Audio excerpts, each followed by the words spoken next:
Alright. Hello guys.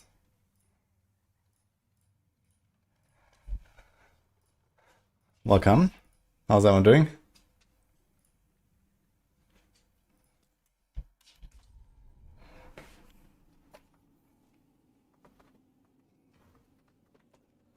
Morning. Let's do a little bit of crackle today.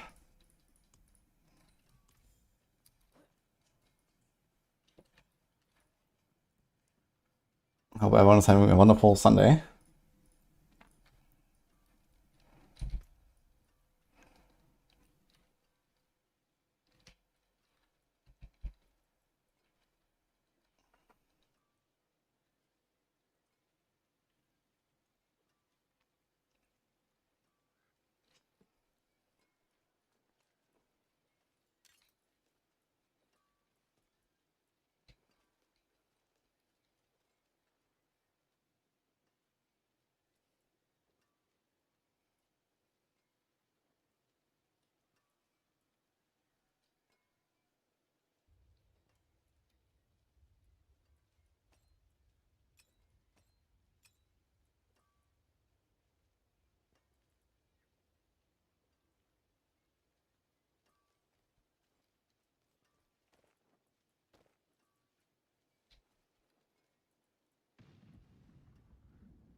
I think you can actually mostly keep most of the stuff here as it is.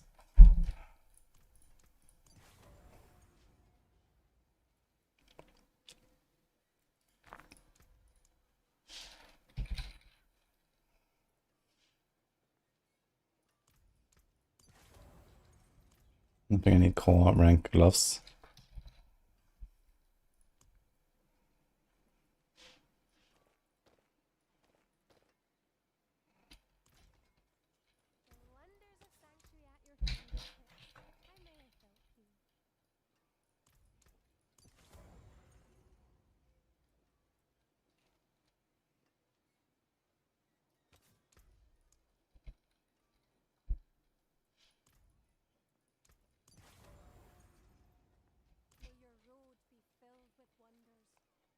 Is there anything in Season 11 to keep Ravens alive?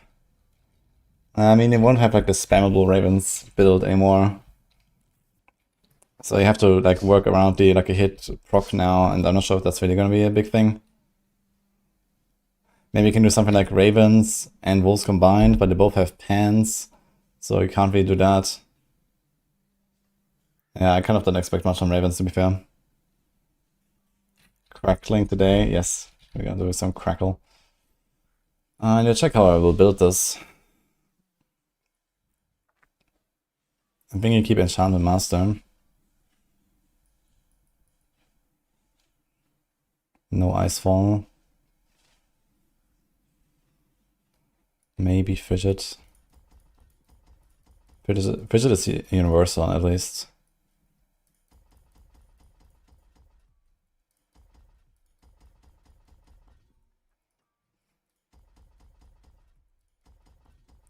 I'm gonna do a bit of cooking here.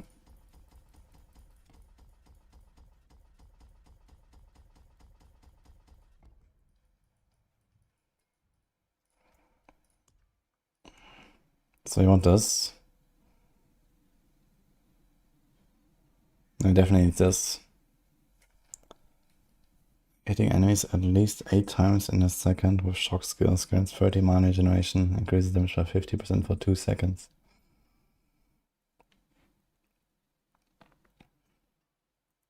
So will we do this? I guess generally yes, right? Generally we're just gonna like spam ball lightnings into packs, get crackles.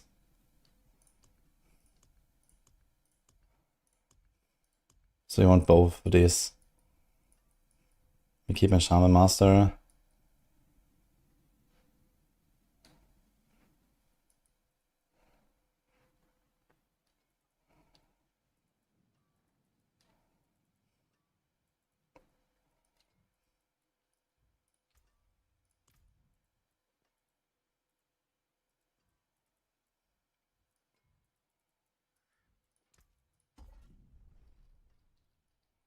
Ravens was cool.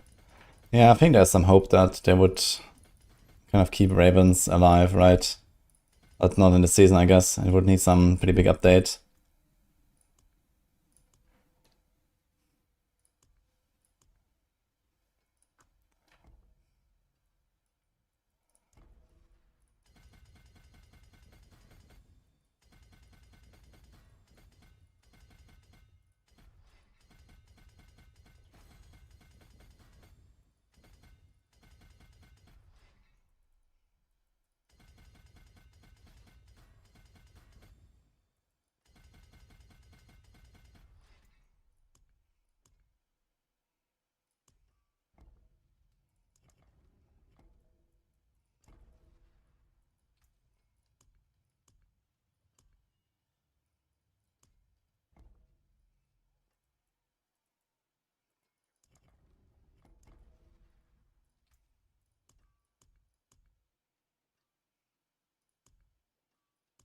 So I can do Fidget or Searing.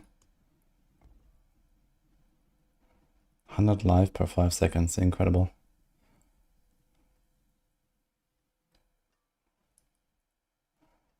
I'm not sure if Searing Heat will actually work for this. This is all of your skills, but Crackle might not actually work with that.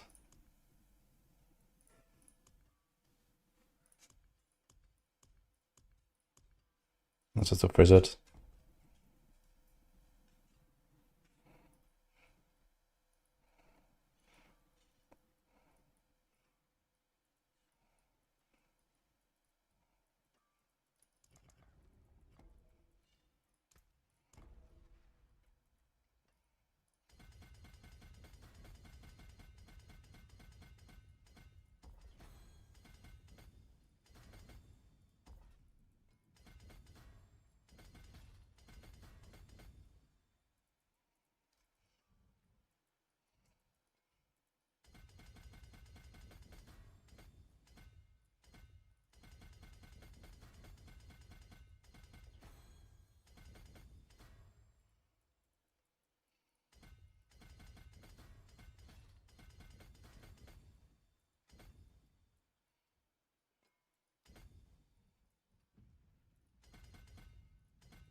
What?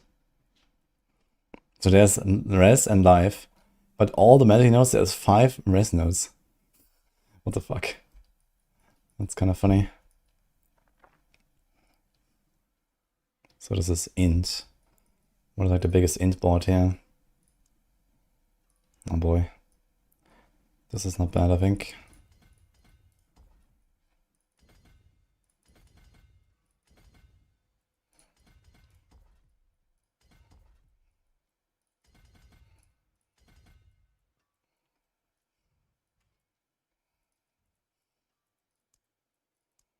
Hi Eva, how's it going? Hi Kaskazi. Hi Michael. Yeah, we're doing a bit of crackling. I'm just gonna finish the Paragon board here. So almost done.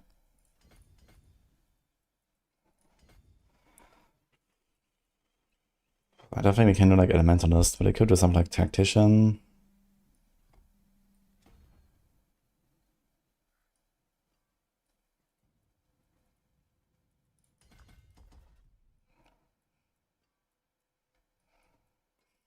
I'm not sure if we need Unleash. You could try Unleash.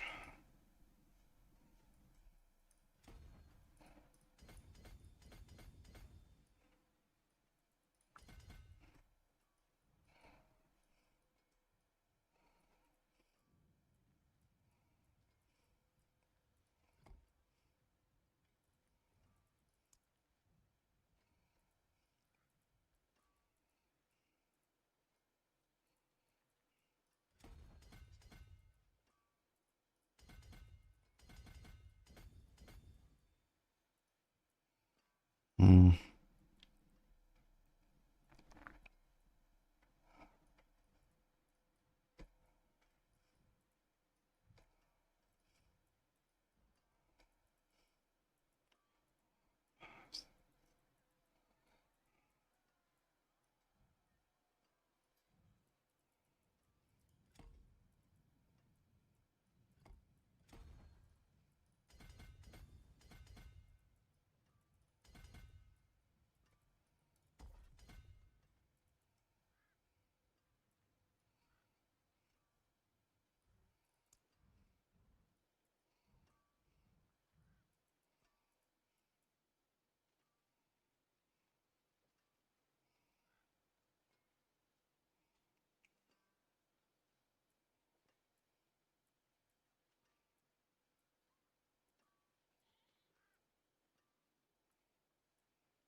I guess just do this.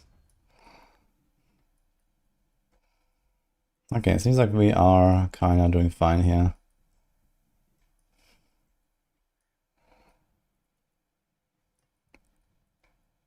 This is 500 crackle. Okay.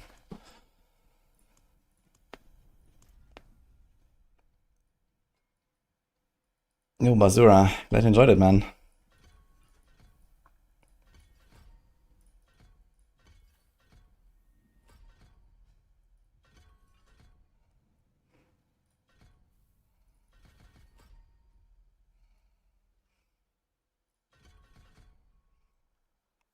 Oh, I'm not sure if I had the luxury to actually put points into these things here. I guess we'll see.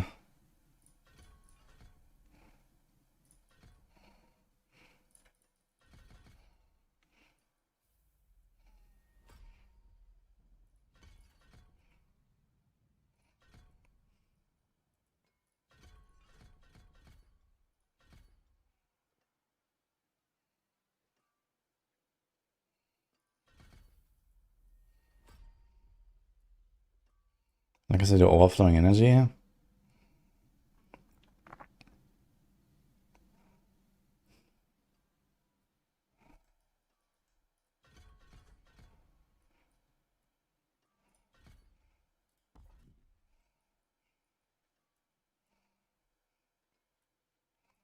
So we can solve our mana this way as well. But let's see if we can get away without it.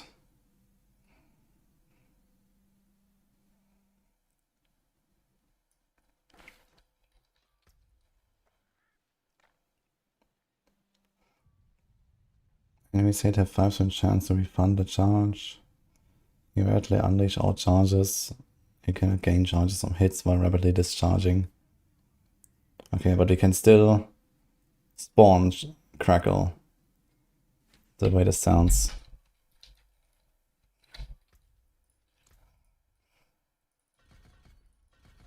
I'm not sure if we want to do this here. We can actually do this, right? We can do this. We can't do this. If you have like full rune, maybe.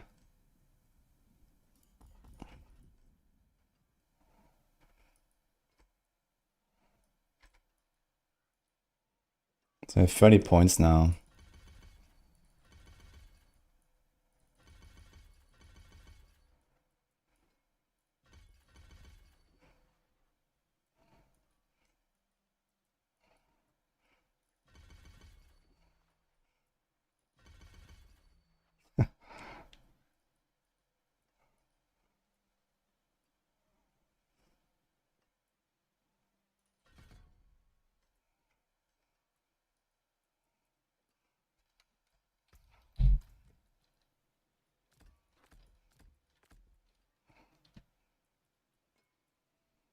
Ah, wait a minute.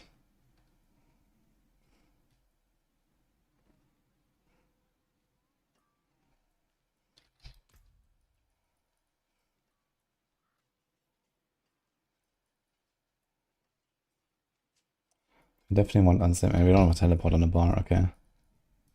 So there's only one, okay.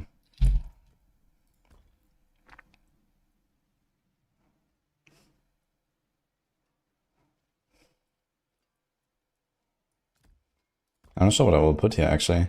We already get teleport enchant anyway.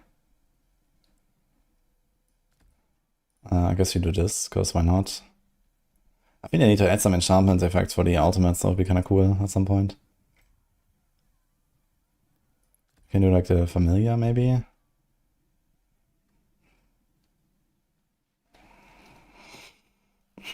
We get 3 lightning spears, but do we care about it?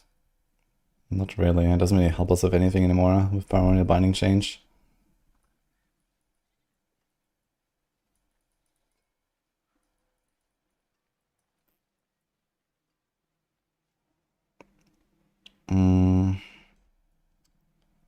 Actually, I want those 3 points, yeah. We have the Frost Nova enchant, right?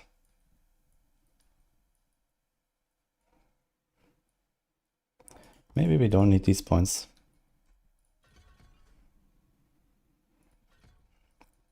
Well, doesn't matter. Okay. How many ranks do we have? 17, 20, 25. This is 37, 42, 47, 67, 72. So it's 720% extra damage. If I take out 3 points. 3 points is 3.6% damage. That's actually not very much. So if there's any other stuff to take, for example this, we should do it.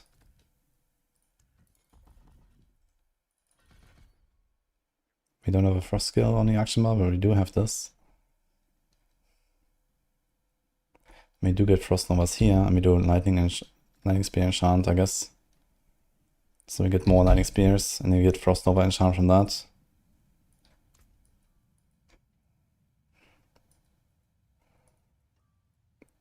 I'm not sure if we need this, but okay.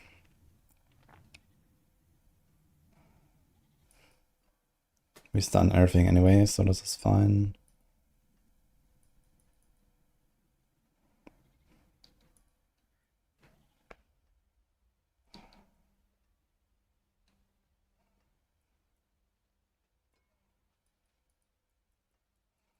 I kind of like to take protection. I don't have a lot of cooldowns suppressing, I think.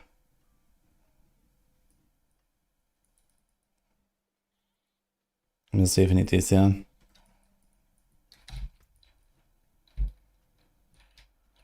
How's Rogue going to be next season? Seems like it's decent actually. After all, I was a bit pessimistic at the start, but Rogues lose a lot less than most of the other classes.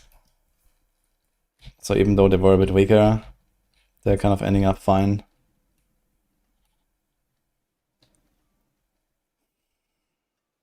I'm not sure if we need Orange Heralds. 43 seconds. 10 seconds uptime.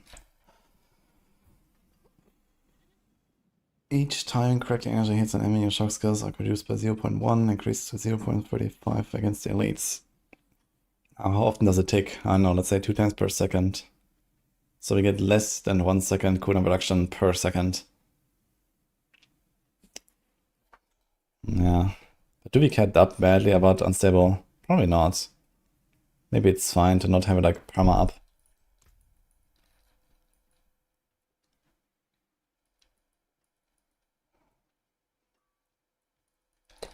So we could try a Tibalt's or something.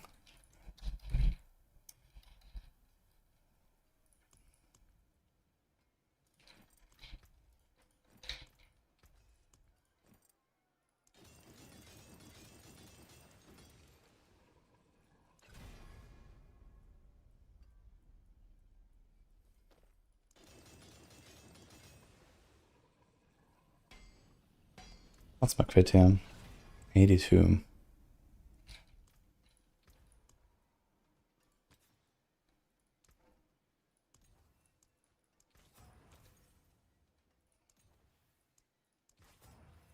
$90. Do I have anything to buff our crit?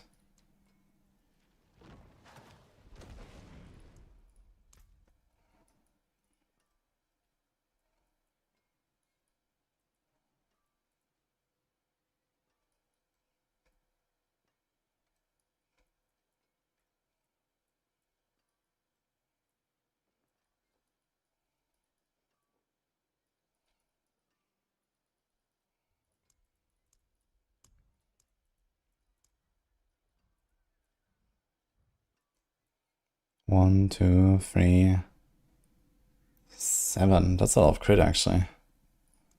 I want that.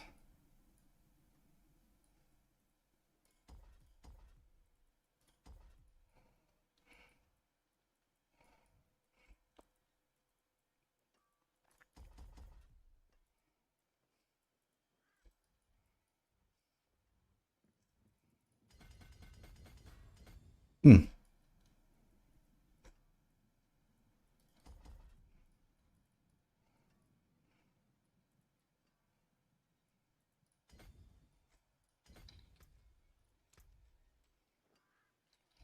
Okay, 97 is pretty good.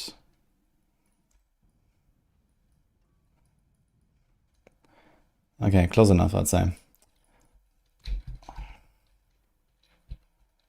Okay, what do we do here? Can do an ohm, a quacks. I think quacks is actually pretty realistic. But how do we trigger it?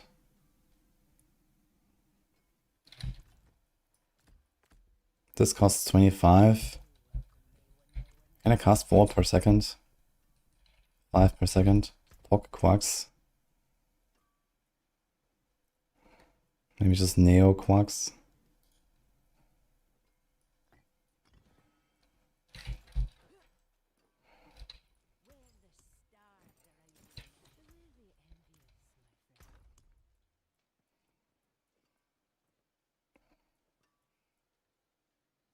We don't need this actually. Ah, Vex, we need that for sure. So we're gonna get plus 18, right? So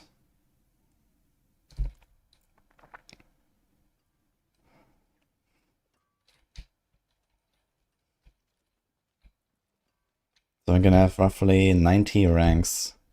So 1000 damage instead of...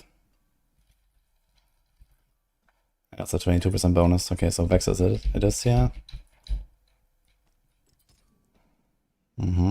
That's a lot of res. Holy shit.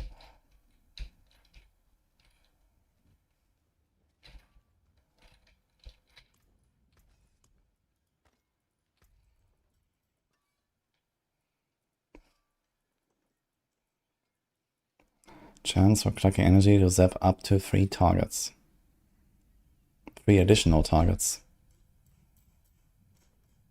Apparently that was fixed now, right? It didn't work in Season 10. And we have a GA on it. So that seems nice.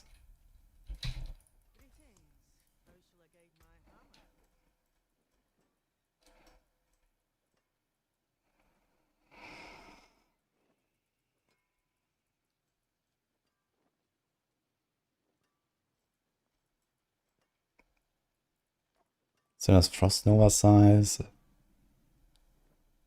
Static discharge. I'm not sure if we'll need it. Let's just try without temper for now.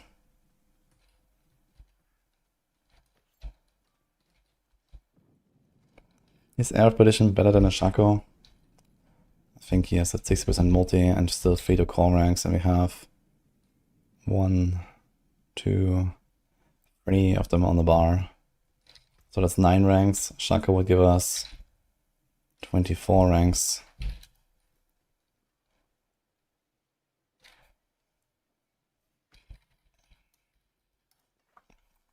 Shaco would be a 15% damage boost instead of a 60, and we're missing the crit.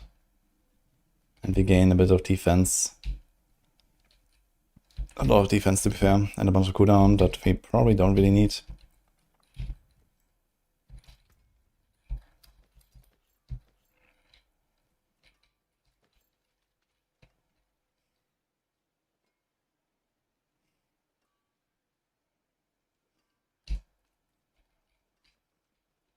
This could have cooldown instead of the life on hit. The life on hit is kind of useless here. But, okay. Good enough for science, I think, guys. Let's try it.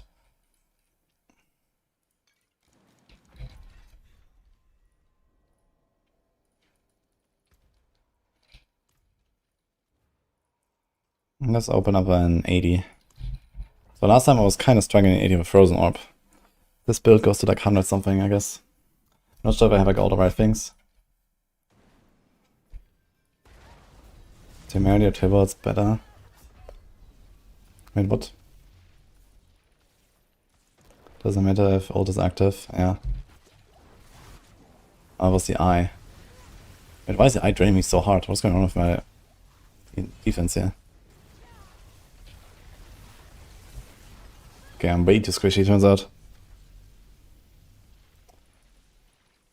How much life do I have? I have 90k toughness, 8k life. This doesn't seem bad. So what is wrong?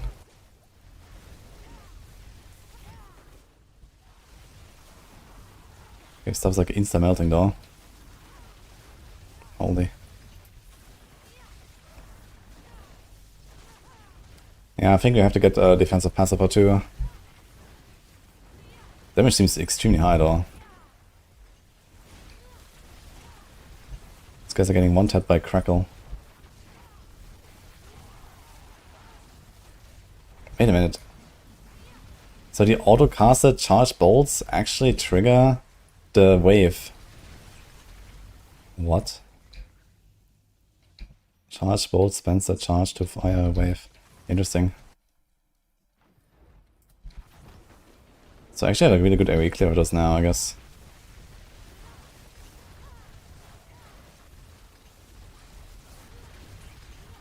Kind of surprised how much damage I'm taking.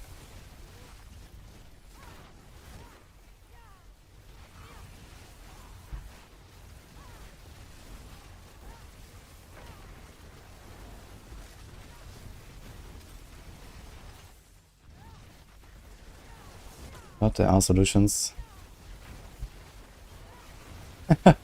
Okay, so I see the rapid discharging. It's like a second or two maximum. And then they're all gone. But I guess I can still get them. Yeah, I can still cast and get crackles. Even while discharging. So if you cast fast enough, it works. I could leave out Quacks and go Mod or something if you want. It's just like very tanky done.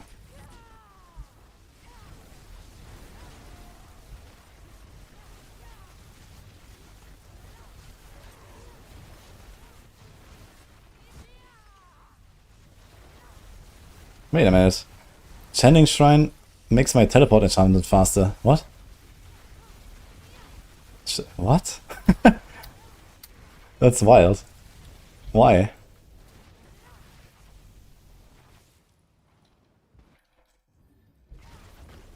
It looks like I only rapidly discharge when I'm actually near enemies. It doesn't just randomly discharge. That's good.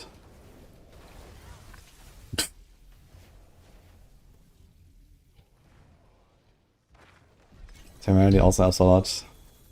Yeah, is it better to go Neo Quacks? I mean, this is 25% if you always have it. But also has a big resource problem. But I mean, resource problems can be easily solved with this, yeah.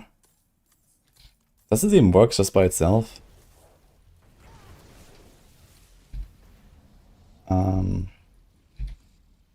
For example.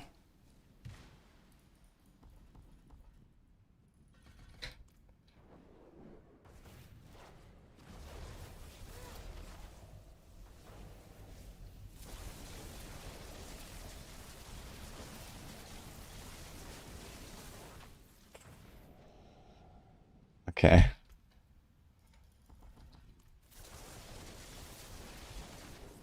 What?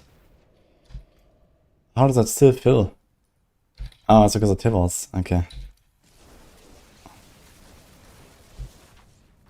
Ah, this didn't work. Really?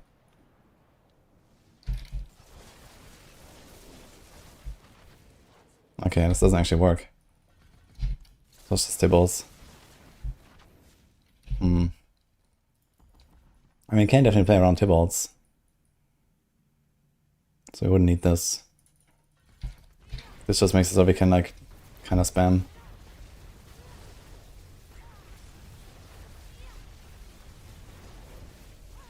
Doesn't seem like the auto pickup actually works. I think they made it so that it doesn't work when you're full, right? But generally you will be fighting and you're not full. But then generally you are full, but generally you're not full. So I think it will work most of the time.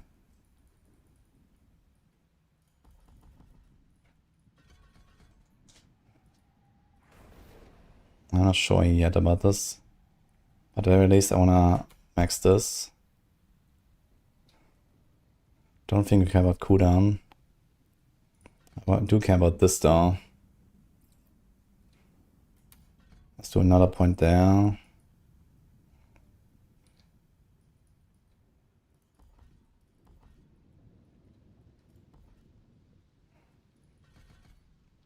Wait, does this work? No. protection is not it, I guess.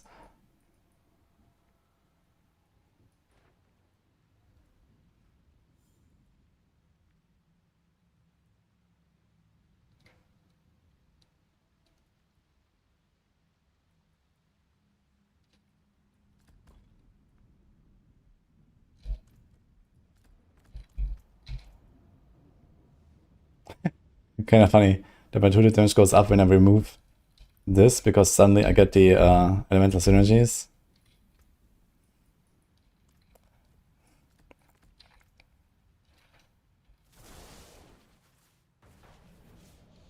Okay.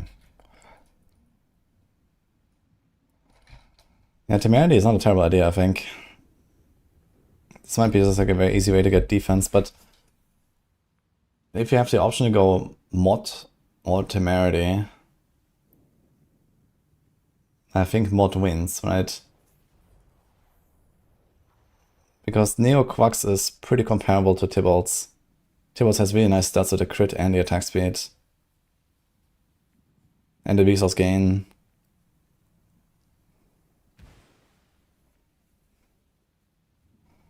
And temerity.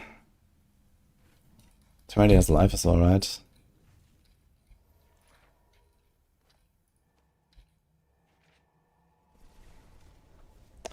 What's the deal with Sorg now? Is she no longer the fastest in the game? It's still pretty much the fastest, but not by a massive margin, I think. I mean, you have like evade, okay. But evade was already slower than Sorg, so now maybe it's kind of even.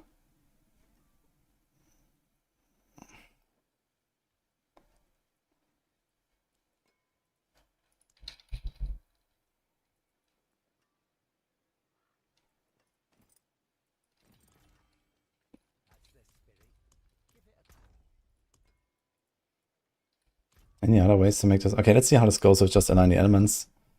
And mana shield. We also have energy, focus. We could invest into that if you want. And we also have dampen layer. We definitely keep this here. Do we want this? Yeah, we want the movement speed. We want that. I think it's fine. You have the 20 DR there, 25. Maybe we don't need these 2 points.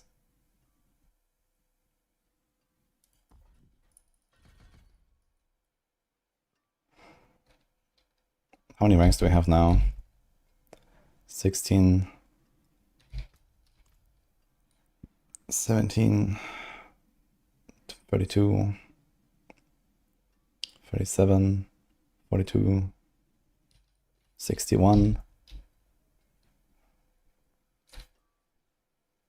79.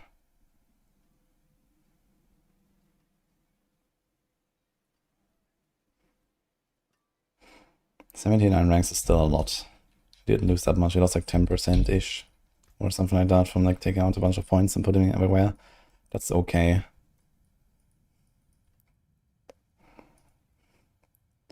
Anything else that I'm missing? Maybe this point is not necessary. This is good. Oh shit, have I got inner flames? Okay. Don't think we need lucky hit. Yeah, I would like to get protection in here, but we can kind of keep it up.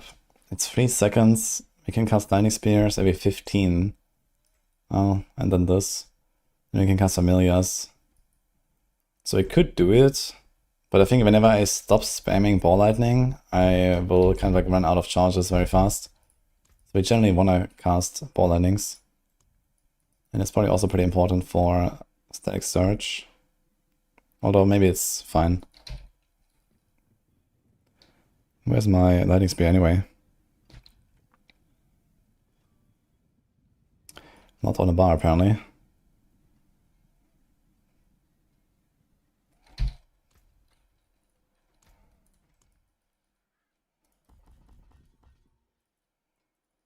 Oh. I guess realistically, we would also put Potent Warding in the future when it actually works, but right now it doesn't work.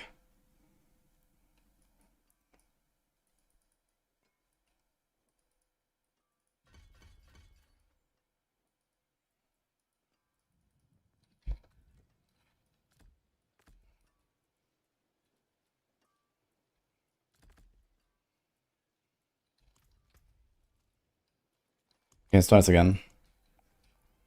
So we keep the Neo Quacks for now.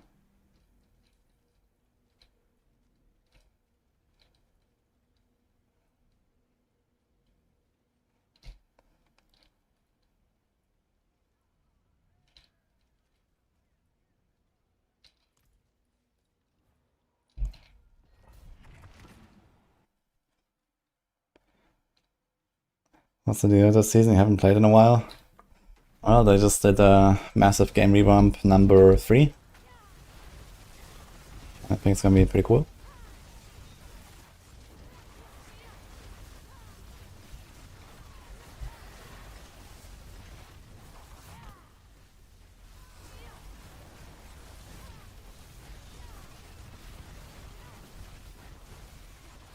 I still take uncomfortably much damage. It's kind of crazy how much. Temerity would definitely help with this ability. I guess probably more than mod, because I also take like dot damage a lot. And Temerity solves that. So I think Temerity is probably the better way to get toughness than giving up the Quacks. Weasels are fine though.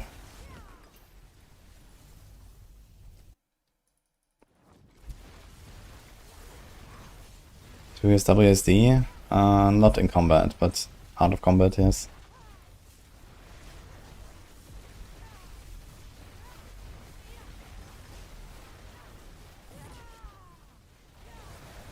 Okay, I need to remember, like, I need to be close to these guys for is there like a crackling radius or something? That'll be cool. I need that.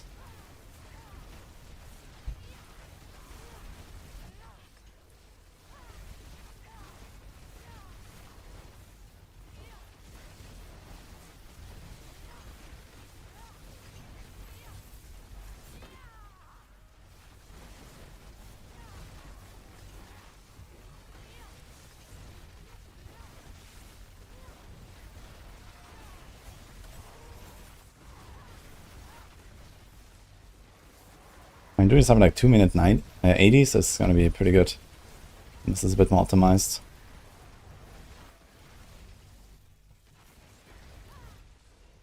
Uh-oh.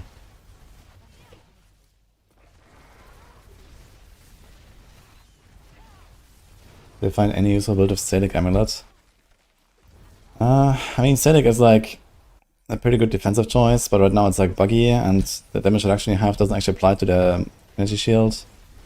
So you're actually squishier. You should be very tanky though when you do this. Depends on the class and the build, how much resource you can generate and so on. But for example, for Spiritborn being generally very squishy and having Capeleka builds, you can definitely do some magic there. Especially on Payback, where you have like double resource scaling. That could be a real thing there. Yeah, besides that, I think Death Trap, like Ava was talking about Death Trap, that might want to run this thing. But yeah, it's not that many builds that will run Static, I guess, after all, but there will be a few, I think. Especially if you want to be a bit tankier. I want to see how Temerity feels compared to this, without really changing anything else.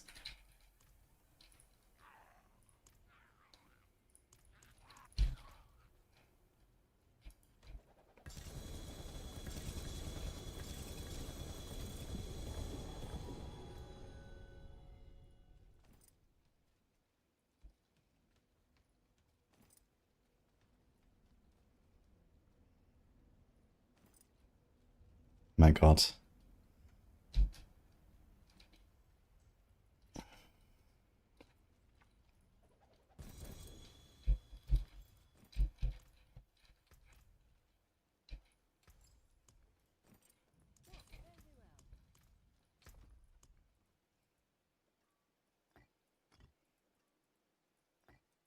What's up with my blue runes? Why do I have so few blue runes?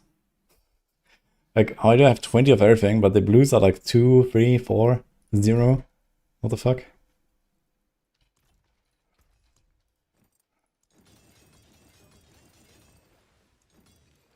So we keep everything unchanged, we just change the pants and see what happens. We are missing a bit of crit chance now. We have less maximum resource, which is actually an upside, since Quacks doesn't consume as much anymore. But we also don't gain the 100 every time we teleport, which is probably fine. And the attack speed is okay, but the crit chance is like 88 now, so it's a bit scuffed. We would like to have like a GA crit here, and this would give us 6.25. And then a GA crit here, and we would have 100 anyway. Or here.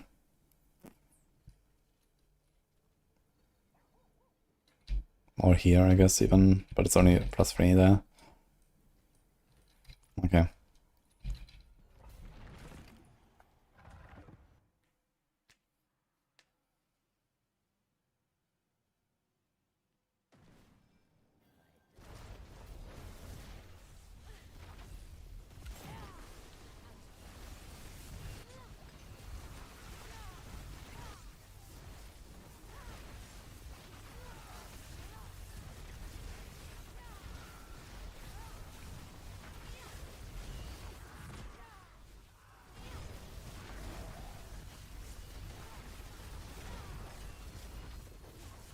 And now we have Power Barrier.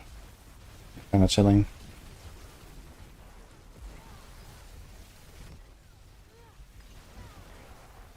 It definitely is noticeably easier to survive. Temerity is just such a good item, man. It's crazy.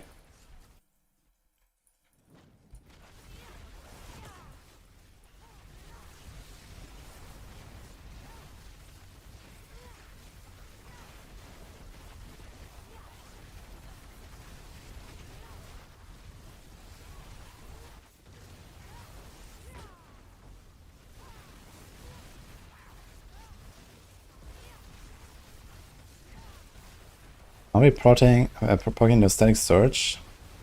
How can I tell when it's active?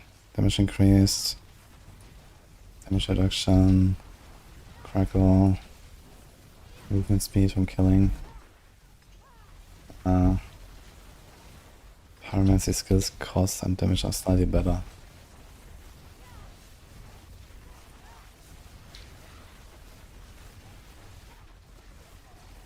Is there like no buff indicator?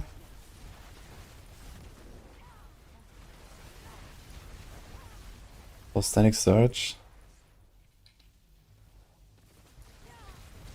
Guess you can see this here, right? Mana regeneration. What if I stop casting?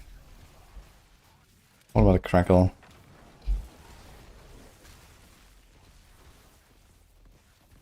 Seems like the crackle actually still works a bit.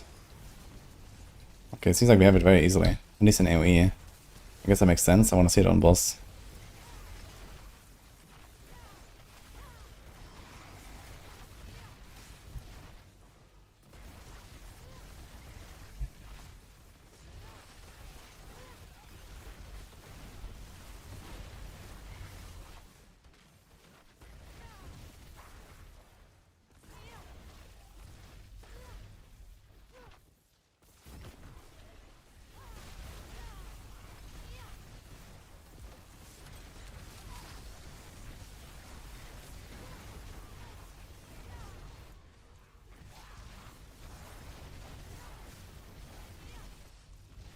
What are you talking about, MMO nerd?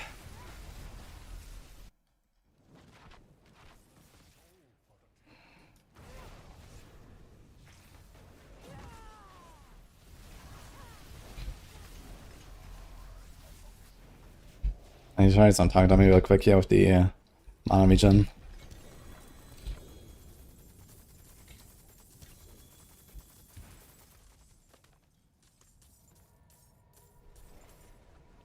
Now I'll do this like some summer video, I guess. I recorded a video about like just, you know, best builds and meta and stuff for now, for this PTR. And then I will have like a few more videos and then like a summary. Season 11 is Season of Temerity. Yeah, Temerity is a good item, man. Wonder if they're gonna nerf it in the future. Thank you, Vedrix.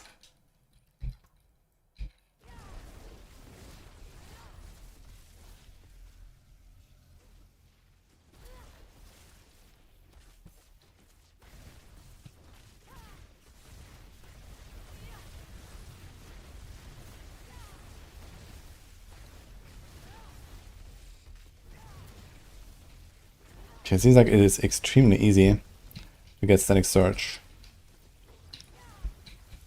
even if I cast like half the time or something on a single target, I actually have it. Yeah, and we see the mana regen. Dude, why is it like jumping like this all the time, by the way? What the fuck? Okay, so that's not a problem at all. I'm just wondering if the crackle itself does it. It seems like it.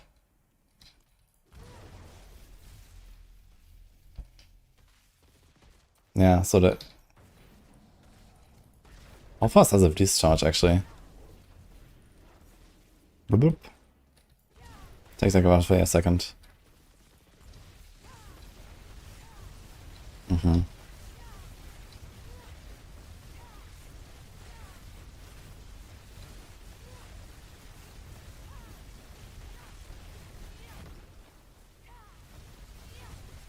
Let's do boss. I want to see my cooldown actually on... Ah, right. Because we rapidly discharge, we get our cooldowns back so easily. Oh.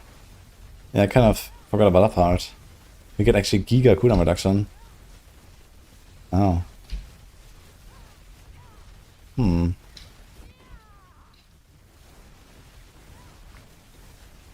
So maybe we go to Tybalt's after all.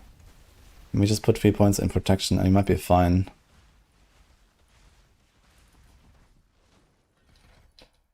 Let's try this.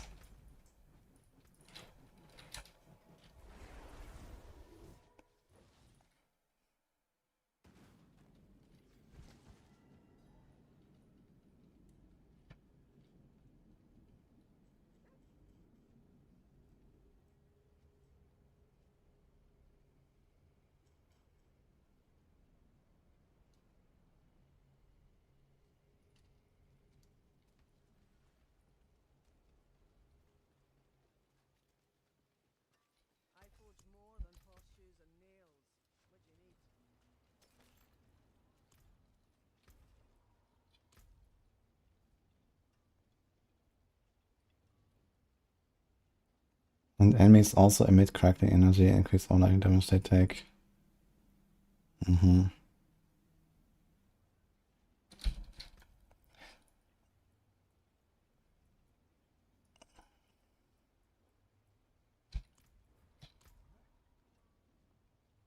Just to make sure we teleport at least once every 5 seconds for the +2 additional targets.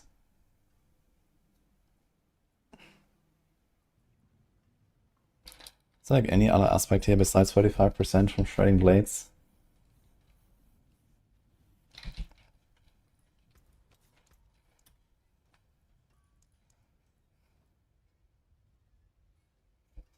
%55% chance to deal 40% additional damage and chain 2 additional. Maybe in T4 you would do this, or like speed farming. So you get like a 22% damage buff instead of a 35% damage buff, but you have a bit more coverage. So here Crackler hits 3.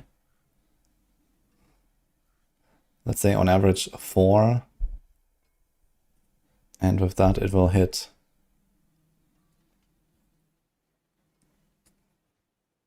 4.5 basically.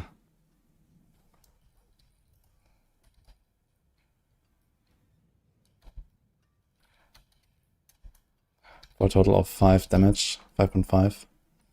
And so AoE wise, this is actually slightly better to go abundant energy. At single target it's a bit worse. This might not be a bad idea actually, instead of shredding blades.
Wait a minute.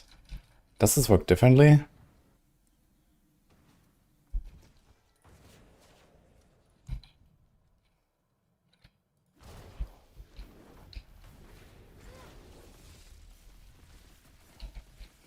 Like it actually chains.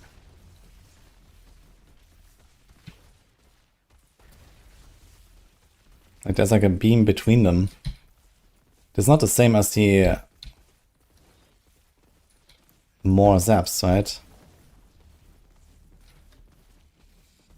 It kind of looks like it still does that.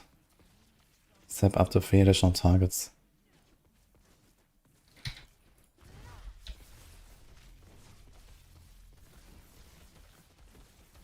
Somehow there's still like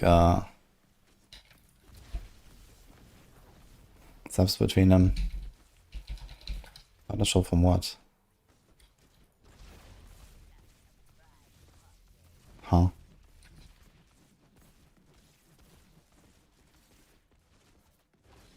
Ah, this is this. Okay, wait a minute. Okay, here we go. So now it hits 3 targets. No, it hits 1 target. It's like 1, 2, 3, 1, 2. Wait. Does it regularly hit 3 targets or what?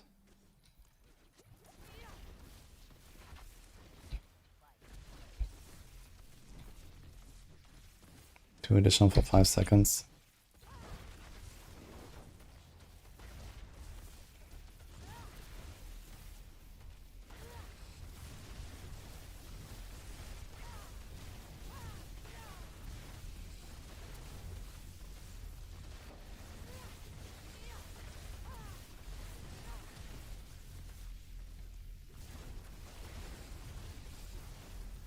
Oh, the rapid discharge does not actually snap to more targets. I thought this was fixed. What the fuck?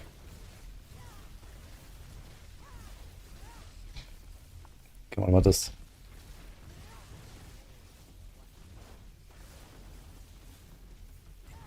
Okay, this seems to like zap to other targets, because you don't have the ring.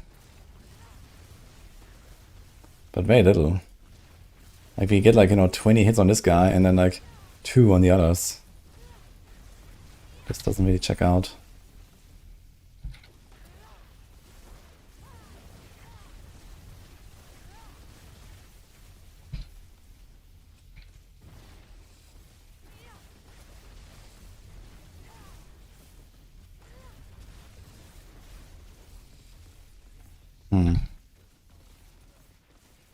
Sounds like abundant energy is not better than, because it doesn't seem to work properly. And it's just discharging. Discharging just kind of kills the multi-hits. Which means I also don't need this temper, yeah, I can do like another temper. This just doesn't really seem to help at all.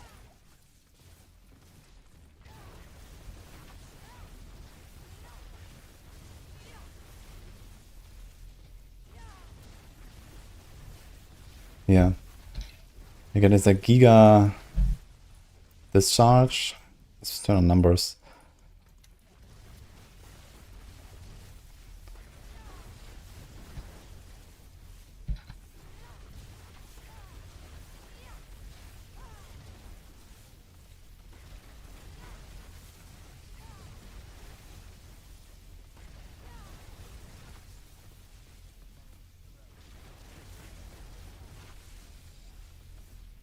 It does actually like multi-hit, I just realized. There's like multiple numbers popping up at the same time. Yeah, there's like 3 numbers for each of them. So there's something going on.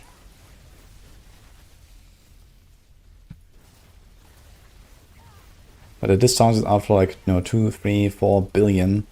And these extra zaps are like 100 million, 50 million. Kind of odd.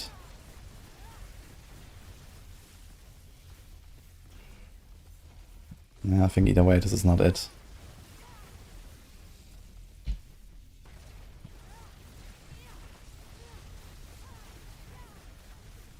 $2.5 million.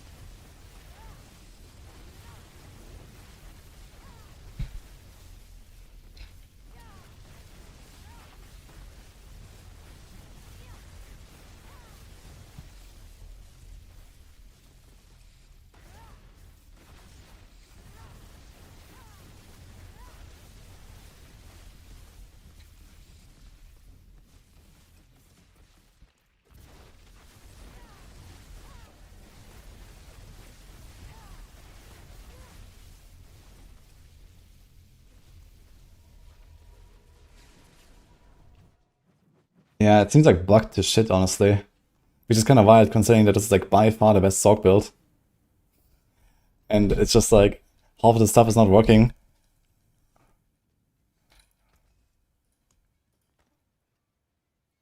Do I have a scroll?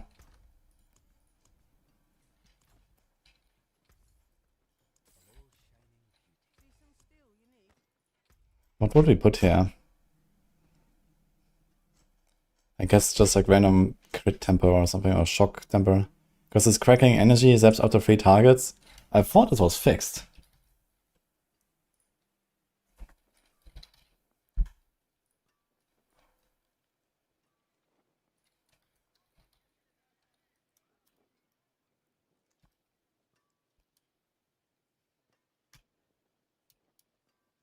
No?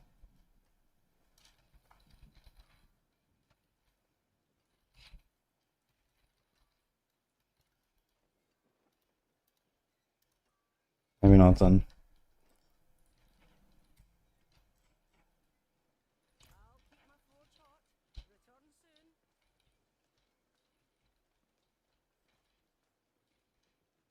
It just hits the same target again. Ah, so we do get more than... Ah shit, I didn't actually look at the numbers of hits. That could actually be it then. So if everything just goes to the same guy, but it works, then I guess this is... Okay, in that case, what about abundant energy though? Does that also work? Because if abundant energy works, and gives an extra chain, then it should probably be better than shredding blades. Okay, let's do one target. Oops. This will be hard to really see. We can try.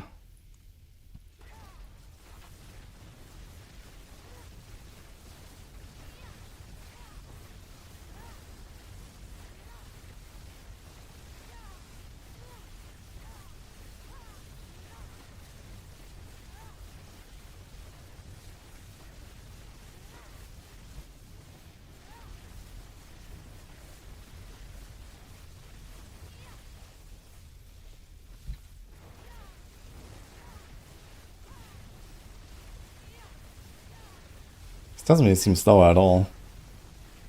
And 30% chance to stab 3 additional targets, which means it should be roughly double the total hits, right?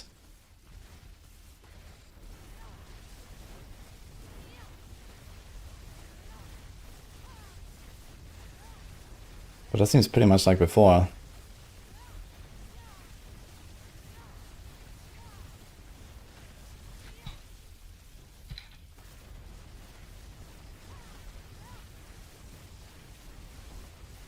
Maybe this is faster. Maybe it's only 30% chance for 1 extra hit and not 30% chance for 3 extra hits on one guy.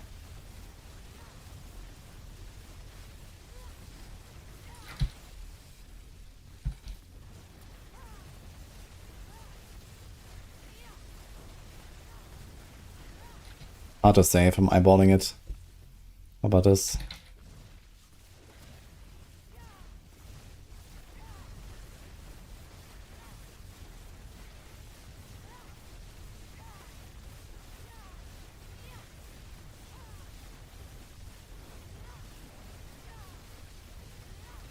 Thanks, Thomas, by the way. Appreciate it up.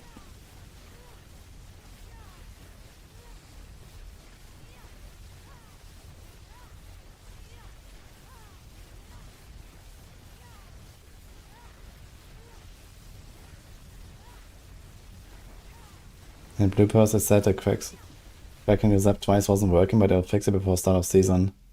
Ah, was it in the known issues list? Okay. So yeah, I remember reading about it. It was not in the patch notes, it was there. Okay. So I guess we assume that this works. In the future, at least. The question is, what about abundant energy?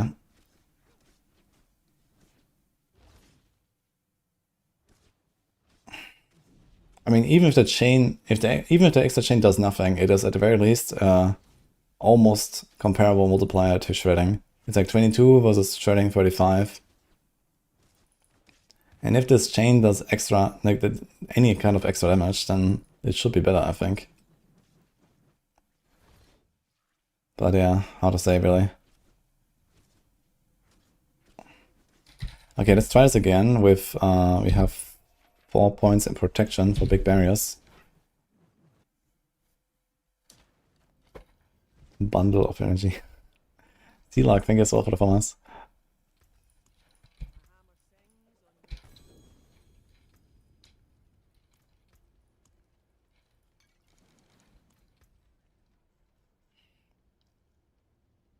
How do you have 98 crit now?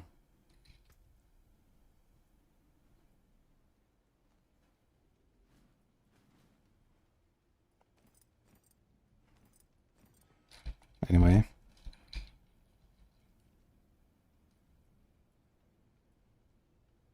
Maybe I was comparing without instance earlier.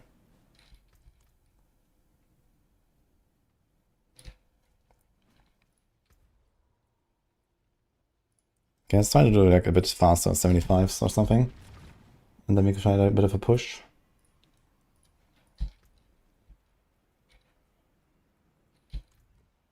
Oh. Did we change anything?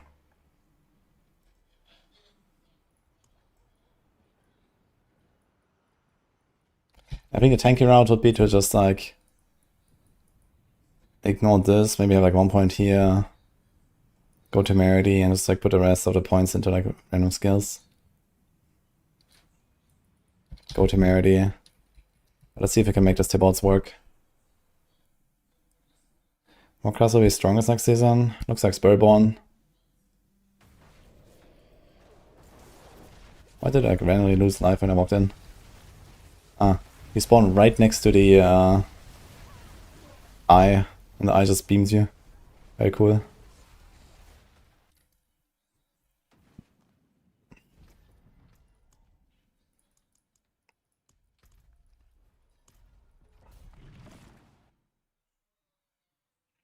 In Tower Hard Plus, it can't stay alive without temerity. Yeah, maybe in pushing, it makes more sense to have temerity as well. Because you also get more like a hit procs there, so this is gonna be kind of useful. And you just get so much sustain from the barrier and the heal procs.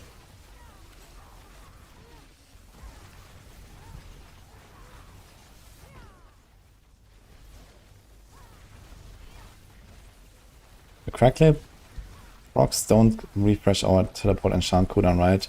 I should probably put teleport on a bar actually for this. So you just have more teleports. We go fast and speedruns. Makes sense, I think. You just go down like a tier or something.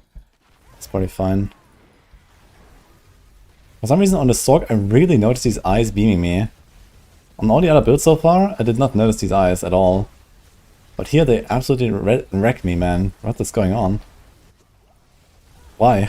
Like, why is it different on this build? It's insane.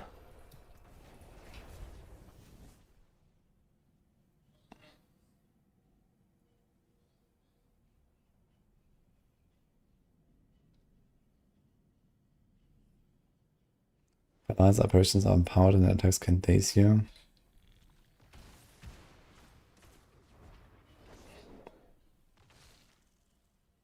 I mean, I guess you can just swap this so you don't even have the beam, right? You can try that. How's TP? 3 seconds? It's 3.5 from Enchantment Master, yeah. The 30% stronger means 30% less cooldown. So it goes from 5 to 3.5. It's actually kind of nice. And then you get the 4 charges.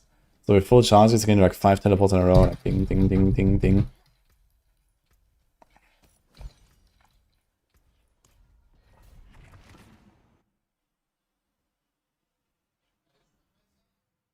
Is a bug with the maze and Enchantment Master does nothing?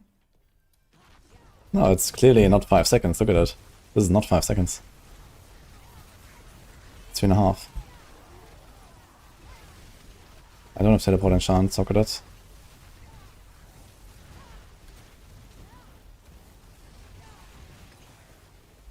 Okay, you have to remember I don't care about casting anything, I just care about crackling. So I have to be always close to them. Kind of weird to understand. We can take out Enchantment Master as the maze.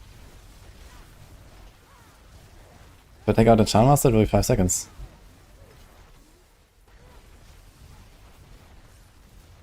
Oh, what do you mean? Look, it shows 3 whenever I press it.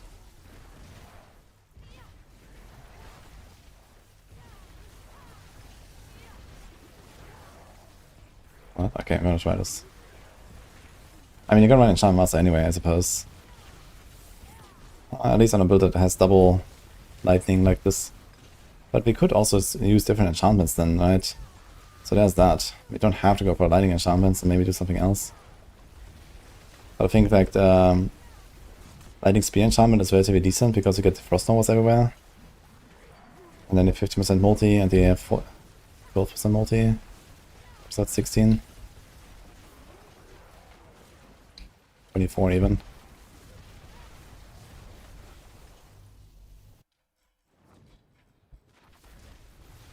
I guess you could throw in a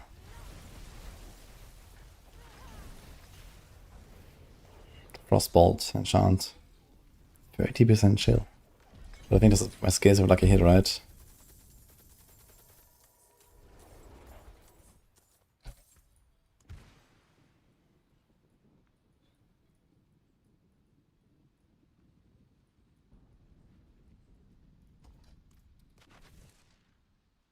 This is clearly longer.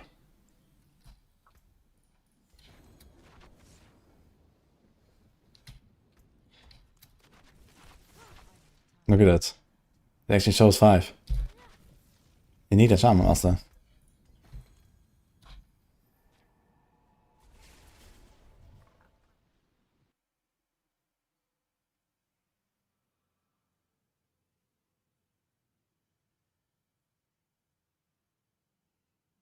If you put a regular teleport and it goes back to 5. Ah. Yeah, I think the regular teleport enchantment would be bugged then. It should at very least work with Enchantment Master. That's the whole point. It doesn't work with cooldown, it's just Enchantment Master, by the way. Like, cooldown just shows on the tooltip. The tooltip goes down, but the value is still 3.5.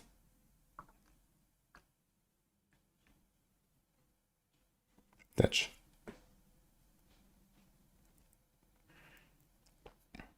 Yeah, it says nothing can reduce it, but Enchantment Master should override that, I think.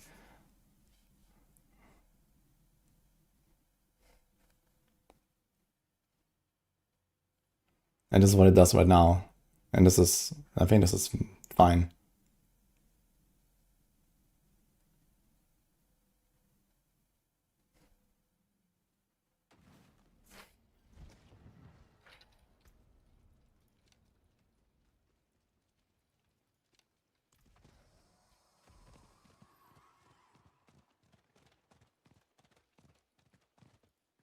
Oh my god, the servers are going to shit, I think. What is going on?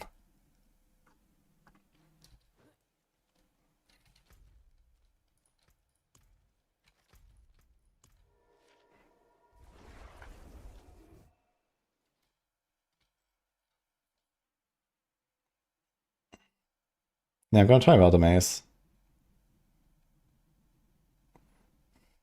I mean, the maze version of Ice Armor is also bugged and doesn't let you potion.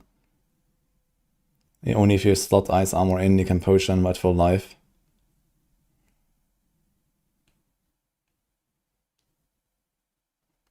So maybe it's the maze version that is bugged and allows you to reduce the cooldown with Enchantment Master. But it would be kind of odd that there is one enchantment out of all the enchantments that just doesn't work with Enchantment Master board. So I would consider that a bug more than the cooldown actually going down by 30%. And the 3.5 seconds feels fine, I think. 5 seconds would be kind of long.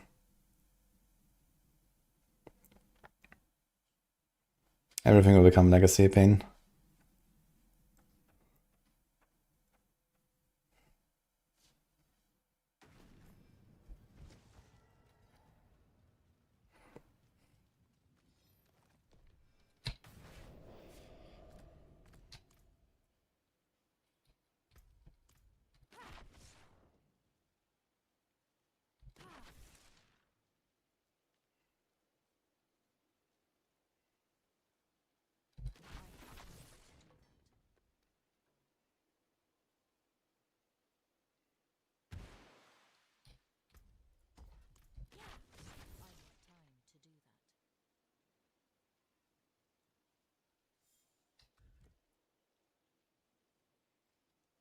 This definitely seems slower.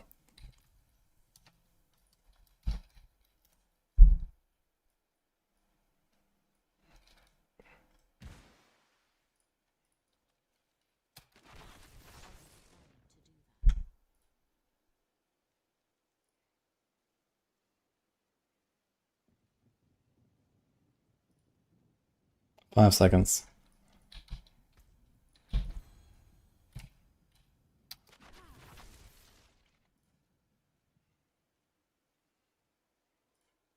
It works.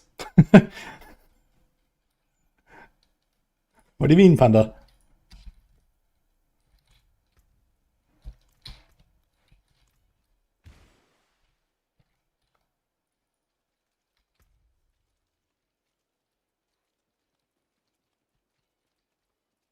The only thing that does not work is actual cooldown reduction. Like if you equip a Shaco and stuff like that, here it says 2.6 seconds, so this is fake. So the tooltip goes down for some reason, but this doesn't work. But it is 5 seconds without a Shaman Master and 3.5 seconds with a Shaman Master.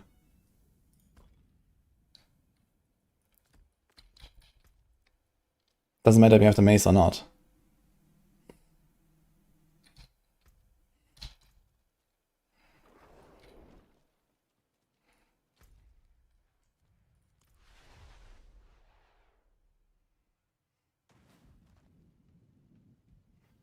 Yeah, I want to try to be on bar for some speed farming action.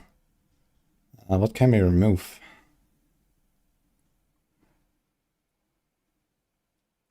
Now we have to remove Lightning Spear or Familiar. Which one do we want to remove?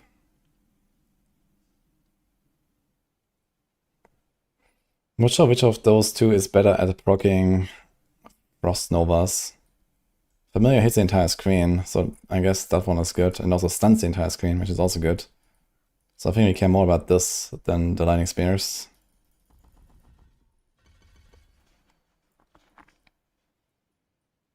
So maybe we don't care about this at all, we just do this. 6.89 seconds, not bad. 647. Could even do this if you want. Wait, does this only reduce one cooldown or all cooldowns? Your shock skill cooldowns are reduced. Okay, so that works for everything all the time. Damn.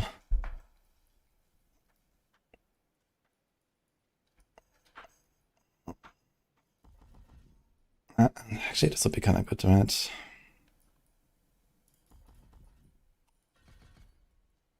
5.66. We should go pretty fast with this, to be honest. Let's try this.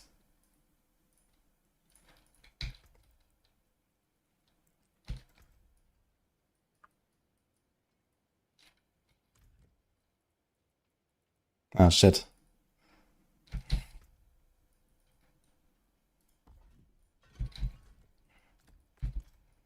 Okay.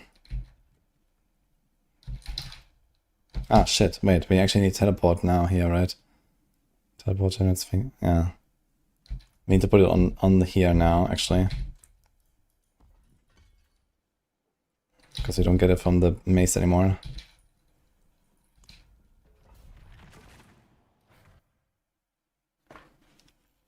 So you're probably not gonna get a lot of Frost Novas. But a little bit, I guess.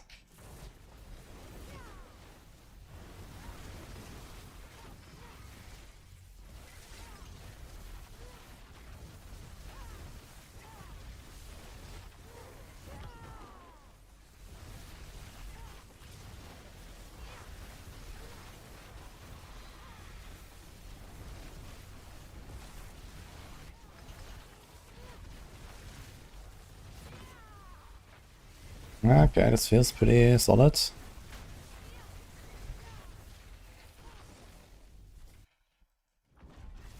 The link to some Season 11 builds yet?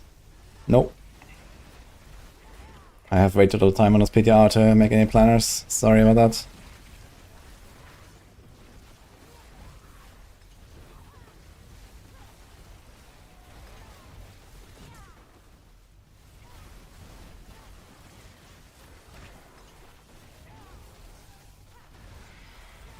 You can cook the builds after the PTR is over though. I mean, we are kind of going fast, I think. 90 seconds for sure. Quite doable. It's kind of weird how my main teleport is now actually faster than my evade teleport. It almost makes sense, right? Holy.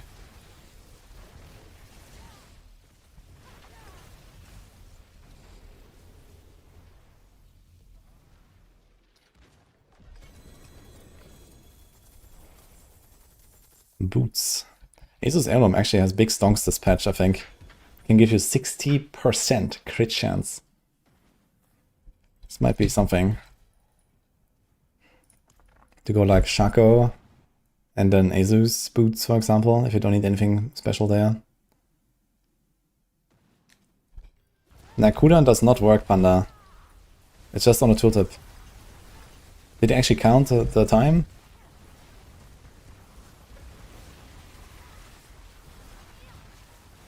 And Enchantment Master works under all circumstances. Mace or not.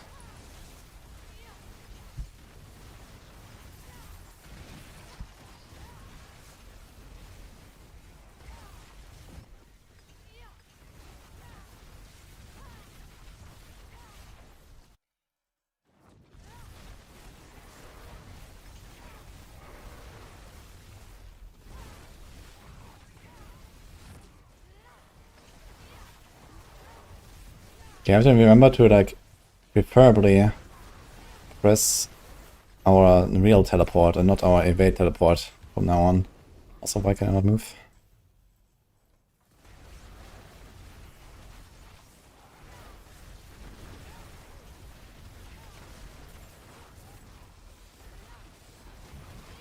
You have to kind of learn the muscle memory a little bit now. This is a bit different from the past. Like here, whenever we are in combat, our teleport comes back instantly. But when we're not in combat, it doesn't.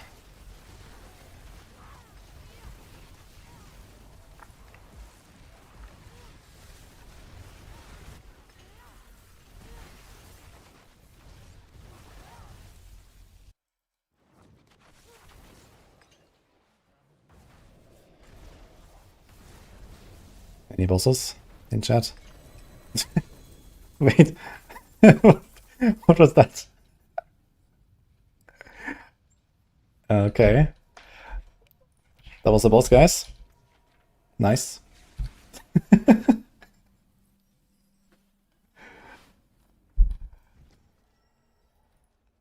I'll take that.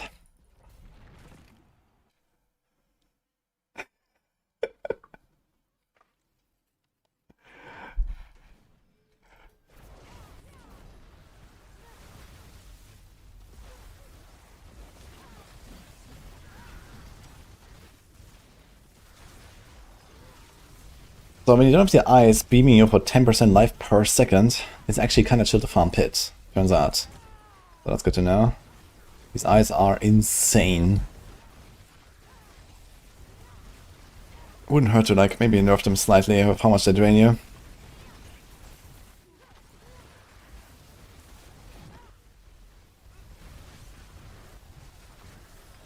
Splat. I think just for like comfy purposes, I'll probably go mod rune. Let's try it. Then we also don't have any resource issues, not that it's really a big concern, but without Starless, I think it would be a bit of a concern. I want to see what happens if I remove this.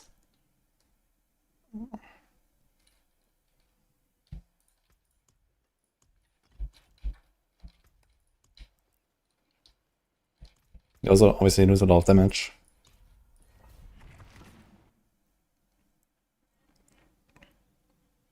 You got a Chaos Armor, you can't equip it.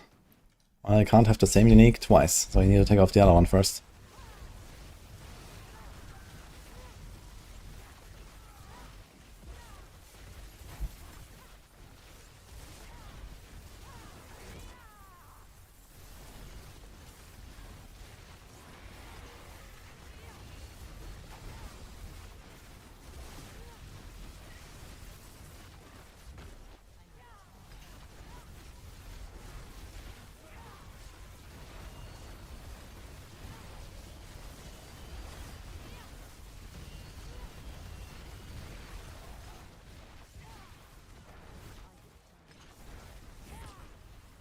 Oh, actually still seems alright, even with quacks and no starters. So that's good. So does the damage, to be fair. Stuff melts. Like, I literally just miss a mythic in the ring.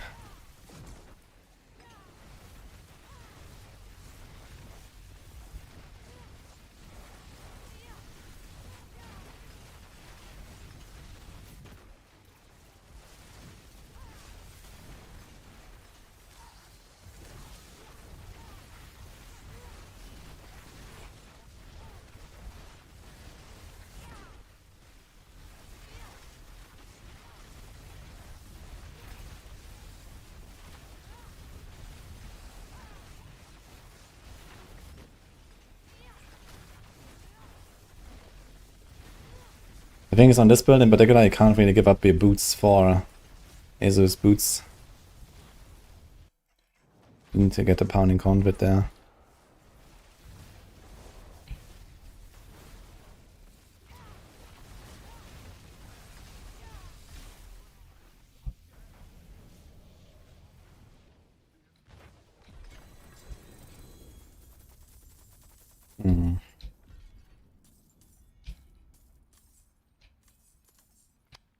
How much damage also was this? Roughly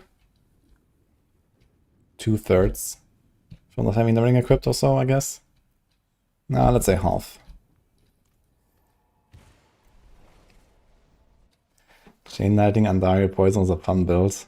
Yeah, I agree. Season 5, that was cool. And Andarius was actually worth a damn.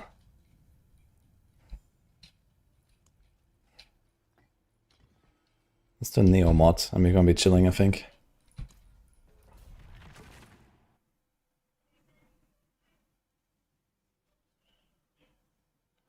Would you say 6.5k fire damage of Rakenovs could work? 6.5k fire damage doesn't really mean anything without seeing the rest of the build. And Rakenov is not really a build-defining item. The value on this item is very low. You have other procs that do a lot more damage, like Azurath, for example, that you can trigger a lot more often as well. You know, if you play like a hit build, like Barrage, Azurath, like Azurath does like, I don't know, 10 times the damage of Rakenov or something? How much does it do? At least 5 times? And you trigger it more often? I don't think you're gonna go anywhere with that. Unless you somehow can, like, I don't know, spam like 10 cooldowns per second or something, and then trigger Rakenov explosions. If there is no cooldown for these explosions. So that might be a thing.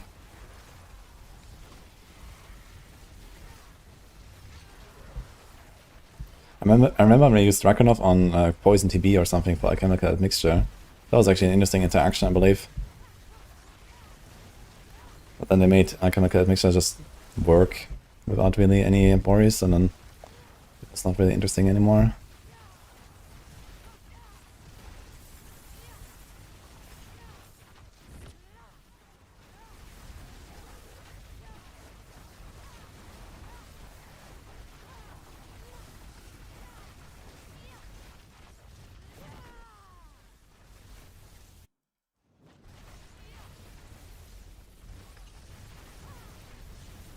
So we had this again. You see how I walked in and my crackle actually hit him. I could see my teleport cooldown come back. So somehow Belial is here invisible when he spawns in. So I wonder if on other builds you can walk in and just hit in the middle of the arena and kill him. Or if it's just like the auto target of the crackle that can do it.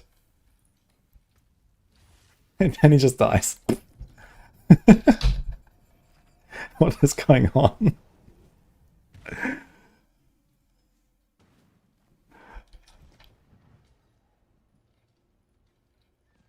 That's kind of funny.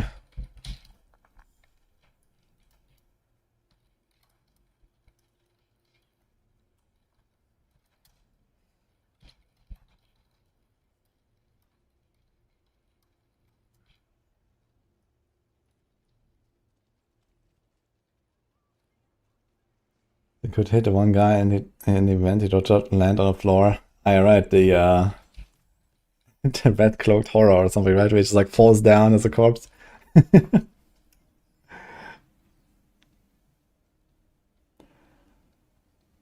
If the new barbarian pants make leave have no cooldown, would that trigger Rakonovs? It should, because he still used the cooldown and then it just resets.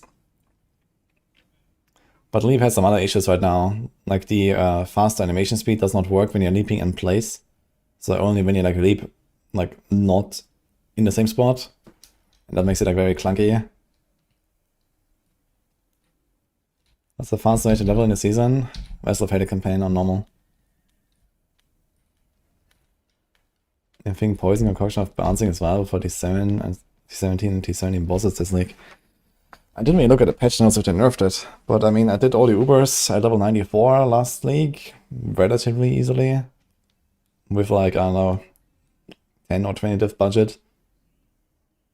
So unless there's some giga nerf for it, it should be good, yeah.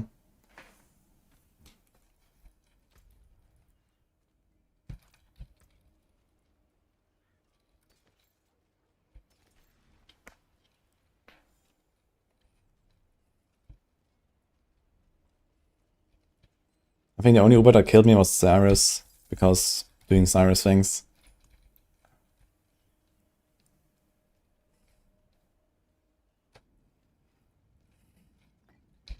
I think it's gonna do Quacks and Temerity is just gonna make this very comfy. And you just don't have to worry about anything. You're just gonna be giga tanky. You can even get a few points back because you don't need this anymore. And throw this somewhere. Don't think we need this, for example. We don't need this here. Get a lot of points back. 8 points. How many ranks do we have right now? 2, 17, 22, 27, 43, 59. And then plus 18, 77. And then we get 8 more.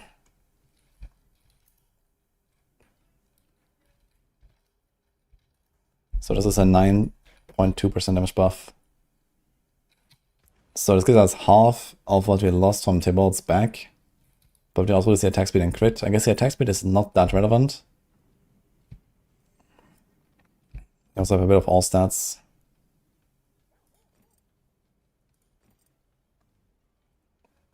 Yeah, Thibault's is something like 25, 27% damage.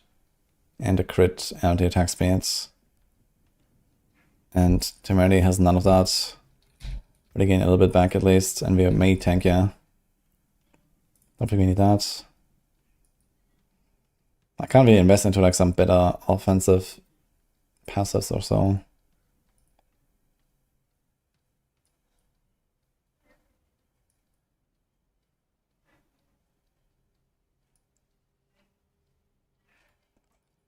So we just do this.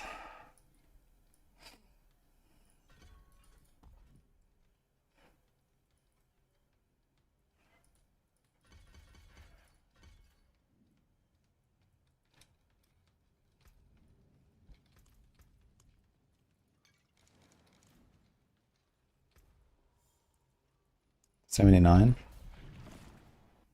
Thought if you knew plus 1 enchantment would be better, but it still doesn't trigger often. Did it change it actually?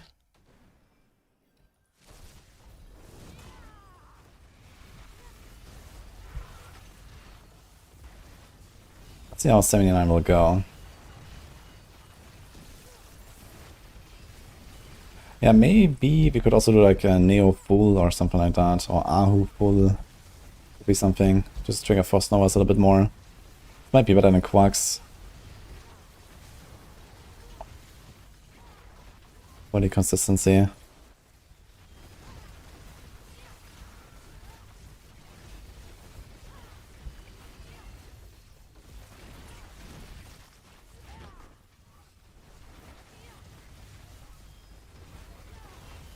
I have to remember to keep like one of my teleports ready. I need to like use my normal teleport as much as possible. Keep my teleports ready so I can teleport to the next pack. And teleport to the portal and so on. I kind of need to like learn when to use which teleport basically. Because they have different purposes now.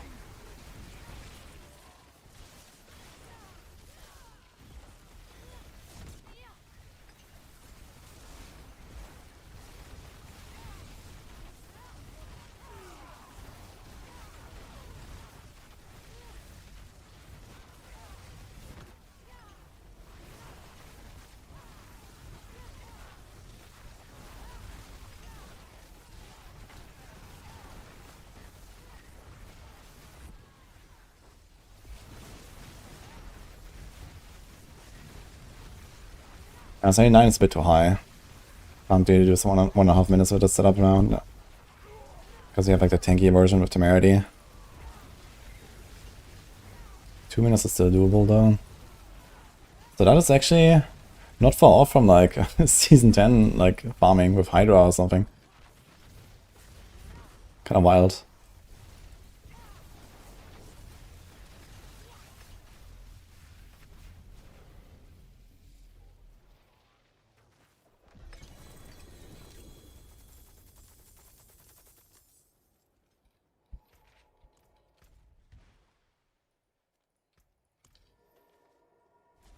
The new Sorg Mace is amazing. Yeah, it's pretty OP. They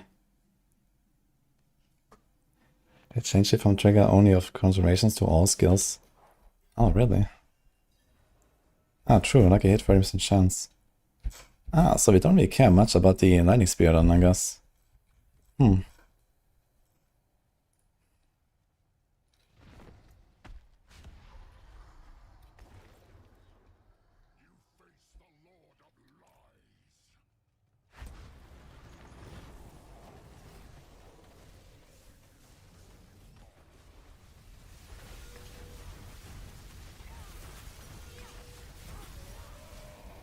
I mean, that's pretty chill.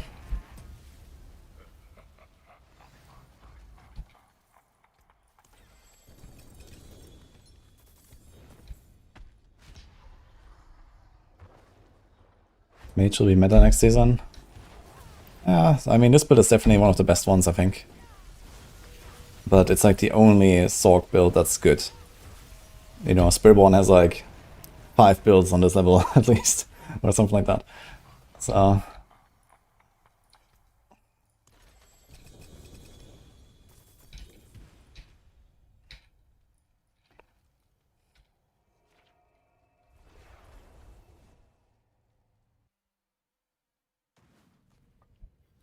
yeah, I think I need to buff Frozen Orb a little bit. Frozen Orb is super fun, and I think a lot of people will be hyped for Frozen Orb, but it's noticeably weaker than this.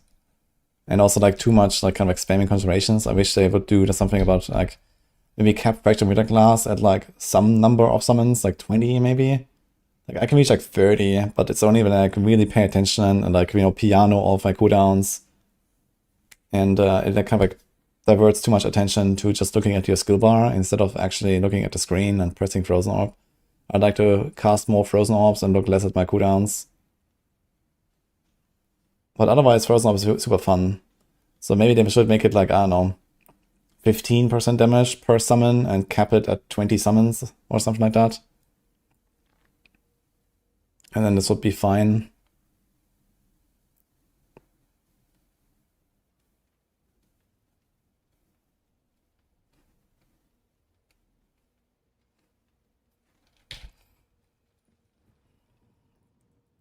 Let's do a 95. Actually, I need to like change a few things down, right? So we do no teleport.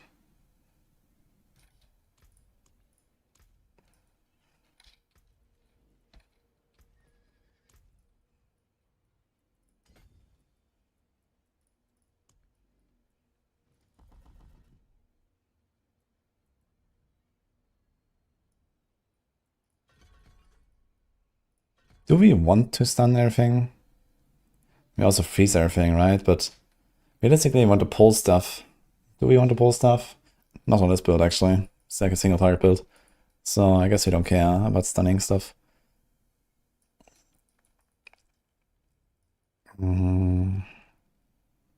I'll keep temerity for pushing, I guess. If you're already struggling to survive well in farming, I guess we definitely want it here.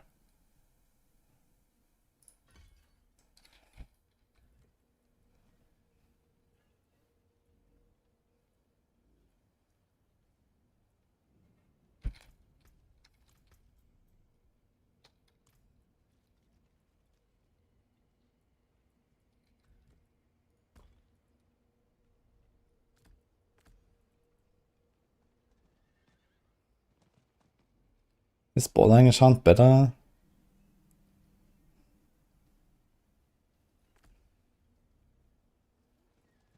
We also don't really care about Arclash enchant, to be honest, right? I guess Chain Lightning is maybe good, because you get more hits. Chain Lightning and Ball Lightning maybe? Like we mostly care about maximizing Frost Novas. Like all the other stuff is like irrelevant.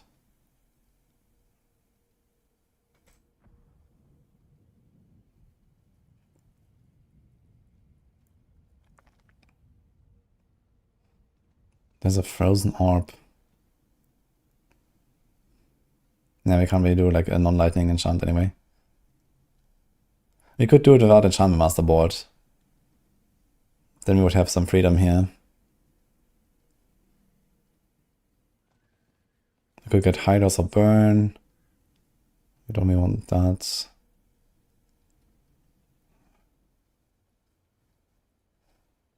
We can get a Chill. 10% chance to heal you. And unleash a firebolt at a nearby enemy. Interesting.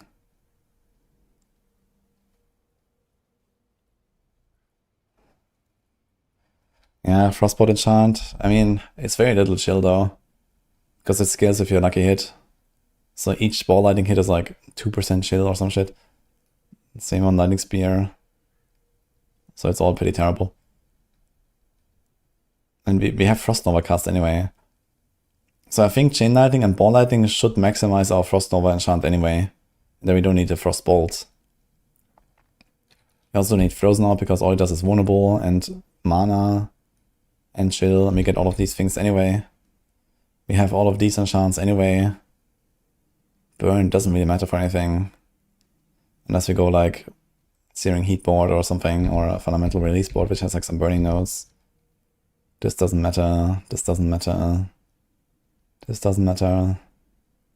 Yeah, nothing matters, man, actually, it's kind of crazy. So I think we're just going to do Ball Lightning and Crackle. Sorry, Ball Lightning and Chain Lightning.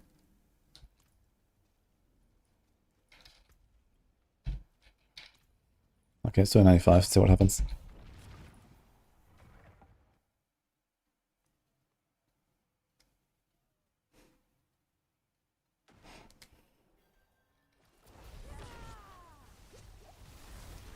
What's my opinion on the absolute disrespect and neglect for Eternal players?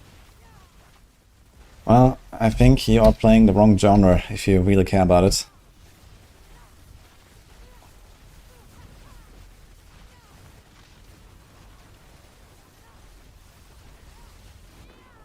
And I mean, if anything, Eternal players have like some crazy shit going for them, right? With like Eternal, like legacy items and so on. Some of them are ridiculous. And you can never get them again and so on, so...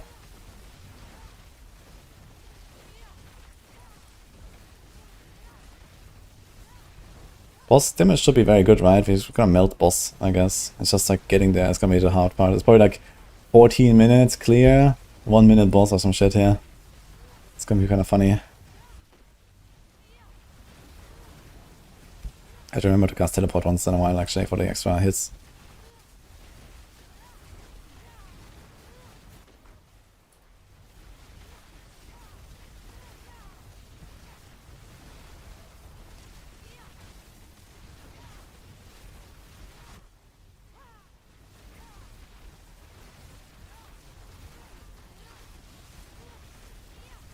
I should try Ahu and Quax actually for this. I think you're gonna pocket more. I need more resources then.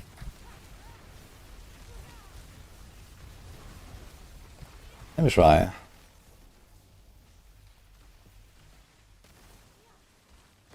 He saw Unmaker or Necro with Melted Heart could be insane. Unmaker. How does it interact with... Ah, right, with Melted Heart you... Yeah, like, I think Unmaker triggers these Novas every time you spend X resource or something, right? Yeah, this might be like another like of these uncapped oopsies. Let me see it.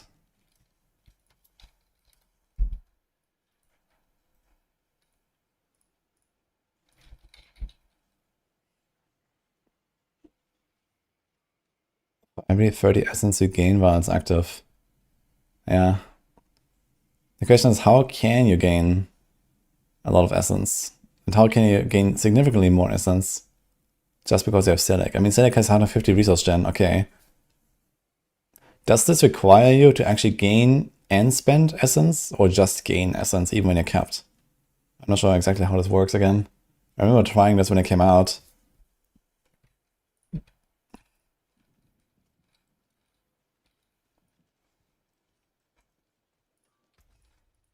Is every Spiritborn build that's playable in Season 10 based on evade mechanic? No.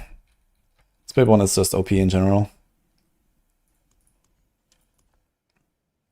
Okay, let's do Ahu Quacks, but I think we need Invigorating for this. Let's put 3 points there.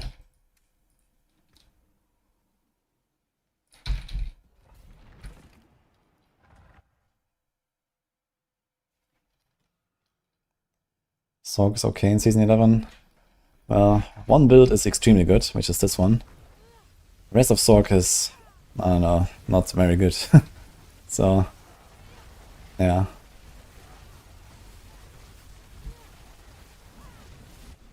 Okay, this Ahu Quacks combo is even worse. What the fuck? It's like not triggering at all. Okay, now. It was maybe just like because they were healthy. Now he starts popping off.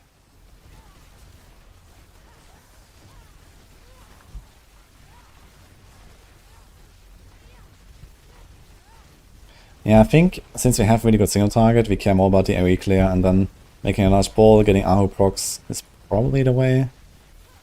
I think I can really get a lot of like lucky hit in here. But it wouldn't be bad to get lucky hit temper. What do I have right now? I have no temper and familiar lucky hit chance temper, so that is kinda oof.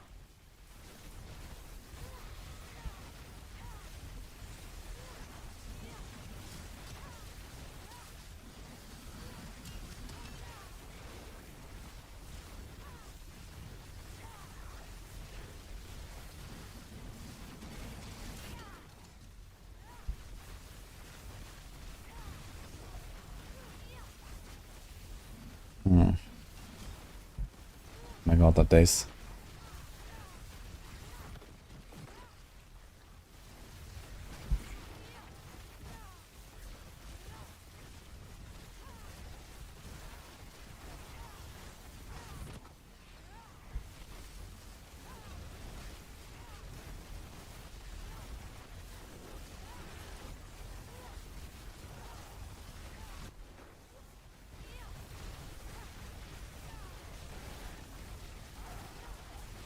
Okay, 95 is very chill with this.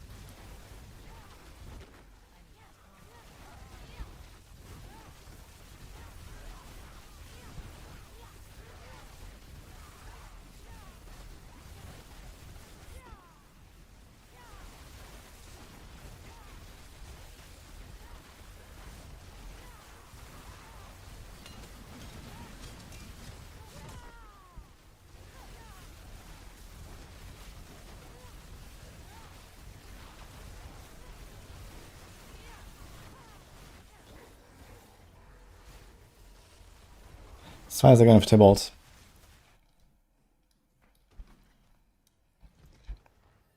Tybalt also has more attack speed, so we get more lucky hits. But we probably want to put protection back.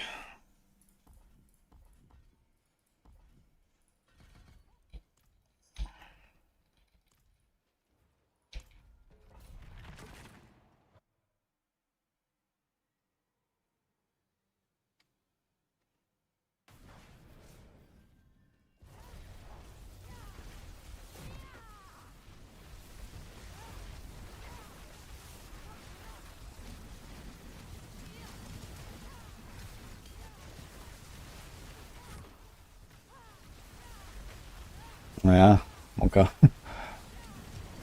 Can feel the difference.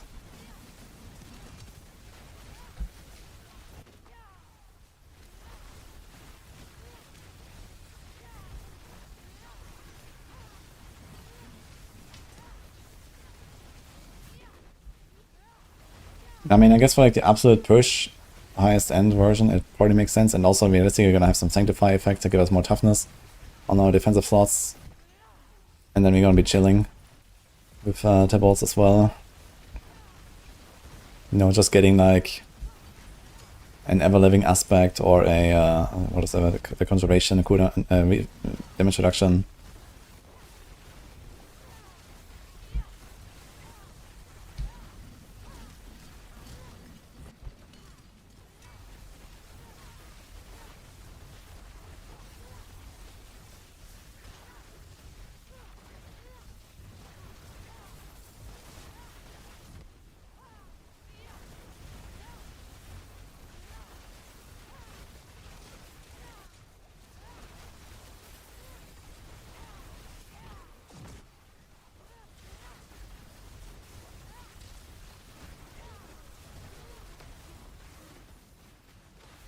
God.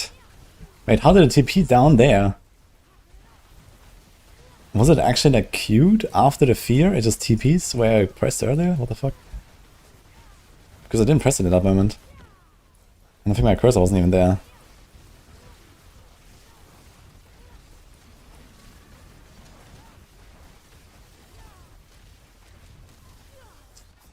These fucking snacks, man. They're insane.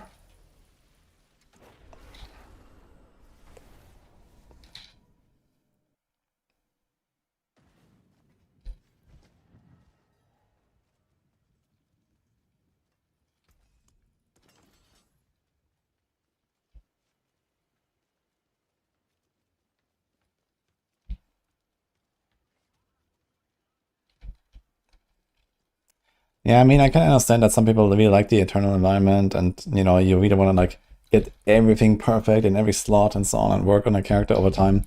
And I guess once the game moves into, like, a more stable form, you'll be able to do that more. But, you know, now in the last 2 years, they've done, like, the Season 4 update, they've done the expansion update, now they're doing, like, the Season 11 update and so on. So it's just, like, you know, the game is moving forward. And you know, with it, items become obsolete. I mean, it's just how it works, I guess. Can't really do much about it, but I guess at some point they're gonna stop reworking basic game features, right? And they're gonna start adding more on top or something. And then once you're there, I guess Eternal will become more stable. Let's try a Tower 95.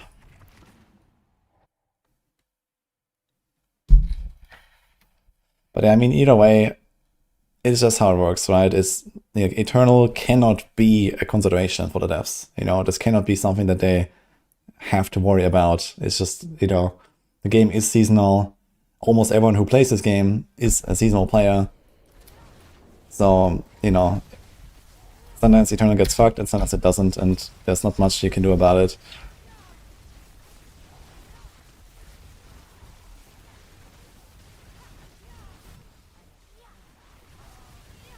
Like, you can't, you know, handcuff the devs or something with, oh man, what about the Eternal players?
I think it's actually a WSD angle, because I need to cast into the pack here. It's kind of hard to do this while stutter stepping like this.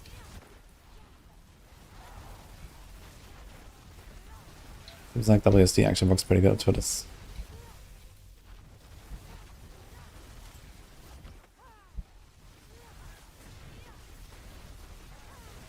We don't have to like piano our cooldowns very much. It's only like the unstable current sometimes. Ditch.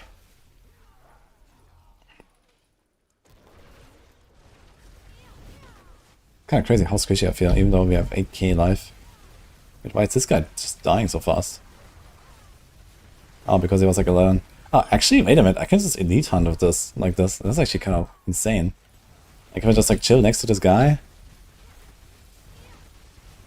He dies way slower. Why did this other guy die so fast?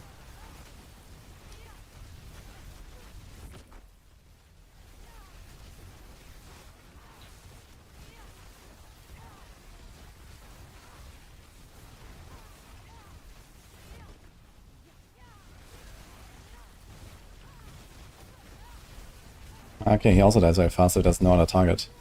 Dude, a single target on this build is actually so insane. Wild.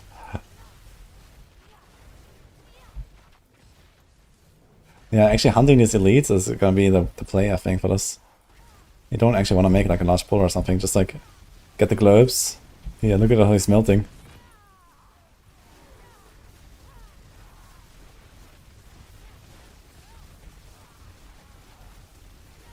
So in that case, maybe don't go Ahu Quacks, you don't make large pulls. How long does the pylon take? Let's see. Can you kill the pylon? You can kill a pylon. Means you're gonna have like a sub 1 minute boss kill or something. On a push here. Not exactly pushed here, we can go higher, but...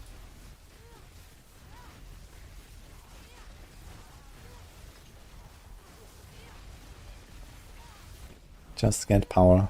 Lul. And this is... speed, unlucky.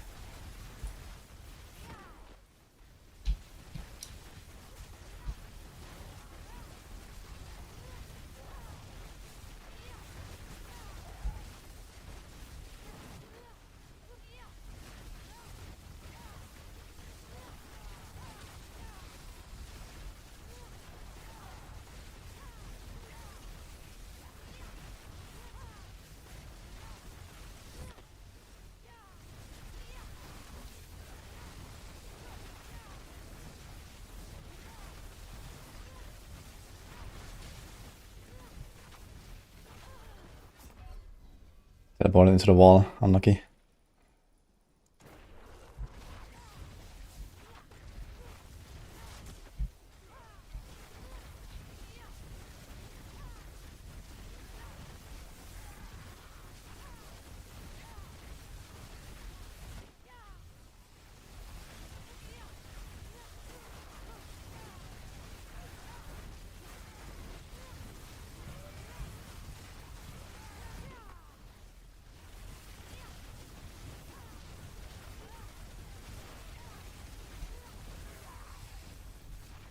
Problem.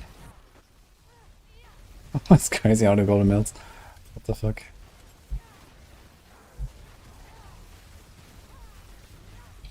This is surely gonna be a power pylon. Are you even gonna go to 4 pylons? We had only had 2 and we had like 70%. Sus. Did I miss one? No, it doesn't show any. Oh, shouldn't have opened the map. Right here. Like 200 monsters just instantly TP on me somehow. Wait, how? What are they doing? I have constructs here.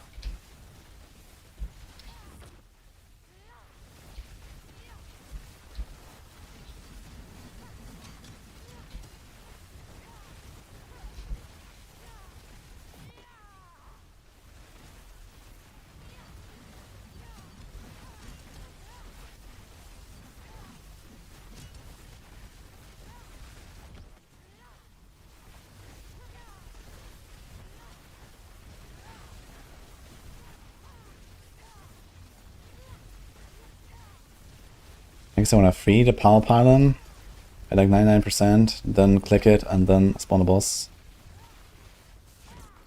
Why is this like such a weird wait when you destroy the power pylon? You have to wait like 2 seconds to even click it. Great power.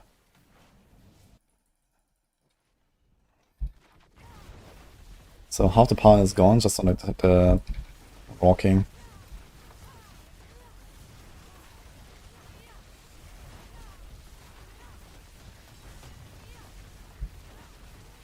Power seems to be significantly damage buff though. Like at least quadruple, I think. It's crazy how fast the Sphinx is melted. This was like 2 seconds or not even. And there were other targets still nearby. So I wonder, are we gonna get the 4th pile now or not? We got the 3rd one at 90.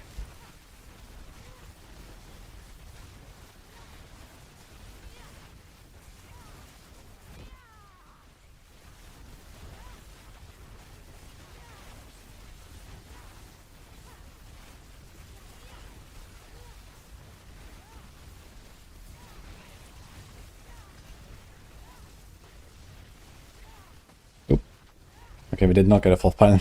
Unlucky.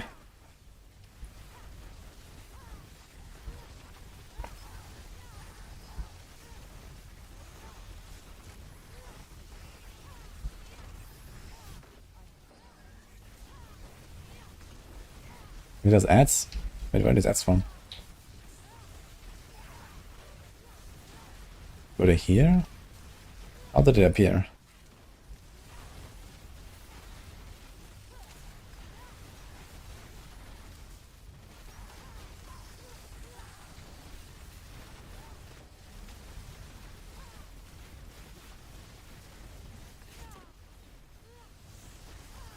Yeah, like 1 minute boss on a 95. It's pretty good. These guys are super tanky on tower right now. Probably gonna get nerfed a bit.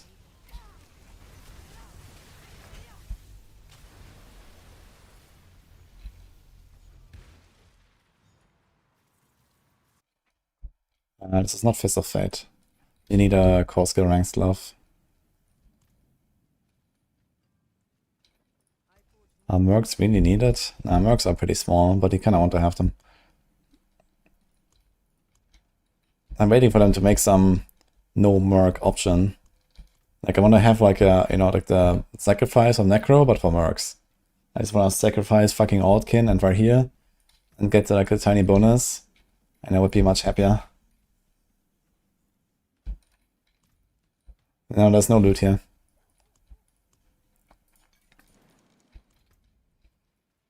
Let's do Temerity. Let's do Neo Quacks again. But first I want to see what actually happened with those ads on the boss. Like why were there ads?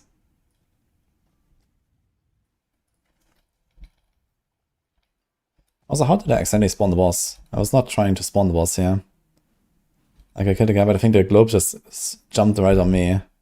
Yeah, TP'd away, but it already collected it.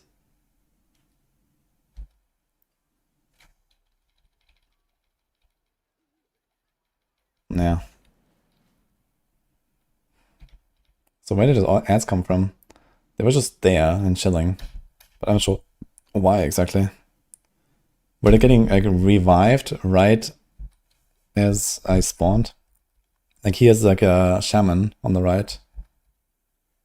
So I guess he was reviving them right when the boss spawned.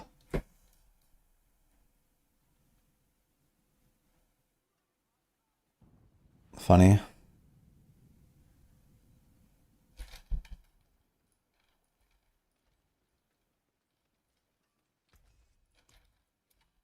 Also I want to see the power pylon.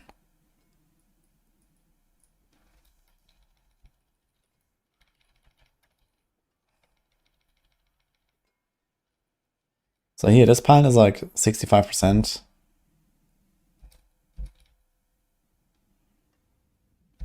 One, two. It's like around 8 seconds. So let's say for the entire pylon, this would be like 10, 12 seconds or so. I remember my stinger on the push tier, it was like 1.5 minutes to open the pylon. Something like that. And then here, when we had the power, like look how fast the thing dies. And there's like a lot of other monsters nearby. Okay, we're mostly hitting the pylon though because we're staying right next to it. But it's like 2 seconds or so. 1, 2, boom. So I think power pylon is at least quadruple damage. Maybe more. So basically the, you know, clicking it and there's nothing here. And there's nothing here. And going through the 5 seconds loading screen. Like that loading screen alone just cost me half a minute. Nice. And then I entered a pack here with around 60% left on the pylon.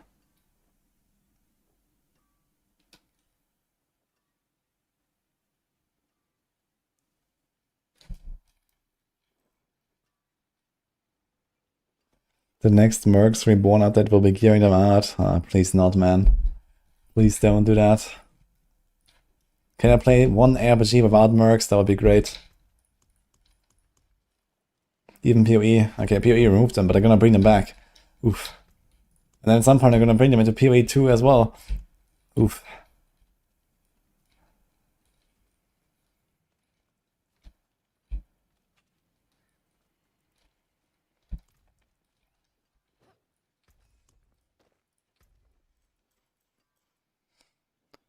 Pulling energy is 105%. That's pretty good.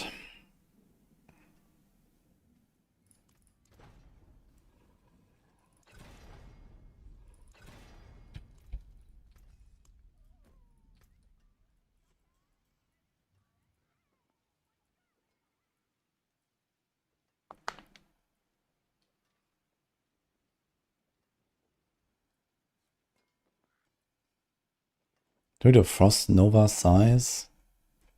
I don't know what the fuck I'm gonna do here. Barrier generation?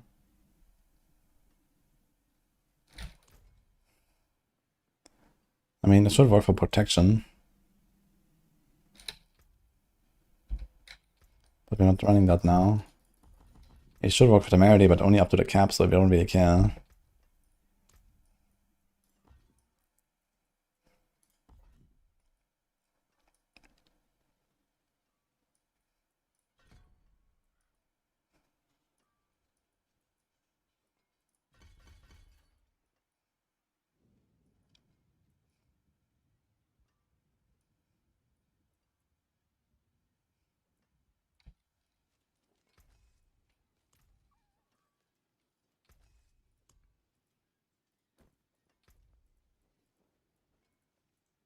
Impairment reduction.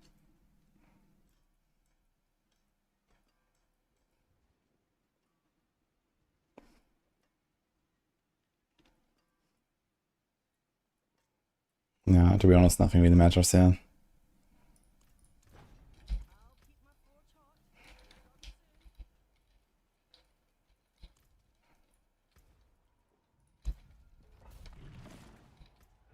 So I'm gonna turn Neo Quacks instead of Aho Quacks and Temerity instead of Tybalt. I'm missing a bit of crit now. We have only 88 crit. It's a bit scuffed.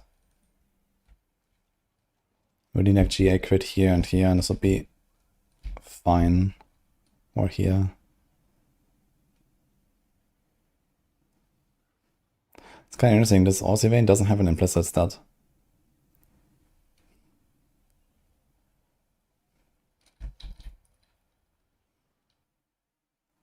What am I rolling for? 327.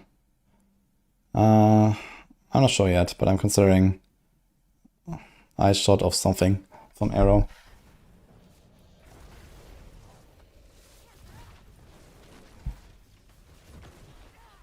I haven't played Ice Shot. Looks pretty OP.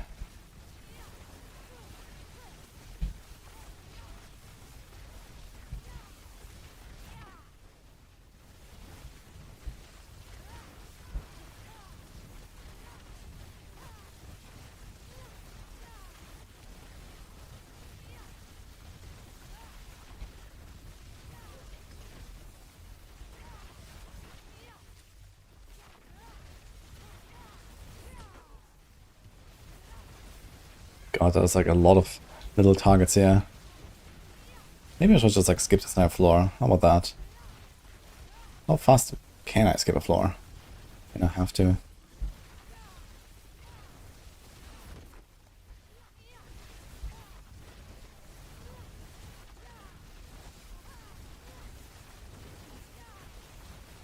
Actually we can just stand right on top of the guy, right? We can just do this here. So we don't necessarily have to skip. We just hunt the elites like this. For some reason, now he's not taking any damage. Though I'm trying pretty hard.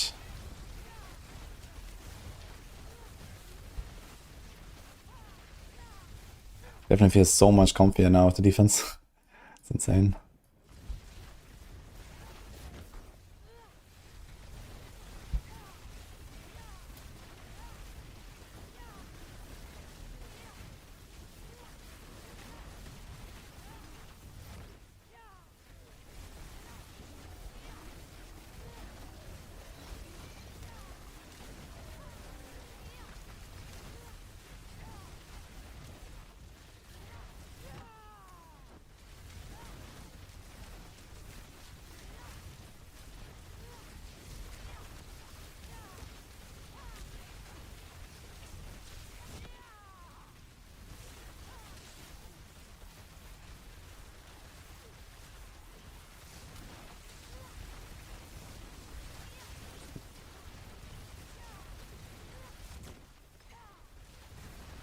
Kind of interesting.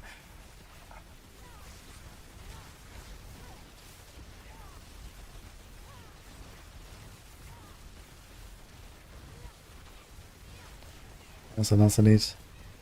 Wait. I thought this was 2 packs, but it was only 1.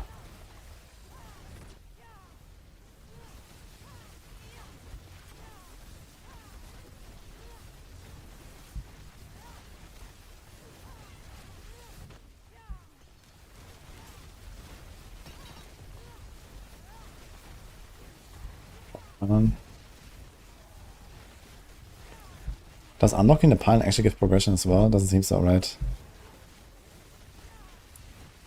But maybe if it does, then this would be kind of worth. PoE's on Friday.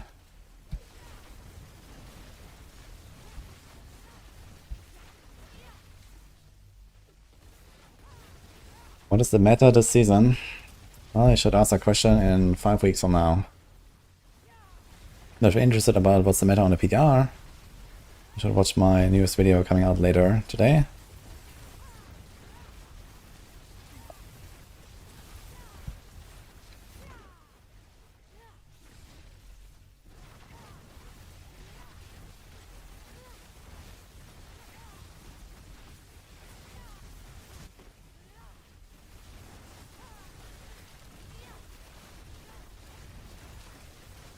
And it's like the spawn at 4 minutes. So at 4 minutes, there's like some random ambush.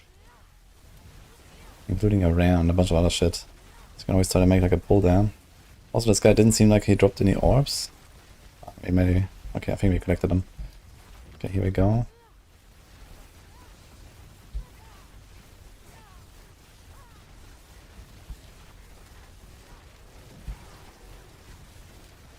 I'm not sure if minions are really worth a lot here in this game mode. You don't have to kill the minions to get the globes. I think you really only care about getting the globes on the elites. So either kill the blue pack or just the yellow and not the minions. I'm not sure if they give like more. Okay, pile of power.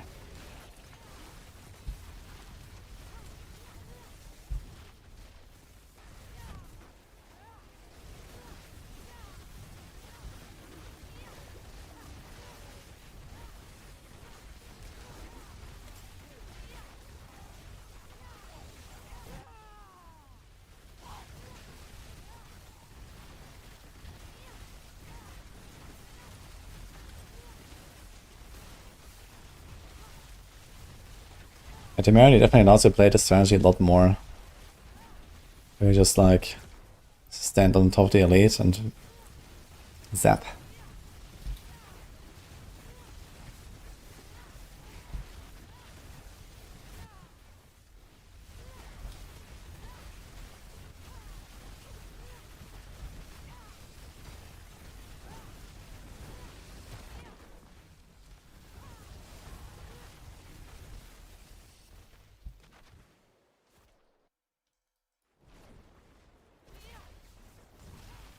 Maybe Soccer is gonna have all lighting mandatory on the skill bar.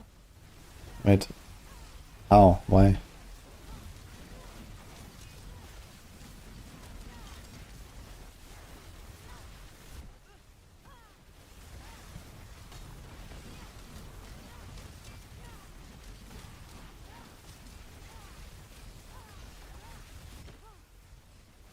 Okay, the last point is surely a power, right?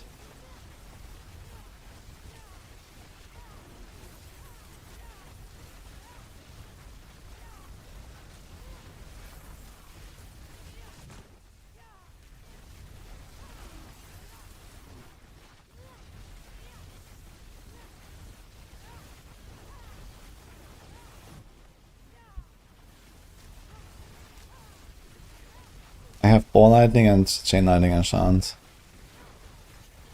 I mean, enchant's barely matter, it's all about just maximizing lucky hit for the Frost Novas.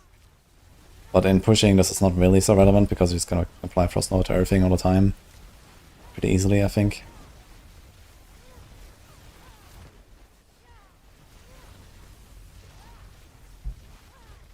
So are we gonna get a 4th pile or not?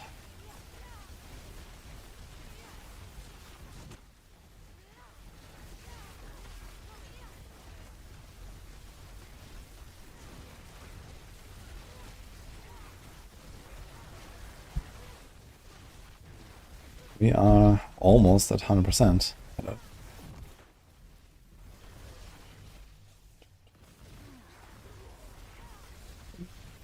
Okay. There's no fourth pylon. Okay then. I got baited. That's my fourth pylon. Okay, it's this guy again. I wonder how many bosses there are. I think there's like 5 at least. There's like the Wrath. There's a Snake. There's like the drowned, like first mate guy. Not sure what else. I don't really want to press anything besides wall lighting anyway when you have temerity. The only reason to use cooldowns is for protection passive, but you don't run protection passive right now. We have temerity. Otherwise, you just want to get more ball lightings out, I guess.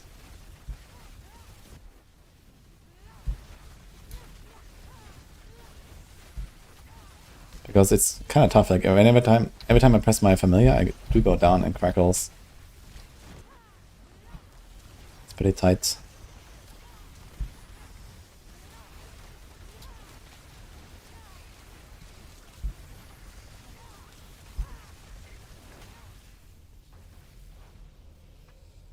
Maybe try Fist of Fate. No, we can't. Fist of Fate is a 50% damage buff. We don't care about Vuln. It has attack speed crit, but it can do that on normal glove too. We lose lots of additive from not having the offensive temper. We lose the free claw ranks, which is probably like around 10% damage by itself. Okay, it's not that much, the 3 core ranks. Maybe you can get away without it. But I don't think we have a lack of Frost Nova procs here.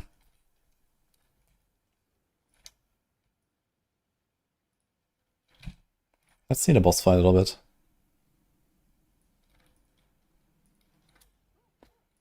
And like lacks the concentration aspect more than temerity. Because we use life on hit on focus. Yeah, we actually have a GA life on hit here. Concentration is 25.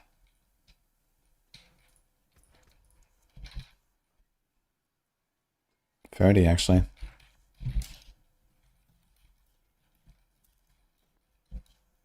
So it's like a 42.8%. And let's say we generally have 40% barrier from protection.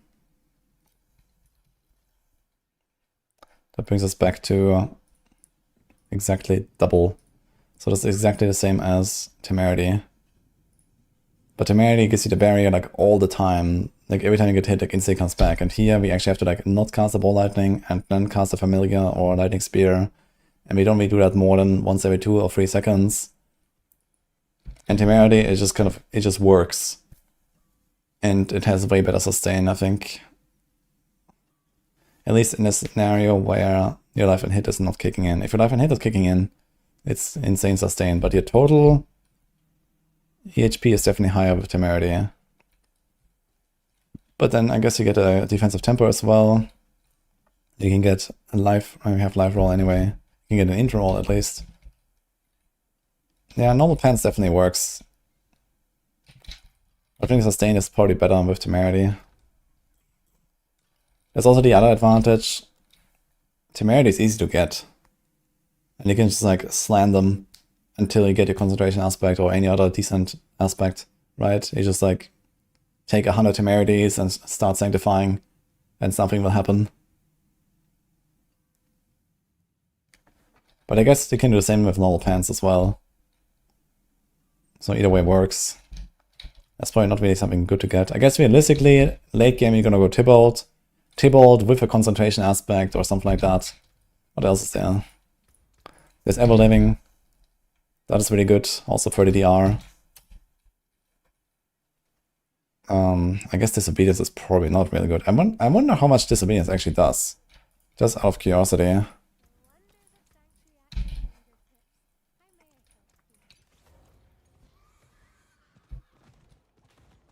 Thanks Dinosaurs for the Prime.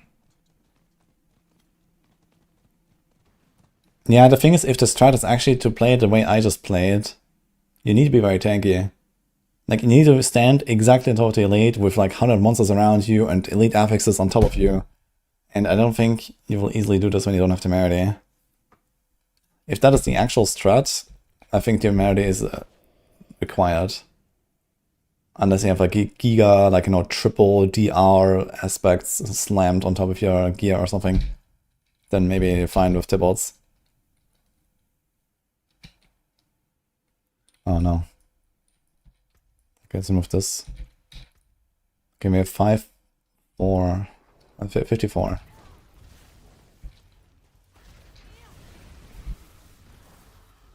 Oh.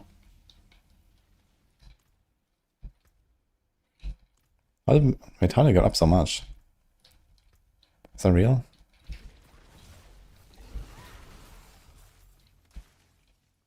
No, there's something else.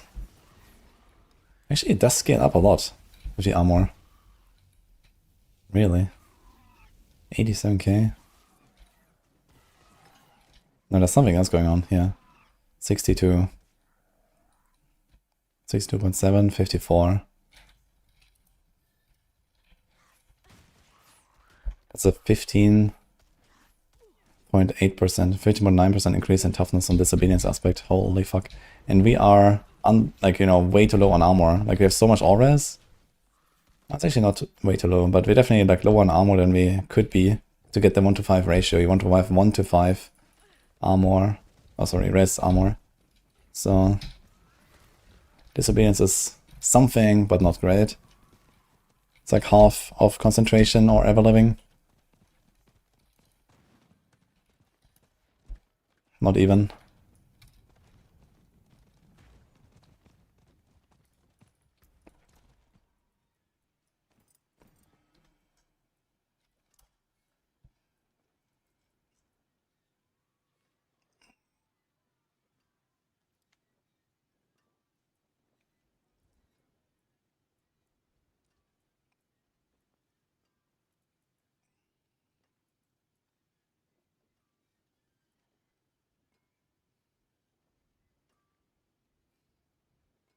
Deflecting barrier is not terrible.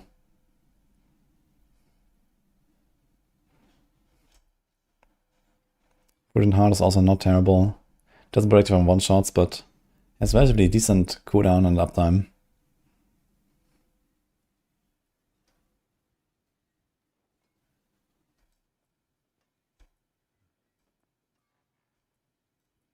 Yeah, Juggernaut is just like terrible now.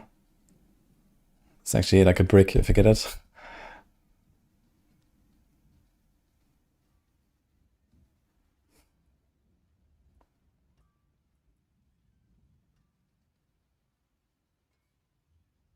.0, it doesn't say percent damage reduction.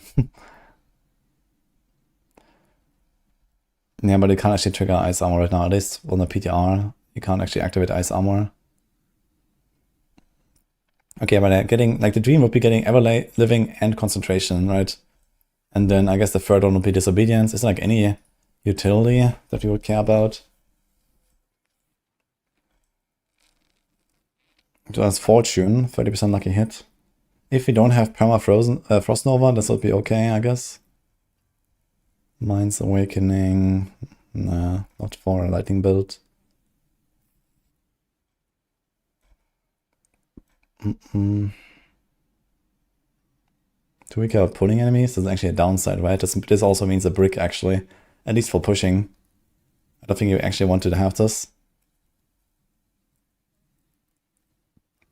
I mean, as this. But before you get this, you can also just have like a 8% damage mod or something.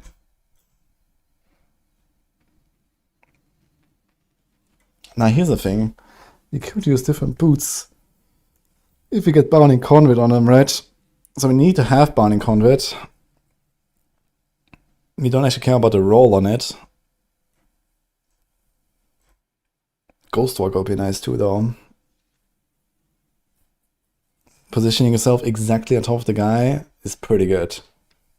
Ghostwalker will be like legendary boots and slamming Ghostwalker on it. That'll be sick, I think.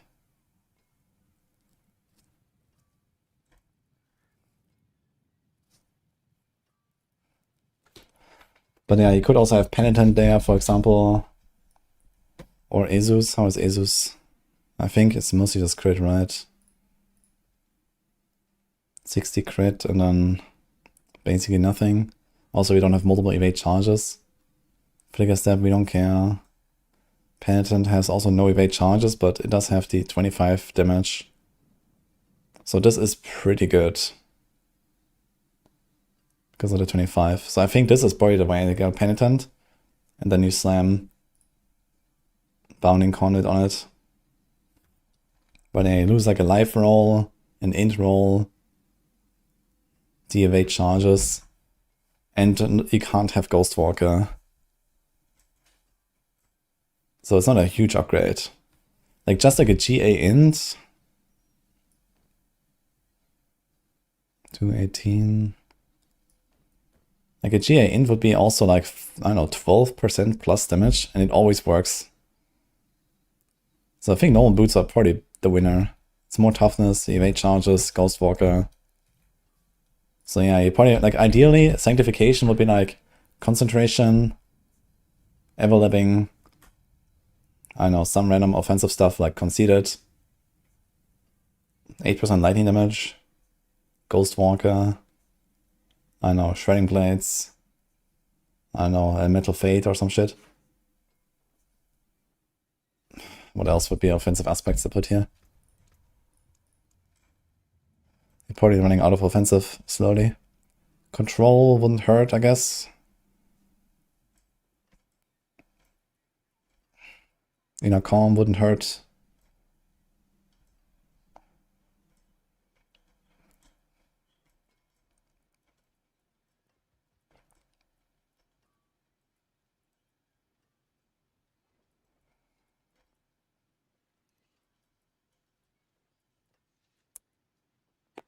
And then if they make Ice Armor work with the enchantment and the Press Potion, Stormspell wouldn't hurt either. Or Vehement Brawler actually would probably be better. Because you don't have enough potions, I think. You could time it, but you don't have enough potions, I think, for like a push. So yeah, there's like definitely a lot of like really good aspects you can throw here. Like the typical aspect is something like a 20-30% damage buff. So you only need like one random piece where you have like lightning, sanctification, and then defense, and then offense, 1, 2, 3, 4, 5, 6 offensive aspects, and Ghostwalker. So that would be the ideal sanctification outcomes, I guess. Resource, I don't think we care about anything there. Actually, there is also extra skill ranks, but I don't think they win. I think there's like +2 to all skills. Would that be good enough? It wouldn't be terrible, at least. It will give you 12 more ranks. Which is also like 10, maybe 15% damage.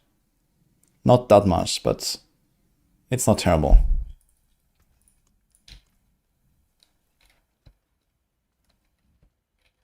Orange Herald is useless, we have perma uptime easily. You play 2 diamonds, 1 skull, socket, and jewels. Yeah, I noticed physical damage is definitely very dangerous, like especially the snakes in the pit.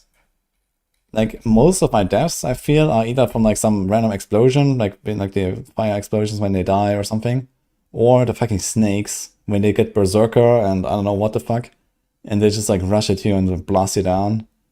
So like a skull is definitely good.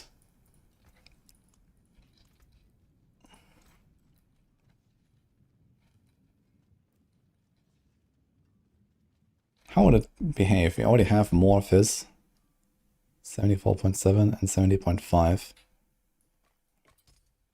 Now 79.3 and 68.5. So how did it change? It's old damage taken divided by new damage taken, right? So it's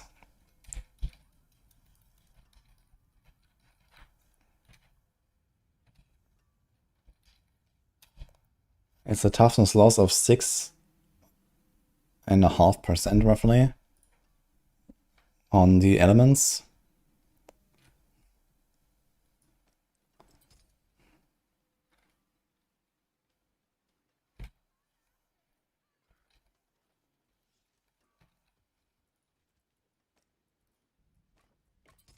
And a gain of 22.2 on physical.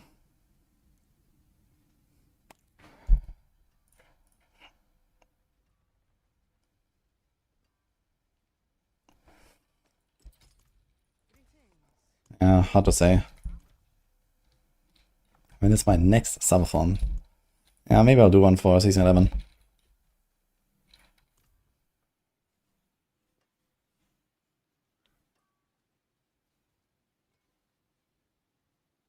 To judge disobedience, at least change jewel gem to skull. That has no impact on the value of disobedience.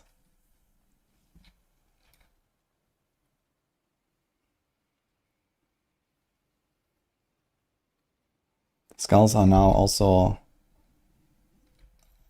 physical damage reduction, physical res, not armor anymore. And if anything, if we added skulls and they still gave us armor, it would actually be anti-synergy. Because right now I was like too low on armor compared to my res.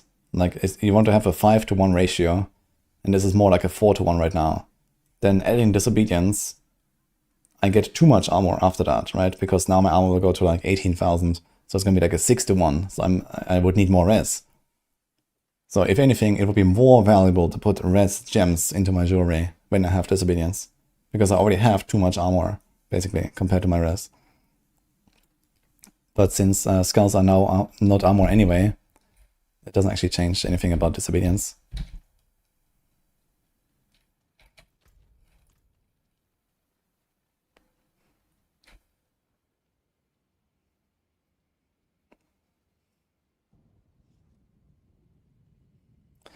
Anything else you want to try here? Kind of happy with the result, to be honest. It's pretty good. So like anything we have to write down though.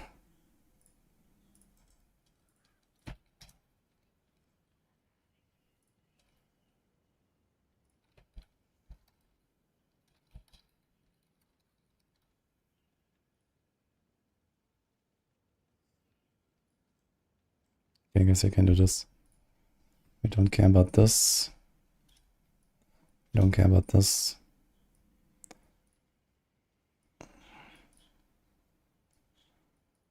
Okay, this is all correct. What about abundant energy?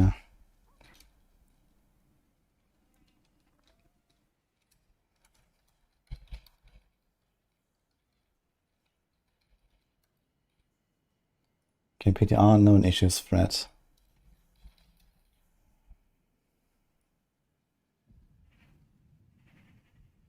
Yeah, I think it doesn't affect multiple enemies, so a tempering recipe that allows crackling energy to zap additional targets. So it's only the temper, and it seems to not work with abundant energy. So I'm not sure if abundant energy actually does anything.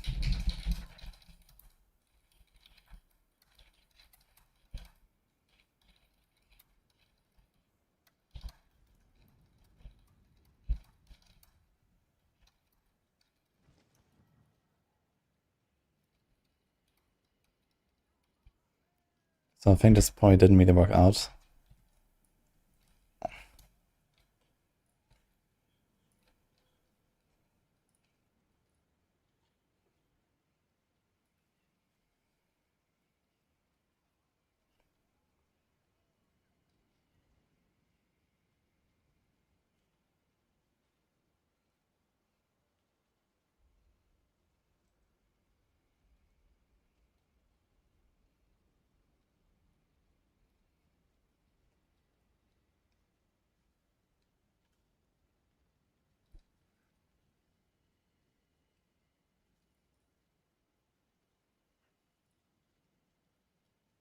Okay, I'll just save this here.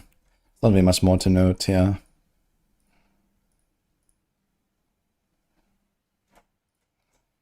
Okay. Do we level something? I think I kind of want to level something. Do I want to try anything else on a Stork? The only other thing I would like to try on a Stork is probably like a teleport build. Like pure teleport build would be interesting. With Oculus. Yeah, with Oculus here. I think later.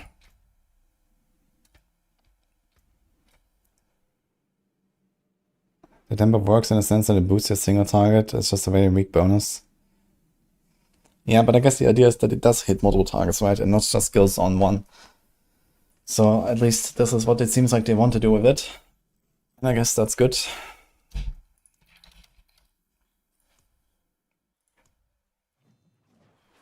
So we have leveled a Barb, a Zork, a Rogue. So we have Necro, Druid, Spiritborn.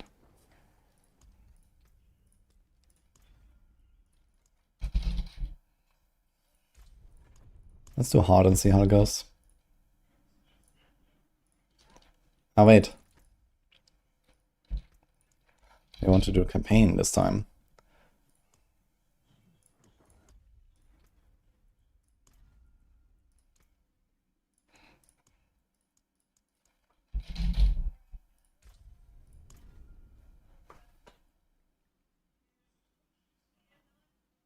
I tried pure TB build of Raymond and Oculus and it's worthless.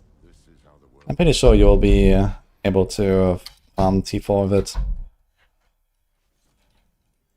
Connors has been trying it. It seems like it actually kind of works.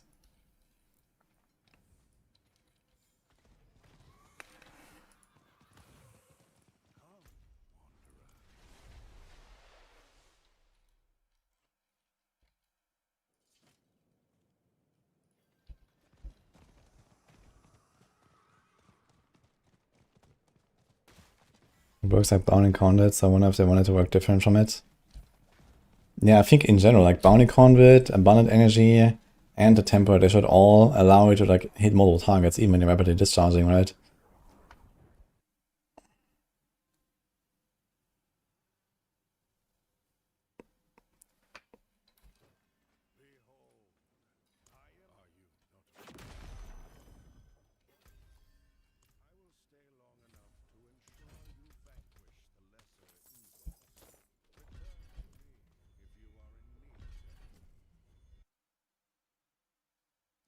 Would not like that. I don't know, I think the single target would still feel very good, regardless.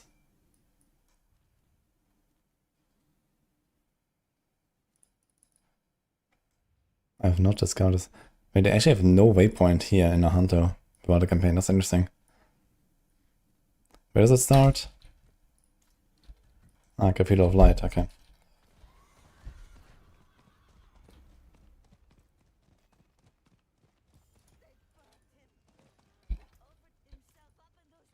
And we're gonna get 1 point by default, right? So I guess we do Bone Splinters or something.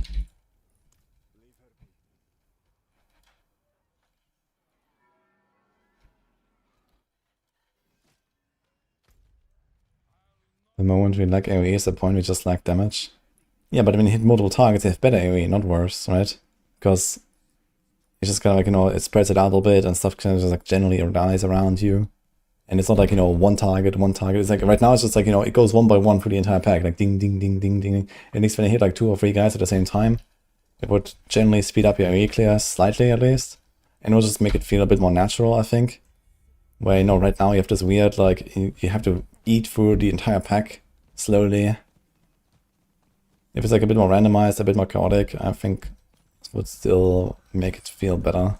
Maybe like most of the hits should still go to the nearest targets, but then like, you know, the extra hits to go to like 2 other targets.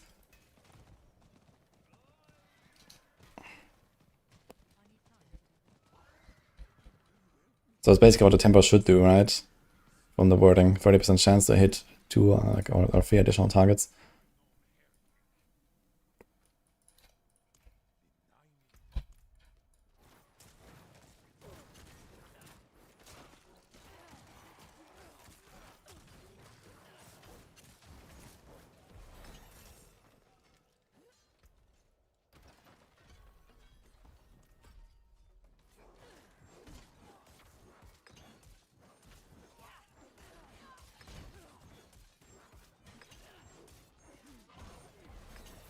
Two levels on this guy. What the hell? Movement speed boots, GG.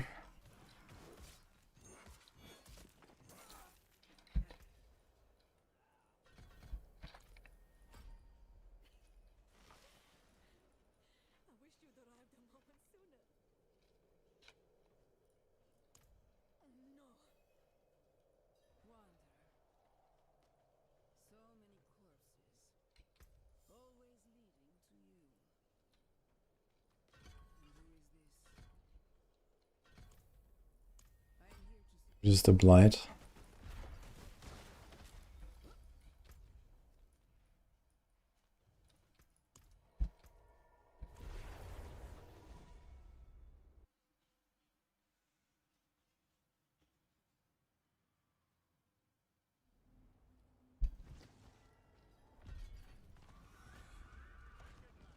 We like the identity of focus damage. Yeah, but the problem is I think that it's a bit too much, like on the single target side. Like there's so many builds that are like generally AoE focused. And the moment that, for example, bosses become kind of tough and so on, right? We're asking for like, you know, harder boss fights and pinnacle challenges and so on. And then you get to the point where basically this build is like 10 times more single target damage than any other build on a Zorg. That's too much, I think. So I think it's fine to like spread it out a little bit with the extra zaps and stuff, and we'll be okay.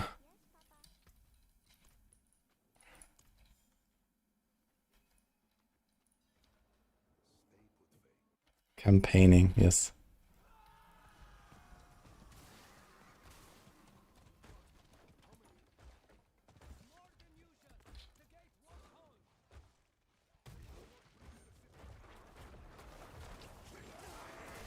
And the problem is like, yeah, that's a problem, but like the thing is, if you do this change where like the extra zaps actually spread out and not all go to the same guy, it will probably still be the by far highest single target build that Zorg has. You know, outside of the fact that it's just like generally the strongest build on Zorg. Right? It's like the strongest across the board, and that includes the fact that they don't have any AoE whatsoever. So like right now it is actually like 10 times better than the next best build on single target, right? Like when I took Frozen Orb to Benial, it took me like 25 seconds. On Crackle, it's like 2 seconds. So... And Frozen Orb is probably like one of the next builds in line in terms of power on the Zorg.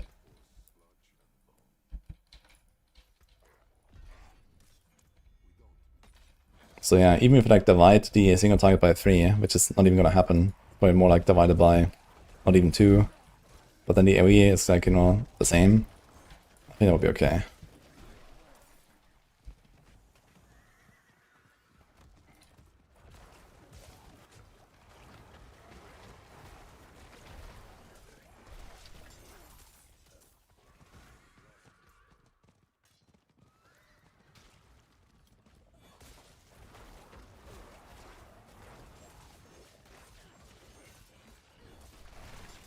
So much attack speed, I feel.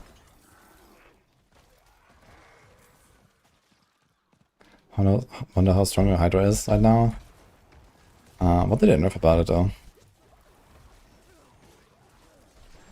I mean, Hydra was not affected by advanced techniques in Season 10.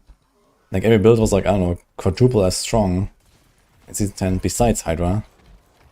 Did they like target nerf it? There was just like the Masterwork nerf, I guess, but that doesn't really affect Hydra much more than most other builds. A little bit more. But every other build loses like quadruple damage from advanced techniques. I think if anything, Hydra should still be pretty decent. Unless there was something else that I'm not remembering now.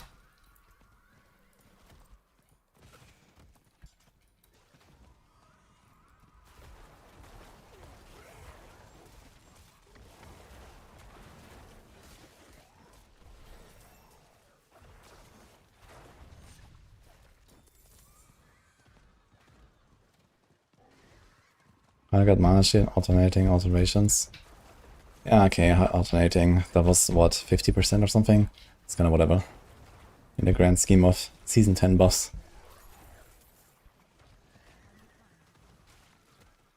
Yeah, if anything, Hydra should still be pretty solid, I think, if there was no target nerfs to it. And now you can actually use Serpentine Aspect again, which you couldn't before, with mana shields.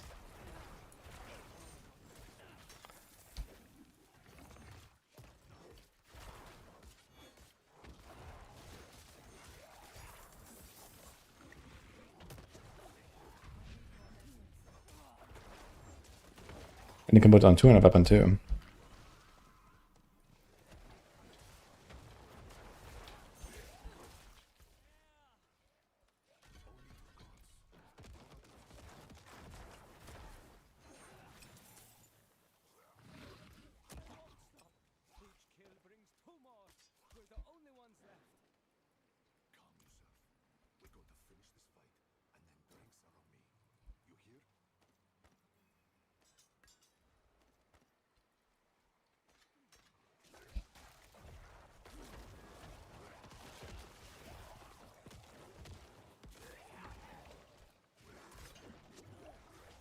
Massive loss of Hydra heads. No, it's not such a big problem actually. People think it's a big problem, but it's not. You have 4 heads by default. And then you have 2 heads on the amulet. And then you still get 6 heads on the two-handed weapon GA, or 3 on one-handed offhand.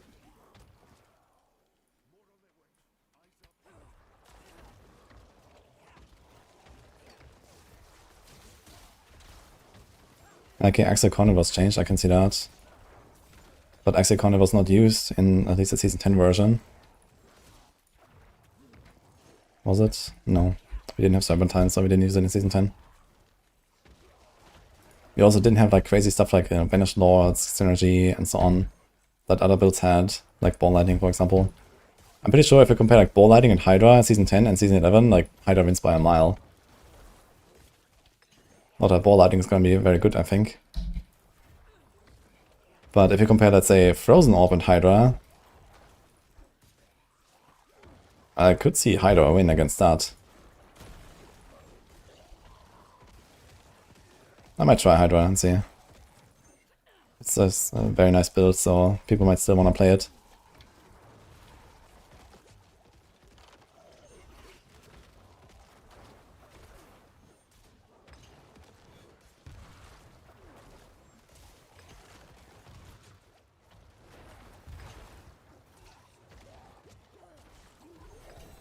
Level 12. I'm actually kind of curious if I go here again and do it all on hard difficulty. If we're gonna be significantly higher.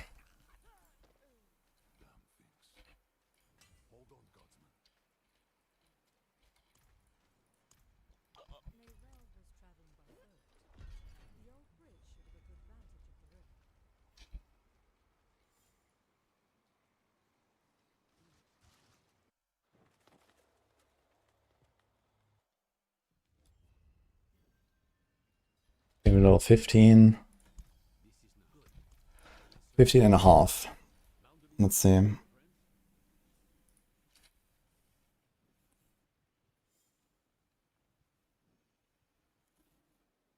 Feels like there's a soft ceiling in terms of XP in the end of campaign.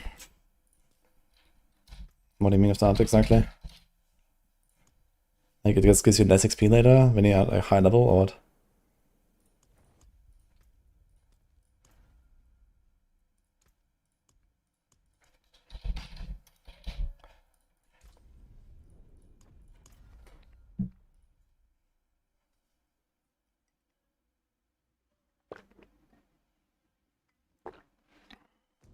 This is how the world I knew.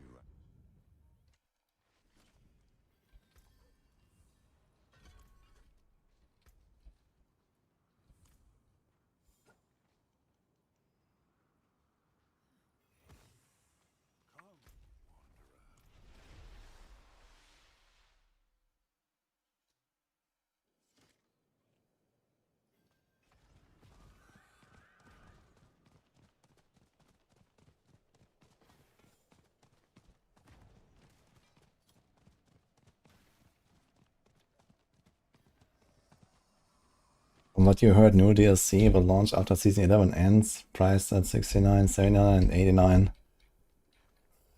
I have no idea where you heard that, but that seems extremely unbelievable. Like DLC is gonna cost 40 expectedly, because that was the price for Wrath of Hatred. They can't really raise the price, I think. Without some massive inflation hit that we're not expecting right now.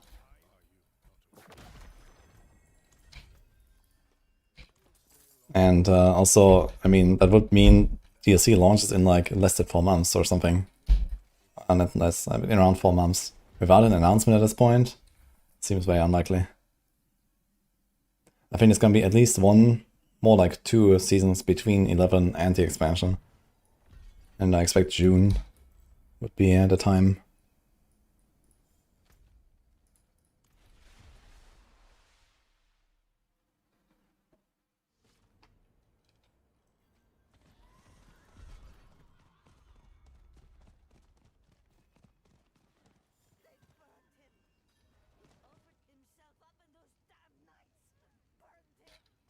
There's no chaos items anymore.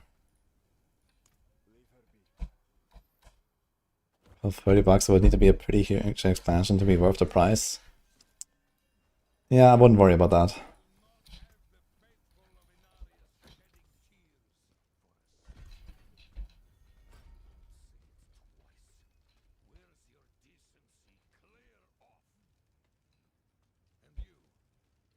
Six, 26 sounds like a perfect date.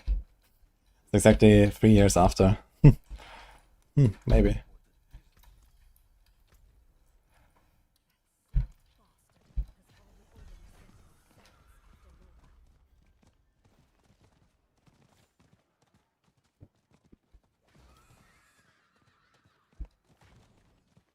Where's the fun in buffing armor, resist or die for Masterworking now? Yeah, the fun comes when you do sanctification. Yeah, it was kind of fun to get like a double and triple crit, but it was also really soul draining. For builds that required those things. And also it was just like very imbalanced because of the exponential scaling of certain stats. Like, you know, the more cooldown reduction you have on one item, like Shaco, you know, the crazier it becomes. And, you know, the difference between like a double hit and a triple hit was gigantic in some cases.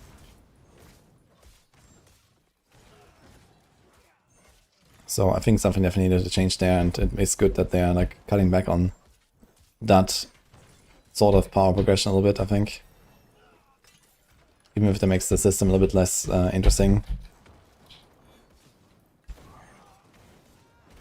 This guy doesn't seem to have really more HP than before. I'm even hard now.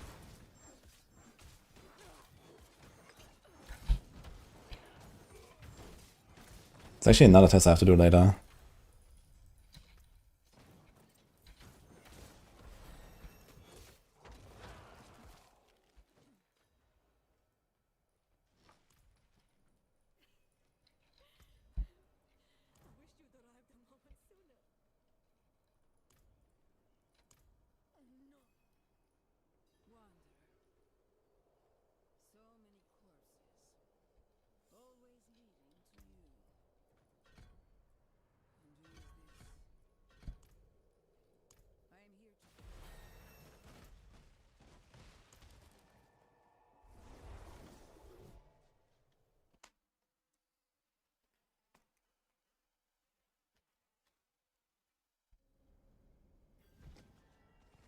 RNG and crafting is always bad?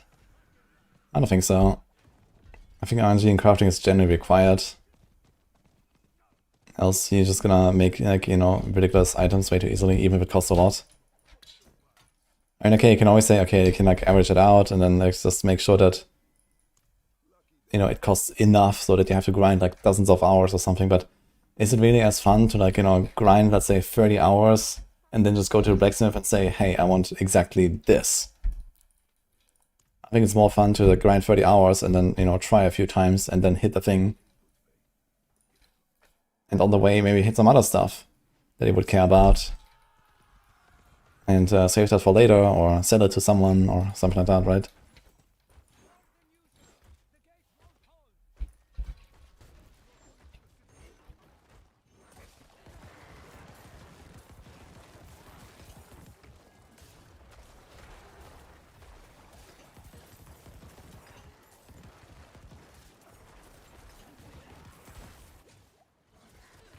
You get used to this new explosive animation, man.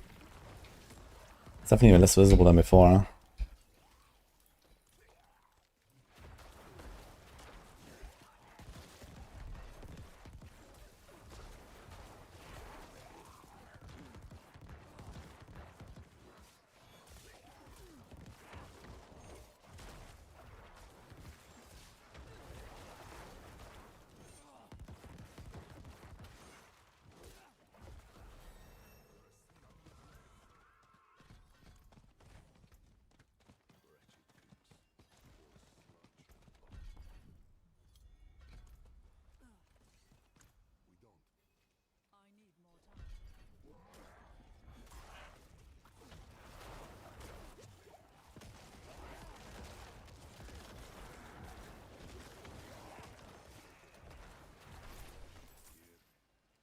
Very necro early game is actually kind of fun.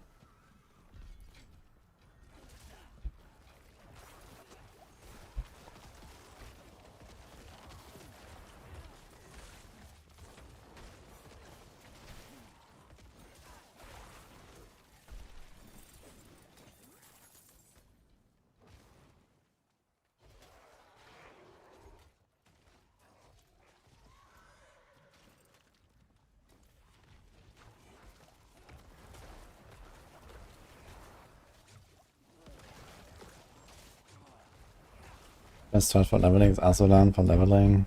And then the XP also expires. Yeah, okay, but I mean, none of these two will exist when the season goes live, right? So, don't really worry about it.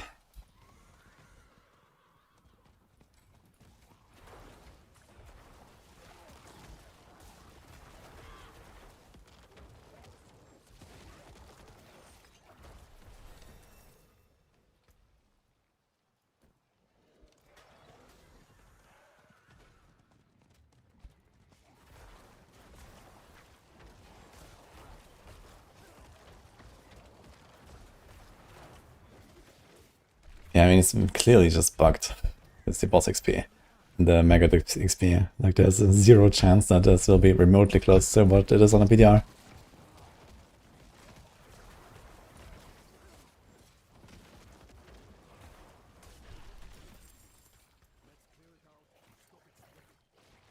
Like, I don't think I'm even gonna, like, try it when the season goes live.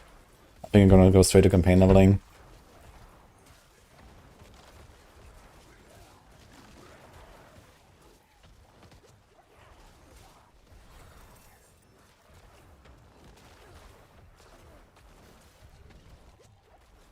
Definitely weird not starting with 12 skill points.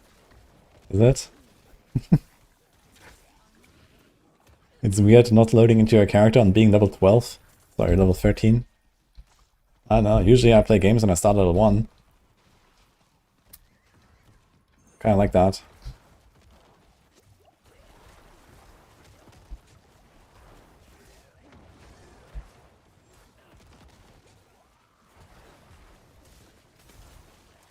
I think realistically you have to nerf campaign and fix the boss stuff on the maggots. I don't think people are really excited to see that campaign is so much better. For some reason, campaign actually got a buff in this patch. I'm not sure how, but that happened. It's even better than before. What do I do now? Just this.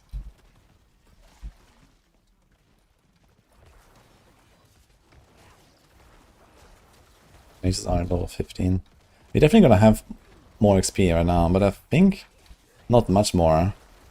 So you probably want to do just a normal campaign. It seems like the campaign XP is not really going up significantly. We're like 12.5 now. And I think this is mostly just like the XP from the monsters.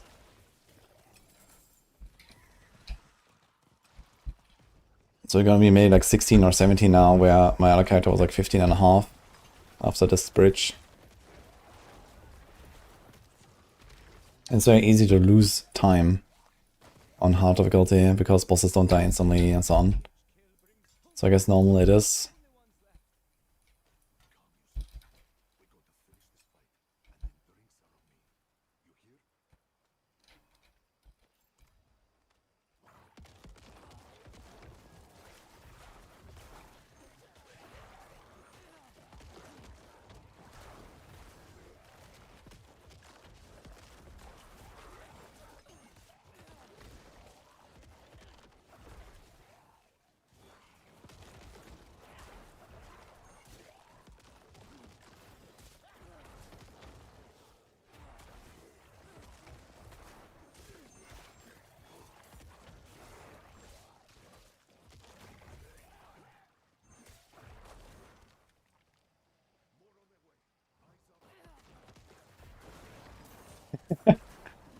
Yeah, the Masterworking changes are a bit weird, but at least they solved one of the biggest pain points and the power creep a little bit. I think I would also prefer like a different design, but that's what it is now. As long as other crafting is coming later, I guess that's okay. It's just we don't have the other crafting yet.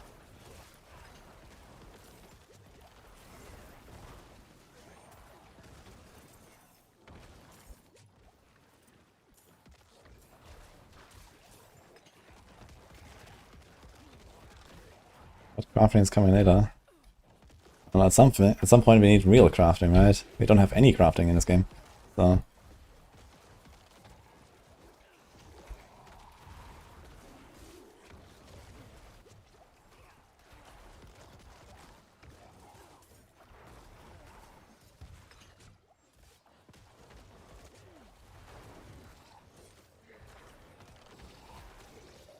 Need a search for Masterworking? What do you mean of that?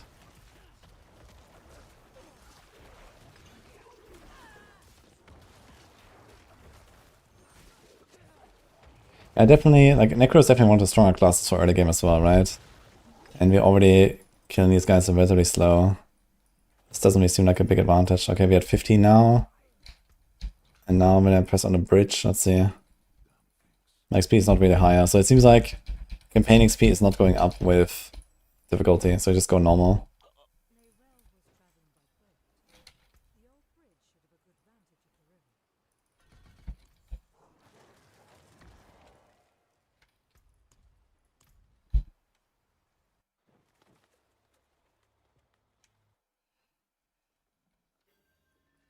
Okay, we're 2 levels higher actually. This quest gave us 2 levels, 2.5. But the thing is, you go through the levels so fast. Like, look at my gear. We're level 12, level 9. Like, you're just gonna like fall behind so hard on gear if you do this.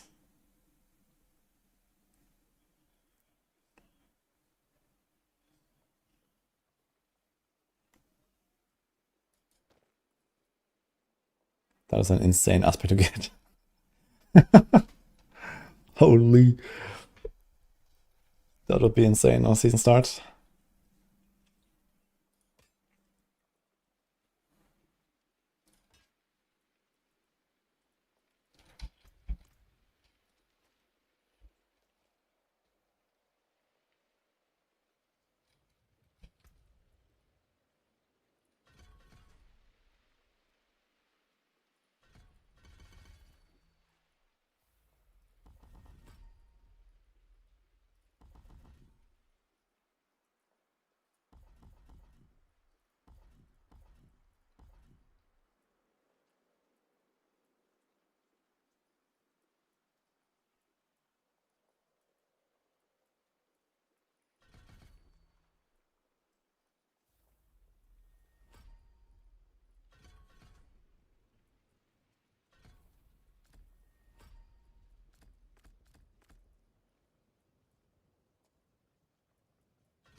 Okay, let's do it on normal.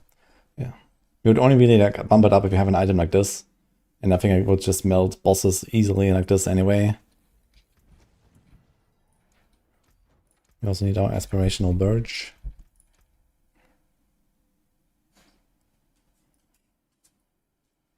Yikes.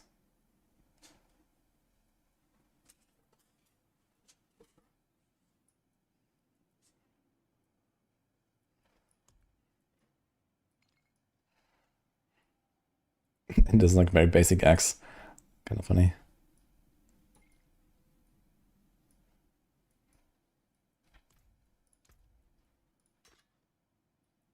That works.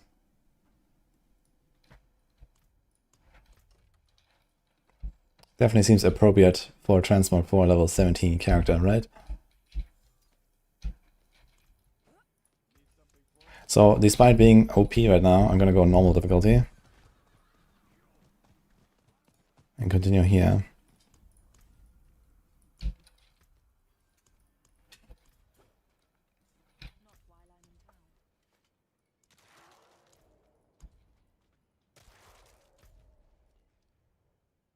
Oh, how did we get there now?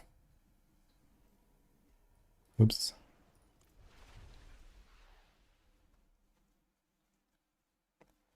How much more fun do I feel is leveling for me? I mean, if you do campaign, it's not really any more fun or less than before, I guess. Because it's just the same thing. Not doing campaign was actually decently fun, I think. Hi, Shameful. Minutes preparation for PTR 1 league. Well, last time I checked, this PTR ends in 50 hours. And I'm already way behind schedule on my testing, so...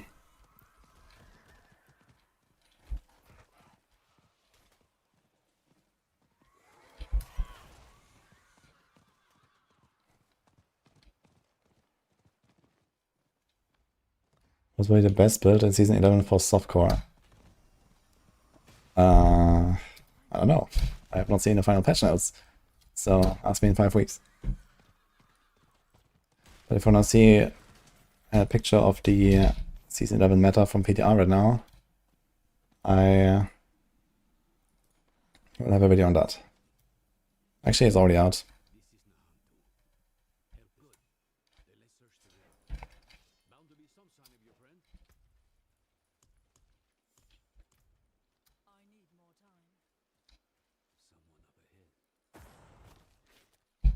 Wait.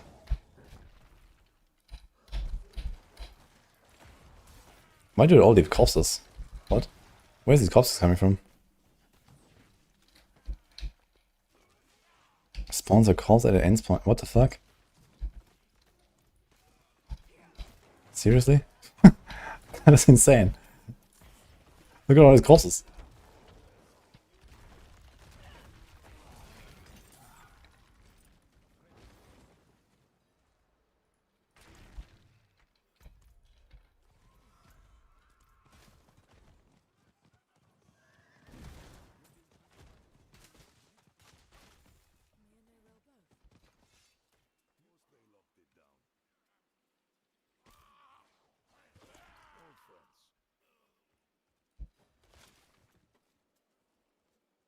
I'm trying to go on set, but we will with this guy.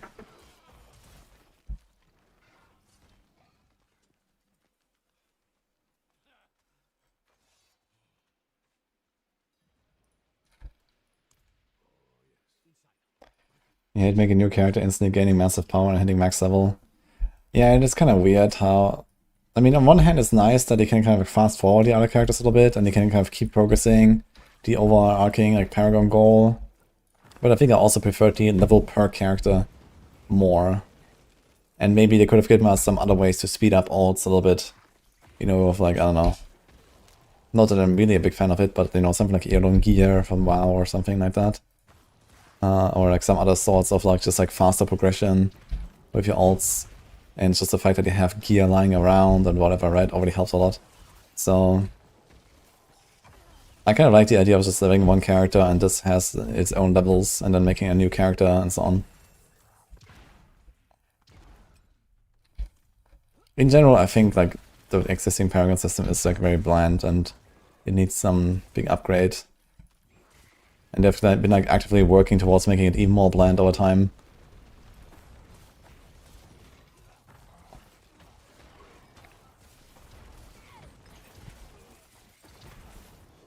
So at some point I think like some major Paragon shakeup is in order.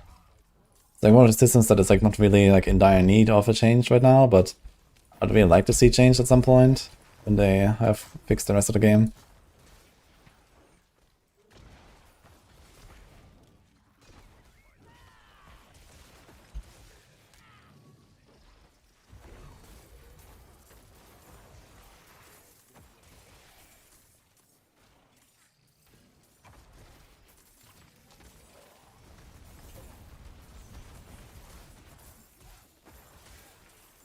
And is playing here.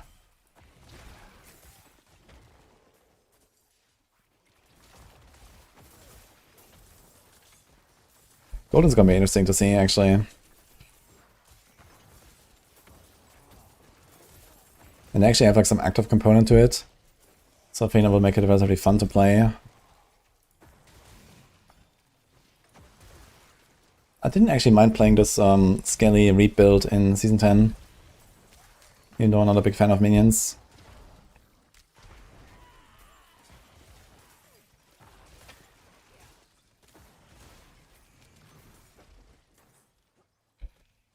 I think this game in its lifetime will have the chance to scratch near PoE 2. In what? Like, in what way?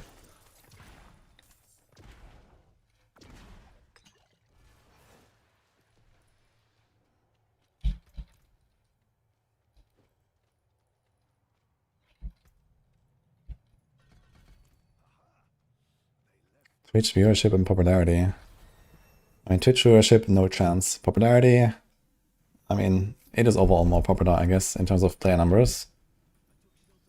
I don't think that PoE 2 reaches D4 numbers.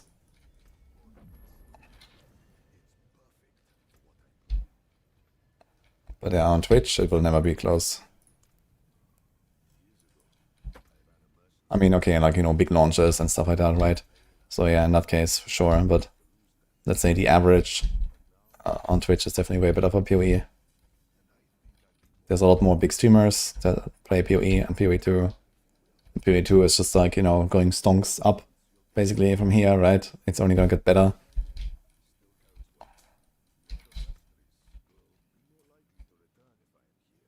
And relatively quickly, so.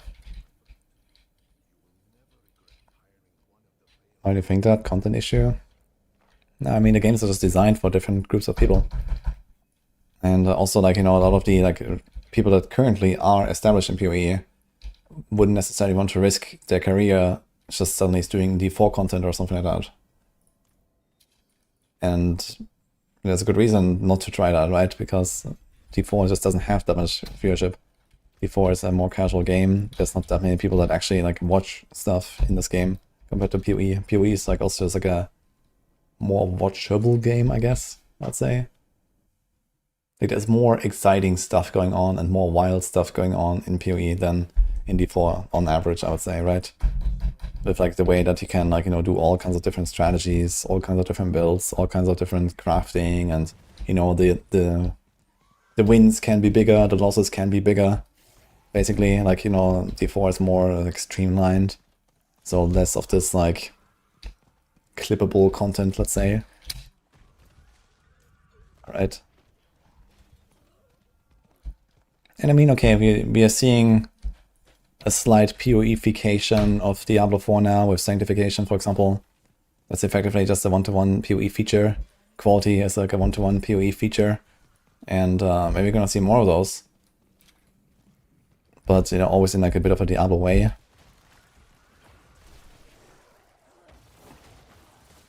But yeah, like Sanctification is like one of those things that, for example, PoE has that is now only just coming to D4. And it's only a seasonal thing, so we don't know if it's gonna stay or come back or whatever. Realistically, something like Sanctification should stay in the game, I think. I think it's gonna be a massive success. And then they should refine it and, you know, make it cool and awesome and make it like a permanent thing after season 11. I think this will be the way to go. And yeah, like, you know, we're gonna have, you know, at least one new thing now where it's like, this is like, you know, video content or clip content, right? Like, I'm gonna have a stash of 100, like, you know, weapons, and I'm gonna start sanctifying them all, and we'll see the outcome. And there's gonna be some big stuff in there and so on, and some funny stuff where the item breaks in some hilarious ways or something. That's like one of those things that PoE has, but PoE has like 100 more of these things.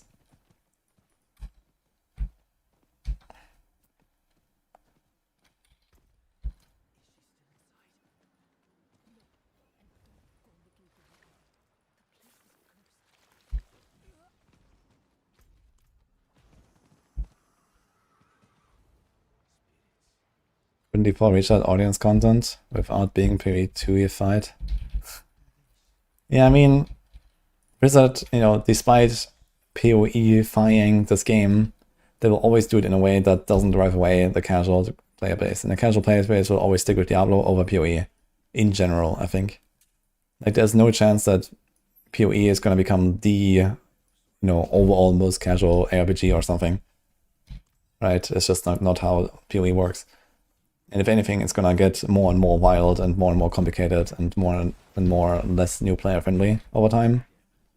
Where I think D4 will always stay decently new player friendly and decently casually friendly. And this just leads to the fact that, you know, Twitch viewership versus total player base is generally way higher in PoE and generally way lower in D4.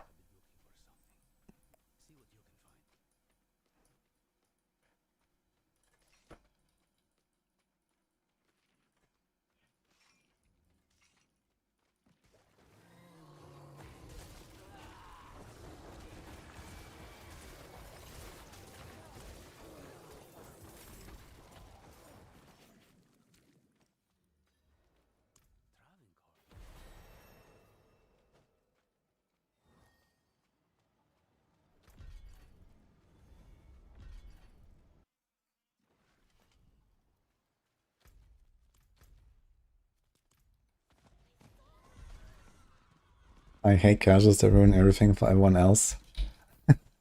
No, that's not the right way to look at it. Casuals is what makes it possible for Blizzard to develop this game in a way that also satisfies blasters.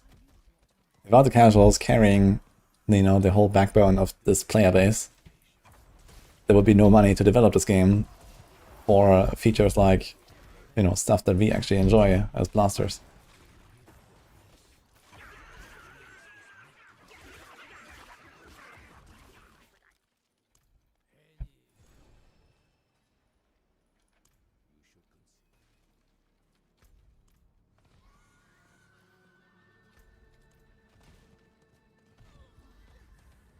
What is a casual? I mean, that's a very broad band of, potential different player profiles, right? Everyone has like their own meaning of what is a casual.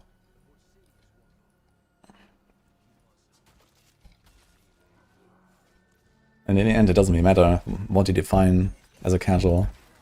But the fact is that, a lot of people that play this game have never even heard my name. Or Rob's name. Or, I don't know, Adam Jackson's name, or Joe Pipiora, or Adam Fletcher. So...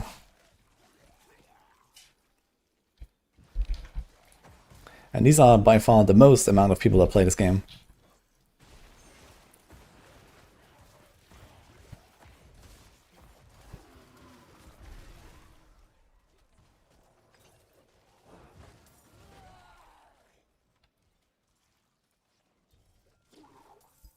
Obviously, you can be casual and still somewhat invested. You actually might be part of the community, you might watch a Twitch stream or a video or something.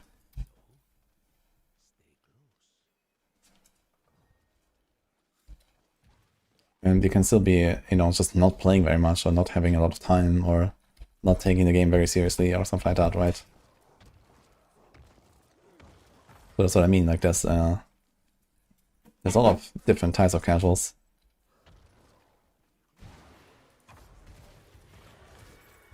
If you're talking about from a purely time investment perspective, you can be a casual and still destroy the entire game, right?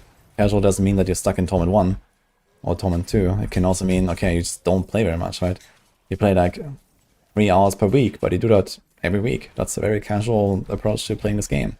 That is enough to just complete the entire season, do like a PID 100. If you, play for 3 months, 3 hours per week, you will do that if you know what you're doing, at least. You can still be a very casual player.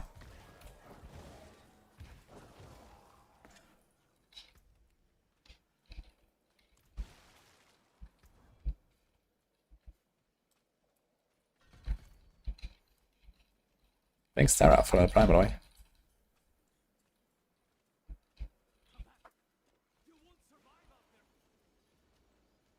My opinion on tower giving nothing but just need about thing.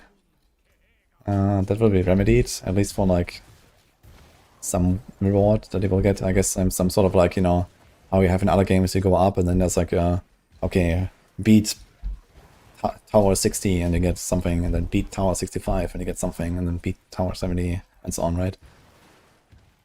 But yeah, besides that, it should not be a farming piece of content, because for that you have everything else in this game. So that's fine.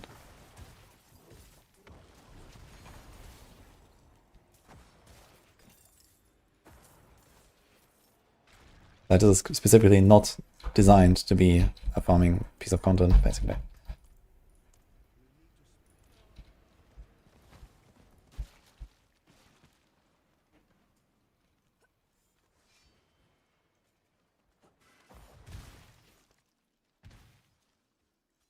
I mean, they should definitely do some stuff for the top leaderboard placements, some cool reward or something. We have been asking for, maybe a cosmetic, if you hit rank 1 or, I don't know, top 10 or, maybe top 10, top 100, top 1000, and get some different colored wings or some shit.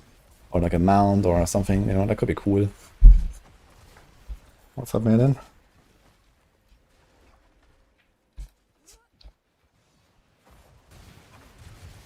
Yeah, the titles could be something as well.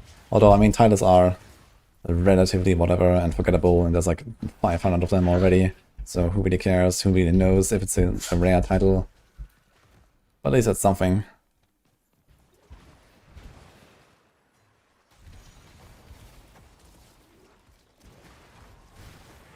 Boosting more the arm tier egos. Yeah, I mean, they obviously have to introduce SSF in order for leaderboards to mean anything, at least on softcore. But yeah, I have a slight fear, but not a very big fear, that hardcore leaderboards will be relatively polluted in the future as well, but it's generally relatively clean on hardcore, I'd say, so at least I have that. But, you know, realistically, they have no way around SSF. Like, I told them this from the start, like, you know, there needs to be SSF. You know, these leaderboards have no meaning with the way the game works. And even if they solve, like, botting, RMTing, and duping, you still have just a group play problem, right? Like, people just playing in groups and then getting a solo rank, and, you know, group play is just 5 times more efficient than solo play and whatever, right? And, like, trading and all that kind of stuff. So it's just like ridiculous, the gap between a solo player and someone who's not trading compared to someone who is doing these things, even without any like legitimate like you know, activity. So, and there's no way they can like balance it in a way where solo and group play is remotely close without completely destroying what group play means in this game. They would have to like balance the entire fun out of group play.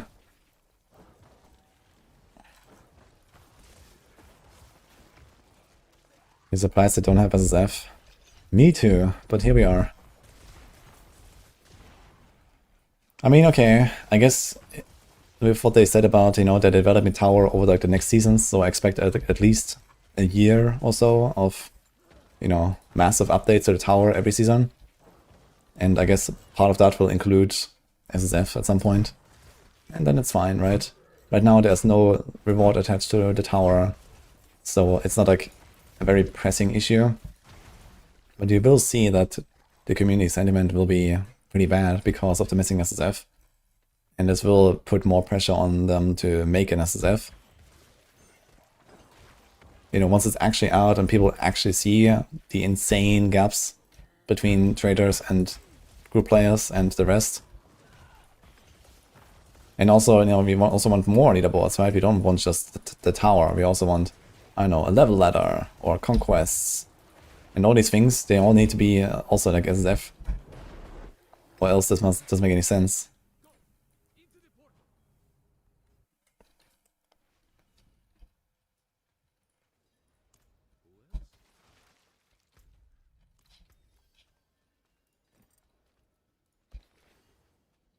Mother's Embrace, huh?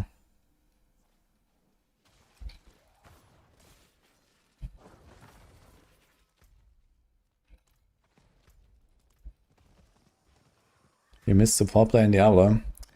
Boy, do I have good news for you. You should check out our support druid guide next season.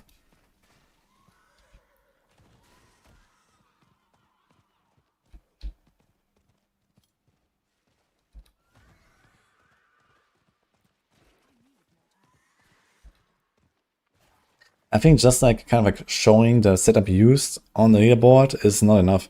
Like I really like how in Helltide you see the skill bar. That's kind of cool, right? You look at the leaderboard, you don't have to look at every single fucking profile, but you see, okay, this guy is playing Rake, this guy is playing Crushing Hand, this guy is playing Evade, this guy is playing Touch of Death, right? You just see it from the skill bar, and then you can still investigate if you want. So that would be kind of nice. Like right now, there's like looking through every single profile, even if they made them not private, it's just fucking stupid and slow and clunky and annoying. Like it's much more fun to just kind of like see the different builds all at one glance.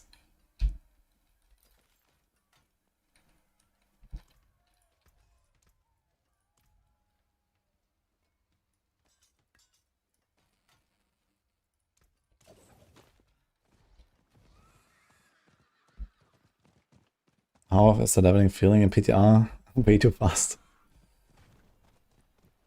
Yeah, it is definitely fast, especially if you do campaign. You know what class they are if they have profit profile, let alone skills. True, on group leaderboard they don't see anything, right? Wait, how do you actually inspect a group leaderboard? How does it even work? Ah, okay.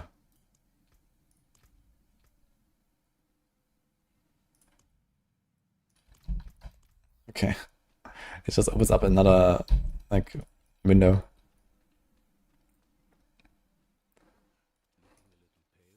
Did you make leveling at least 5-6 hours? I mean, we're kinda there if you exclude, like, Asmodan and Maggot XP and campaign, right? If you just, like, do normal blasting, I don't know, Helltide, Undercity, and whatever. I think most people are probably in that range if they, like, do, like, a typical season start run. And then, like, some people are a bit slower.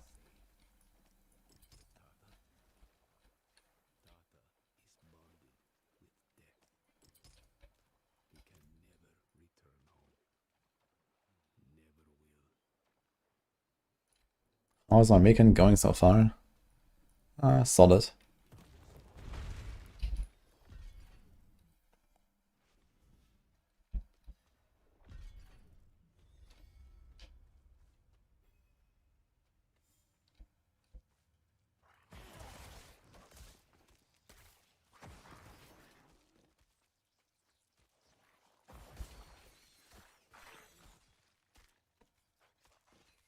Yeah, I expect that we're gonna get leaderboard snapshots T3 style, the very minimum. But I think, like, you know, if they do that, then they should also, like, you know, display the skill bar the way that I described. Because you can just see at a glance, okay, what is the build that they've played, right? You will just look at the skill bar and then, like, you know, okay, all the top 10, they look all the same. Ah, here, rank 11. This guy is actually playing something else, check it out. And then, oh, here, rank 15, there's another build, right? And stuff like that, so that could be cool. Because we don't have, like, a build filter like D3, where we have at least a set filter, so there's, like, you know, 6 leaderboards per class. Filtered by set and no set. And that was really nice. And we have, like, this insane build diversity in D4, so, you know, it would be nice if we could put a bit of a spotlight on different builds in D4 as well. But the way that the tower currently would be, it would be just, okay, everyone just plays, like, the one top build, and that's it. At least for, like, the tryhards. And there's no reason to ever even, like, attempt the number 2 build or something, right? Unless you, like, it's really close and you, like, really like that build over the other build or something.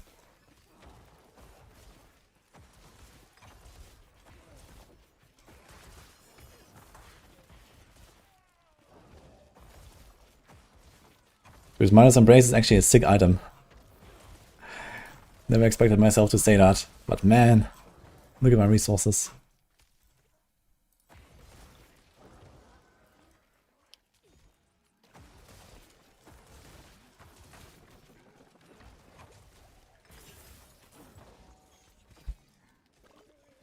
That is a lot of damage.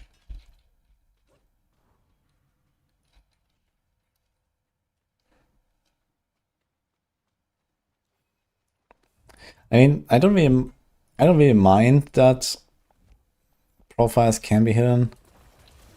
You know, I mean, obviously part of RPG competition is also just the, you know, the theory crafting and the, like, you know, finding new strategies and finding new builds and so on.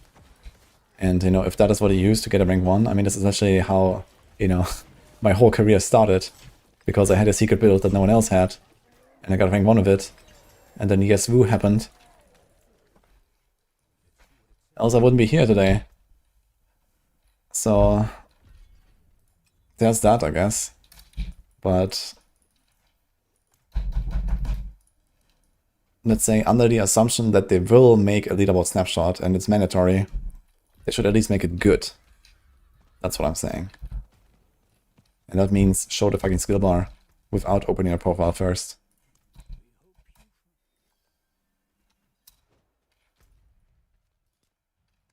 What was the build?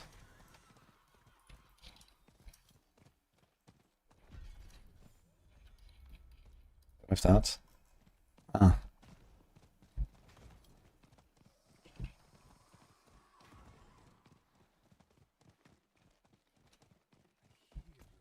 Wait, I have 21 skill points, what the fuck? Do we just, like, sacrifice all the minions? What can we get from sacrifice? Wait, Sever does more damage with minions, right? This is... 2 for each minion. We have 8, that's 16. Crit, res, shadow. This is 20.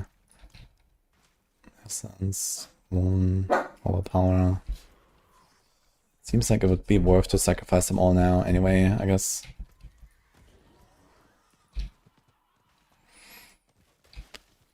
Although we also have 3 per mage, we have 3 of those, that is 9.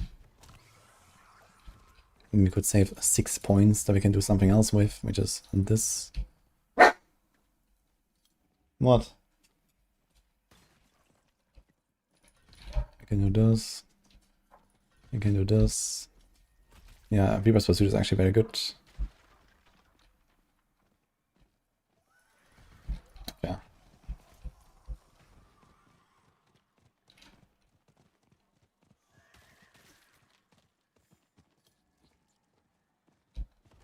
They need to add Twitch and YouTube channel of the guy on the official in-game leaderboard. That would be kind of interesting. I mean, if you had any way of like typing anything that people can read, people would probably do that, right?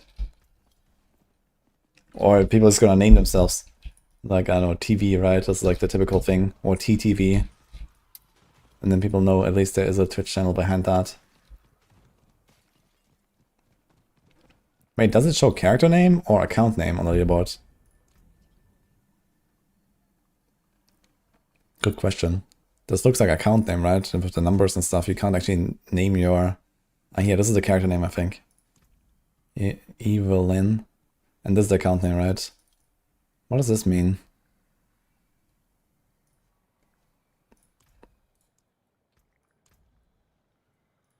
Accomplishments. Unlucky. Clan. Okay.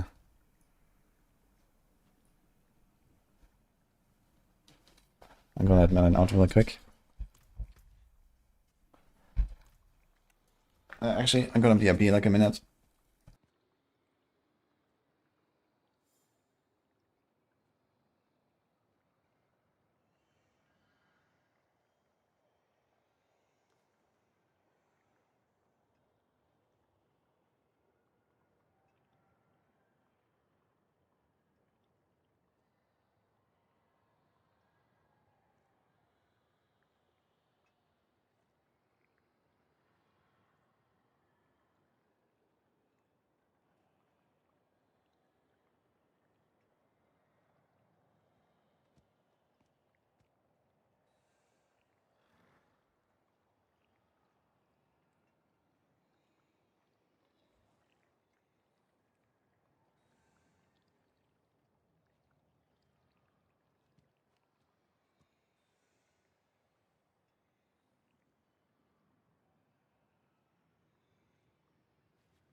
Okay guys, we're back. I ran into Nini on the way, so now we have this. Sometimes lucky.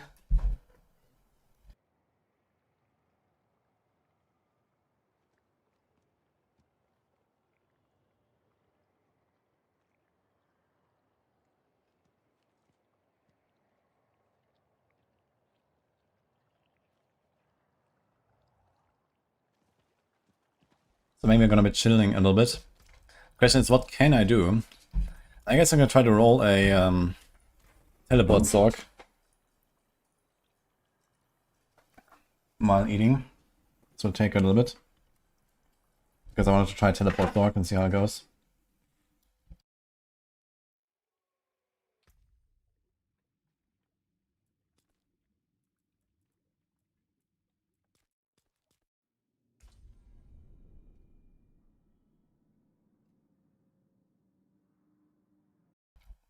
Who says I didn't do that as well?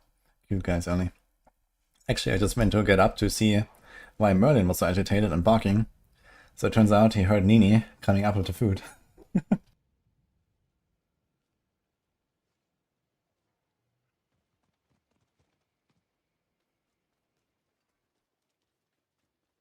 You complete pit 100 in less than a minute. Is that good?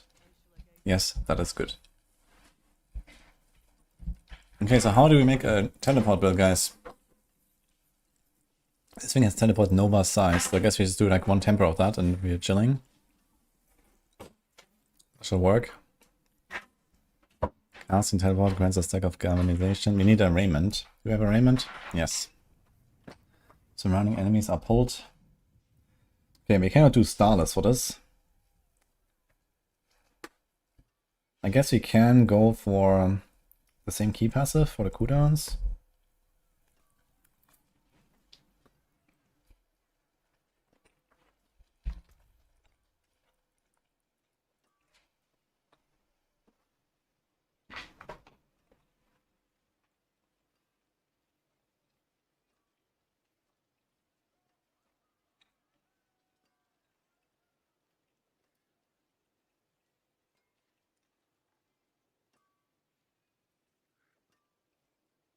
Okay, 25% chance to cause the damage to arc as lightning to up to 3 surrounding enemies.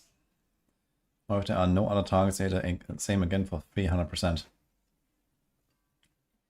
So, there's 4 guys. I hit them all, I do 4 damage total. One of them will arc to 3 guys. There will be 7 total, so it's a 75% buff. Okay, I have 1 target, I hit it. It's also 75% buff. Okay, that's just 75% and 25% less than ER. And here we have 85, which is more damage. And you have the crackle shit, but you don't have the DR.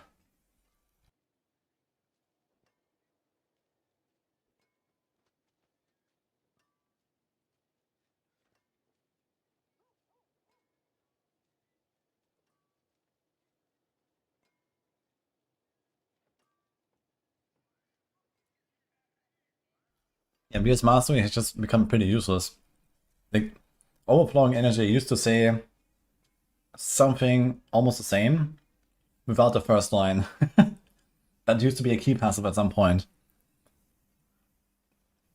And now it just has 85% damage because reasons. So I guess we do overflowing. Okay, so how do we make this build?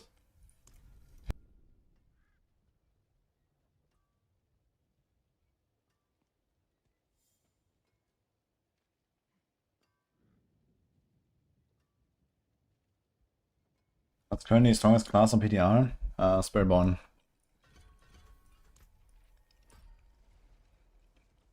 Oh, we don't get any tags or anything like that, right? So I guess we're just gonna do some random charge bolts action.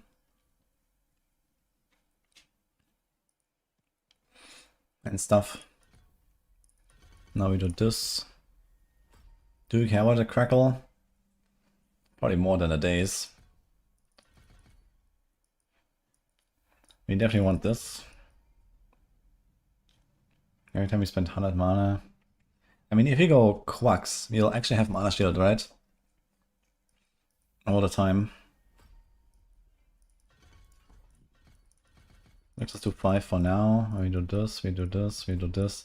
Could have actually kept roughly the same skill tree. Like all the passes are all the same stuff. We don't need the duration of barriers, I guess. Although, you want to do something like this here.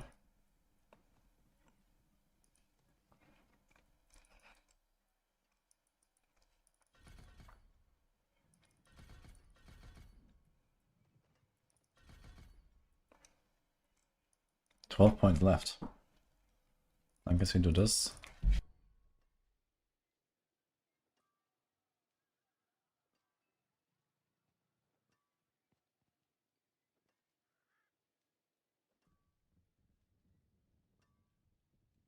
Razor Wings viable in Season 11?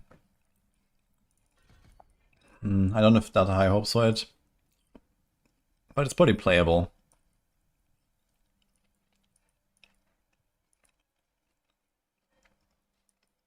I didn't try it. Maybe I will when we have a bit more time later. Okay, we have 7 points left. I'm not sure what to do with that. What about this? I guess that is okay. That is okay. That is okay. And, if that works with crackling, we'll be fine, right? Okay.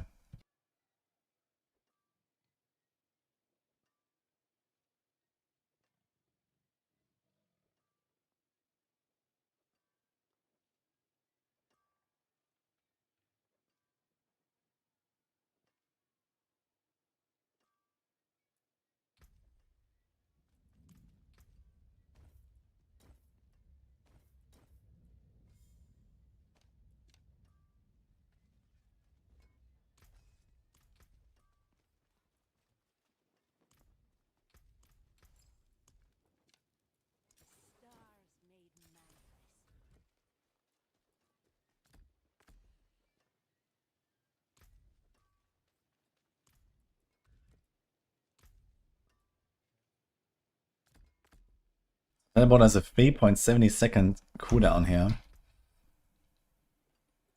Do we want a Shankle for this? This thing has cooldown, which is nice. We can go Tarasha, I guess. Which has GA cooldown. We want a Frost skill.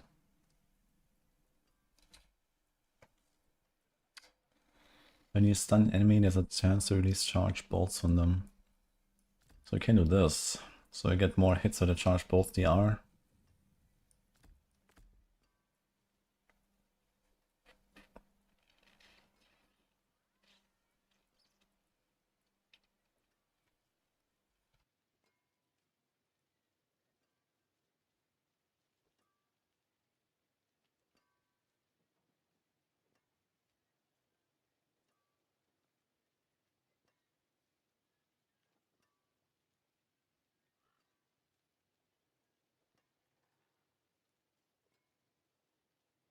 Doing teleport build now, not Isadora.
The max resource GA. There's another one. Crit life. Mana, life on hit. Good enough for science, I guess. Magic is neither good nor evil. How may I help you?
I forge more than horseshoes and nails. What do you need? The hammer sings on your return.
What I expected to do with item durability loss effects on hardcore. It's just the you got nothing outcome, you know. Like your sanctification just failed, basically. There needs to be something for that, and I just decided to put durability loss there.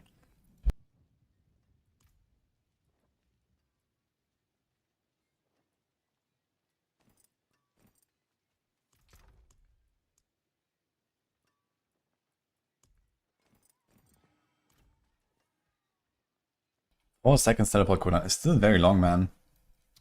Fuck. Even if I put it on a Shaco, it's still gonna be like over 3 seconds. Actually, slightly under 3 seconds.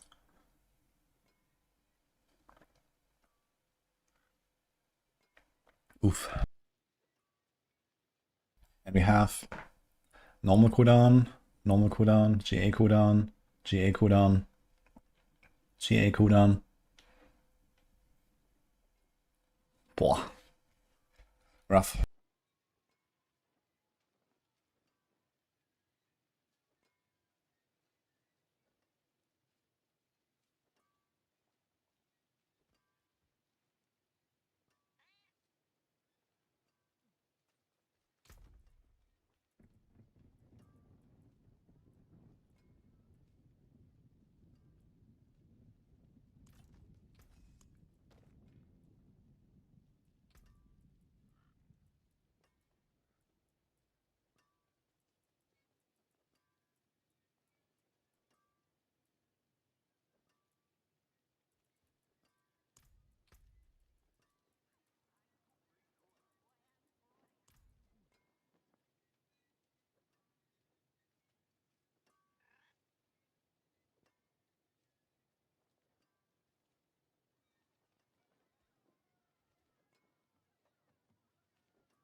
Wait, what? Didn't I do the capstone GA? And rerolled, and it's not GA anymore.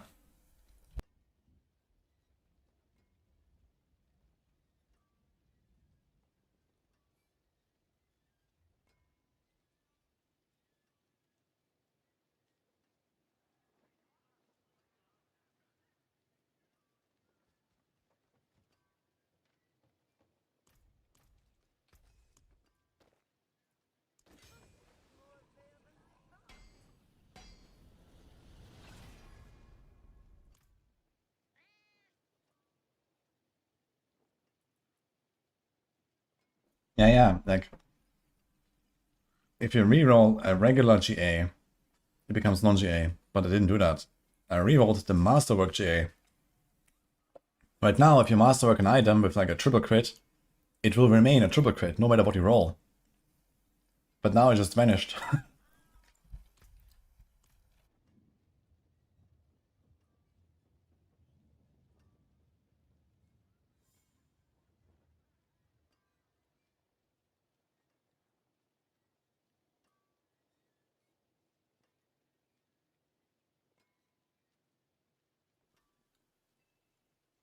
There's a very simple solution, okay? One that makes way too much sense, I think. You add SSF, and you don't make separate servers for them.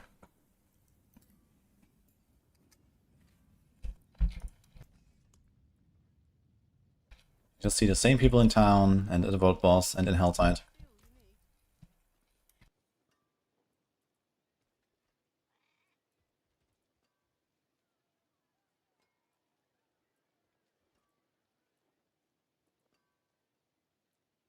Okay, is that it actually? Russia. Okay, we need like a fire skill on our bar. I guess we're gonna put Flame Shield. How do I have these core ranks? I have 3 ranks to cores. Here, okay. Charge bolts. Is there anything else you want to put on the bar?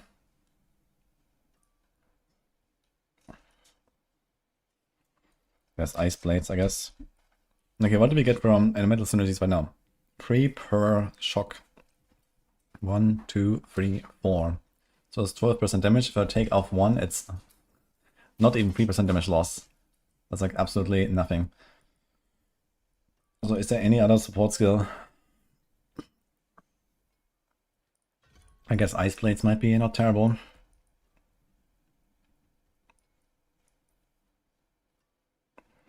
And then we can do this.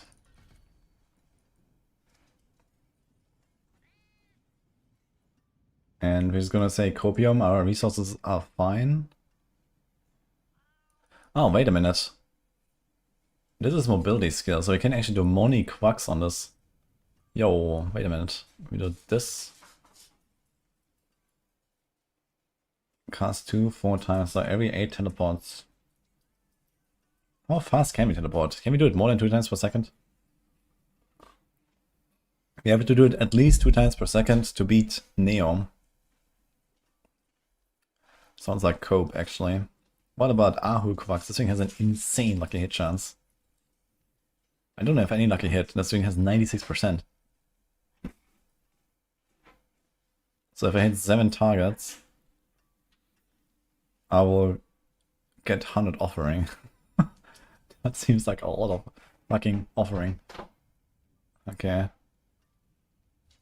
But I think the main problem is that this is mostly a farming build, and we don't really care that much about AoE damage. We care about single target damage. Like, we can't kill bosses with this build.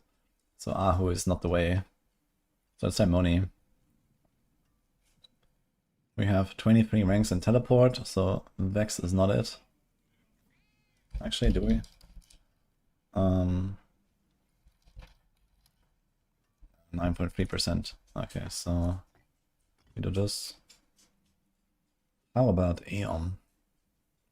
Reduce the active cooldowns by 0.1.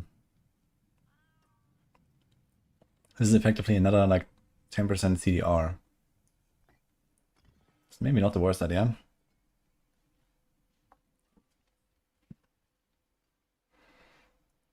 I wonder how Jar would work on this whole thing. With teleport enchant. Does it even work at all? I have no idea what happens. I wanna try this.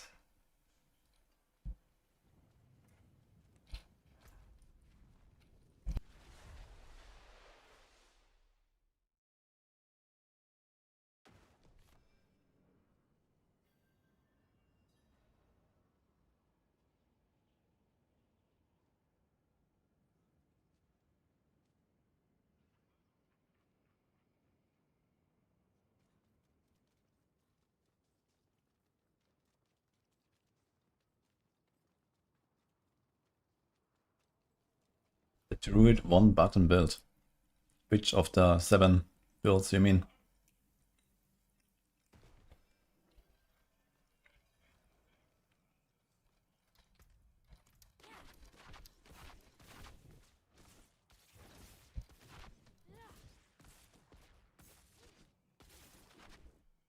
What? What? Why am I teleporting down here? It has the old Oculus functionality when I have a jar rune. For real? Look. It just... What? How is that possible? That's insane. It just teleports me somewhere.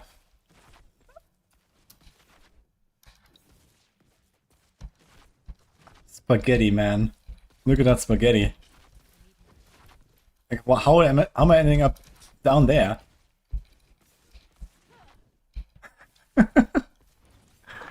Holy shit, okay.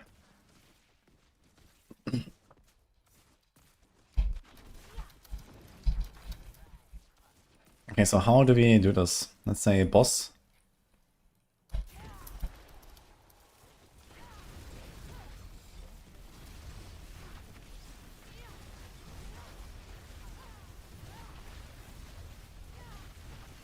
Wait a minute. Do I just equip Isadoras anyway? Can we just don't scale Crackle?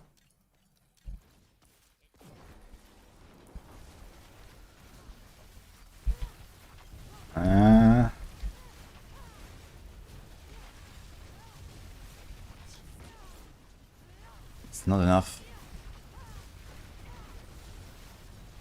But he could get starters in here as well.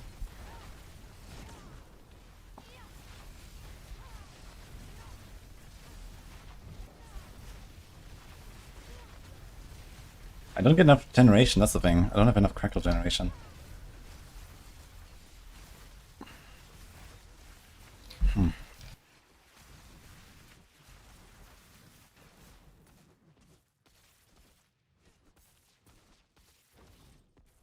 Oh, maybe they don't actually have the points there. Okay. Yeah, okay, now my teleport is getting somewhere.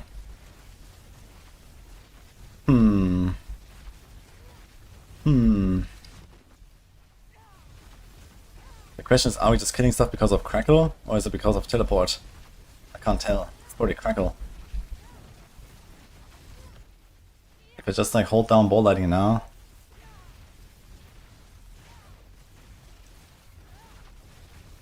I think this is actually just Crackle killing stuff, right?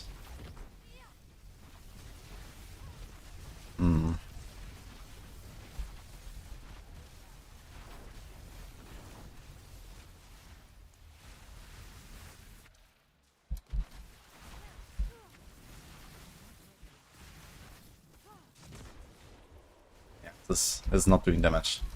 It has a little bit, I guess.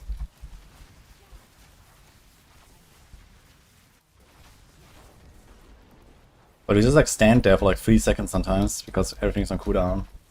We're waiting. Okay, I would do more damage if I had like a neck equipped that does something. Right, so a neck with an aspect is, I don't know. Let's say optimistically double damage compared to Isadora. But this thing has int and cooldown, which is nice. So, double damage is definitely optimistic. Maybe this is just like supposed to be some hybrid build. It's gonna be mostly Crackle. But then teleport sometimes kills something and insta resets, and otherwise you just reset it with like this. You actually have boss damage.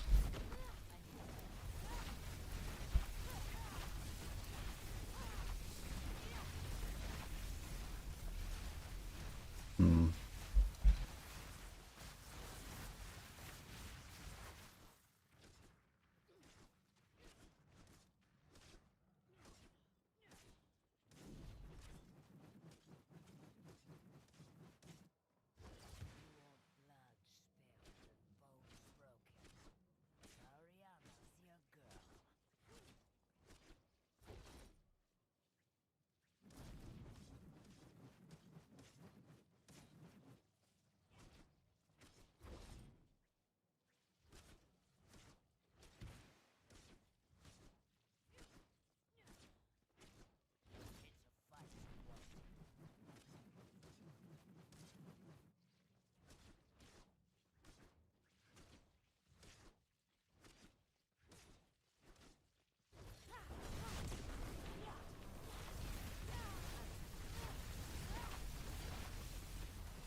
Do we really need Raymond then?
Okay, let's try to do like teleport by itself, and we'll see what happens. And then we'll see how Isadora fits in.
5. Okay, let's just double it. No problem. I'm here the other cooldown.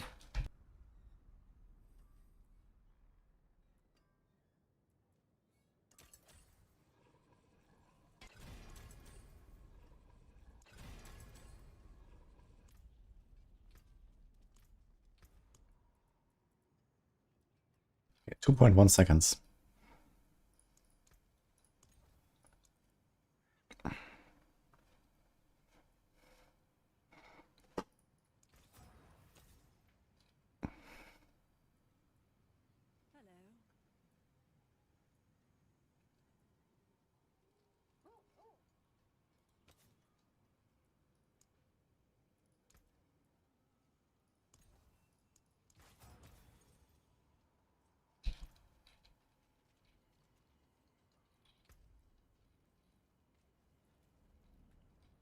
Okay, I guess we'll try it.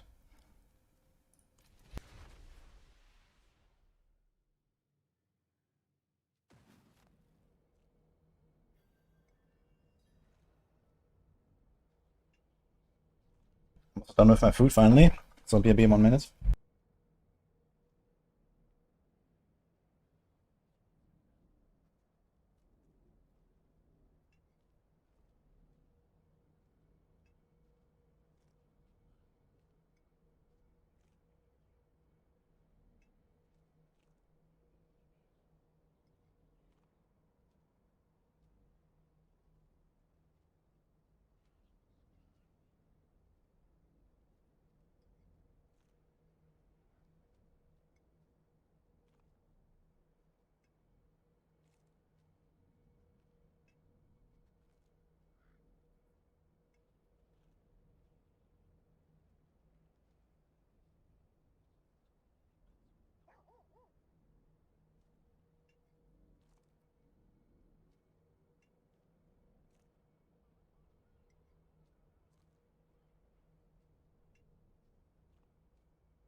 Alright.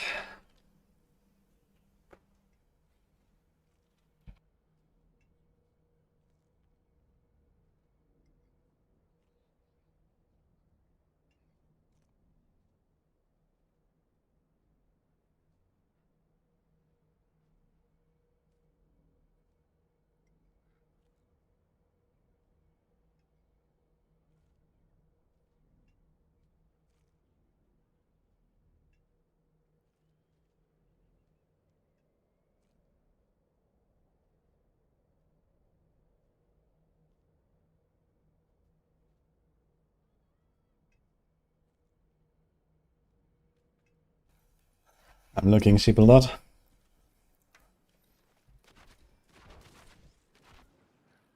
Okay, teleport build, guys. Let's see what I can do.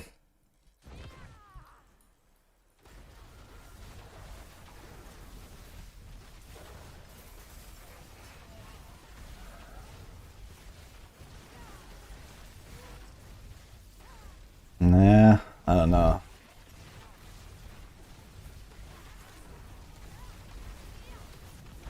The problem is that the cooldowns feel like very random, basically.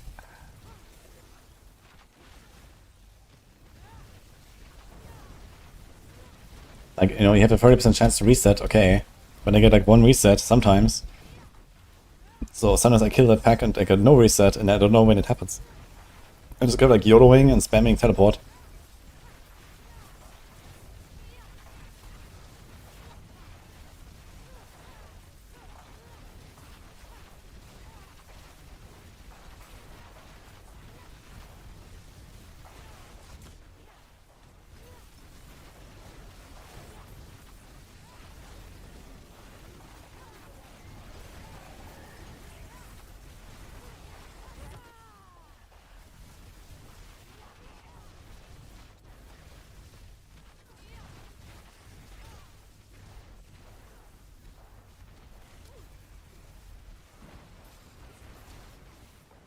I don't have enough baleful hearts to summon Duriel.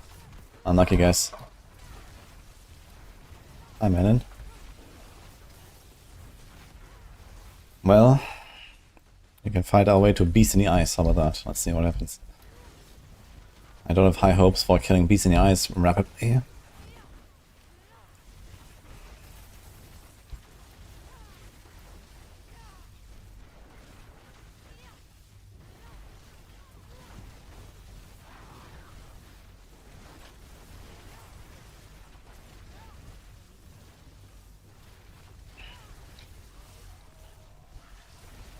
Oh, Mr. J Show, I think you need to reconsider how you make life choices. Have you thought about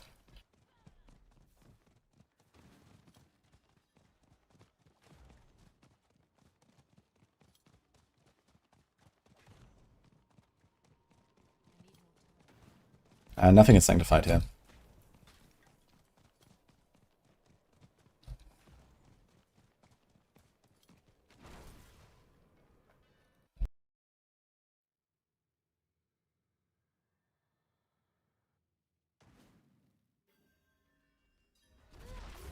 What is going on in chat? We're getting one guide here.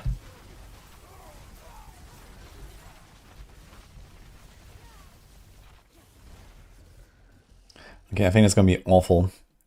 Let's see what happens.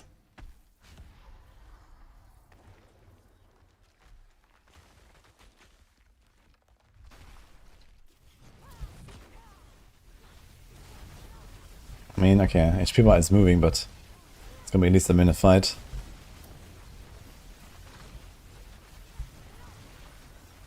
I think Aeon Rune is not it. I was just trying to put as much as I could into making it a bit more smooth.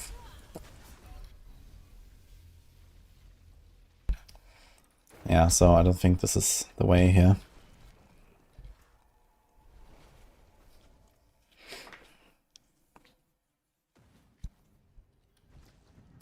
Okay, plan B.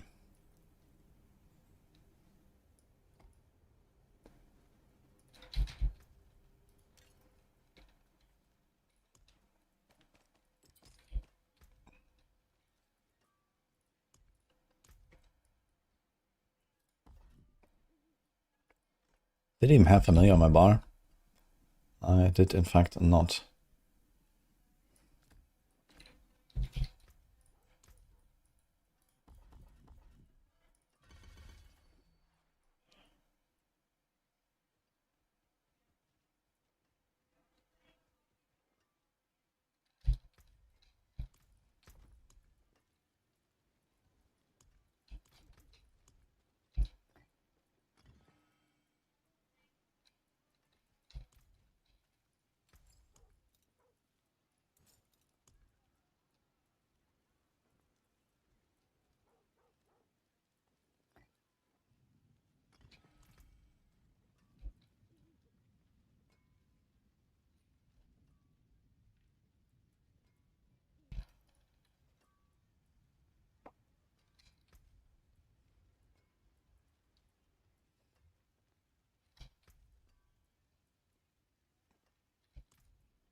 Okay, let's ignore that Raymond exists.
Am I finding whole gems now? Yes. In fact, I found a grand ruby yesterday. Just like that. Boom. And this was in the 3rd capstone dungeon. In Torment 1. Found a grand ruby.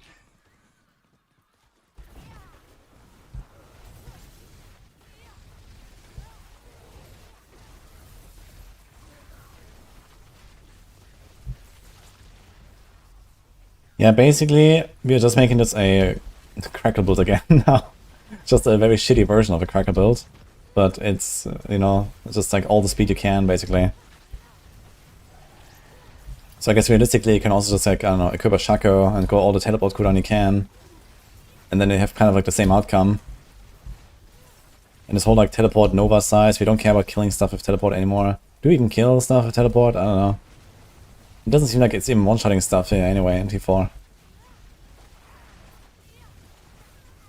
You just take a cracker build and put all the cooldown you can and that's it. I think this is the way. And you're gonna be like 10 times stronger. With not really any speed loss.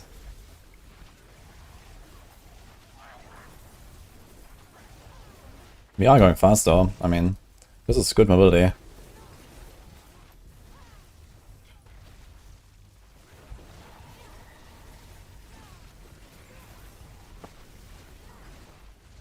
Okay, just look at Ballsy Vein. How's my teleport cooldown gonna be? I have 2.3 seconds right now. I think just go back to Aussie Vein as well. You have like double the damage or something. Chance to teleport to double damage, teleport ranks, teleport Nova, like all this stuff is useless.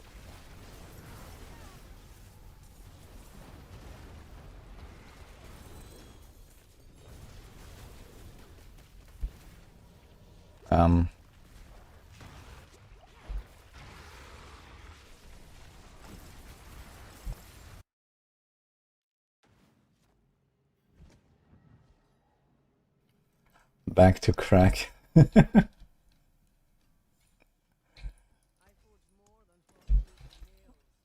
I mean the setup is not very different from what we had before. I have Tarasha now. This just goes back to Starless anyway. I mean, okay, we lose a tiny bit of cooldown. Maybe we'll try to make this work.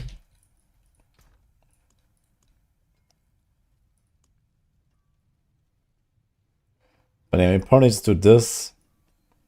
And we get a lot of cooldown.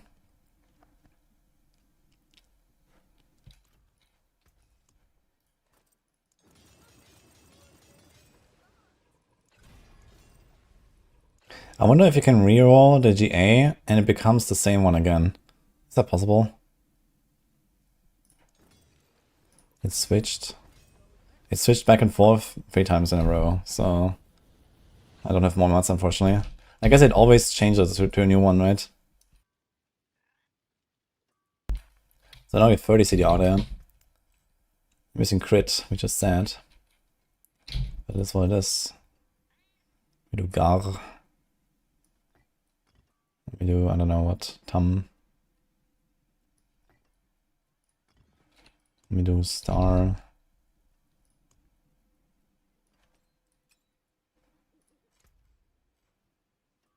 Okay, almost there with the crit. Yeah, if that crit was J now, as it should be. What about the other glove?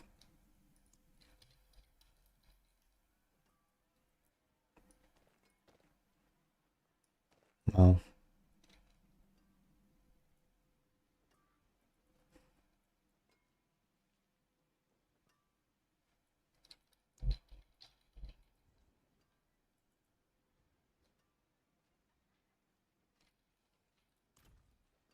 Yeah, now we're basically back to what we were playing before.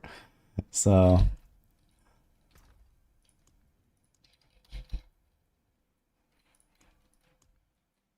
this thing doesn't have cooldown.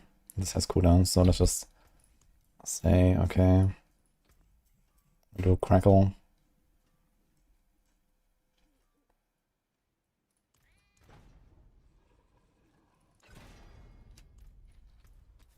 And we do crackle.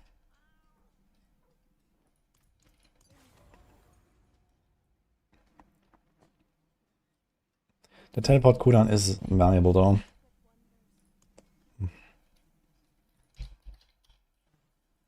What did we have before?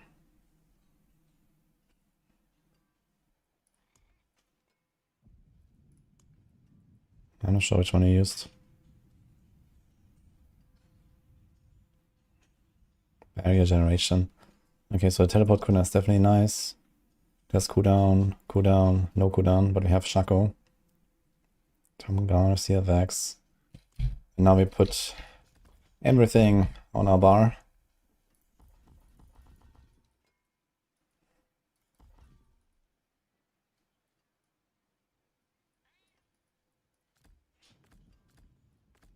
I think we're never gonna press.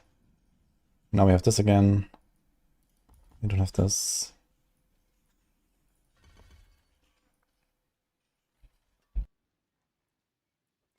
We can keep protection. Can't even do mana shield. We will actually proc this. We can keep this. Yeah, we're basically back to what we were running before. Just with more cooldown, with a Shaco and teleport cooldown. So what is the cooldown now? 1.86. I think this is probably just the way to do it. You just say screw Raymond and screw this Oculus. Actually, it has longer cooldown now, right? Because we lose a bunch of ranks. Any way to get the ranks? Okay, we're gonna have most of the cooldown we get from ranks anyway. I think it stops at 20 ranks. Is it 20 or 40 ranks? 20 ranks. That's the maximum. And the last 5 ranks are all like 1%, or last 6 ranks are all 1% cooldown, I think, so it's not much. And we get a core here. 2.44. 1.86. How about this with Vex?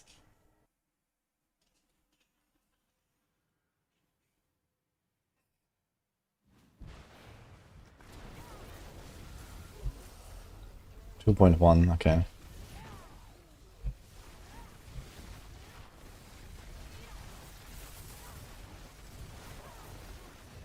Yeah, I think this is just the way to do it. We're going pretty fast.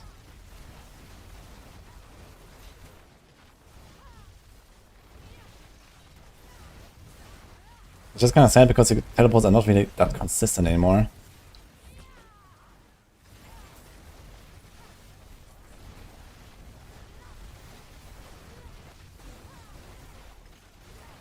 Alright, what? Game is slowing down, guys. Yeah, look at this. Horrible.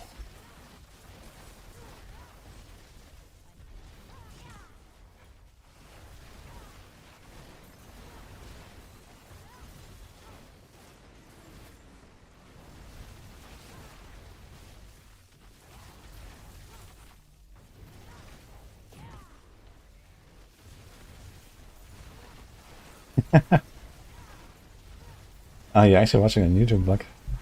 Interesting. But chatting here. Wait, you're playing Telestomp? Yeah, I tried, but it doesn't really do any damage. I think for like Torment 3, you'll probably be able to make like a pretty decent just teleport only build. But this is just not enough. Teleport just doesn't really do much damage. And okay, even if you like ramp this up here with like the teleport deal double damage, teleport size, teleport additive, teleport ranks, and the galvanization. I try to teleport only basically, but the Raymond reset is just too inconsistent with 30% chance. So you have to like explode entire packs and then you get a reset. And then it doesn't always happen. And on a boss it just doesn't happen at all.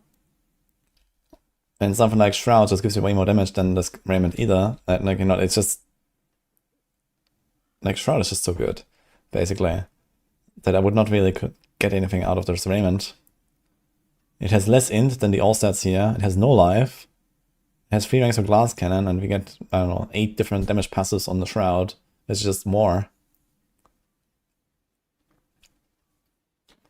So this doesn't really work together, and it's inconsistent even when it does work.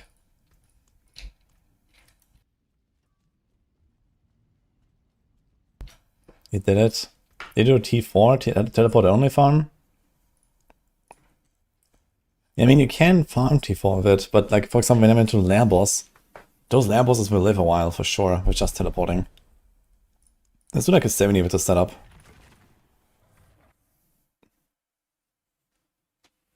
"30-second review of 11. Tempo change is good, masterwork is alright. Class balance needs a bunch of the attention. Sanctification is very cool. Season theme is pretty cool. I think the biggest problem they have is like bug fixing and class balance right now.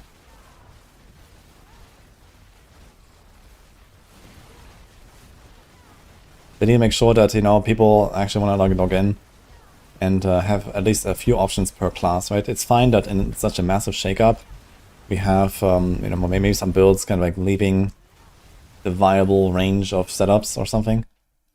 But, you know, we shouldn't just have like, you know, 1 or 2 builds on a class. There should be a handful of builds that are all solid at least or something.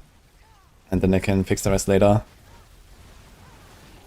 And like, for example, going from Season 10, where you can play anything you want, and it's fine, to Season 11 is definitely gonna be rough.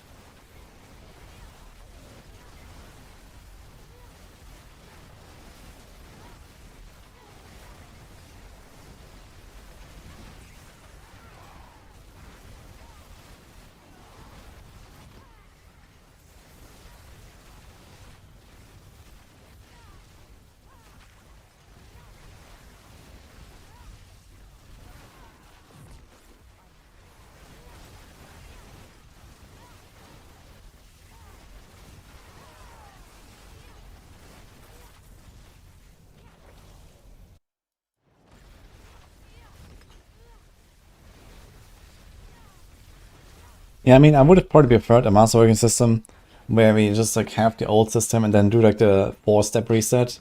There's also something I suggested at some point. I think that would have been fine. But I also appreciate that they decided to like, you know, like cut back on power creep and on the like, you know, craziness of Masterworking a bit as well, right? Because, I mean, they could have like target nerfed items a little bit. Like they could have nerfed Chaco, and they could have nerfed, like, you know, anything that says cooldown reduction on tempers or something, and maybe it would have been fine. But I think some sort of nerf, especially for cooldown reduction, was definitely needed, and they decided to go this route with Masterworking.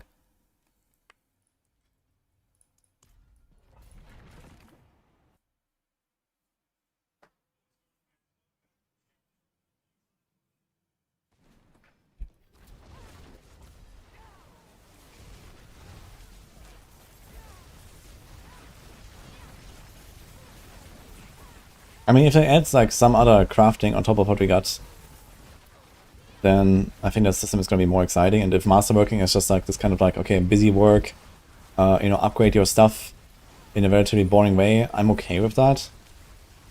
If we actually get some cool extra systems, you know, to make items, this is like the main thing that's missing, right? It's like, okay, Masterworking had at least some sort of resemblance of like, you know, we can do something with our gear. And now we can't really do anything with our gear. So I see that point, and I'm not happy with that.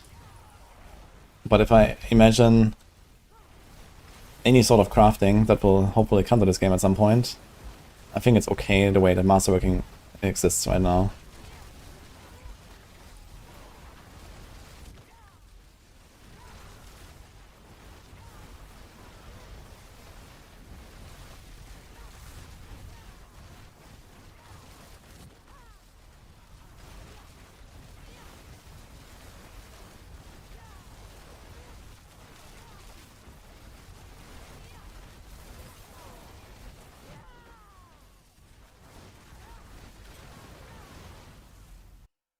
It's definitely a season of crackle, man.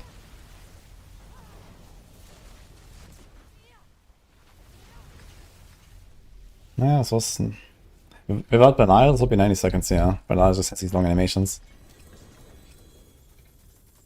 I think that's fine.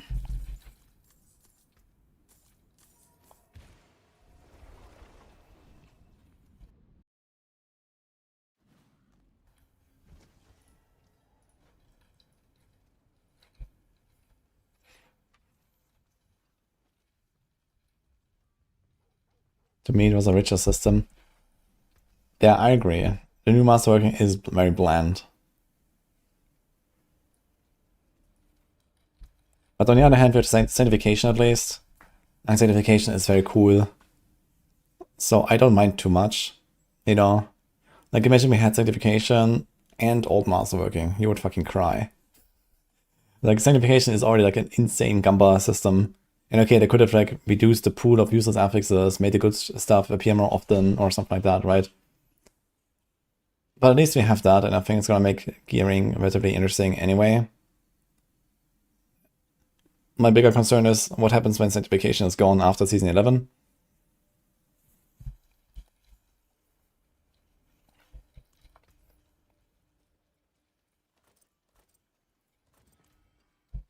Okay, we're gonna continue our campaign playthrough.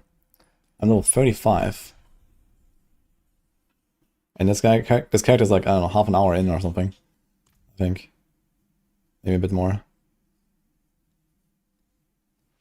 Is this PTR stock of tele nerfed? Yeah, this was the freshly nerfed teleport that you just saw.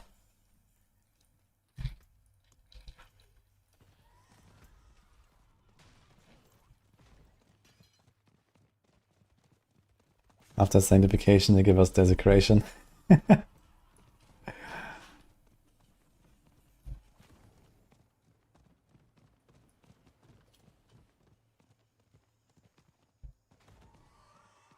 Season 11's biggest downfall is the fact it's after season 10.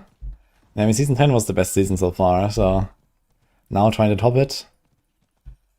Especially with, like, you know, the insane power creep that we had in season 10. People love power creep.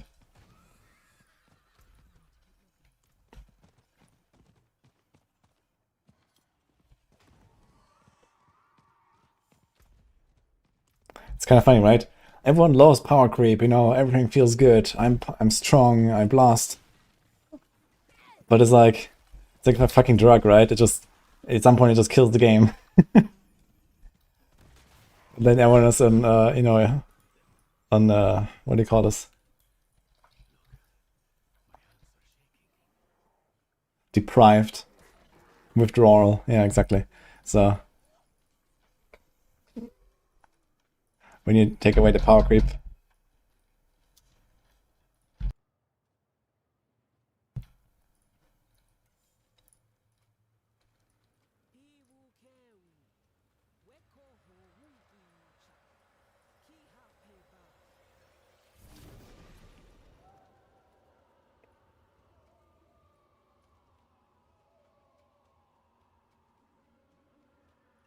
When you change armor, you replace items, always go to your own inventory? I think so. I haven't really used armory too much, but I think it usually lands in the inventory.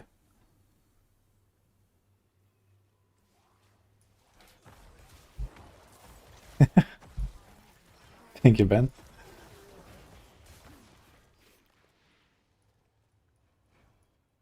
You have to do a campaign again in season 11? No, you don't have to. But it's the fastest way to level.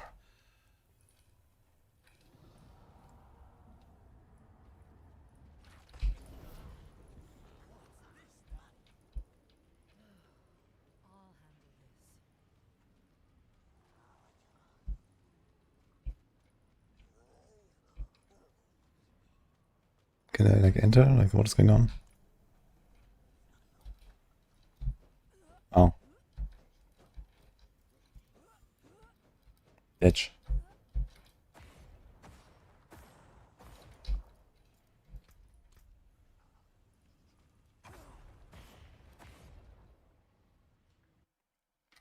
Oh, this is still running here in the background. Oops.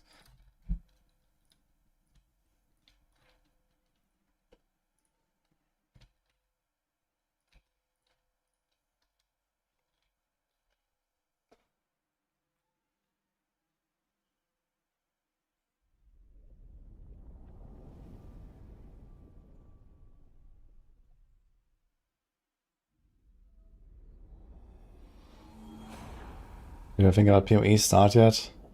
I watched a few videos with Nini last night, but I mean, I need to use the time I have on a PTR. So we're gonna think about that after Tuesday. Is it actually the fastest way to level? Yeah, Best of Hell campaign has been the fastest way to level since the expansion.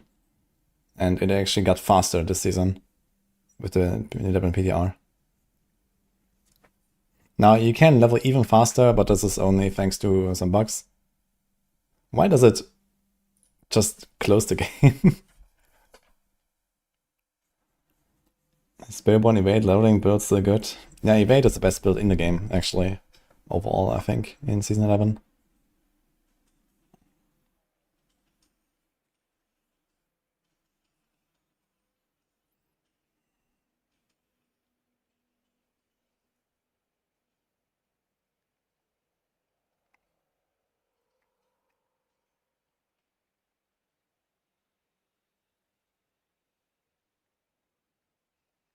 Yeah, I feel like they should nerf the top end of evade a little bit. I really don't want to play Spiritborn when evade is like the pushing meta. That's gonna be very boring. Spiritborn overtuned classic. Yeah. Like it's fine that evade is like a really good leveling and progression build and so on, but I don't want to push a fucking 110 with evade. Give it like minus 10 tiers and it's good.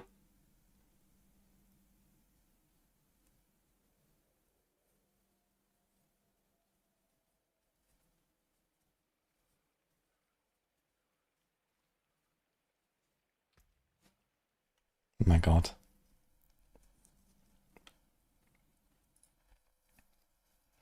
Is Razor Wings viable? It's probably gonna be okay, but I haven't tried it yet.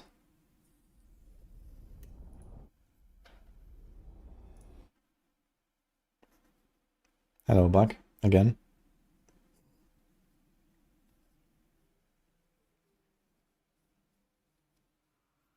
You really want to try Barb again? You've been seeing good things about it.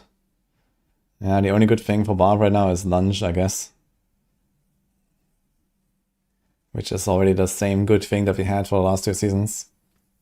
So there's not really much good to say about Barbs, I think.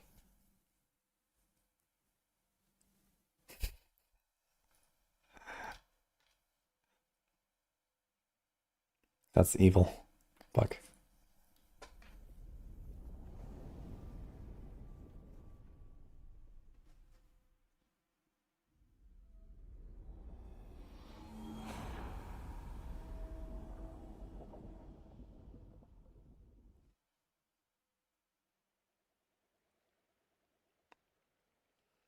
What's a good build in Season 11 for Necro? The Golems seem pretty good, actually. We're gonna try those as well. Maybe later. I'm leveling the Necro right now, so I don't think there's much more to see on the Sorc for me. Maybe I'm gonna try Hydra. I've done basically all the Spiritborn stuff I wanted. Maybe I'm gonna... Yeah, I should probably do an Evade though, since Evade is probably like a #1 build in the game. I should maybe check it out at least. Can I please log in, man? It doesn't even let me choose my other characters.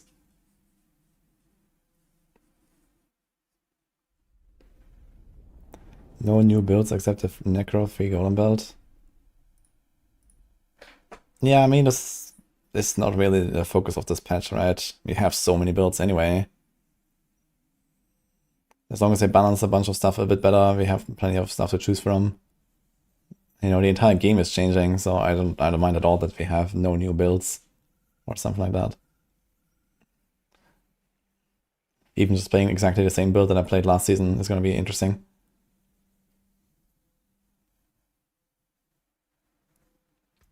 We have feedback channels to the devs, yeah. There's a so-called Diablo partner program in the Diablo partner Discord. There's like, I don't know, 200 people or something. It's a lot of people. And on top of that, I occasionally get to talk to them more directly.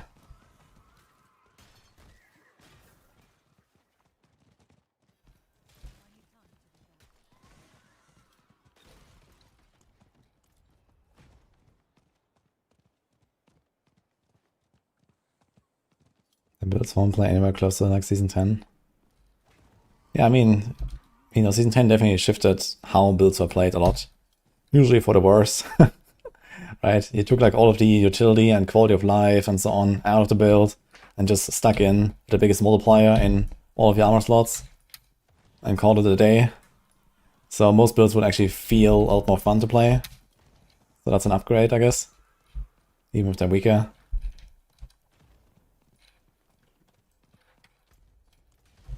We've been hearing T4 is now aspirational content. Well, that's what they said like a year ago. And then, oh my god, lol.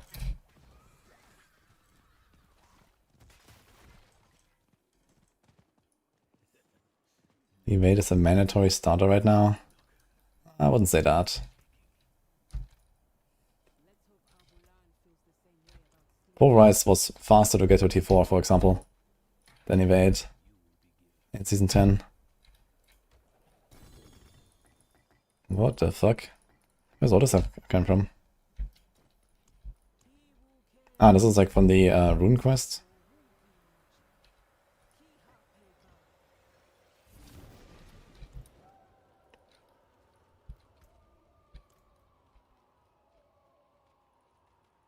When the chaos pieces are collected, stay. Yes, but they lose their unique effects. But in the case of like Glitter's Wall and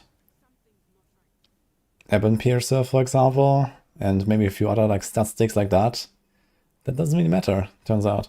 So, GG for Eternal. If you're a necro at least.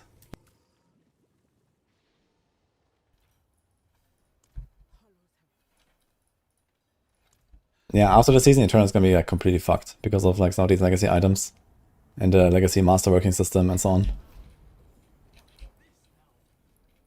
How's WSD movement in the foreign? Not as good as in PoE, but it's alright.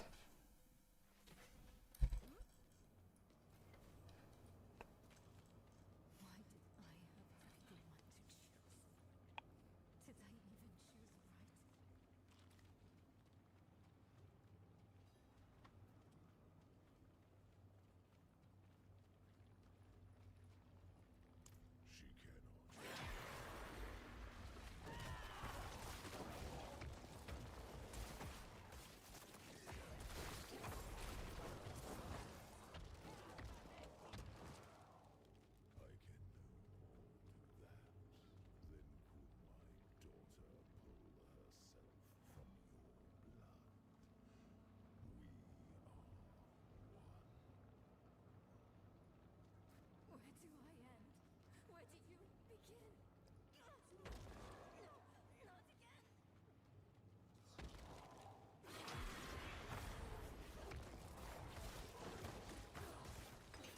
Woe is any glass cannon enjoyer though. Don't worry, you can still make glass cannons. Like especially range builds and stuff, you will be able to do that. And the main vibe I get from Titan Quest is like the 4 open beta. You know, when we're running around the Fractured Peaks at level 20. That is the vibe I get from Titan Quest, which is very cool. This is like the 4 open beta, the game. Basically. Now if only it had like open world and you see like people running around and stuff.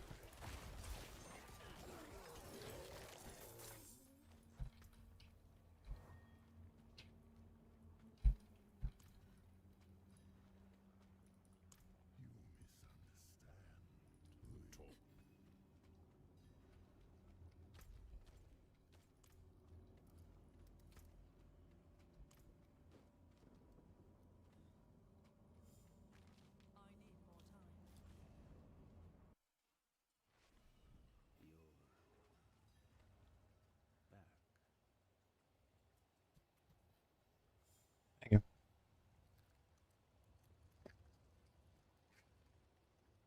Keep some to chat.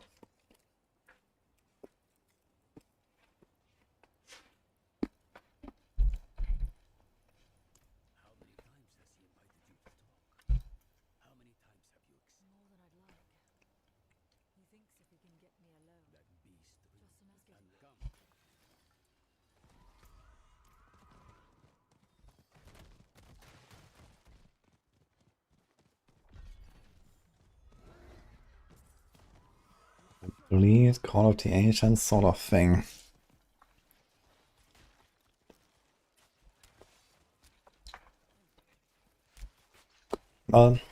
Barb can be very good in Season 10 with various builds.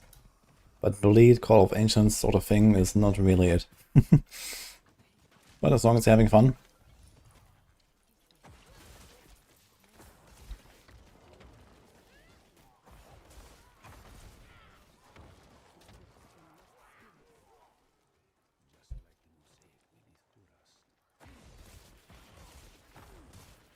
One fun build that you may enjoy is like the Vermin Dust Devil Shout Barb.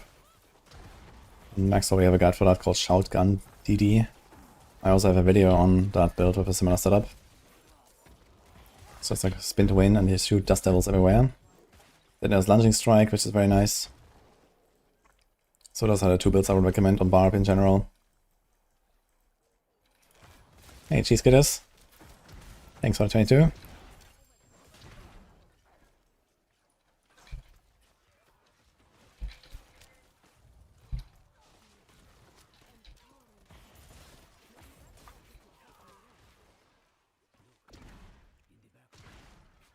I mean, by leveling you can do a lot of stuff. But later you probably wanna switch to something actually like a meta build on Barb.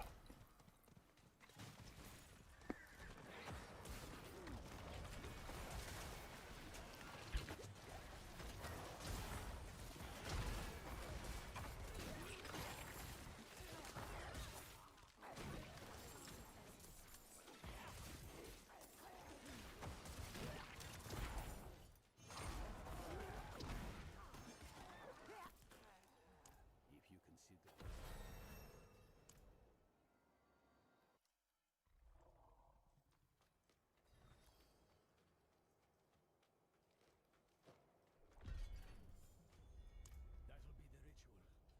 It's what's keeping you in one piece. The spirit realm is constantly shifting, blending.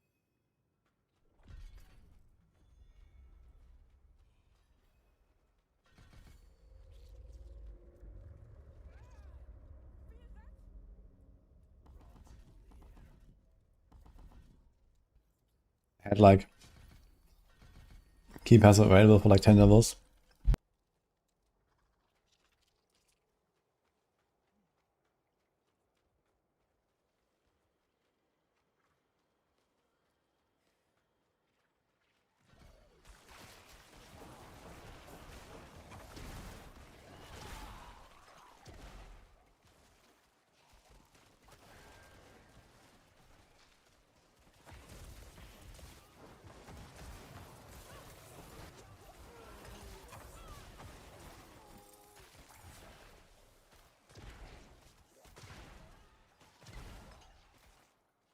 How do we do this?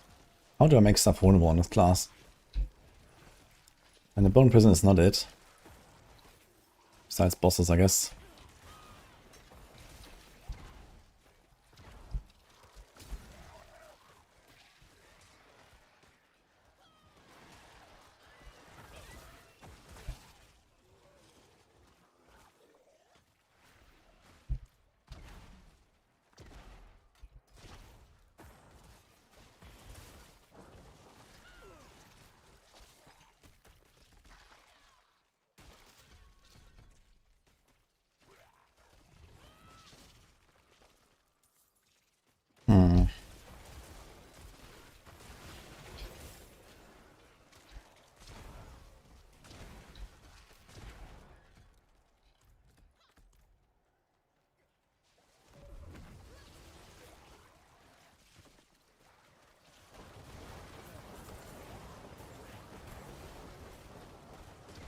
You can just kill them with cursing now. Barely.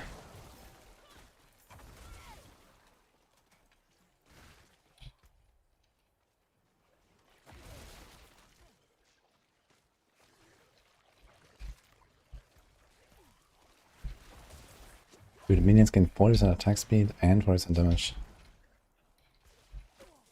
Galan's Edict.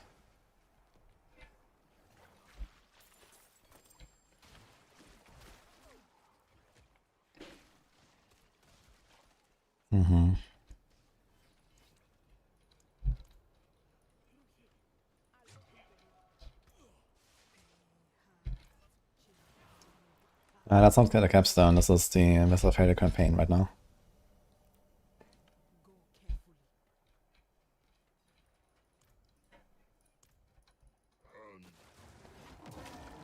Good luck, cheese kiddies. What are you gonna play? Do you have any idea already?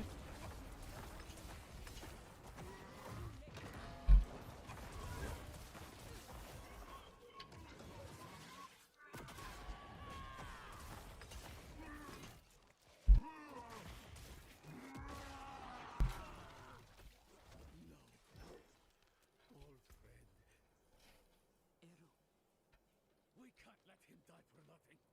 Power gathers there in his heart. He can still help Nereo. Then cut swiftly. The corruption is spreading. Now I managed to have 2 skills on cooldown. What the fuck? Wait a minute. That's actually hilarious.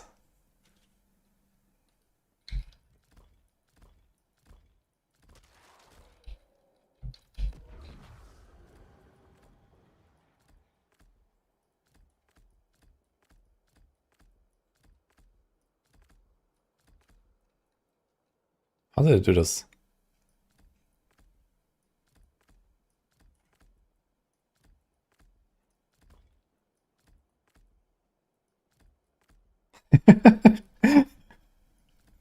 Nice.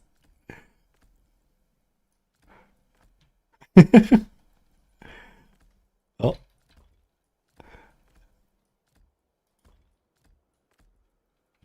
Easy. Oh, what about the skellies? Oh, that too, actually. Oh. Cool strat, guys. What do you think?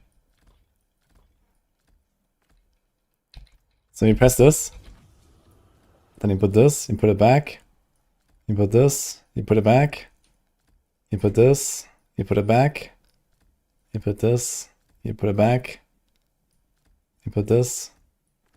Okay, how do you like my skill bar? Nice.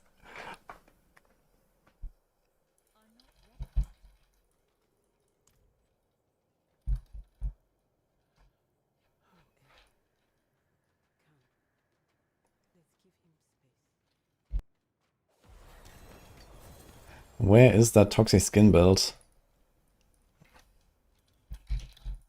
Somewhere archived, I guess.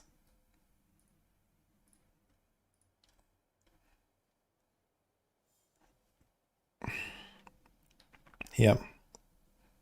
Although, I mean, it's gonna look a bit different now in Season 11. Yeah, we had it in Season 9, and then we archived it in Season 10.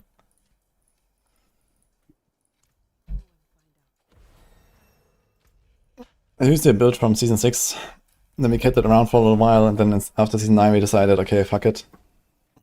Because it was just like horrible to play. It's like a really obnoxious playstyle.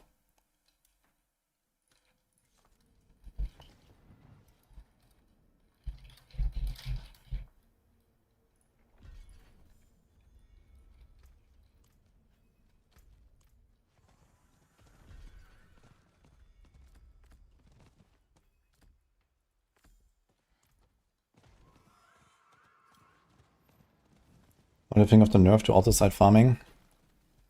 I have not actually tried farming auto-side.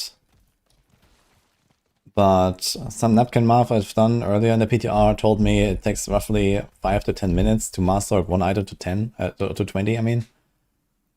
So that doesn't seem a problem at all. Like in 1 or 2 hours you'll have your entire setup masterworked.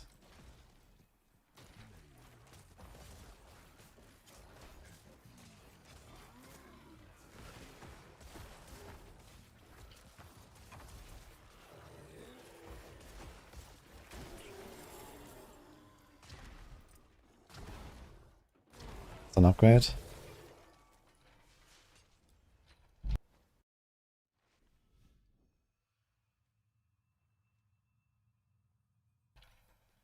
Hordes 2k autoside per horde, 9 million, only 35 per completion, maybe 50 per total. Yeah, okay, I mean most of the 9 million autoside is from the strong rooms, right? So at least in season 9, you were able to get around 800 autosite per minute. And now they nerfed it by like 85%, so we're talking about like 100 autosite per minute. And I think it takes 100... No, I think it takes 1000 autosite to get a item to Masterwork 20. So yeah, roughly 10 minutes per item with strong room farming. And hordes might be even better than that. I have not tried actually bar token stuff.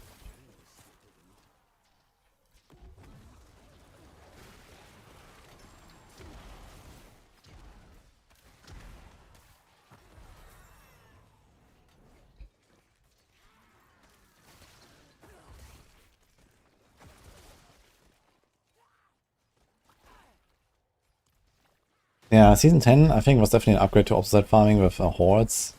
I guess it depends on how often do you find horde keys.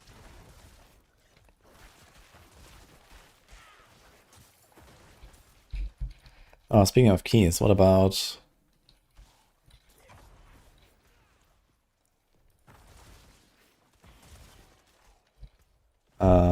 Chaos Rift's sigils. Is this still a thing? Because Chaos Rifts don't exist in Helltide right now. I wonder if they're gone completely.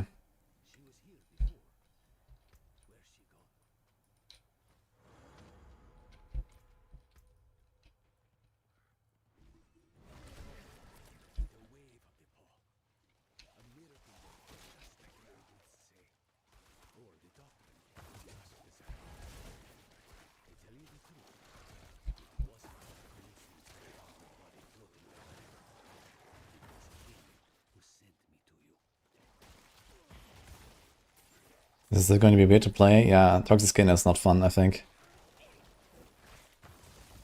It's just like rushing claw, and it's just, I don't know, I don't like this at all.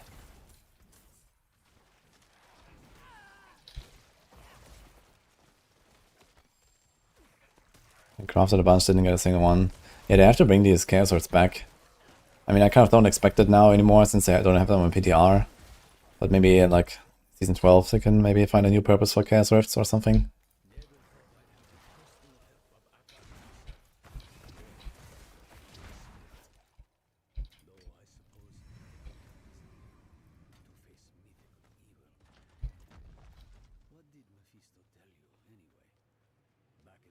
Like Chaos Wave and Horse is still a thing. He actually thought he could convince me to let him out of the stone.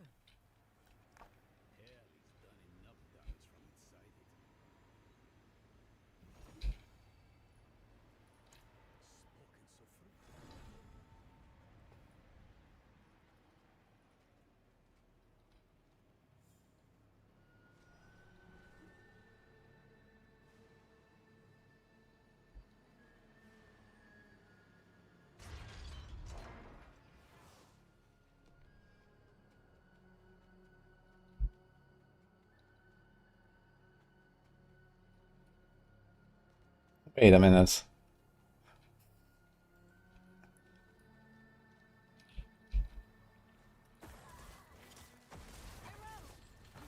I was hoping we'd get a chance to talk. Just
us. I've been struggling.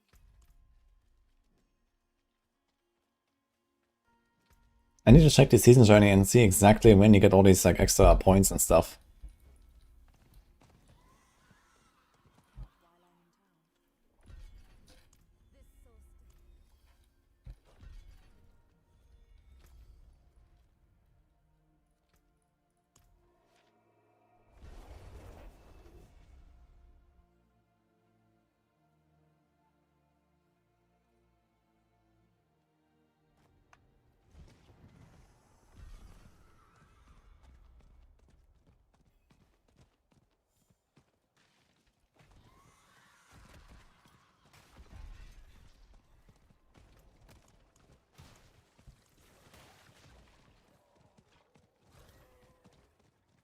I'm not sure if I would even have one extra skill point. You start with 1, so 11 available.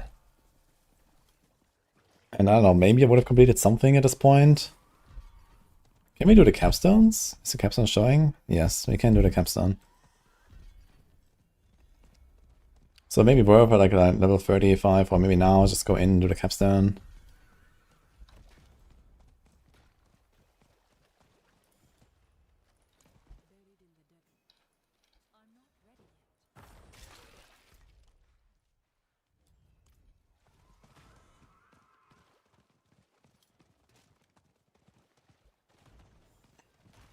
Yeah, they need to fix the points being hardcore and softcore separated. That's obviously not intended. Because the season journey is only for like, you know, for one of the game modes. And now they actually attached, you know, these character rewards. Previously it only give you like these like, you know, item caches and whatever, right? And the pet. And all this was shared. Or okay, you didn't care because it was just item. But now you get the skill points and you can't get them. So that's kinda oof.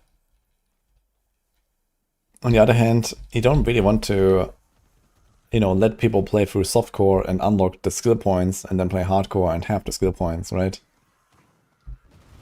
So I'm not sure what they will do exactly, but yeah, they probably have to make like a hardcore and a softcore separation or something.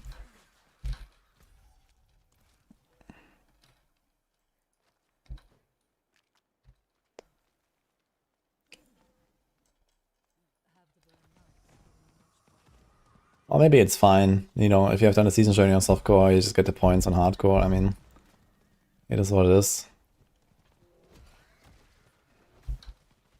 I wouldn't mind that, to be honest.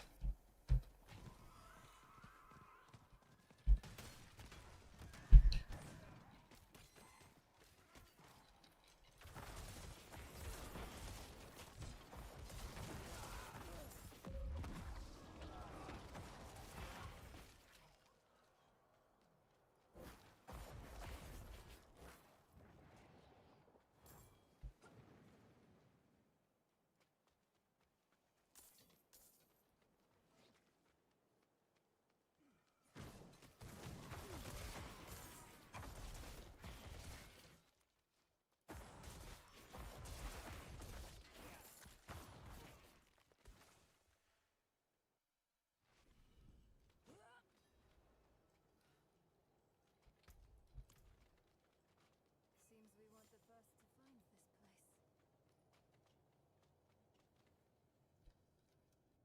Let's hope this one has what we need.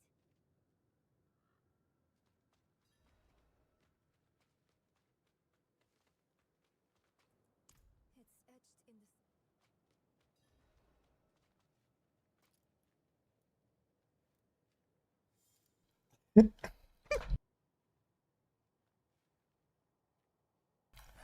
Now, if only I could actually like go left and right with my wheel, huh? That would be sick. Is it actually here? How did I do this? I need help. Wait, don't hurt them. They're the offered help, aren't you? We are pilgrims who trod in Akarat's footsteps, same as you. Though we faltered, where you prevailed. Cry, help, yes. I did. But, you know, I have to, like, actually do a customize first, because I can't go left and right, yeah? I am sorry for the violence they brought. The silence easily enough. But you, Do you leave?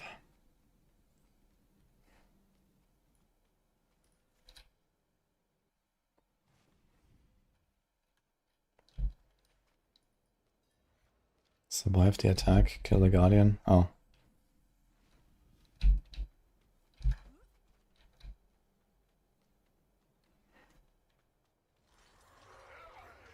It's Tomb Lord.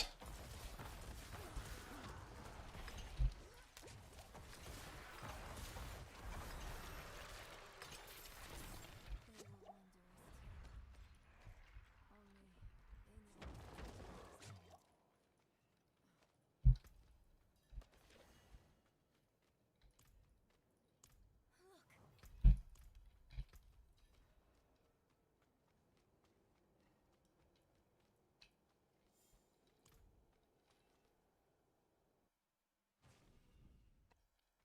Could it be that Season 11 and new PoE 2 season starts in December? Yes, it could be. Season 11 is the 9th of December, and PoE 2 is confirmed sometime in December. Most likely near Christmas, I guess. I don't think they're gonna start it after Christmas, but right before. So it should be like around 2 weeks between or so. No last Epoch announcement, so I guess last Epoch is just gonna get fucked again. As usual. Like last Epoch needs to release in 4 weeks from now, if they want to have a good window.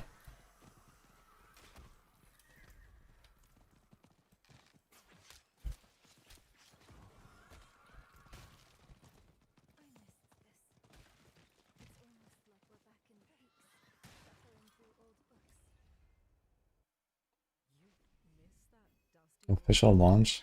Yeah, 9th of December is, you can see it from the reliquary in D4 when the season ends. And the new season always starts exactly at the end. So 9th of December for D4. And PoE 2 is every 4th month in a year. 12, but is a multiple of 4. So it will be in December. The last one was at the very last possible date of August. And the last possible date of PoE 1 is also on the last possible date of October. I mean on the 31st. So yeah, I expect they're gonna like push it to like very late December. So basically right before Christmas. It's always a Friday, right? So yeah, okay, 19th I guess. So we're gonna have 9th before and then 19th PoE 2, I guess. Because I doubt they're gonna do it on 26th.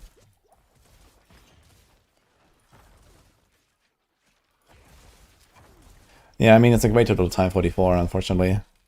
So that's some very unfortunate overlap there, since like D4 and PoE 2 are pretty desynced. D4 has way shorter seasons than PoE.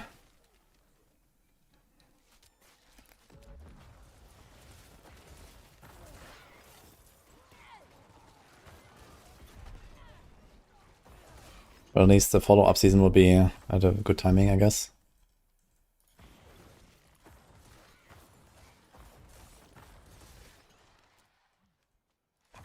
I'm logging into 327.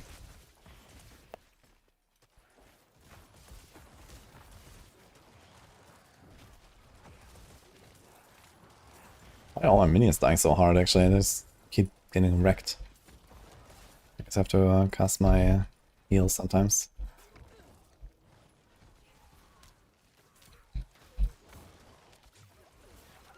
Every how many seconds? Every 5 seconds.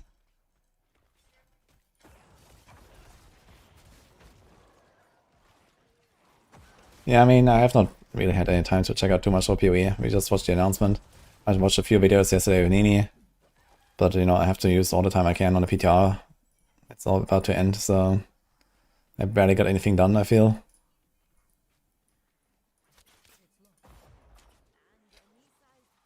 Go, Skellies! Through the door. The mage is actually shooting at the door.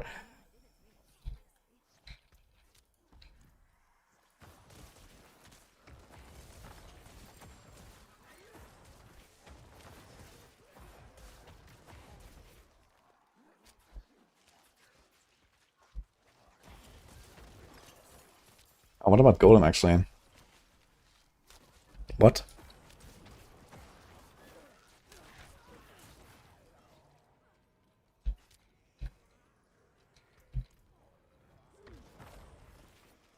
Wait, do we unlock this, actually, with a character boost?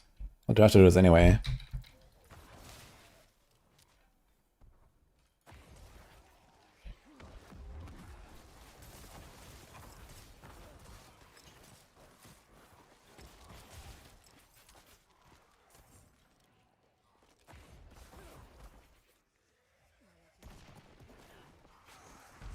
We got 2,500 for rank 5 complete. Funny. Wait, it's even more than Season 8, actually. In Season 8 it was 2,000 for a strong room. I think they buffed it somewhere, and then forgot to nerf it now. That's kinda hilarious.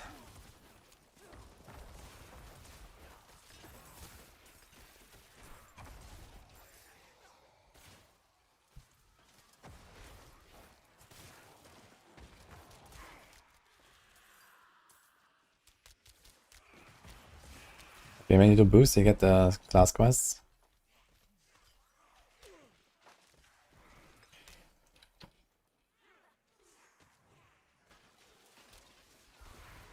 Yeah, I'm pretty surprised to see that I have not done this, because I thought at some point I have done all of them, but I guess it's softcore.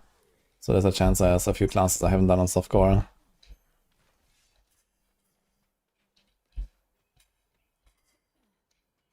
Incredible. That skeleton could be the Dedicants. These, their writings. Look for anything that mentions Akarat's tomb. Yes.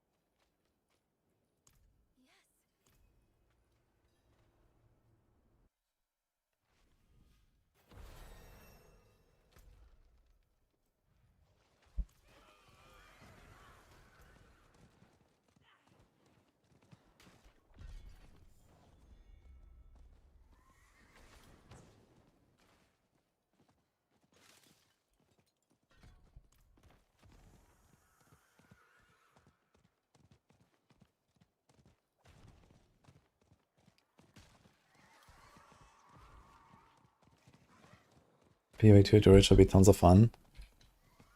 Yeah, I'm looking forward to that as well. I'm a big Druid enjoyer in D4 as well, in D2. And in PoE it also looks like it's gonna be very fun. What the hell's going on with these Asmodee things?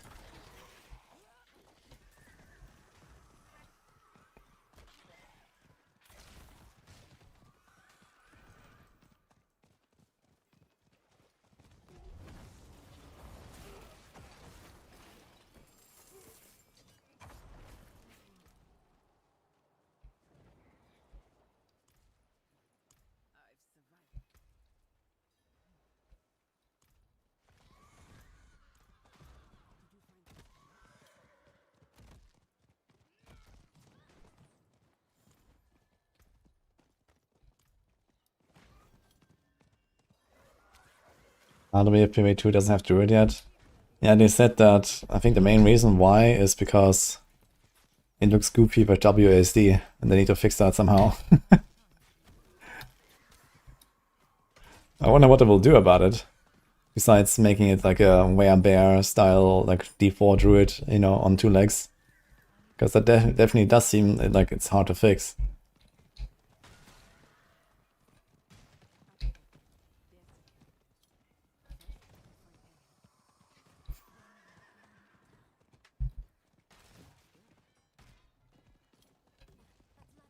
And I mean, adding additional classes to PoE2 is not really a huge concern right now, right?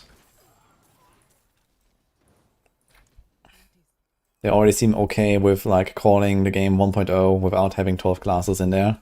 And then, you know, 1.0 will come and there's gonna be 8, and then we still have 4 other classes to look forward to, and like 4 other weapon types and so on, right? So that's still gonna like make the game more rich after the official launch with like a significant milestones.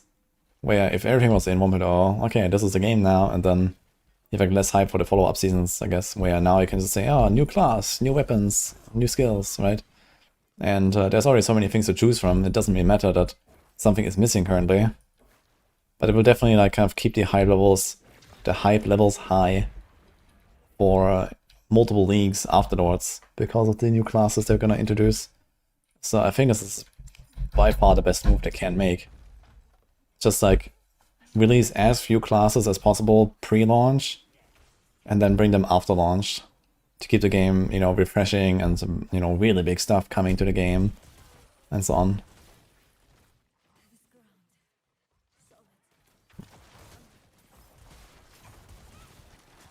Because once we have all the acts, and, you know, most of the base game is figured out, and all the classes are in, and all the weapons, like, you know, the league updates, okay, they're still gonna be like GGG style massive, but obviously it's a different story when you actually introduce a new class.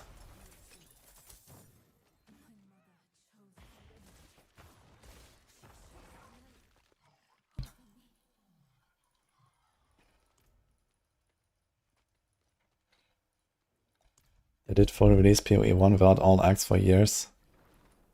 Well, I don't think they had even announced how many acts there will be in PoE1, right? They just like started making a game and I don't know, did something with it, right? And just launched it in like early access or something. And then started working on it. I'm not sure if they even had a plan of how many acts there would be when they launched.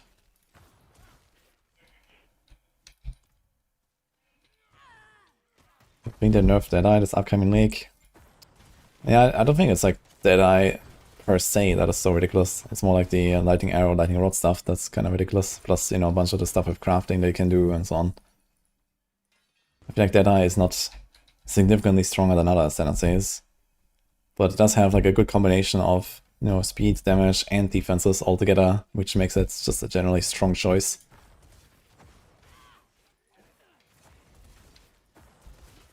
I would definitely expect some adjustments for it.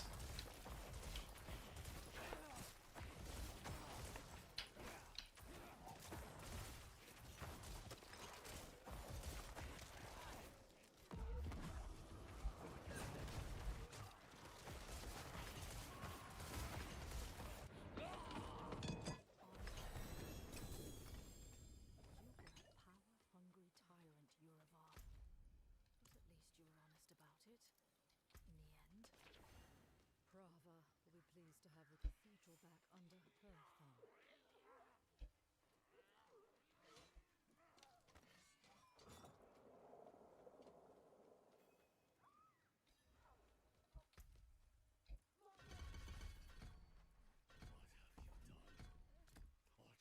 Kinda curious what happens.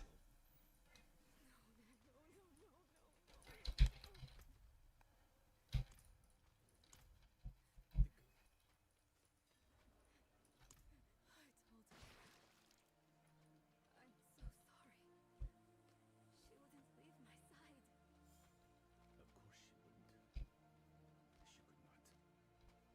not. But I have never been as strong as her. Please. Go, Neyrelle. Just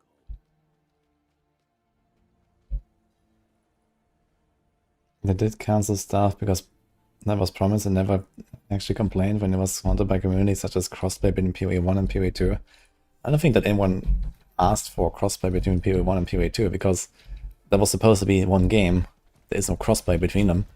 And at some point decided to split it into a separate game. And that was just the right move to do.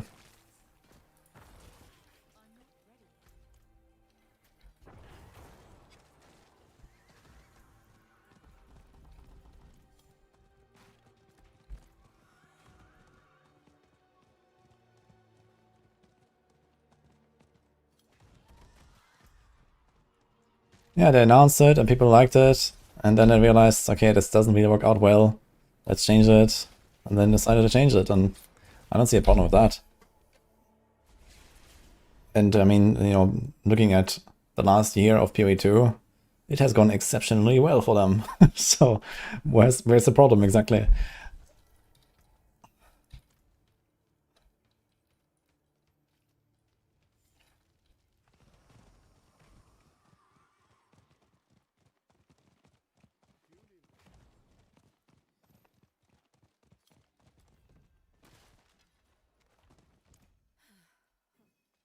need more time.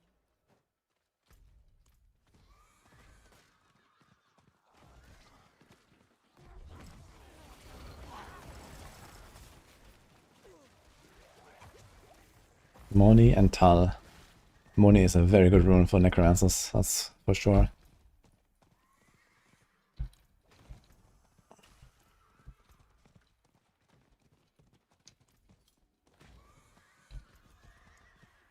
What is actually considered macabre? It's Bone Spirit.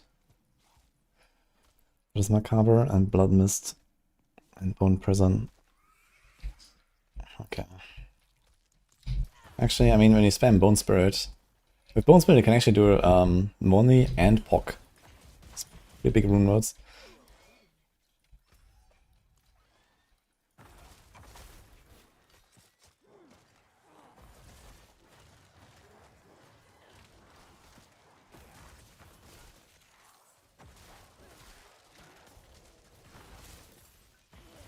You can do many stuff or roll back and people forgive them without a thought.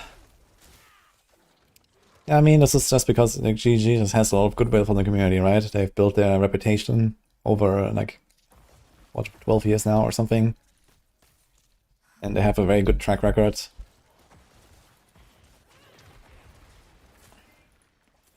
And I mean, they just keep delivering really good stuff, right? So even if they change their mind or whatever, yeah, I mean, it's easy to see why people are okay with it, right?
What the hell? It's like 1% damage reduction per point. What the hell is this? What about the block? Block reduction 15. Okay.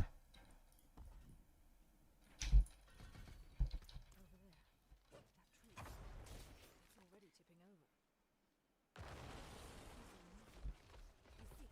The song is Ghost from Gunship.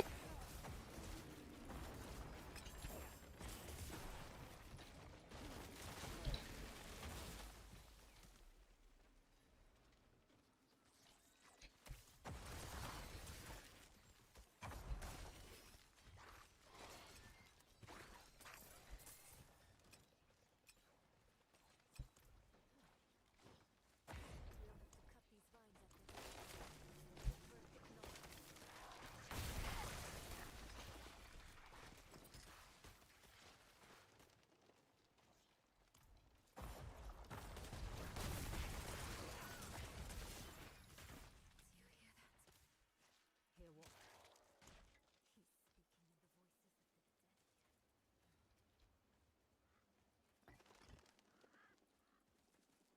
How the hell did they find a fucking Nair and a Theo already at level 52? I have 2 rare runes and one of them is actually nice.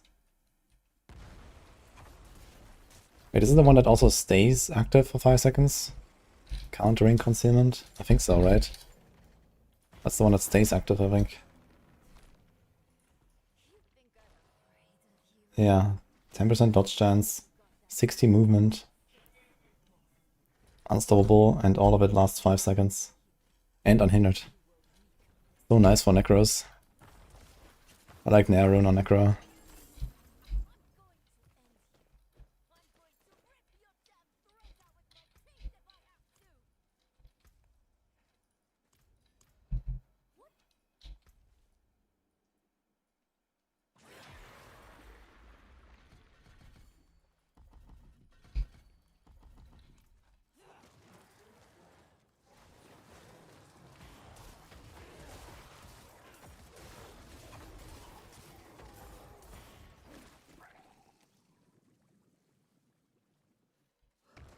I think that changes in Season 11 are generally pretty good.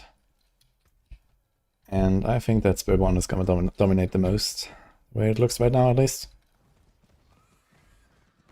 I mean, there are some good builds on other classes that will be pretty popular, but Spirit 1 has by far the most good builds, I think.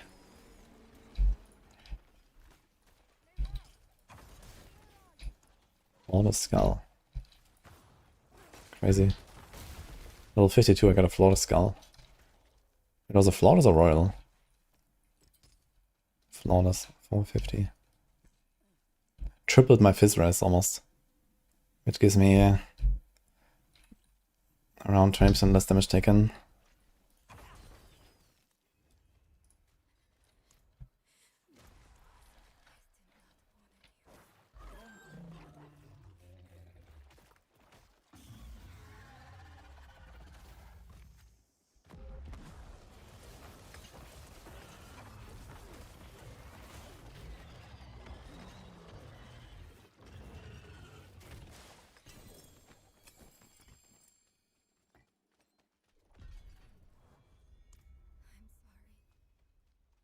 And then times 5 the time it takes to 60, and then half the XP required for paragraph 300. I wouldn't mind if the leveling was a bit more long, if it was also a bit more meaningful and interesting, but I feel like, you know, just like running around like low level stuff, not really doing anything fancy is also kind of weird. Can I get through this here, or what is this?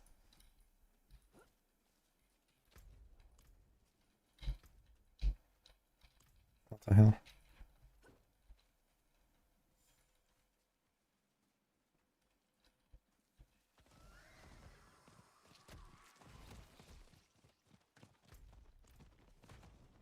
Yeah, maybe they could tweak Masterworking a little bit to be more interesting.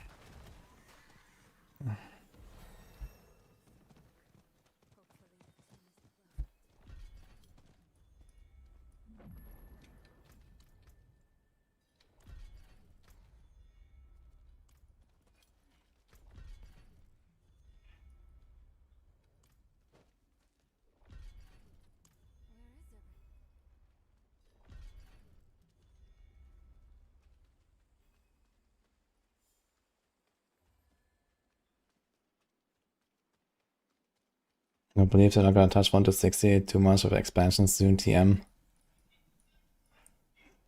Yeah, I think it has definitely improved a little bit with what they done with like the legendary drop changes and so on.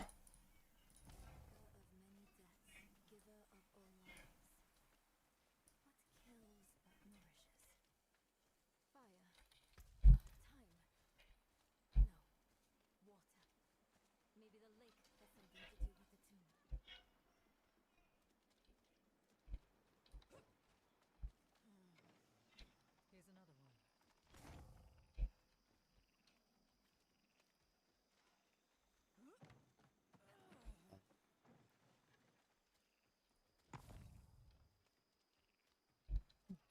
It's not counting.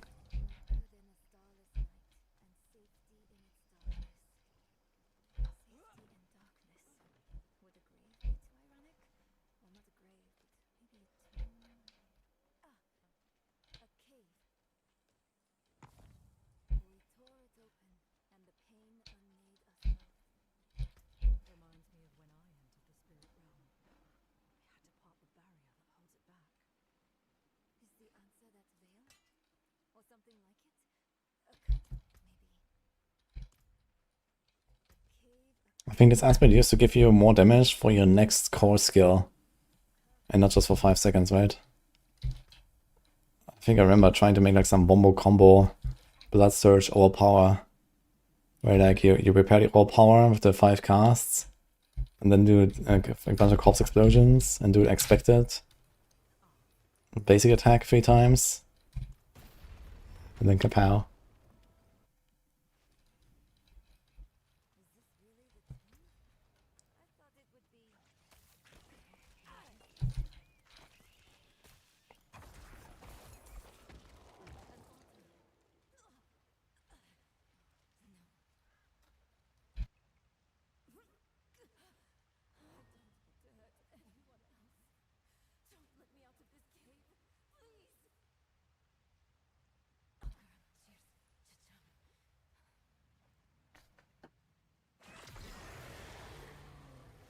I think they add both Paladin and Assassin with next expansion. Wait, you want 2 classes in one expansion? I'm not sure about that. I mean, Assassin is way too close to Rogue.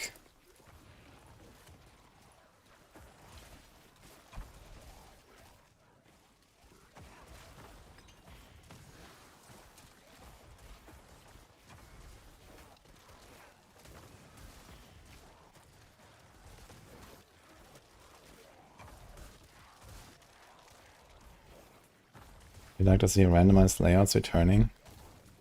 Like where?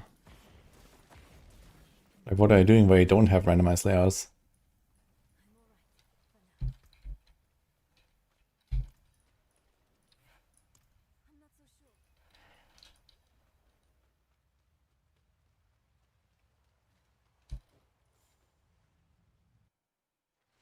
How much auto I get from Horde? I'm not sure. It should be minus 85%, unless they did some other tweaks.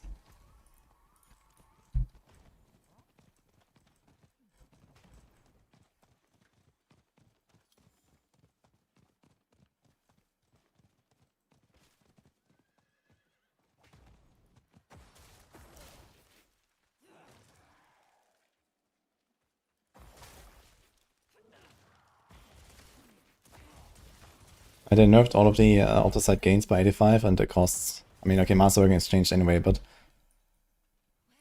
it's very easy to masterwork your stuff, it seems, in Season 11.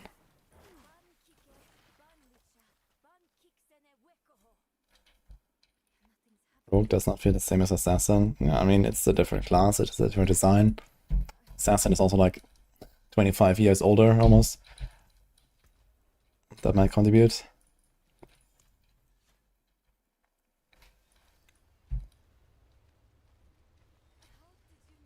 Yeah.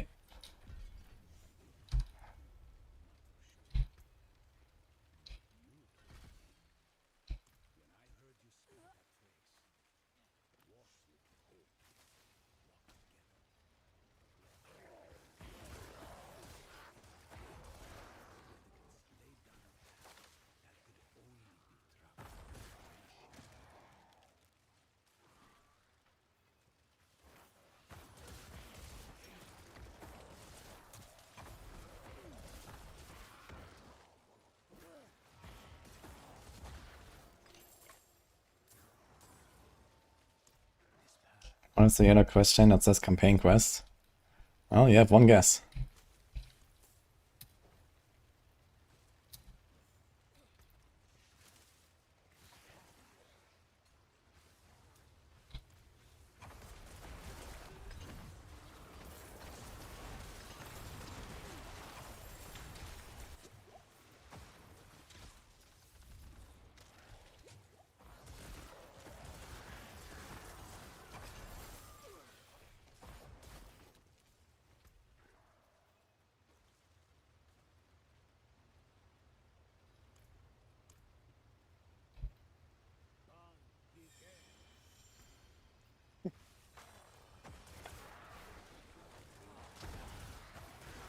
We'll be farming their boss again for items. Somewhat, I guess. But the uniques definitely come from other sources much more often these days, and you also get fewer boss mats these days, and there's no dupes. So...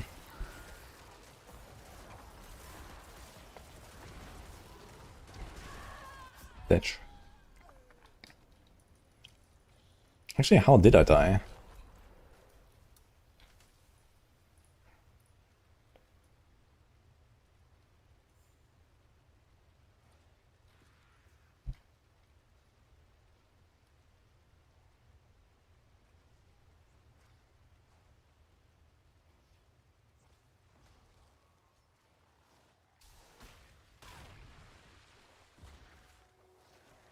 Okay, there was like this, I think it's an elite affix? Yeah, there's like this frozen orb or something. It just melts you and then explodes.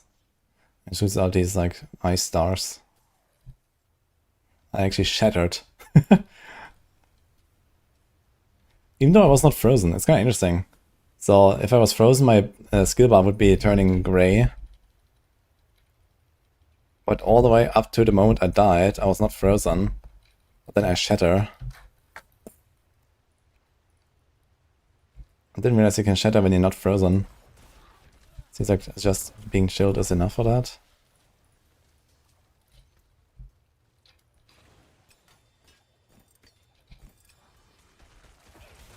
What the fuck is going on here? Why are these guys hurting so much? Wait a minute, these guys have chilling wind. I just realized. Like, chilling wind doesn't exist anymore.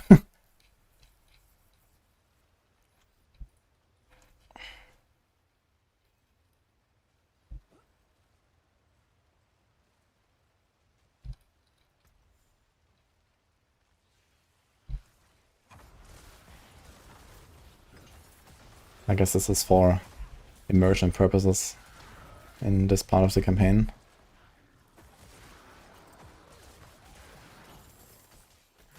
And actually all like fixed elites with old affixes.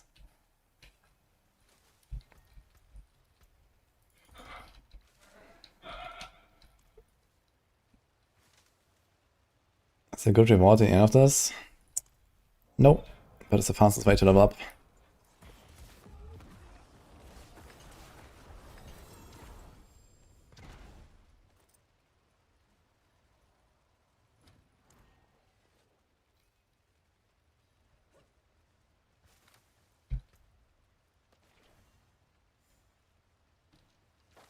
Another frosty strides.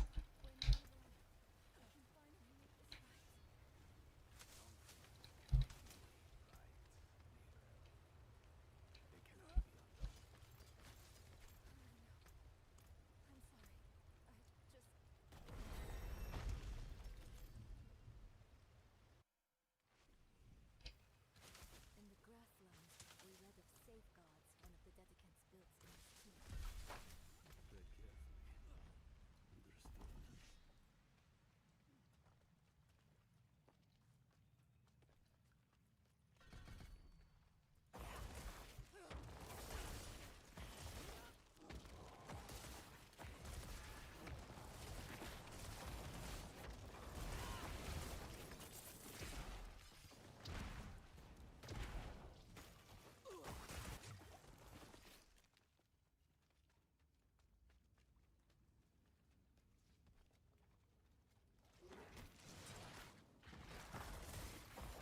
Why did like D2 have more lore than D4 with their classes?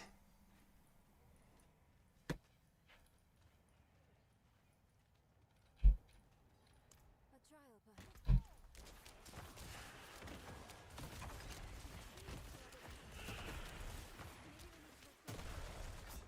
Dash.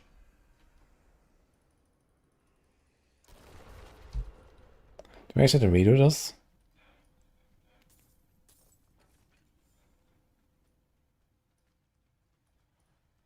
A trial, perhaps. Falling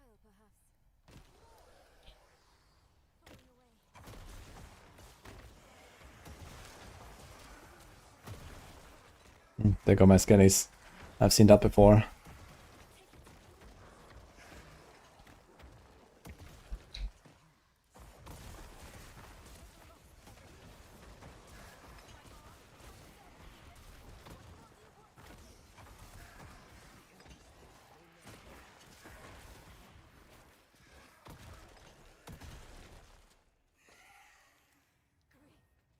Guilt. Enough. I let it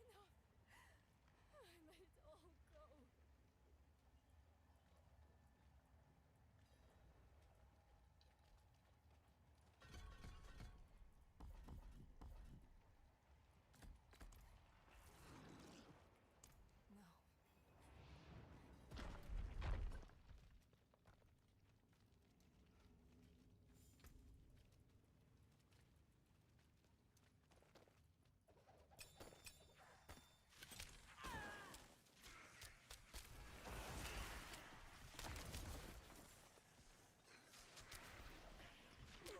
Become injured or crowd controlled. So it actually triggered the Nair rune by itself. It's actually kind of nice. This is not a bad combo. Theo and Nair. It says a 10 seconds cooldown, 8.3 seconds uptime. It's not on demand exactly, but it's unstoppable to get out of a hairy situation. Not bad.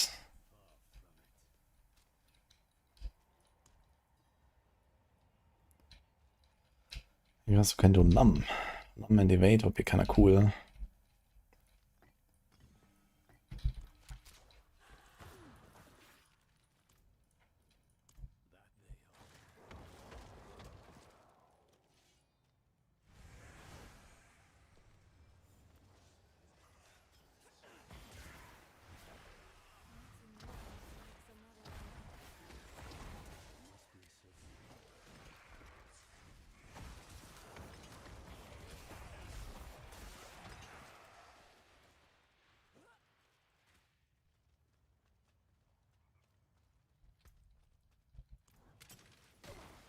How long have you been leveling now? Been maybe 145 or something. It's up to hours. It's definitely pretty quick. And this was on necro. You can do this faster on like Spiritborn or something.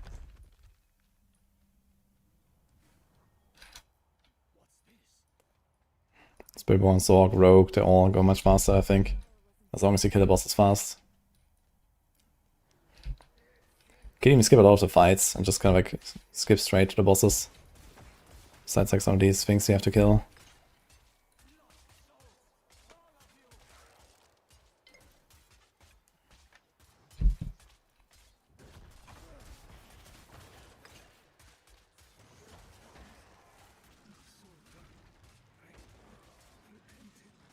My skills are just dying here.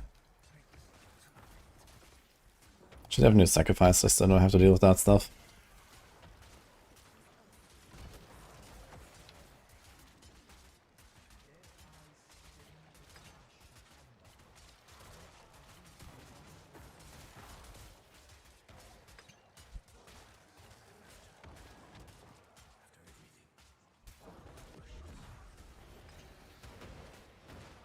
We never forgot you, Domin.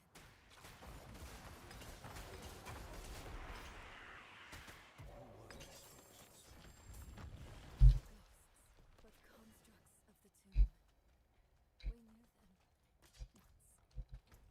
They helped us on our way to defeat Lilith. And we all died for it. Is this it?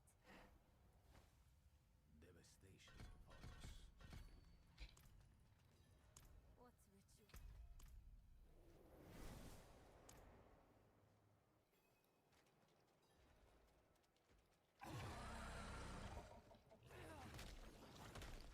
Keep them away from Akarat!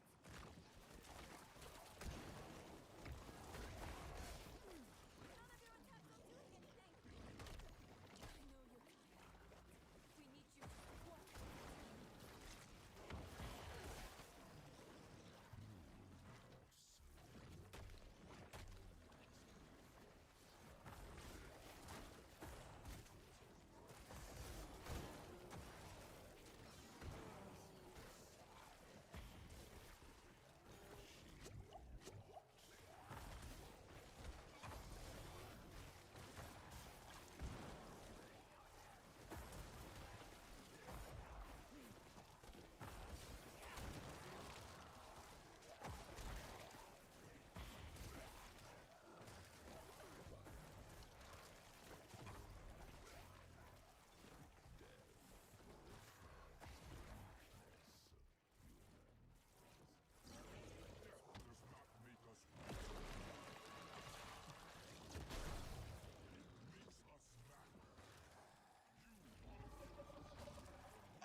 We'll have new powers and perks.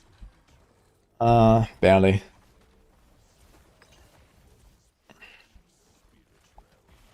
Relatively insignificant stuff.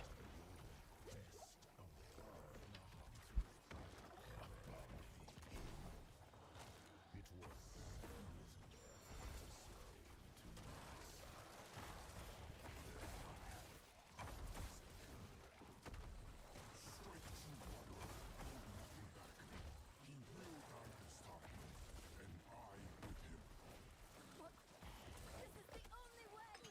Honor his sacrifice! Make it count!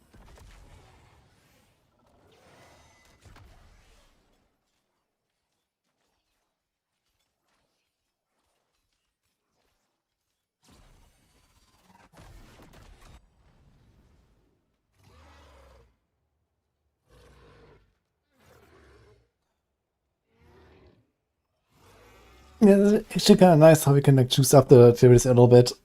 Now it's like very, very basic. But don't expect anything on the level of PoE choosing. But it's something at least. And if we get more stuff like that in the future, it'll be nice. It's all right. I know you need to go now. Hard wasn't more XP. Hard was more XP, but not enough. Like I did like the first like 15 minutes or something. And on normal I got to like level 15 and a half. And on hard I got to like level 17 and a half. Like at the same quest step basically. I did like the same thing. So I think later you're just kind of like, you level faster and you have even worse gear and the bosses will just be too tanky. And I don't think it's gonna be worth it. Because you probably just hit 60 anyway when you just finish the campaign. Like we have 57 now.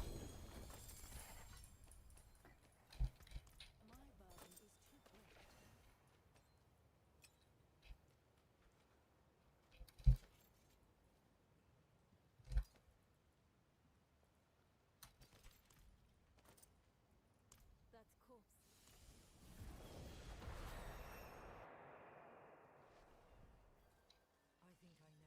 59 now.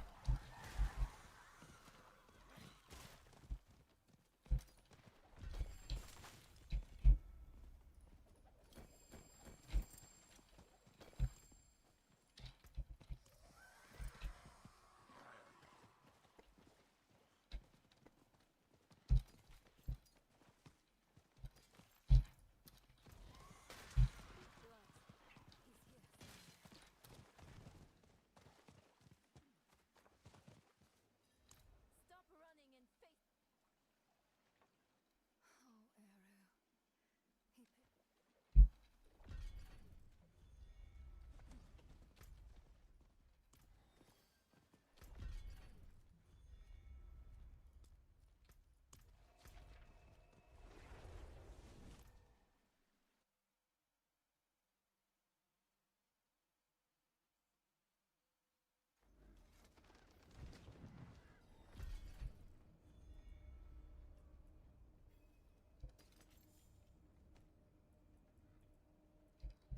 He Like any offhand?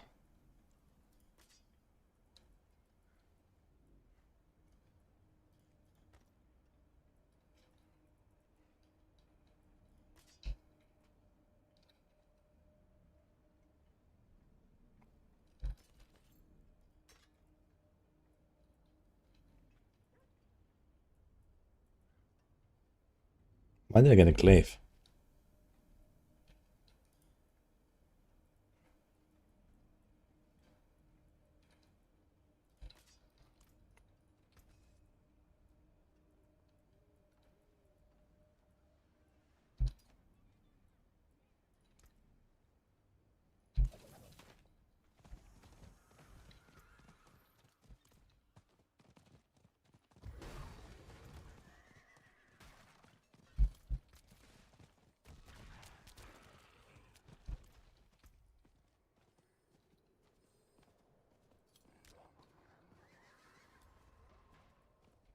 used to sing me a song. I can almost remember it sometimes. But then it's gone. Like you never sang it at all. Maybe.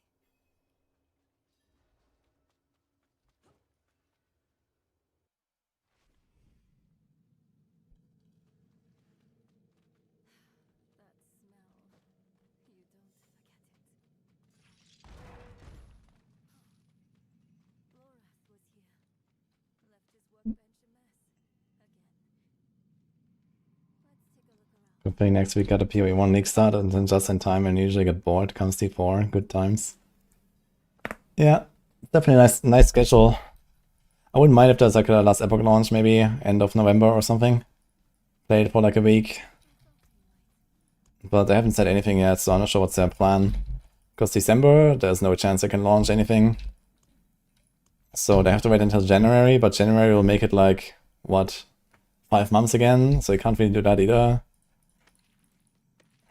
I think they have to launch in November. But I don't see it happening.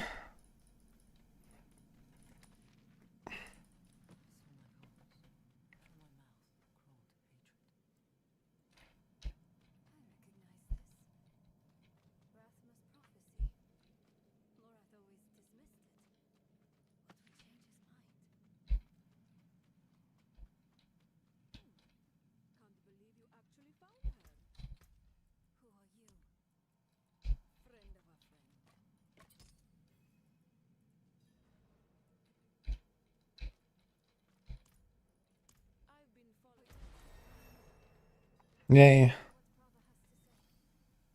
So now we should go and skip the rest of the campaign, right? And then we wouldn't have to do the Deeds of a Champion because you're already 60. I'm not even done with the campaign.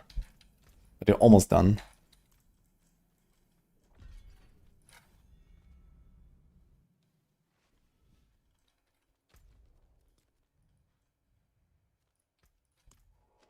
Actually, I think this is the last quest, right?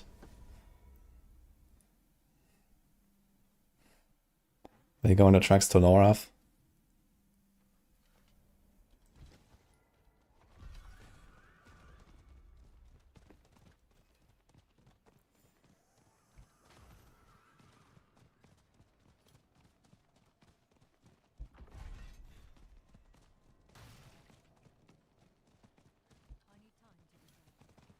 and a heretic both.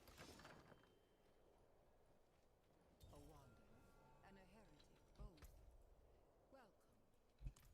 If something happens. Any new fun rogue builds? There's nothing new for rogues. I hear Ura. May the father's light. Is there a big difference in using Shaco in current flurry build over Air of Perdition? I mean, you're gonna be a lot tankier, but this is usually not a problem for rogues. You're all villains in someone else.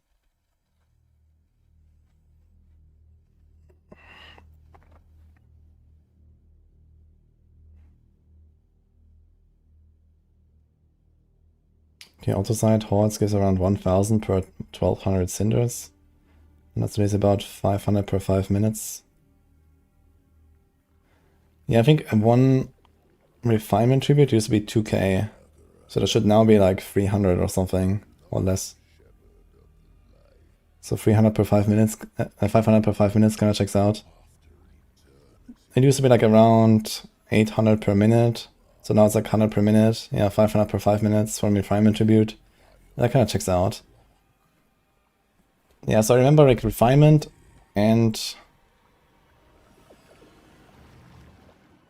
strong rooms, they were like pretty even in season 8. Season 9. It was like really close.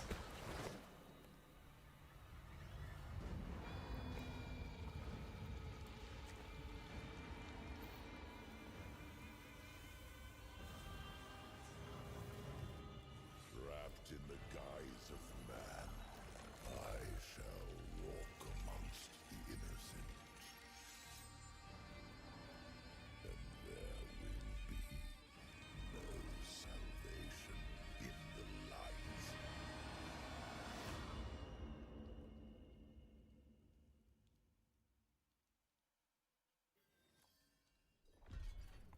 So can I skip this now is the question. Let's see. Or are we forced to do Deeds of a Champion now? Because Deeds of a Champion by itself is at least half an hour.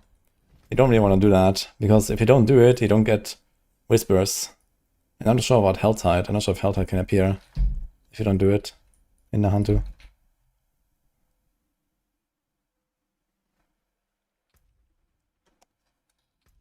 No, right? Okay, so this means before you go to the hut, you need to skip the rest of the campaign. Or else you're fucked. Good to know.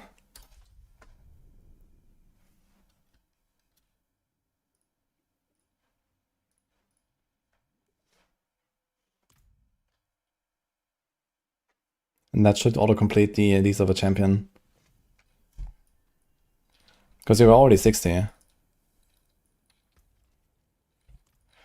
Well, time to make a golem necro, I guess. What do you say?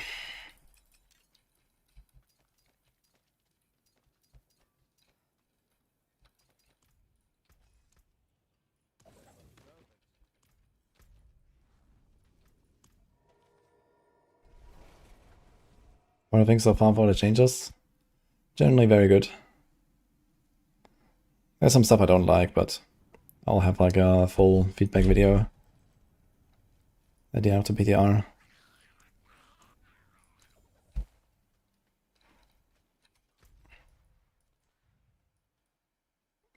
So funny enough, all boost does not give me whispers anyway, so this does not complete the Deeds of a Champion.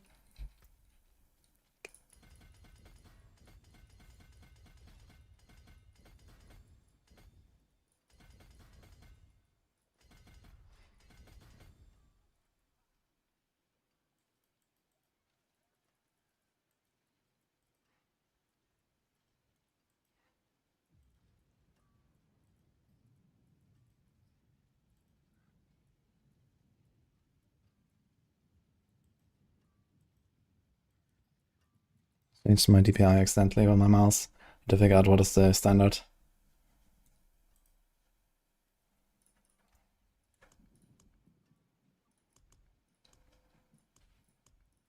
What's the layout on this? Golem. Golem armor. Damage armor. Golem attack speed.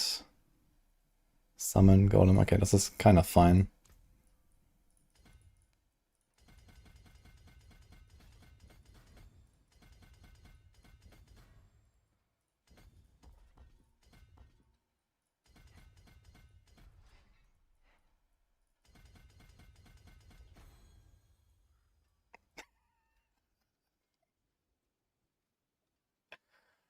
Nice Paragon node, man. I mean, not like this does anything else, to be fair. But this is glorious, I think. This is great. Look, there's another one.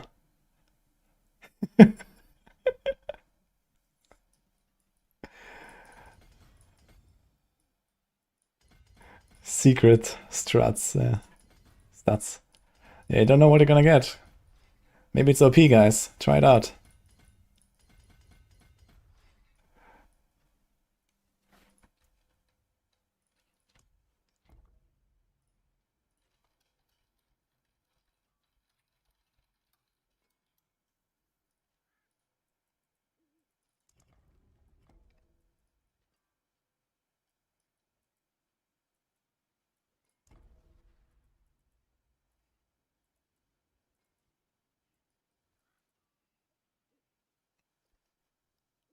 What?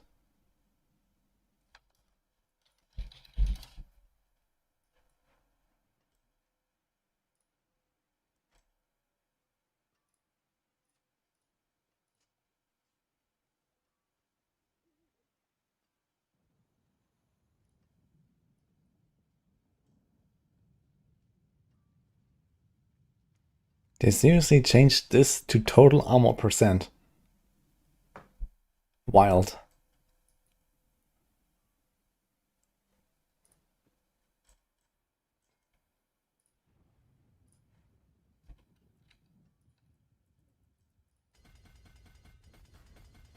I want to see how much it does when I buff this.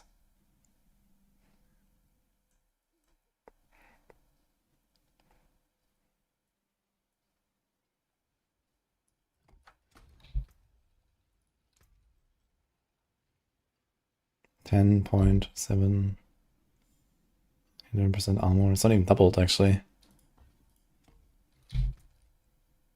60.8. What about the magic notes?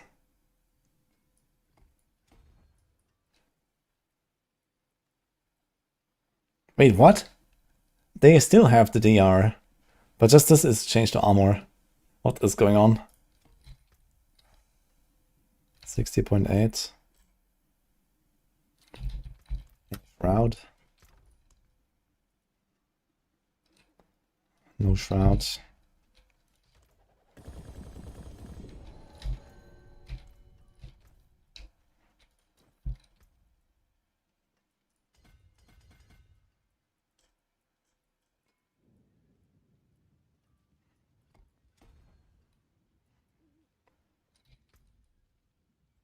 $65.3.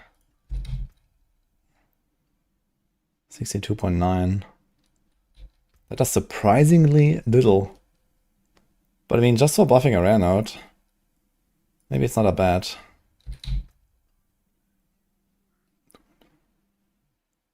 It's like 6-7% damage reduction. Okay. I mean, typically we would get something like, how much additive? Let's see when I get more willpower.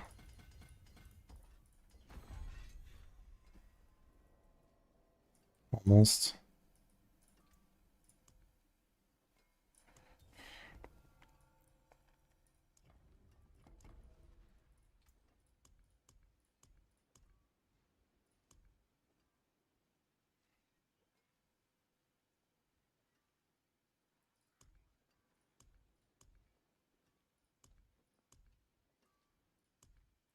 I guess Saint of Death as it is.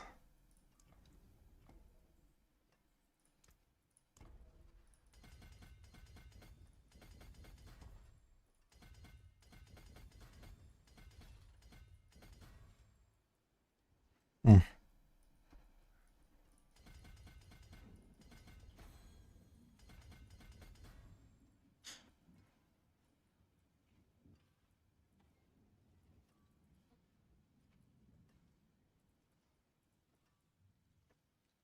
No.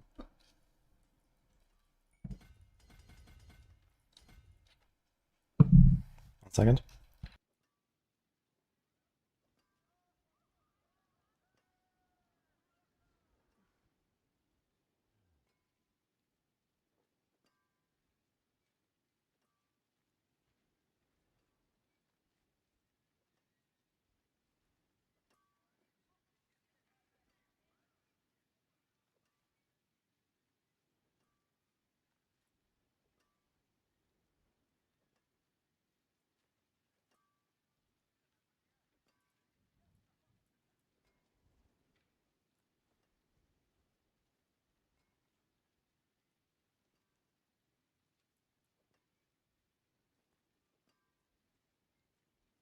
Okay, so looking at this here, from this armor, buffing it with the rare node buffing glyph, you get something like 6-7% damage reduction, which is not bad. If that was just like another random additive node, for example here we get 109 7 damage from buffing this node, which would be 40 and then becomes 149. If that was like the same 109 again, it would probably be in the range of like 4 to 5% damage or so. So getting like 6 to 7% damage reduction is actually really good, to be honest. This is really nice.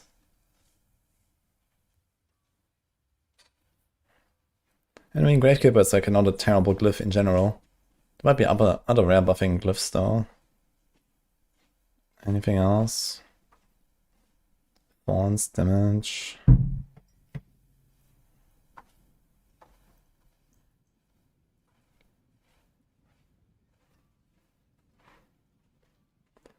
Minion damage and damage reduction modifiers.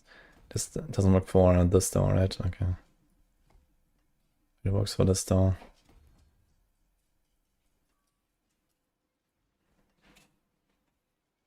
This is non-physical. But I think for a golem build you run Blood Golem, right? Blood Golem is usually the one that has like the best AoE and stuff. Never mind, I don't even have a fucking goblin. So there's that. We have to do the quests apparently.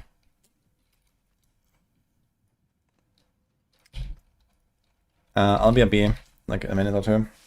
Or 3. And then we're gonna fix that golem.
do this.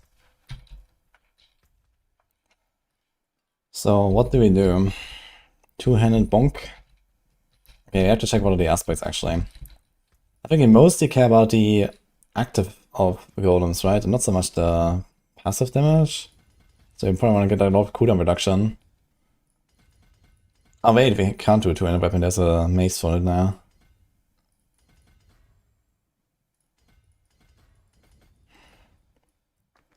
Okay.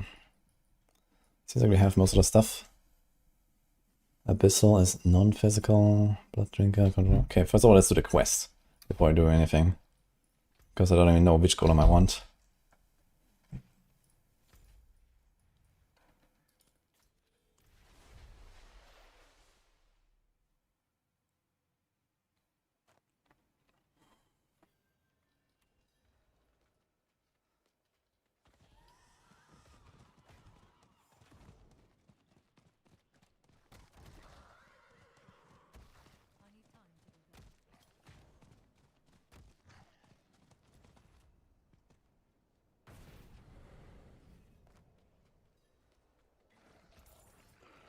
Any weapon? Okay. Wait, did they actually kill stuff? Look. So minions actually kill stuff. I guess now they can't do damage anymore. Wait, they still kill stuff. With what damage? I have 0 weapon damage, but somehow my minions kill stuff. And the funny part is I can't even cast them.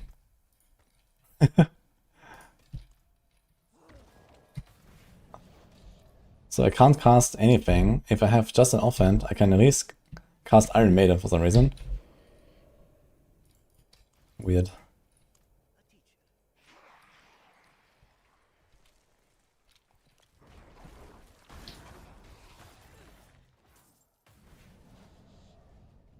What's the leveling strat? Vessel of Halo campaign.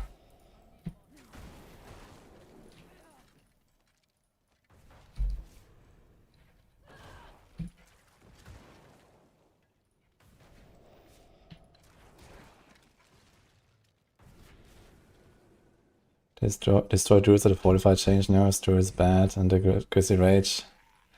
Yeah. They have to like unnerf druid a little bit, I think. I expect druids are gonna be kinda down bad, which is sad.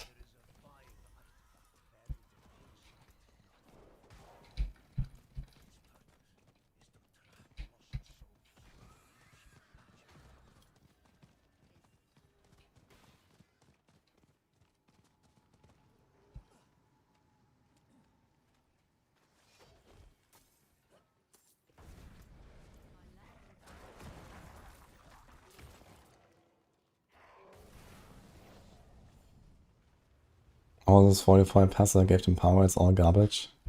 I mean, there's like an entire Fortify cluster on a druid here down in the ultimate area, right?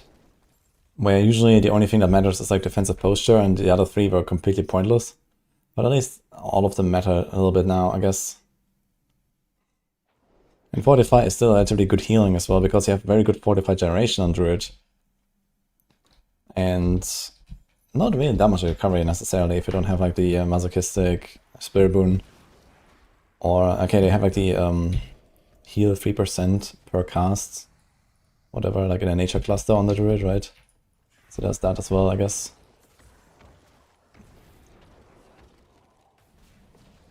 But yeah. I mean, you can definitely run like defensive glyphs, for example. For example, Polarized Druid. You have the Werebear glyph. Human form druids also have like the human glyph.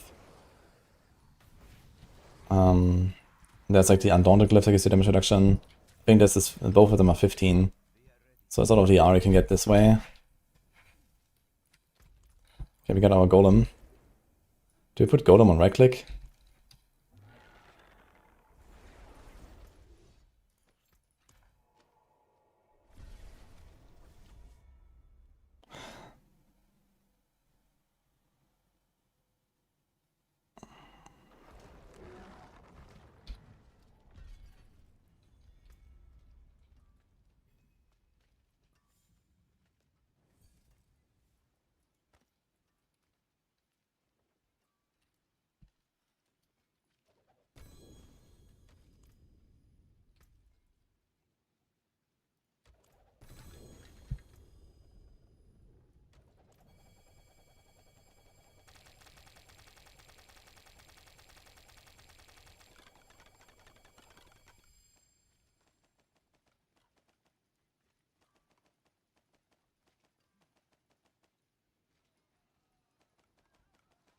Yeah, I'm pretty sure they're gonna unnerf Druid a bit anyway. I'll probably make a Druid as well and see at least like how Pulp goes and some other stuff.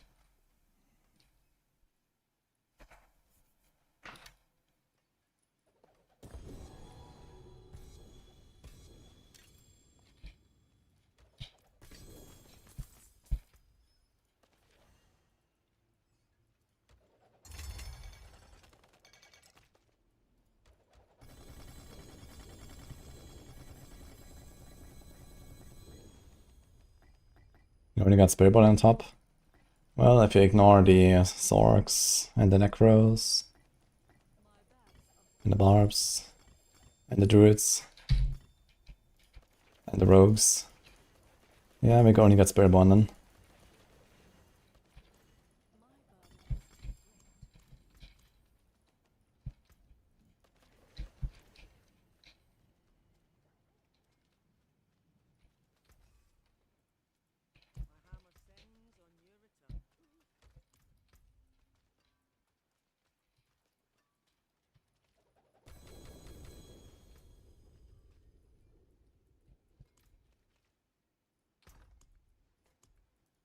I should open a bunch of rune bags because for some reason there's no blue runes.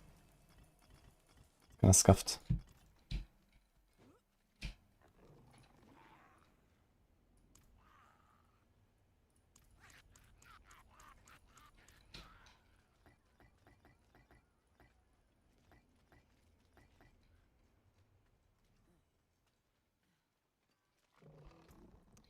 Yeah, I mean, the intra-class balance is very bad on not Spiritborn, that's true.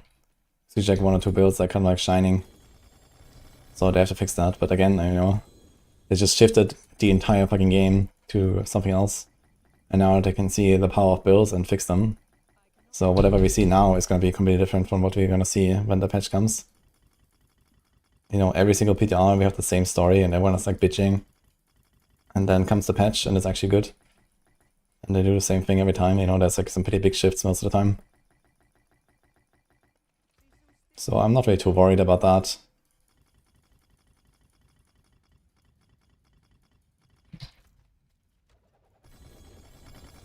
It's just a cycle of PTR and full release.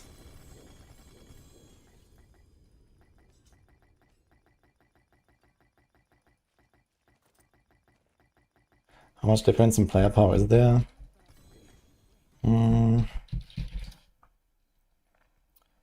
In general, I would say -100 to -5,000 multiplier for most builds. So yeah, minus 2 to 3 zeros in general.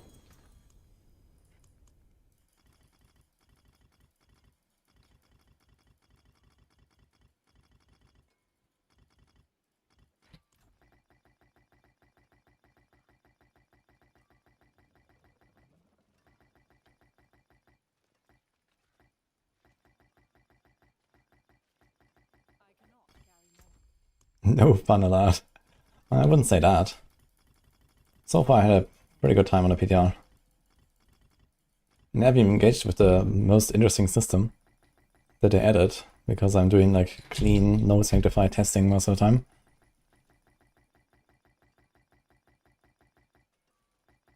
You avoid your druid main and this looks horrible. Yeah, don't be worried, I think.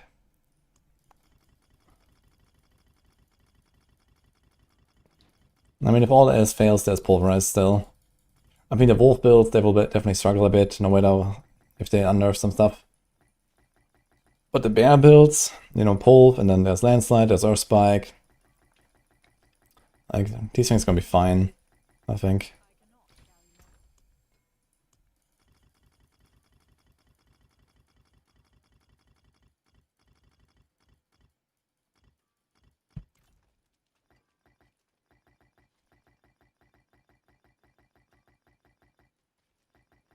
You want to start with Druid. I mean, Season 10 was a time to start Druid. I actually started Druid in Season 10. That was fun.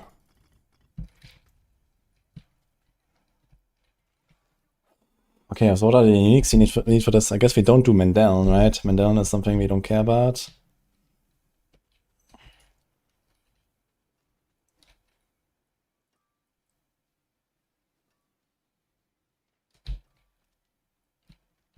We can't do a two-handed weapon for this, or one-handed at all.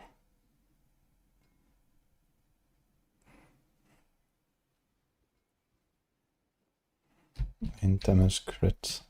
I wonder if the life braid works for minions. That'd be interesting. Kinda curious to try this. Do we have life braid?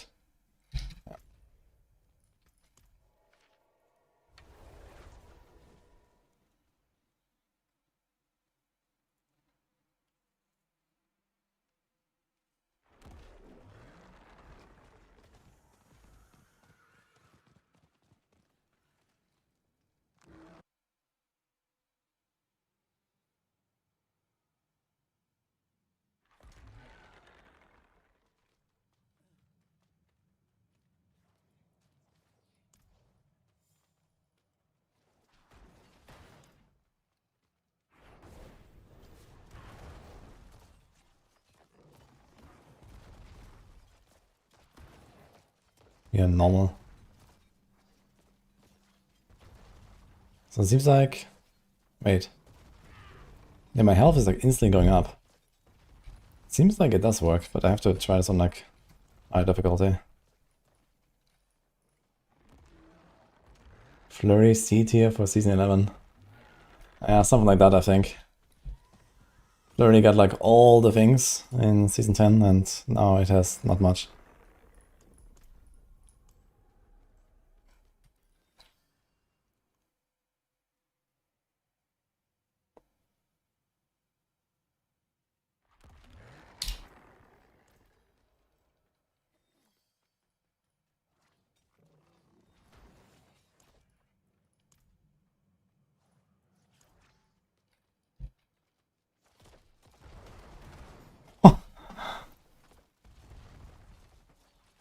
That's wild. The life on hit actually works on every minion hit. Look at that shit. Crazy.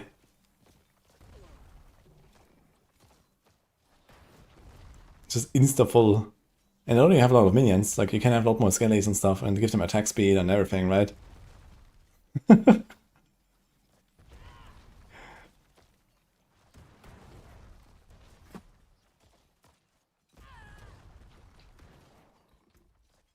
That's insane. And I have, how much do I have? 148?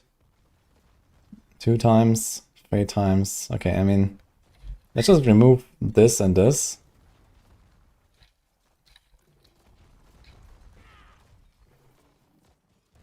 It is still really good.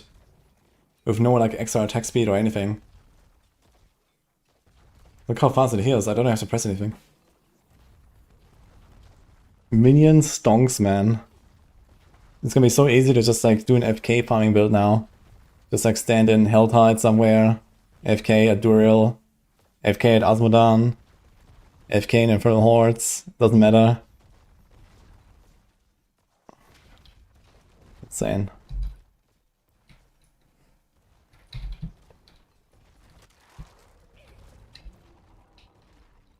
What about the curse? The curse doesn't work apparently.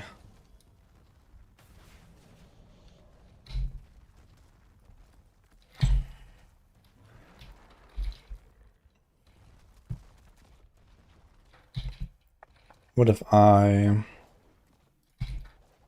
press the golem button though? There's a 4GA ring. Okay.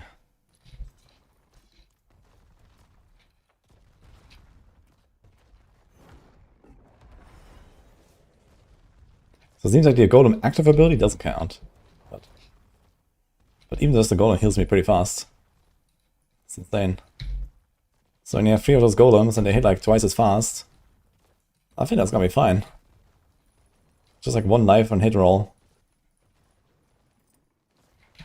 We'll try that.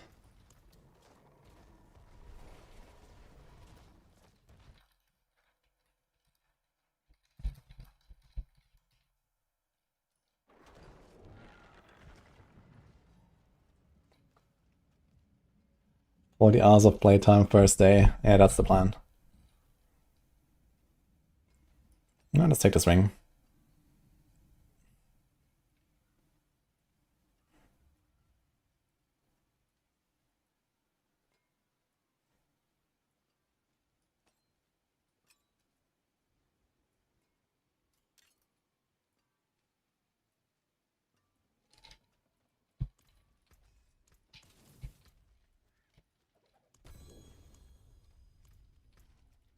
Okay, let's get some uniques here.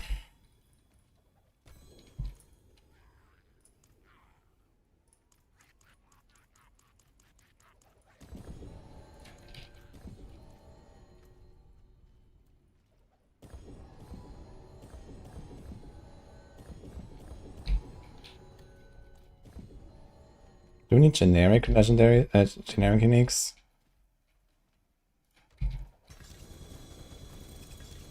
What could be interesting here? Fist of Fate, maybe?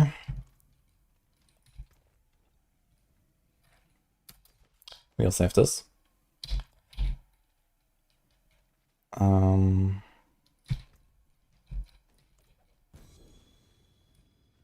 Temerity, maybe?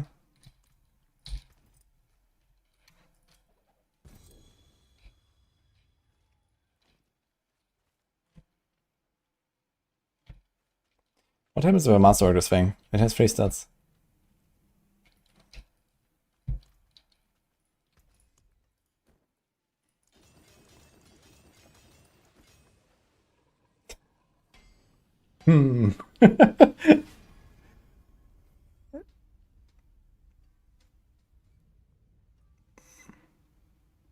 Okay.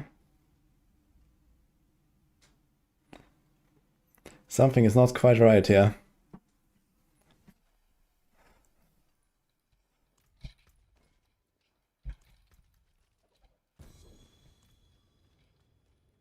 Where's the fourth affix? Yeah, every unique that has something with res is bugged right now. It's kind of funny that it still adds an extra GA though. Like a star. It had 4 stars, but only 3 stats. Table. We can actually run tables on this build. Because we're gonna get unstoppable, right? Your golem becomes unstoppable and taunts nearby enemies. Is that the same for all of the golems?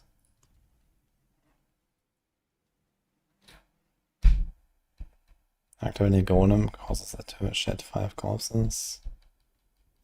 Golem absorbs 30% of the damage he would take. That's insane.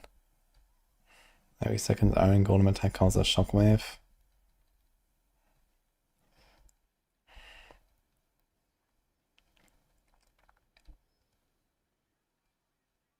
When the golem is healthy, they gain 25 damage reduction and 50 damage. Do they all have the same base damage and same attack speed and stuff? I don't think so, right? They probably work differently.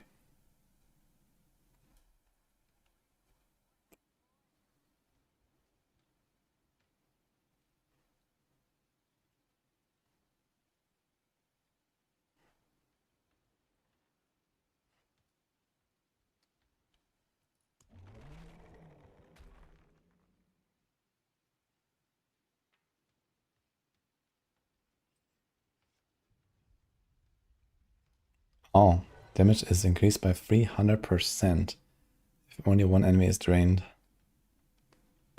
Alright.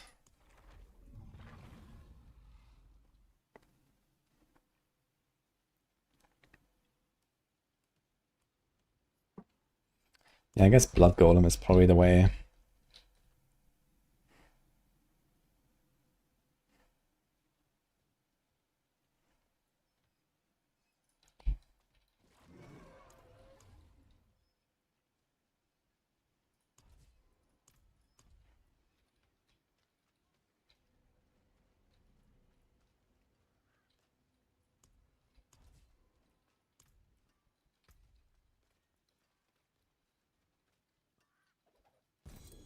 Okay, any other unique would care about besides that? So maybe Tibalt's. Ah, wait, you have Blood Moon Breaches, right? That's actually what we're gonna do. We don't need Tibalt's, we have Necro. And no glove, no boots. We can do Inexorable Reaper on our boots, Pog. And then no ring. We could do Starless and spam the Blight or something, if you want. So that would be an option. But we are Necros, it's fine. We don't need Starless. Okay. I think this should be fine.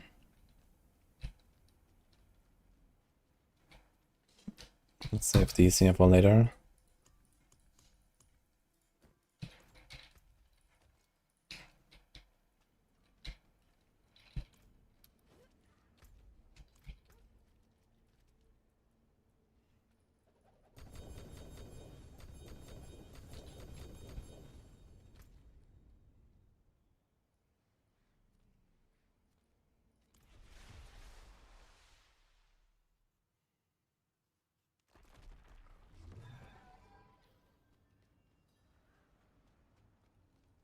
Marco said blood golem is the only option. Yeah, I remember in the past when people were playing like golem stuff, there was also just blood. This is like AoE.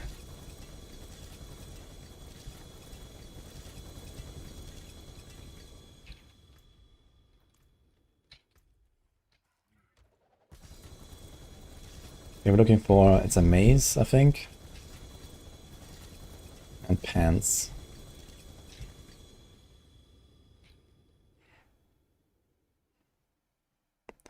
Do we do something like lidless? No, right?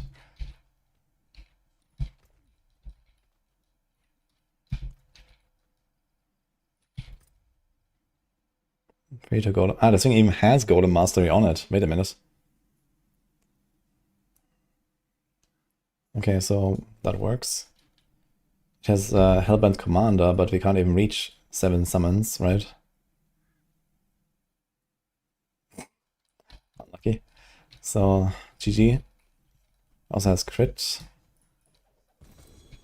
Okay. So one problem solved. What about the maze?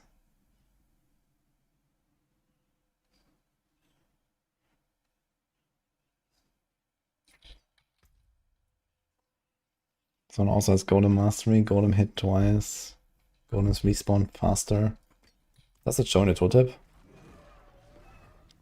Wait, this is fake news. It says when a Golem dies, it respawns after 10 seconds. And if 50% faster, it respawns after 5 seconds. And not after 6.66. Okay, I'll take it.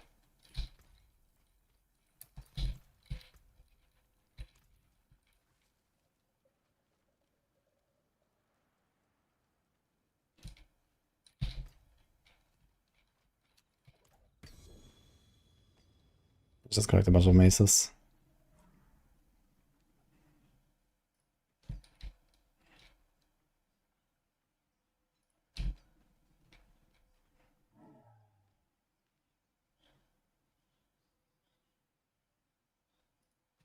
Loot filter when? By the way. Dude, imagine making a character with loot filter on a PTR, that would be crazy. Just open the boxes and it just gives you the stuff. +6 to curse skills. Oh my god. Do we care? Not enough. Fuck it. So.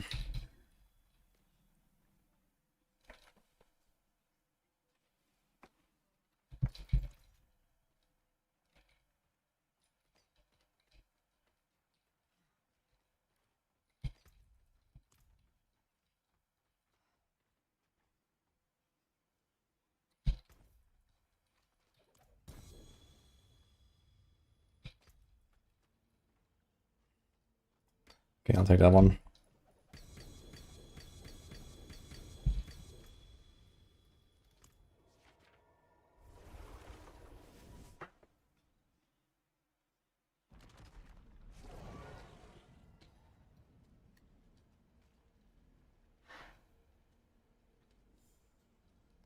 Also PTR, I don't really feel like playing Season 10 anymore. I mean, personally I also played a lot of Season 10. I'm 298 Paragon, so at least I'm gonna do the 300 just because. Yeah, thanks for the 5 months, goodness. The next PTR is live? Yes. Has been for like 4 days now.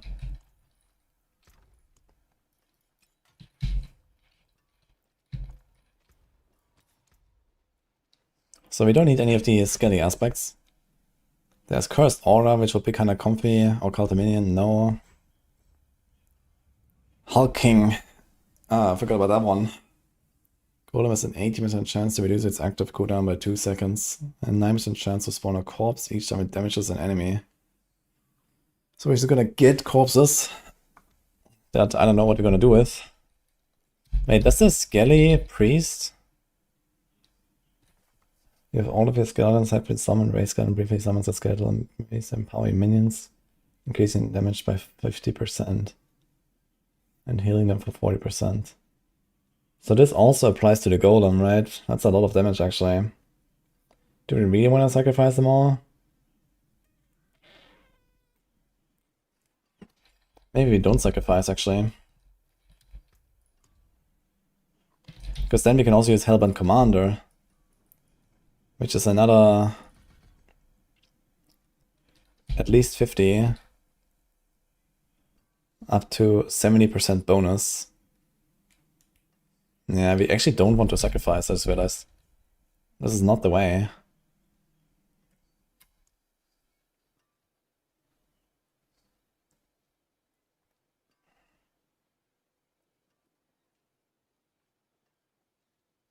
We do this here.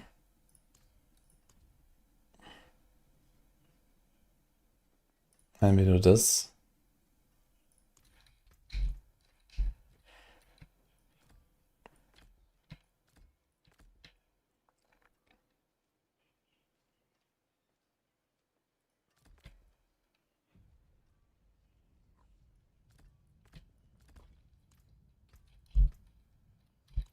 I forge more than horseshoes and nails.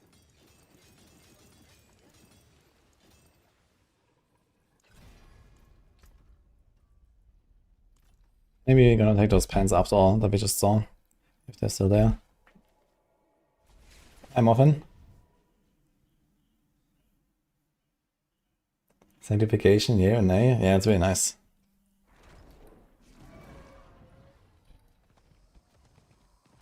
Oh. For some reason, this one item is actually still here. Okay, the affix is a bit scuffed, but alright. I wonder if the affix goes up now for Masterworking. It's at 44%. Masterworking actually raises the unique affixes. But I think it only has to do with the fact that with more GAs you have like a higher minimum roll. So I don't think this will actually do anything now. Yeah, it still stays at 44, so it did nothing. Fine. So you also have like a very easy time cursing stuff. Decap for Iron Maiden.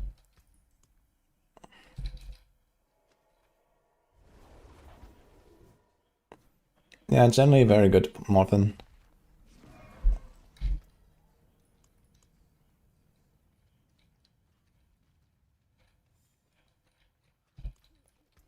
So the question is, do we want to put Occult Dominion now? No. We can do Aphotic though. What's that called? No, not Aphotic.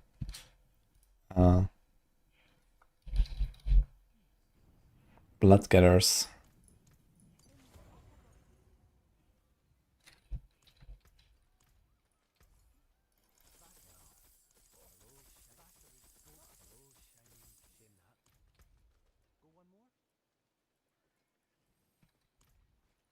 Do we want to do that?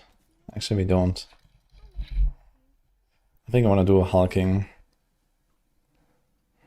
18% chance to reduce its active cooldown by 2 seconds with a normal attack. Maybe this is not good enough.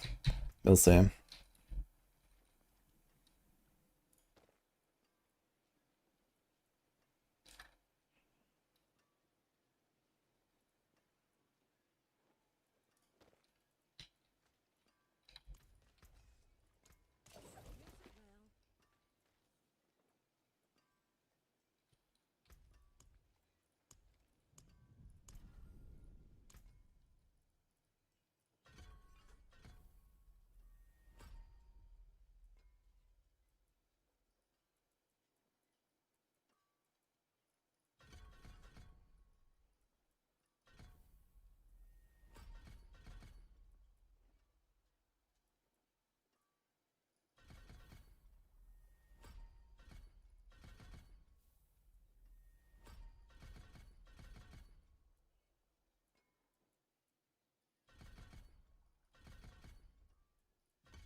We could actually run Littles.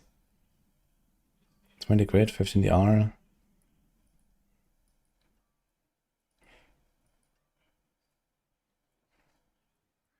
Don't think I care about any ult here. So how's this looking? Golem. Decrab, Iron Maiden, we don't do that. Blight, maybe. Blood Mist, maybe.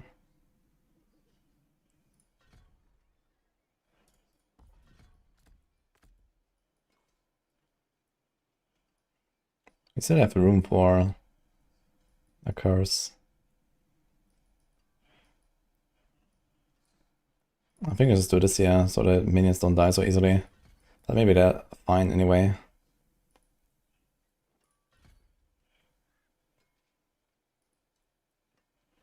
Let's go see increase overpower damage. I mean, Blood Golem doesn't actually have any overpower stuff, right?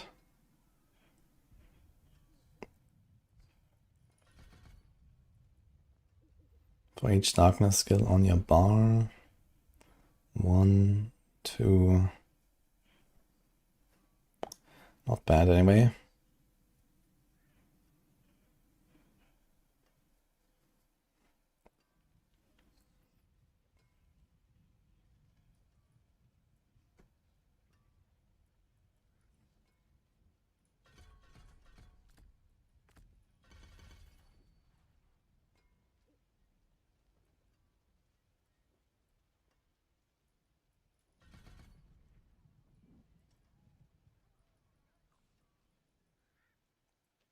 Kind of missing how Dev's defense now suddenly actually maybe does something.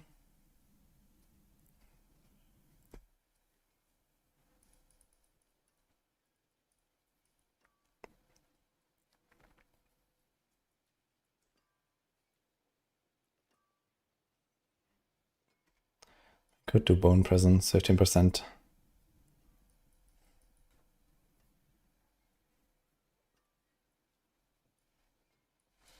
Okay, so something like that, I think.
Oh, they buffed us. I think it used to be 1 second per corpse. Now it's almost 2 seconds per corpse. But that's not really good enough, I guess.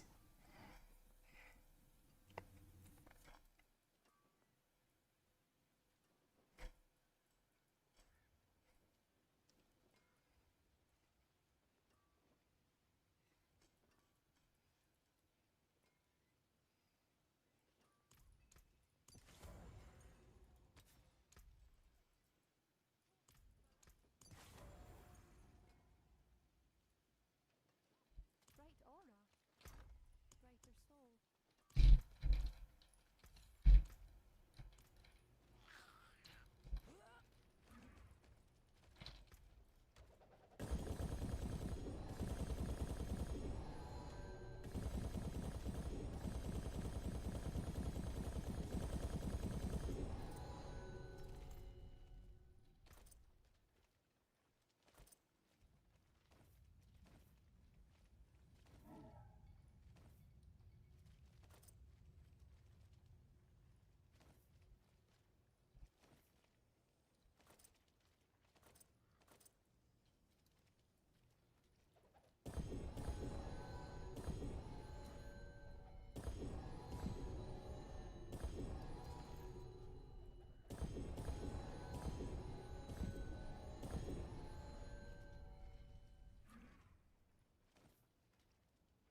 Get that Perdition Helm. I want crit Perdition Helm. I think it may want to go Harlequin, but I'm not sure.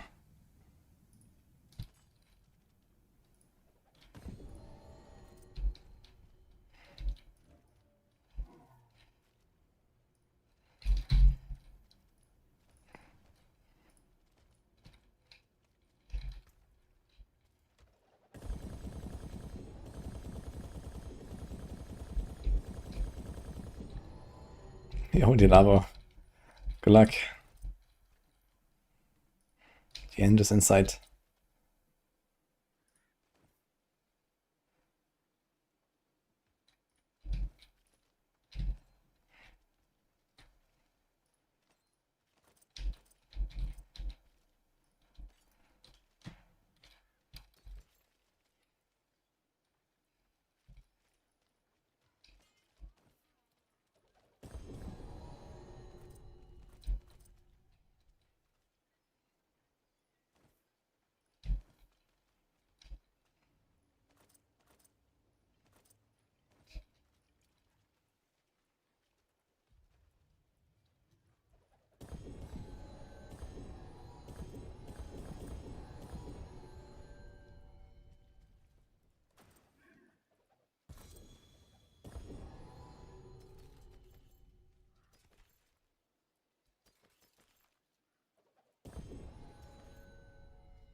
You broke your controller from invading. Uh-oh.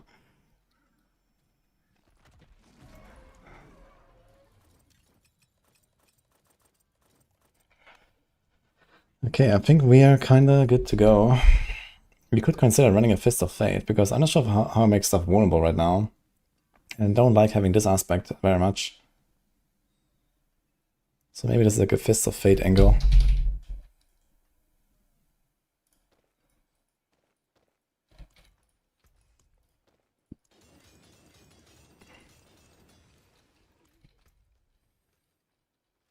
Depends on what you can put on Emperors.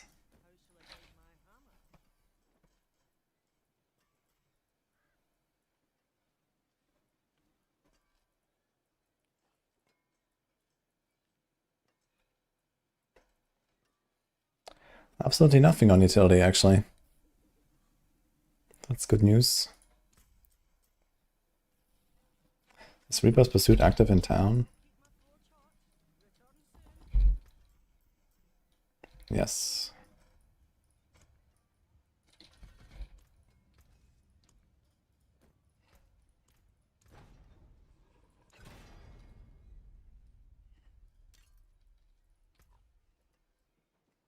$25 Golem active cooldown. Damn, son.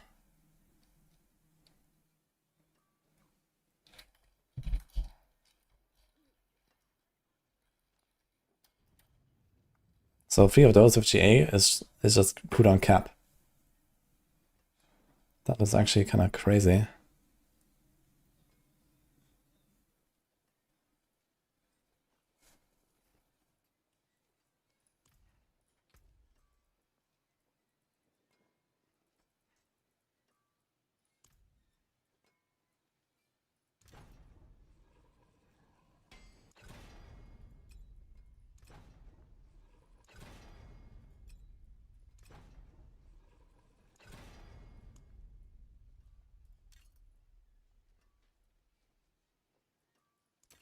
You're gonna hit it, no problem. See?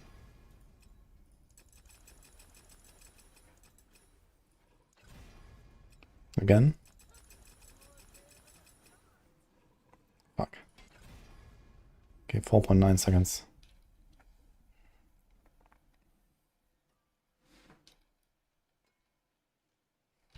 We can roll this. And then try again.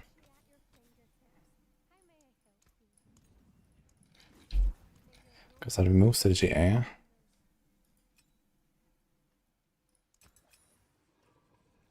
Fuck.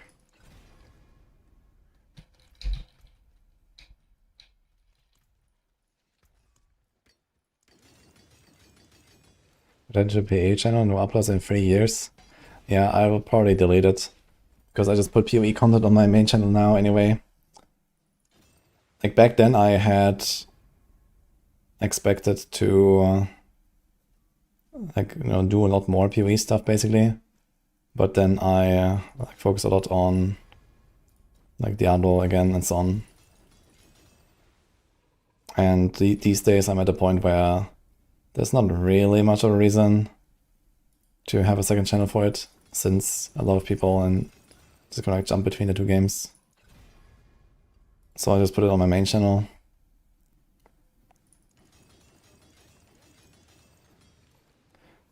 It was an experiment. It actually went relatively well even for just being an experiment. I just kind of got like pulled towards a lot of D4 and stuff.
These golems don't look smaller. It says 3 smaller golems. They're fucking huge.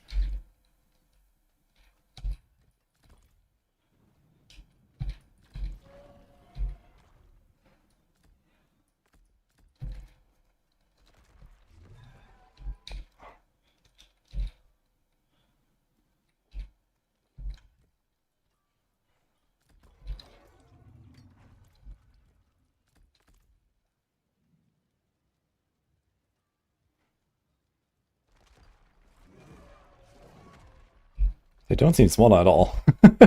Is there a difference? I expected them to be way tinier.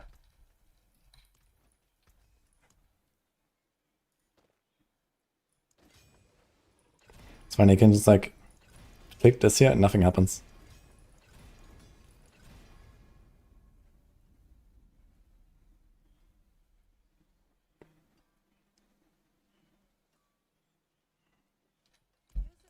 Okay, so this thing has 75 golem hit twice. Is there another golem hit twice or something? Here's golem hit twice, 20%. So you can get to 95.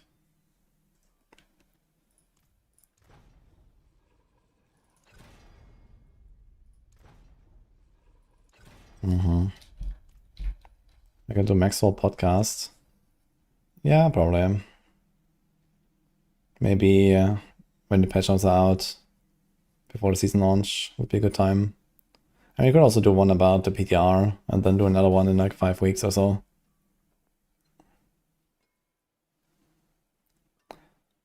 Maybe like post PTR like on Wednesday or something, or on Tuesday.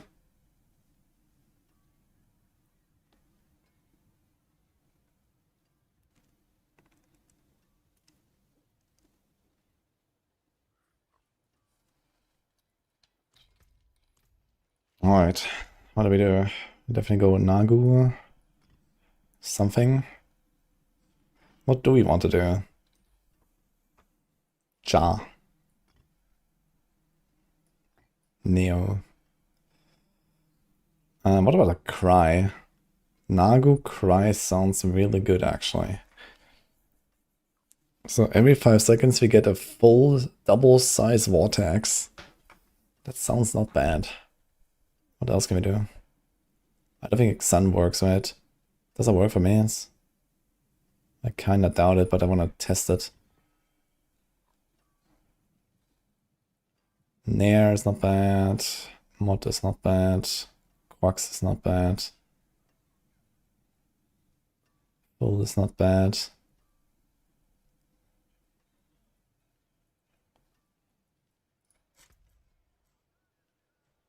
What's my movement? 167. Running roll movement on the neck, I guess. What's my crit? 83. This is GA here and GA there. Nothing here, nothing there. So I can hit 100%. Oh, I can also do this, yeah. Do we have any life rate? Yes. So we roll this. I could also roll cooldown on this thing. I guess we just do this. And some crit chance here. 97. Okay, that looks fine.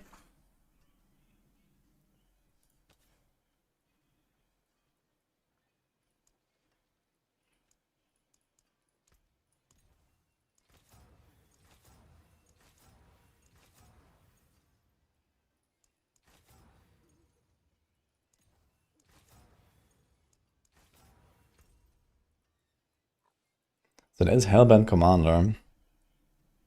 It's kind of big.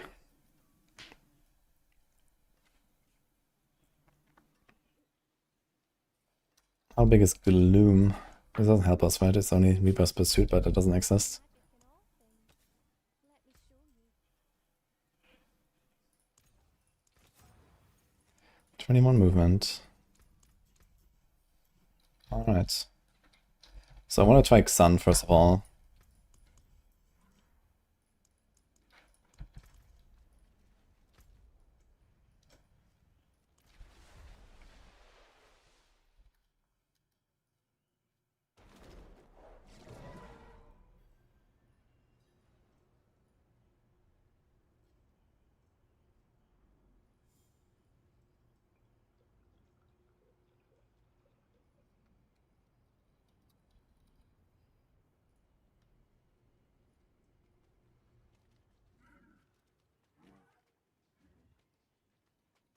Ah, is quite good. Actually, I forgot about this part. We have way too much crit, actually. They gain 24%. Oh my god. Yeah, so I only need to have 76 sheet. So you actually don't need crit chance. Here, or here, or even here, I think. Wait, these things are still attacking me. Okay, so I see some overpowers, but it appears they have nothing to do with the Xun.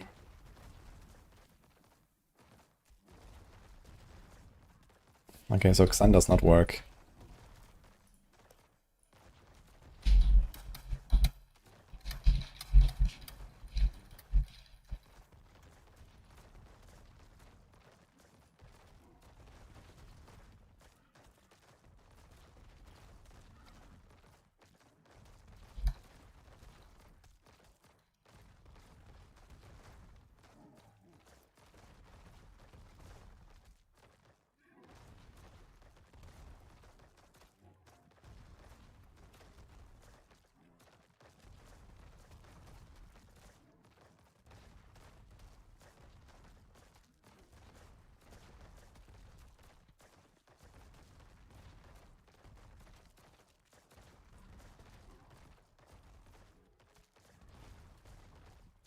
Okay, anything else?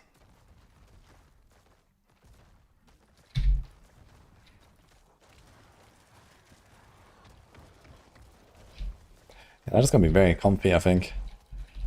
Teleporting around every like 2.5 seconds. These guys also have lucky hit.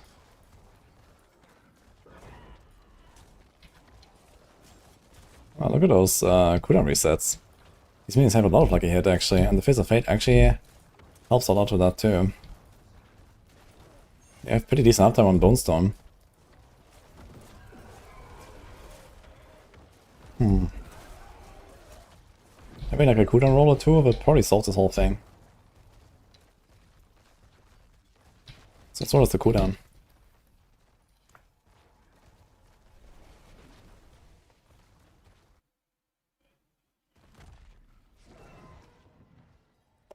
Ah, wait, the passive doesn't count in town. 97. Oh. So we need even less. I have like way too much crit.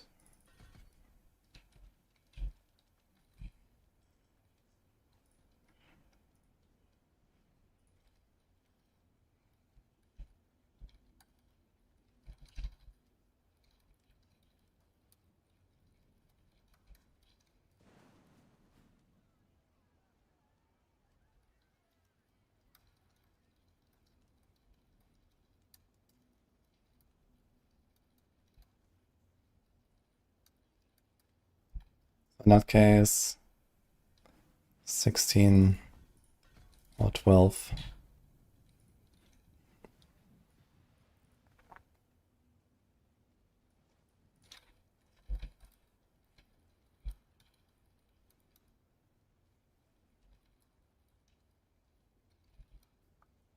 It's 10% per point.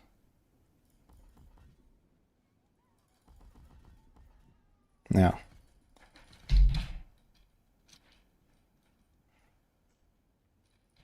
Interesting.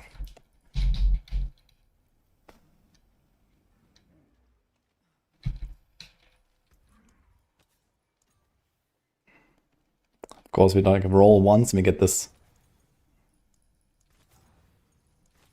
What do we do now, actually? Just like additive?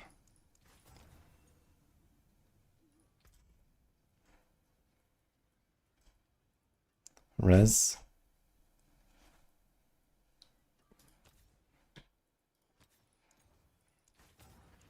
Let's try to get a bit of cooldown.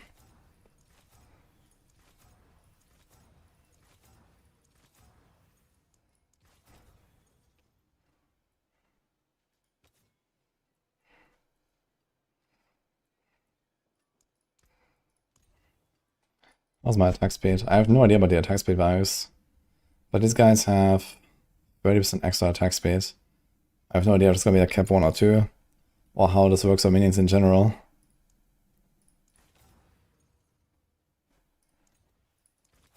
And then there's also Frenzied Dead somewhere. Wherever that went now.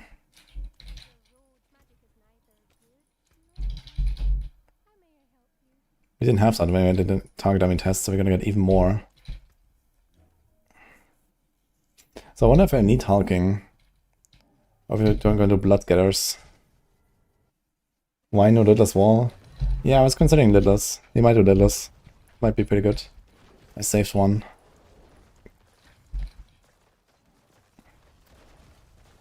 But yeah, okay, we don't sacrifice anything, right? So we have only one bone storm. Yeah, okay, that's not it actually. So it gives us a lot of armor, some block and stuff. And then could we do redirected force? We're gonna have 30% block chance, redirected force. Yeah, that's not good enough, I guess. Unless you don't really have considered or something, or this might be a problem. All the effective minions use summon steel, increase damage for each minion drains 2 essence. So even when you're at 0 essence, it's not a downside to the damage, right? You don't lose this buff. It just drains you.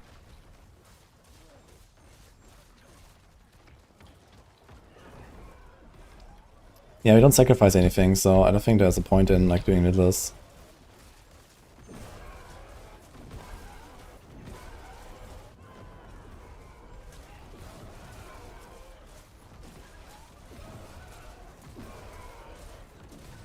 You can definitely cast those golems a lot. I wonder if you can cast it too much. Do they have like a too long animation or something? Not sure how long the animation is for them. It seems pretty fast. So I think they're probably fine in general.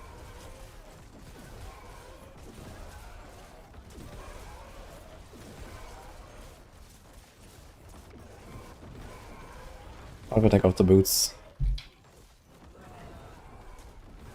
That does not seem to matter in any way.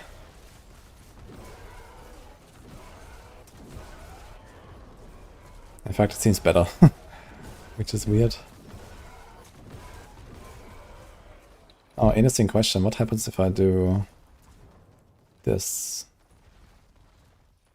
I guess it doesn't count, but let's see.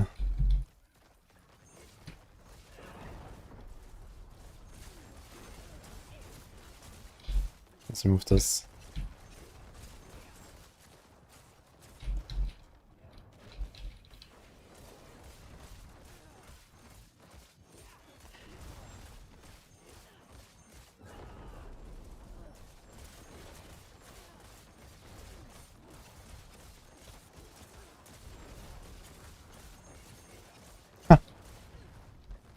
It actually triggers from Great Feast, but it's how much per second? We have 4, 3, 7, we have 10 minions. So it's 20 per second. Every 5 seconds you get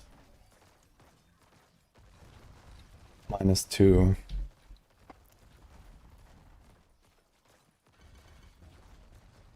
It's not good enough, I think. We could take this out though.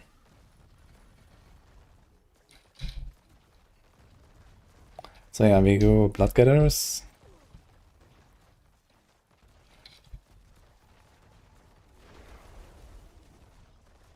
Essence Drain is easy to negate. I mean, an essence per second roll is not enough alone. We need 20 per second, but we don't care about any essence. Like, there's nothing I want to press here that costs essence. So it's fine, we don't care.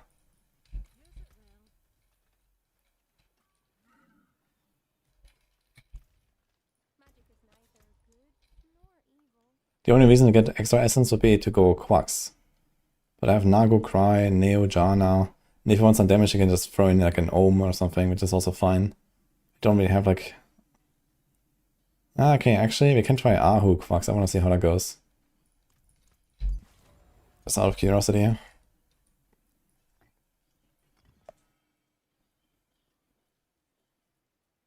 But need like some serious resource recovery done. That I'm not sure how we will get it. We can't roll resource gain here, right? Oh, there is actually a resource lucky hit.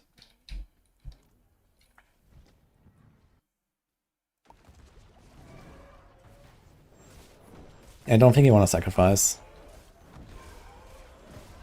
Minions give you a lot of stuff. Like insane lucky hits. So I get the look at my golem cooldown.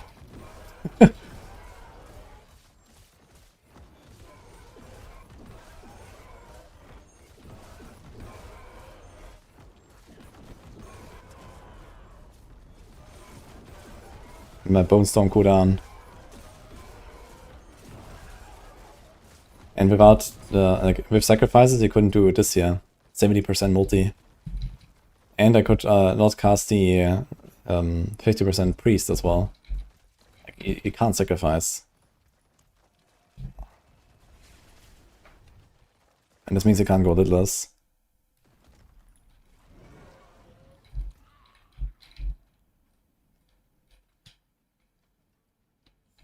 Okay, this actually seems pretty decent, yeah. Crit chance is way too high.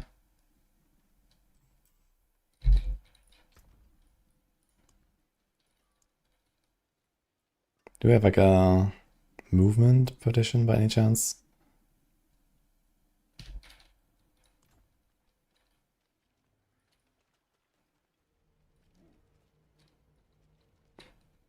Nah, it's fine. I'm just gonna do a bit of science, right? We don't need more. Anything else you wanna roll? Reanimation. Yeah, we definitely have like a bunch of like wasted stats here. Too much crit especially. This thing didn't hit Golden Mastery. What about this thing? Doesn't have movement speed, I just realized.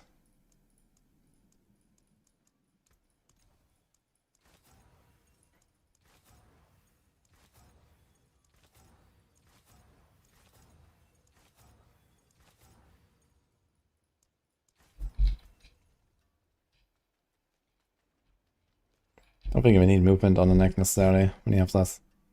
Like a GA movement on the boots would do it.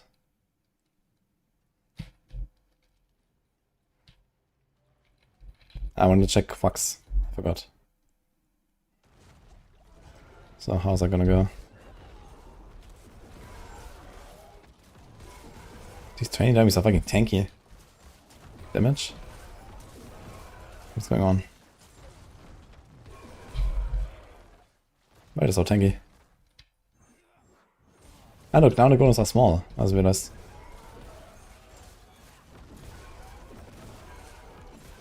Wait, why can't I not hurt these training dummies?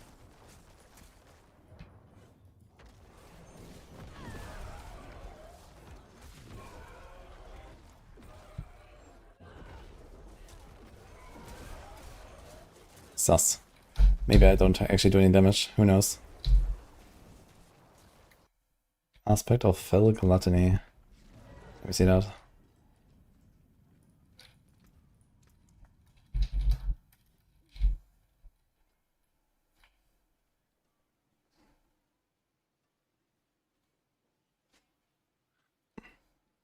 No. Should I? 2.8k physical damage to surrounding enemies. I mean, that, if that works with all the multipliers, I guess that should be nice. Golem consumes corpses to reduce its remaining cooldown by 1 second and reduce 40% increased damage. Is that 40% increased damage just active all the time? Then that's kinda nice.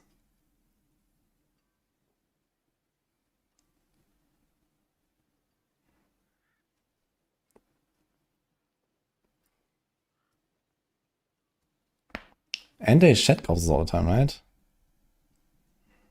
Gets replaced the conceded, so if that 40% is just active all the time, that's definitely gonna be nice. We could also do our dudes here. This gives us cooldowns. And this has the corpses. I think you stay with the cooldowns. And the shedding is here, right? Shed 5 corpses. But you can do this.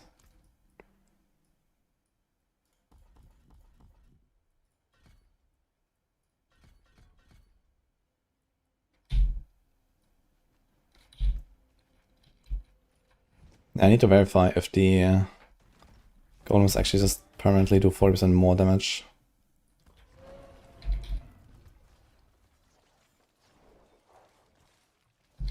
Oops.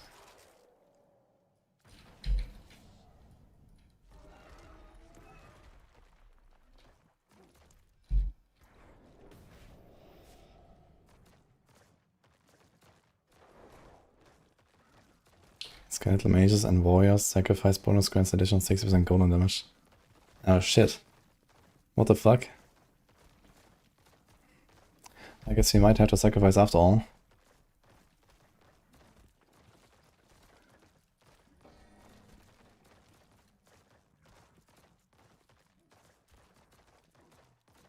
Yeah, that was changed in this patch actually, I remember.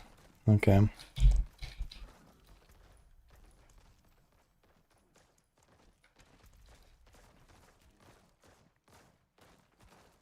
Why do they have such ridiculous variants? Oh.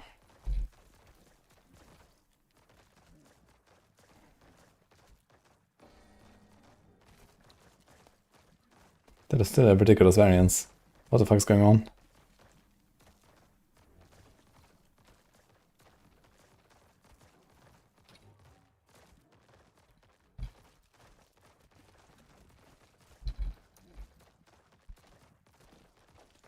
So it appears that when I don't have Essence to Drain, they don't actually get the damage buff. That is exactly the 55% from Great Feast.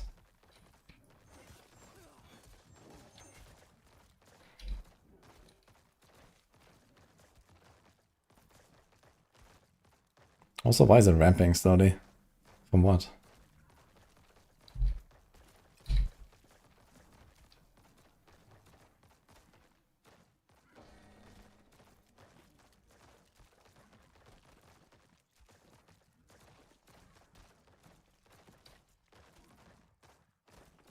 I guess it resets the Frenzy Dead aspect, or the other one, Reanimated Dead, When I change something. 5193.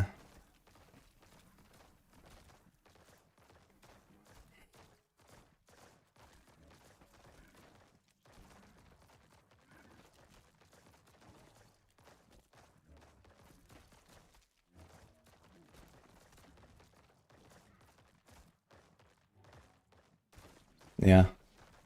So when you don't have essence to drain, Great Peace actually doesn't work.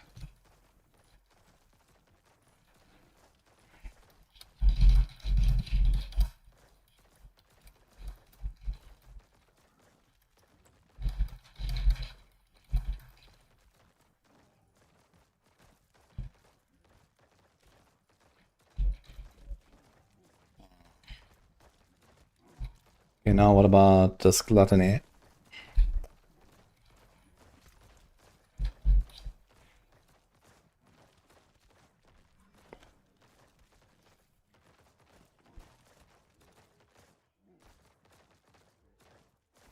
This one has int, same damage. Let's see.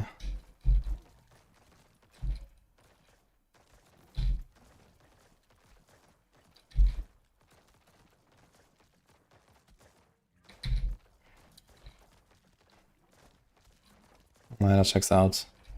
923. It doesn't exactly check out. So it's like around 50% more. I'm not sure why. Ah, we have the crit damage there. Okay. Alright. So aspect of fell gluttony works.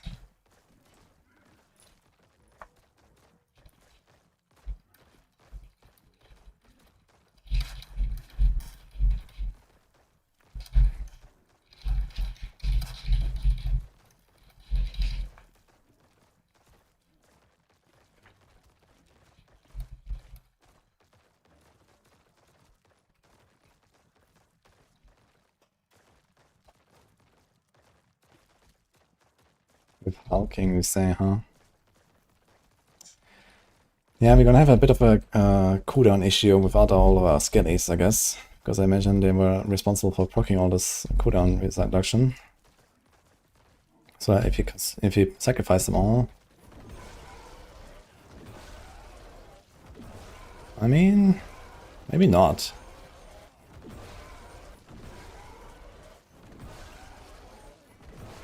Maybe it doesn't matter.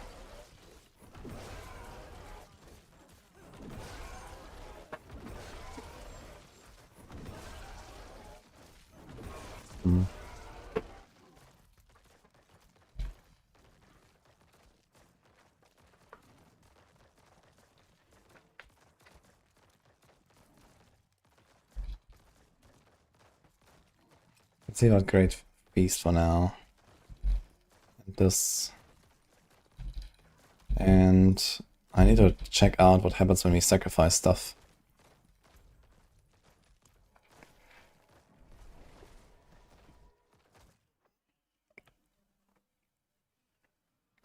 Wait, did they add an occultist in here? I thought I remember something about occultist.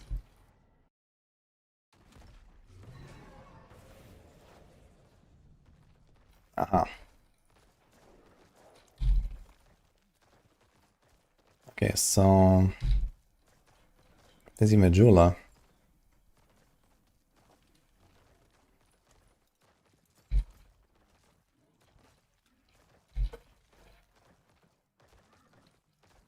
Okay, 827. Let's make this like some offensive aspect that doesn't matter. Like this. 590. So now I sacrifice these dudes. Now they do 803.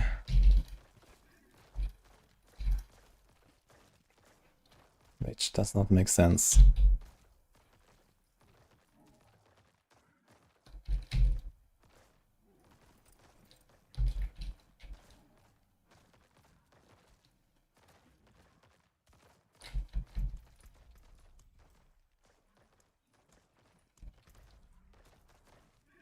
Two, 6, 4.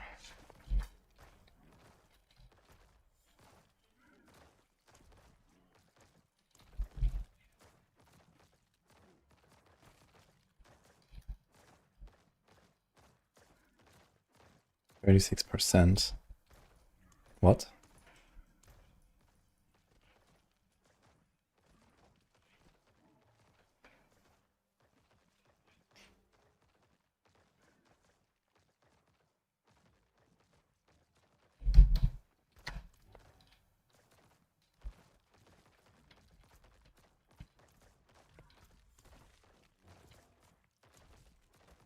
I mean, they don't do shadow damage, do they? And if they did, they should do more damage, not less.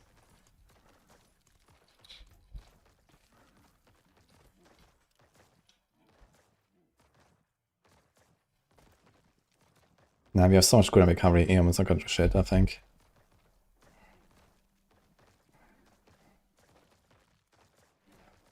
Okay, what if I sacrifice the other guys?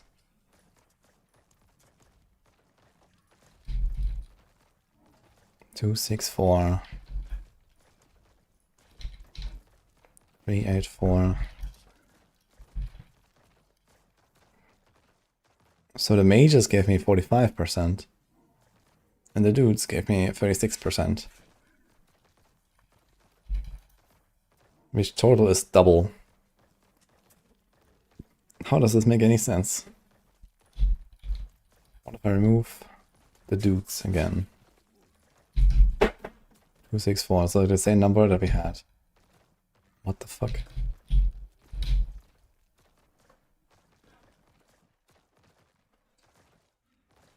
Okay, what could be causing us?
Okay, we don't have frailty.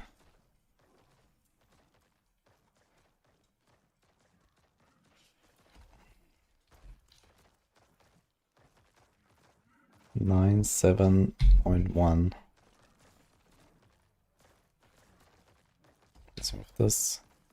Okay, 37. Now this should exactly double it. But it's a lot more than double. Because these guys sacrificed, so let's not sacrifice them. Here it is. 74.7. 37. Okay. 74.7. 101. It's fucking 35%. It's not the right number. What is this? Okay, let's take out the shroud. It's funny, just equipping the shroud. It's like big damn. Look at this. 101k. And no shroud. 52. Good item. Just straight up double. Okay.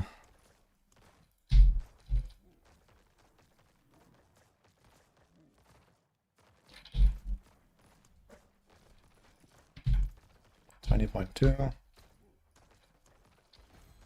40.4 is double.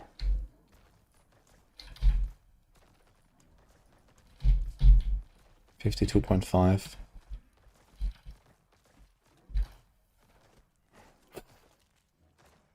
Okay, so it's 30%. Skeletal mages and warriors sacrifice bonuses grant additional 60. So what happens is one is 30, both is 60, and it's buffed by the passive. So this is why I had this weird 36%. Because the 30 is buffed by 20.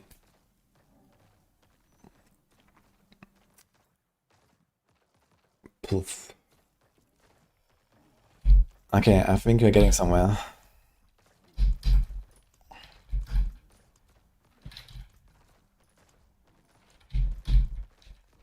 Say 1.9.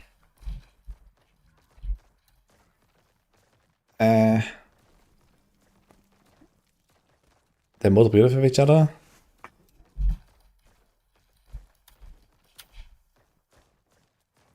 Maybe?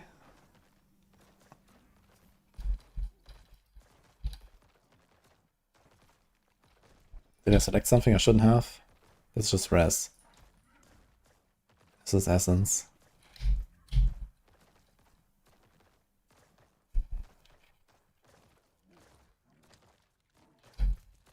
What? 52.5. So this still checks out. But this does not check out.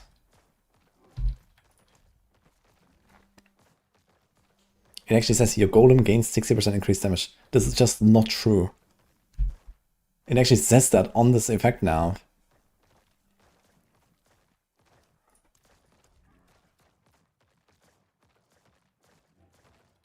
I'm not sure how we arrive at 71.9.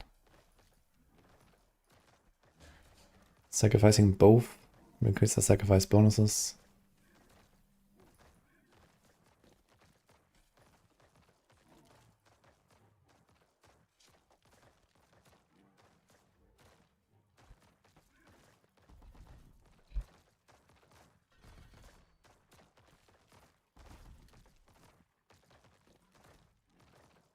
That's just very sus. I think there's some snapshotting going on.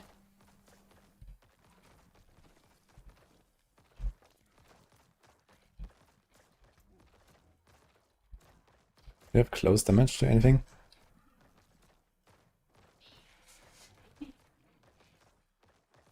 No. 4.9. This doesn't even... It's not even accurate. This is kind of... Okay, let me fucking go back out again.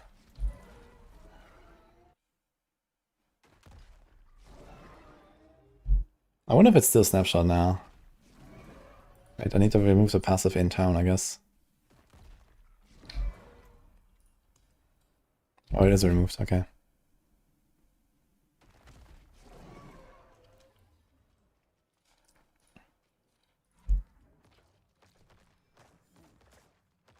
Mm-hmm.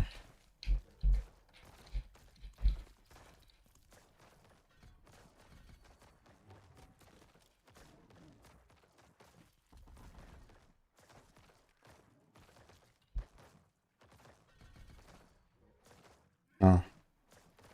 There was something else. Do I have like distant damage? Like what the fuck is going on? From what? Maybe on some random Paragon notes.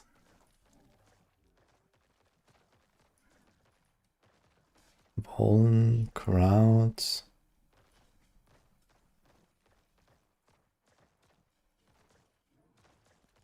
Elite. I don't see anything.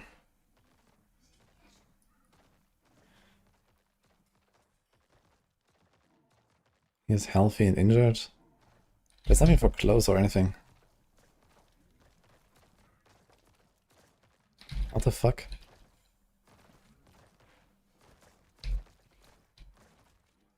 .9.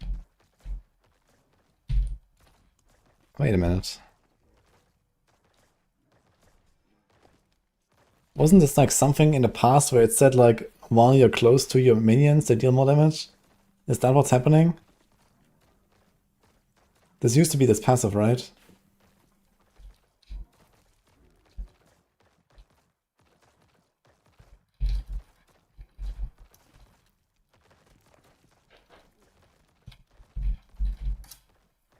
It's 18%. I don't even have Death Embrace.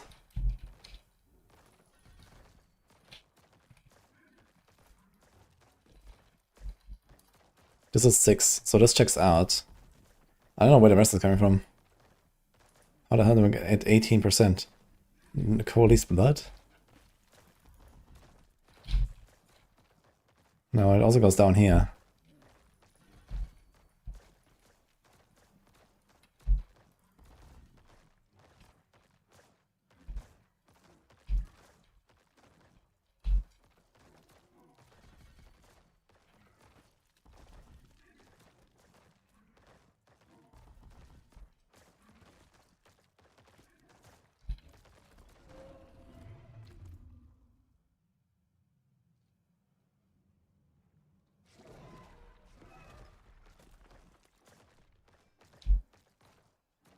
It's not this.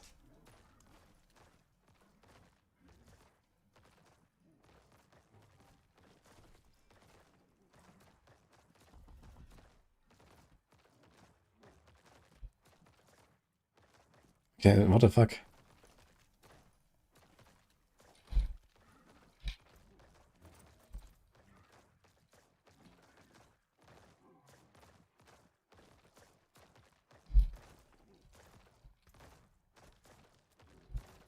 It's the helm?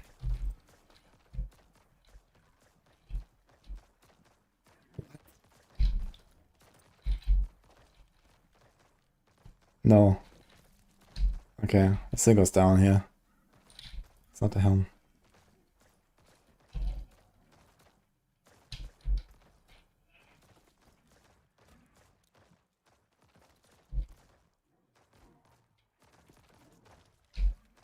For some reason my golems just do 18% more damage when I'm close to them.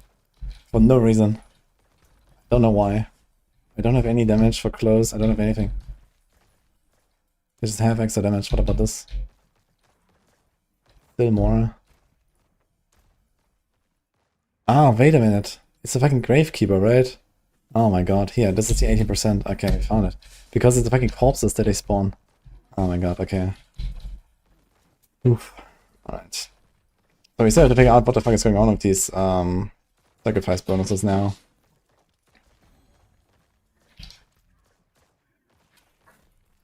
We're at 3.7.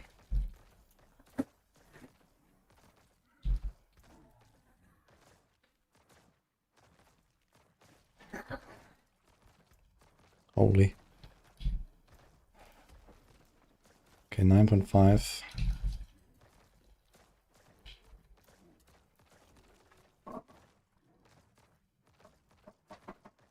So how do we arrive at a 77.36 damage bonus when we sacrifice something that does nothing besides this golden thing? And another thing that does nothing besides the golden thing. And we don't have Memento Mori.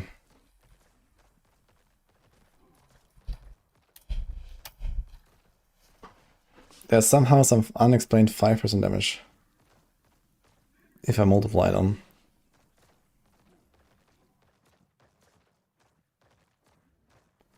Look, how can this happen?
I don't know, somehow they do like these numbers are just fucked. I mean, that's what it is.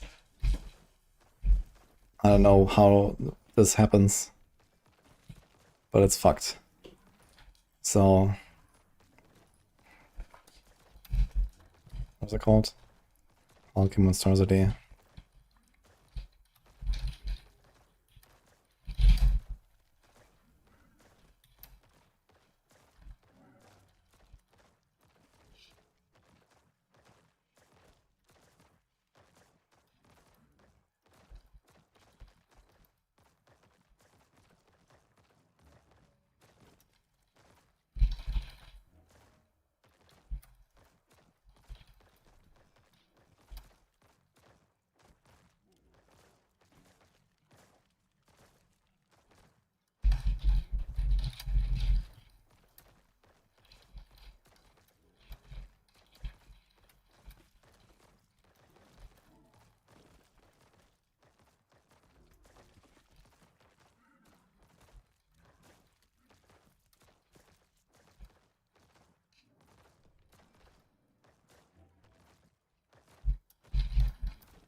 Just gonna leave it at that.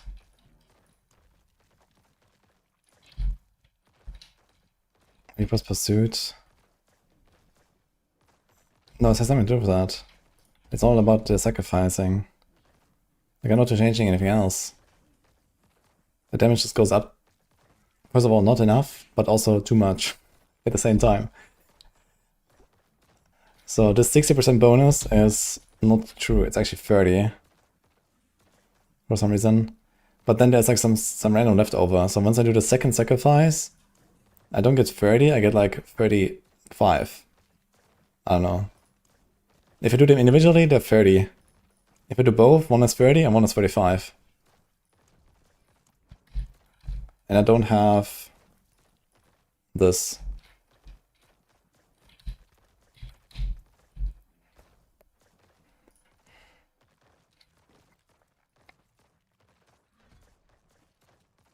Okay, 37.5, 33.7. The damage definitely goes up. By 11.2% per point. 45.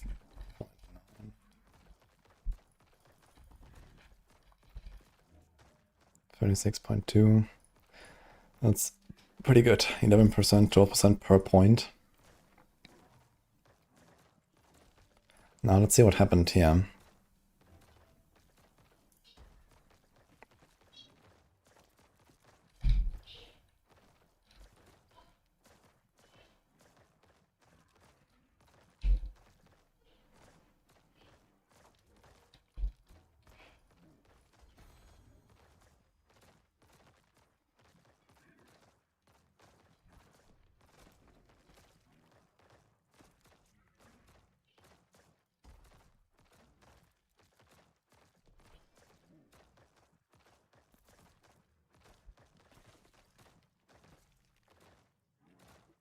That's 78.5 multi. Yeah. I don't know where it's coming from exactly, it's kind of weird. Does the life interact with that damage in any way? I don't think so, right?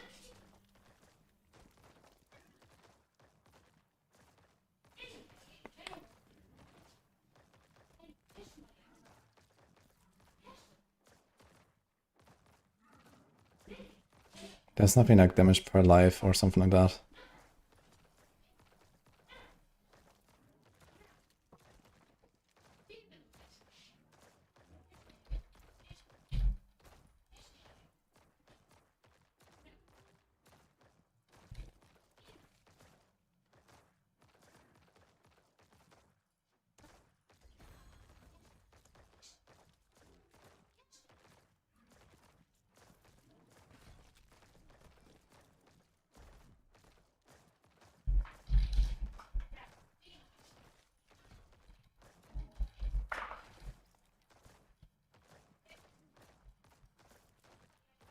So what was the damage here before? 18.8. Let's just save this here.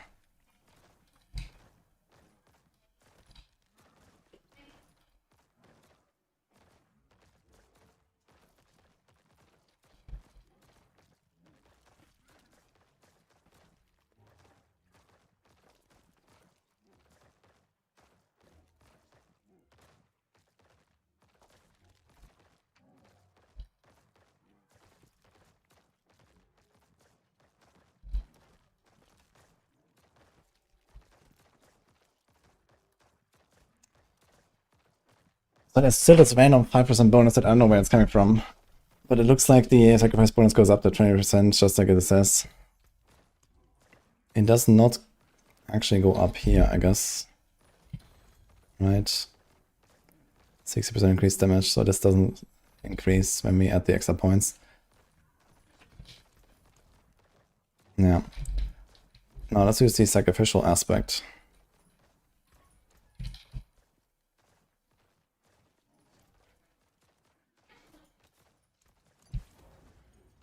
Hi, Helge.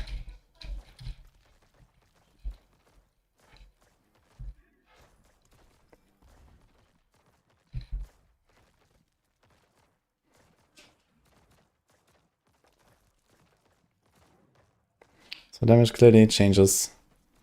71.9. 89.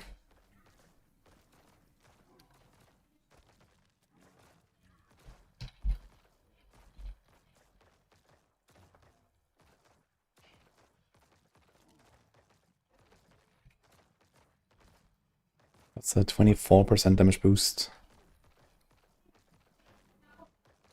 And the sacrifice aspect is multiplicative with the Memento Mori, right?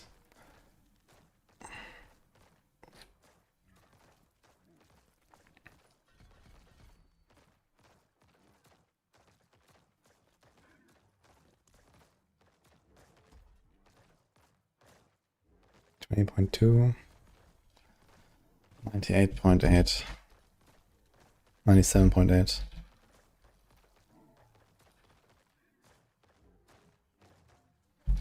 Okay, so if we say this is 30, and then we get a 60 multi and a 55 multi, we get this damage buff.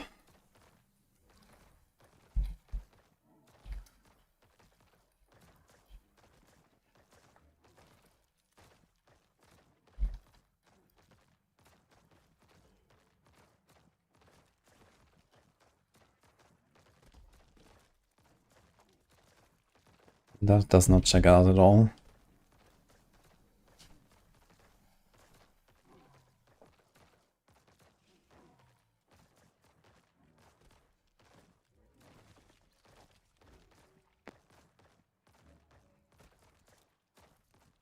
Are they additive?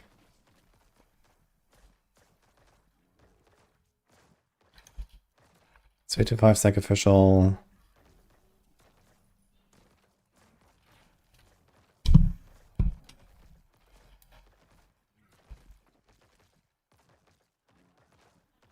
Oh, I think I did a mistake.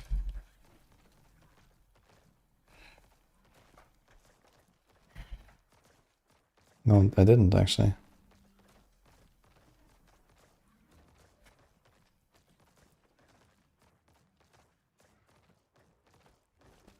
I don't think Flurry is going to be good in Season 11. It's like the rogue build that loses by far the most.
Dude, I don't know.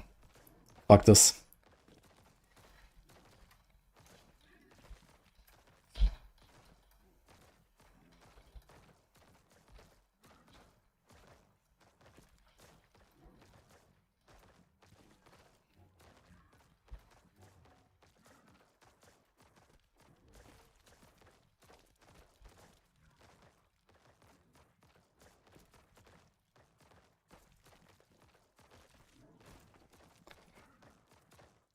Somehow it works. The question is all of that good enough for me to actually want to sacrifice my guys? That is really what it comes down to, right? So, besides the fact that it just gives me half the bonus and compared to what it says, is that actually good enough? So I lose a 50 multi, and I lose a lot here.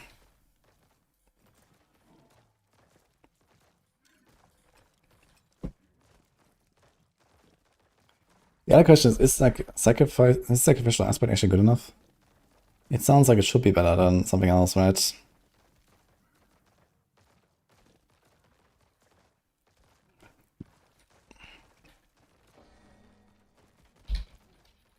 We had Fell Gluttony, which is I guess a given.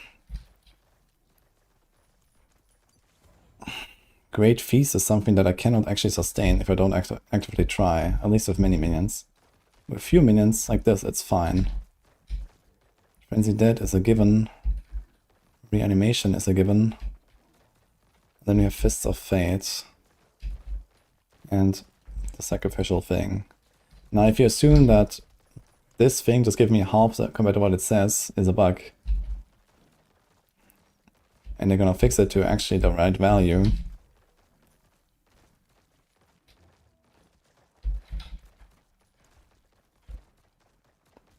funny enough, the original sacrifice effect does go up with the tooltip. This says 39% instead of 25. But the golem increase does not go up. So number one, the number is wrong. Number two, it's not dynamic. Even though the DPS does go up. Great.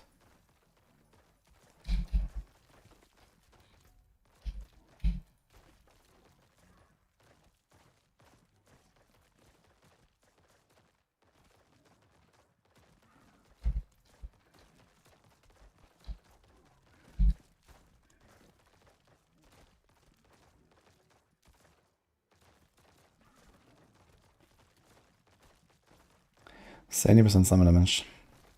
It's a lot. So this is effectively one of the sacrifices. And then this is the other. We also gain essence. So you could do essence if you wanted. Or we do this.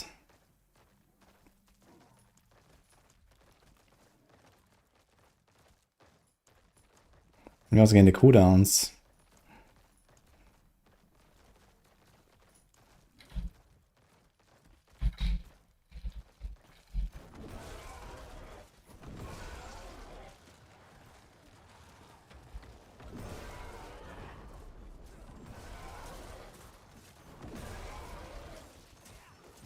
The thing is, I never see like the big 3-second chunks. Ah, here, I guess this was it.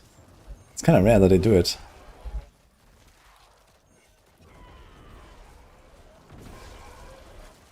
But we're not getting like any like hit procs here. A little bit. But it's definitely way worse without the skitties. I think it's gonna try both in practice and see what happens. I think that's what we're gonna do. I'm gonna try with skellies and without skellies. I mean, we would gain an extra skill, so it could be like Bone Prison or so, but that's not very hot. So let's just do this. We have the cooldown guys. We have the 3% mages guys.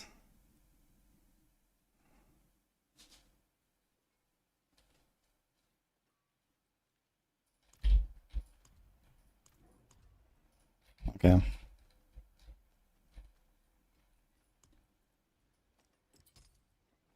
Neo, Jar, Ahu, Quax. Yeah, I'm not sure about Ahu, Quax actually. So you have to see how this will go. With Great Feast, definitely poorly. So let's start with Cry and a Nagu. Frenzied, Reanimation, great. Yeah, we need resources for this. Like, I can't do this if I don't generate a lot of resources. So I guess for chill farm, he's gonna do Conceited or something. Is there something else?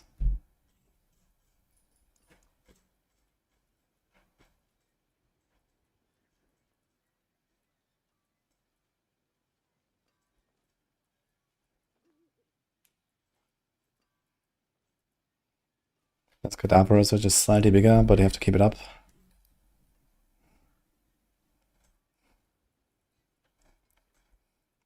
We don't sacrifice anything. Okay, so screw this.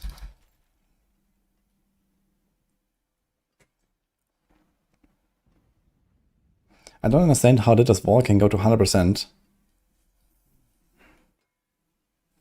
Each active bone storm grants 20 crit damage up to 100. Ah, wait a minute. The like bone storm also goes around the golem, right?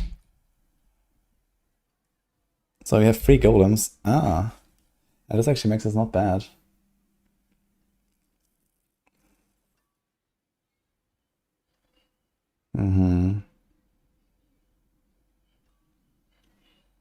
So you give up the 20% golem hit twice, but you only have 75. Not such a big deal. It's like 12% damage maybe. Cooldown is there too, but not for the golem itself. Oh wait, this is generic cooldown, okay. Bone storm duration makes it very chill. And we get a 100% aspect instead of a 40 or 30. I kind of like the idea actually. And we have a shield. And we're cool. So let's do this. Wait a minute, is this a defensive gem or is this a weapon gem? It's an armor gem of all things. What the fuck? Okay, so I guess this is this.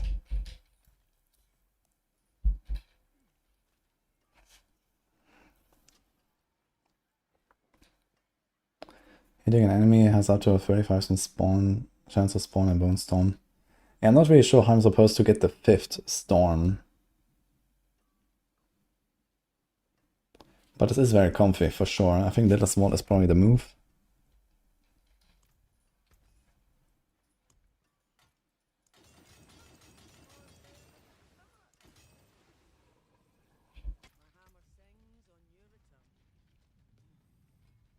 We lose 10% from not having a focus. But again, Giga Armor. What armor is this? 16,700? 70%. 67.4. 70.9. 3.5 difference. That's like 11 or 12% toughness. Definitely noticeable. Plus we block a little bit, which is roughly another 10% toughness. 9% actually, on average. And we lose 10% DPS for it, and then we gain double damage. We lose 30%, 12%, 10%. A life roll. Okay, so we should be slightly tankier. And have something like 30-40% more damage if the bone stones are all up. Which they generally will be with the Exile duration. So maybe this is enough to even sacrifice everything. Ah, wait a minute. So if we now just get 4 bone stones when I cast it, we don't have to sacrifice anything to get 4 bone stones, right? Because I have 3 golems.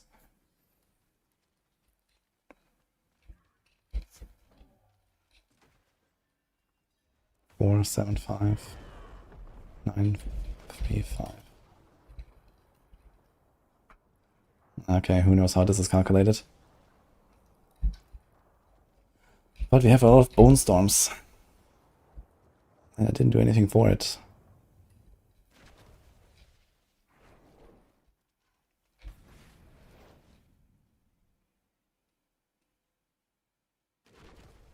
I have too much crit.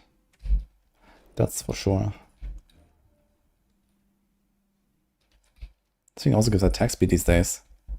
I wanted to remove this point, but I guess I'm not.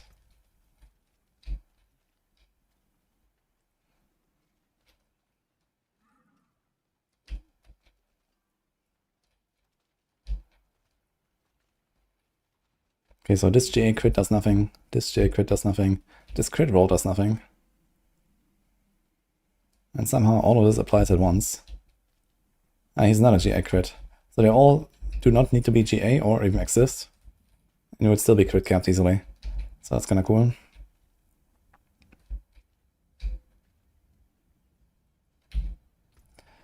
Okay, so what now?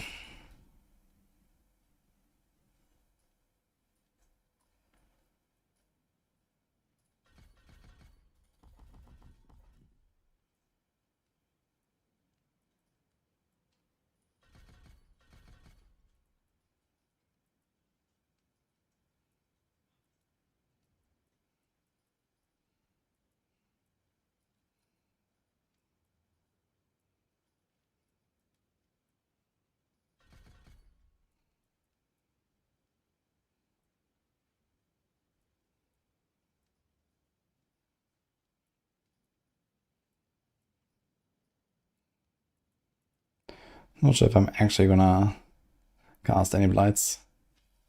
But without a great feast, I guess you might.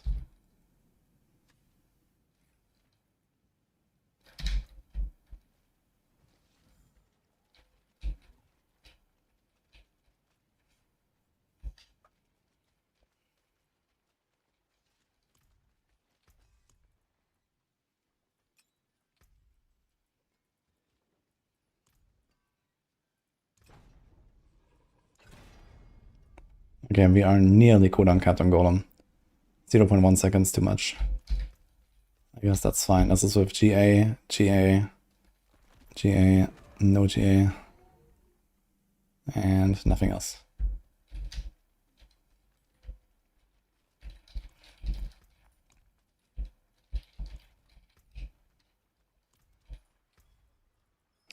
I feel like it might be a bit too squishy. 6k life.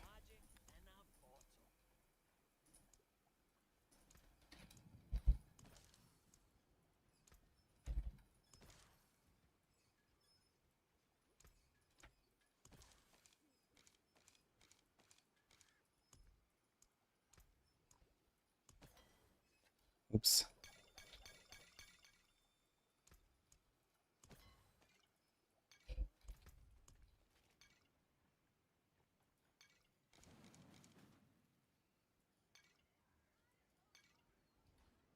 Randomine Busk is almost the same as the Fortitude. Kinda hilarious. 7.4k, we have Fist of Fate and the barriers, right? Maybe we're fine. And we're also missing a bunch of points here, actually. A lot of points. Okay, so let's do this.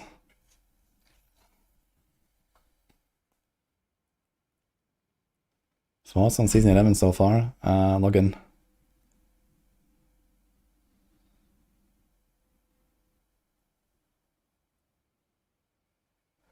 I can do Undaunted. I kinda like the idea.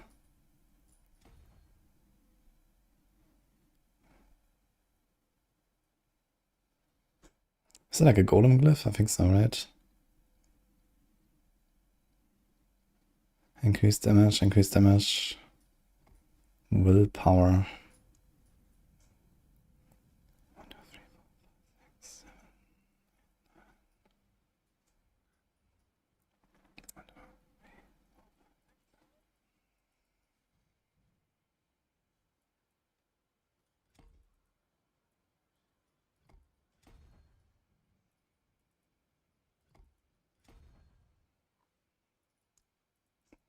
Okay, we need essence, I guess. This is Dex.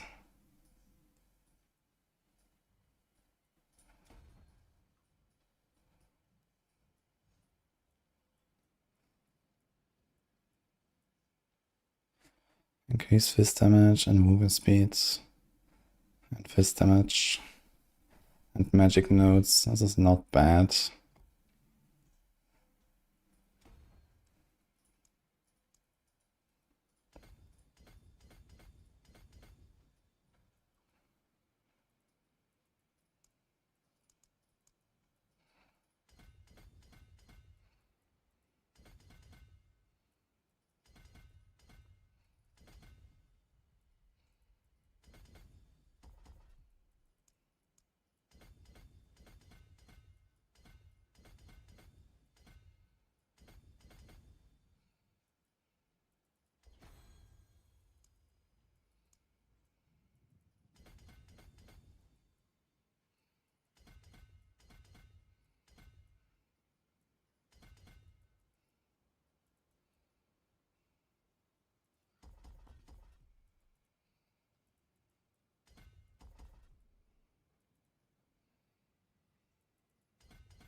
God, man. Necro Paragon boards. I'm not sure if it's actually an upgrade, considering how it was before, to be honest. Maybe it's better this way.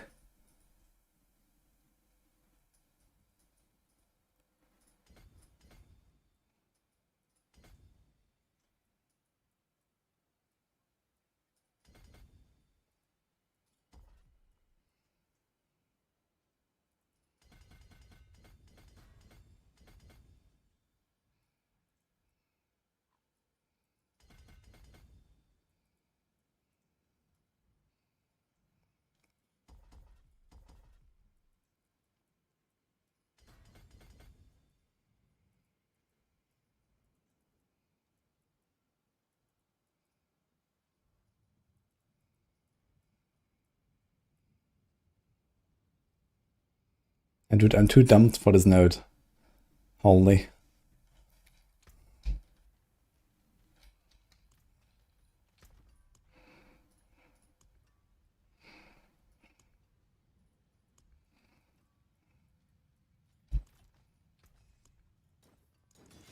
Greetings. How shall I guide my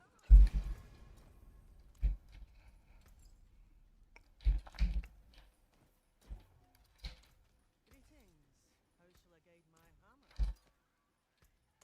What's left you are? 5,800 auto side. 4 respin and sparks. 430 forgotten souls. 4,000 coding wards. What? 4 respin and sparks.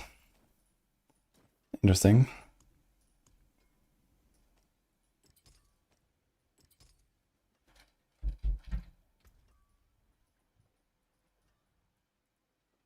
Hmm.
Okay, we can play the video game, I think.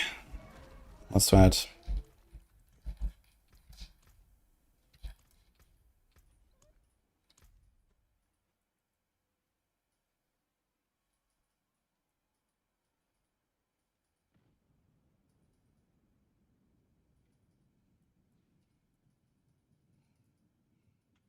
I might have to put the curse on the bar, because I think 6.2% chance, it means like 15 hits to even get the proc, or 16 hits. That's kind of a lot of hits. And a lot of like lucky hits that go nowhere.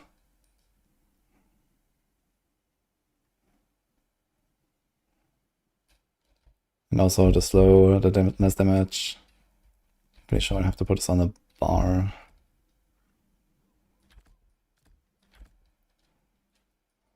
We can't do this.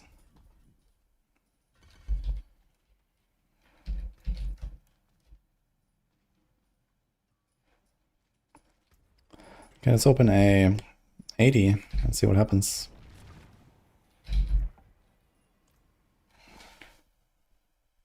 Every character should have those mystery notes. Who knows, yeah. You see the result when you click it, and you can't unspec it. How about that? Oh my god. Okay. So I have to spam my golem now. Oh my god, the cooldown is like gigantic. Okay, we don't really have time to like cast anything. Yes. Also my minions are just dying. Wait a minute. They're actually just getting wrecked. My skaters do not live. Cool.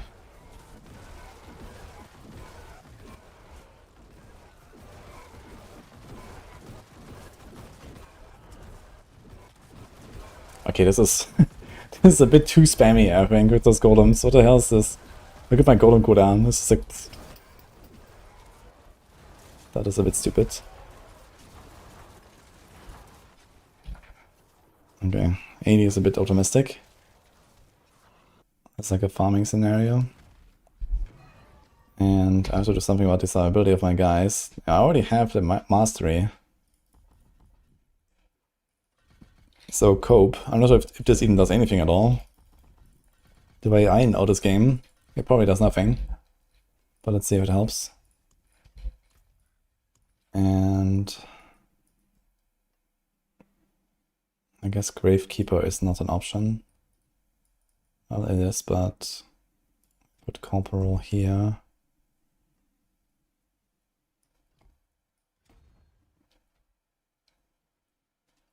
Summon damage reduction for your summons. Maximum summon life armor for your summons. So we want to get these points. Okay, what do we do?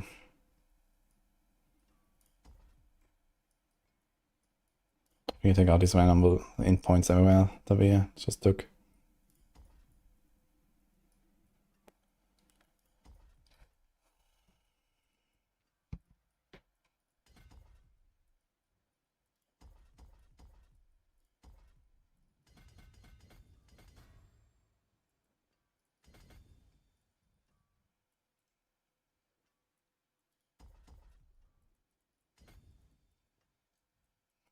Now the armor that I get also applies to my minions usually, right? But I think DDR nodes are probably more important. My golems seem fine. Skeletal warrior, skeletal mage.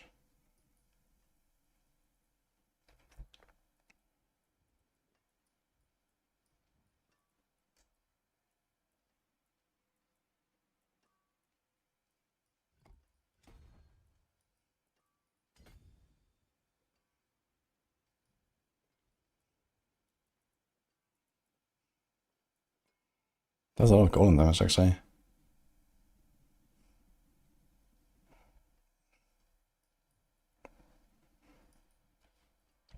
Okay, it starts again.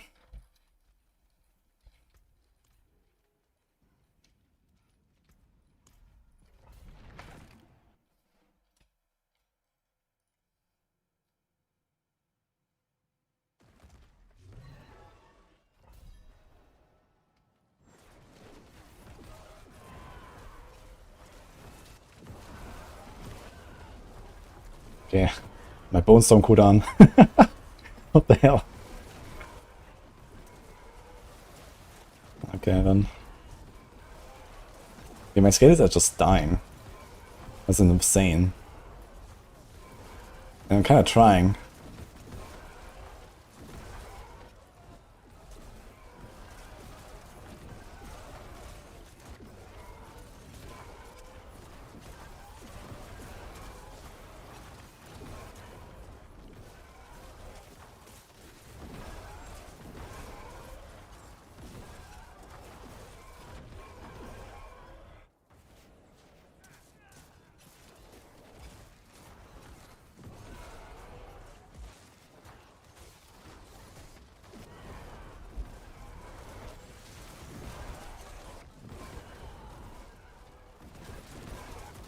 I guess what you want to do is just hold down the golem button. Because the active ability is really all that matters, right? Like the auto attacks are relatively whatever from what I can see. You hold down the golem button and then sometimes press other stuff in between.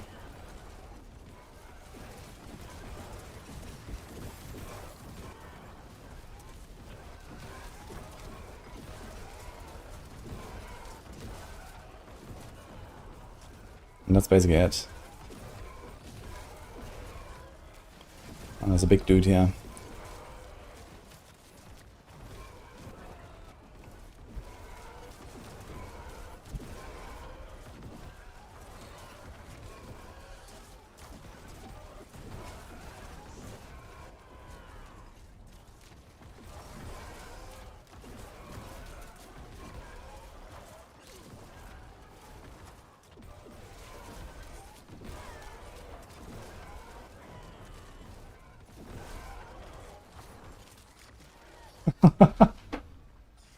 These fucking snakes, man.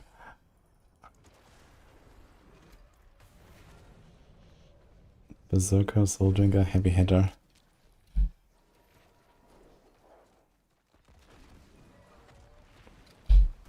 Let's go like a 75 and kind of like a cruise.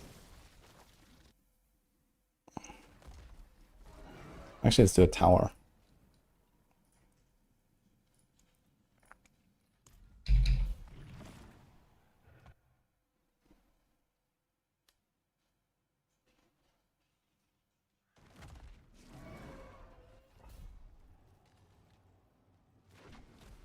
Never see me do Necromancer. Necromancer is probably my least played class, but I definitely have a few hundred hours on a class or so.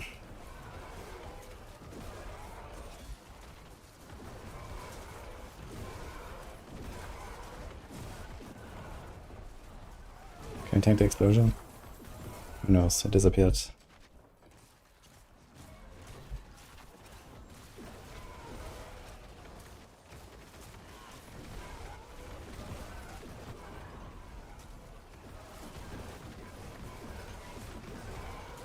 I guess you could put Corpse Tendril on the bar if you really want. It's a Corpse Tendril size even. But have a bit more control over the pulse.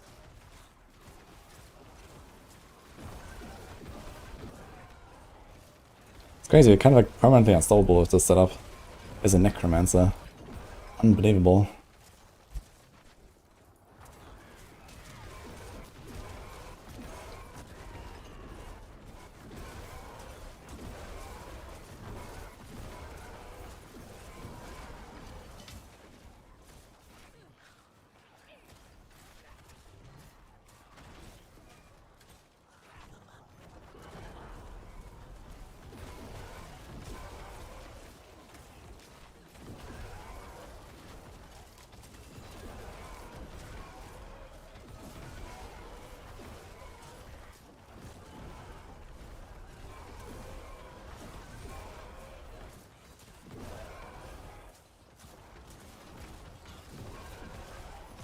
Yeah, what a single target will do.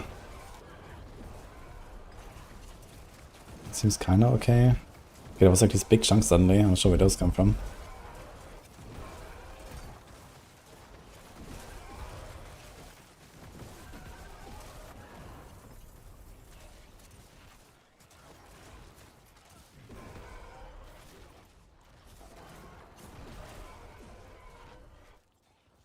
Great power pylon.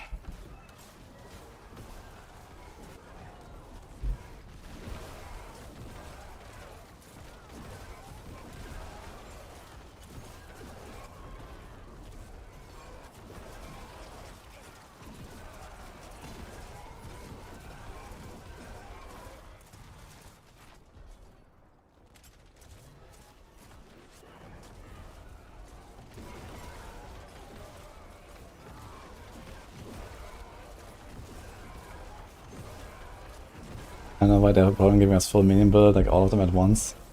I mean, we used to have that, right? Like everything together, I think. And now we have like one mage build, one golem build, one warrior build. But not like the full combo, I guess. I don't know. I guess it's just like what happens when they start adding stuff to specialize the thing, right? They can't really have everything, and then you have to go for only one of them.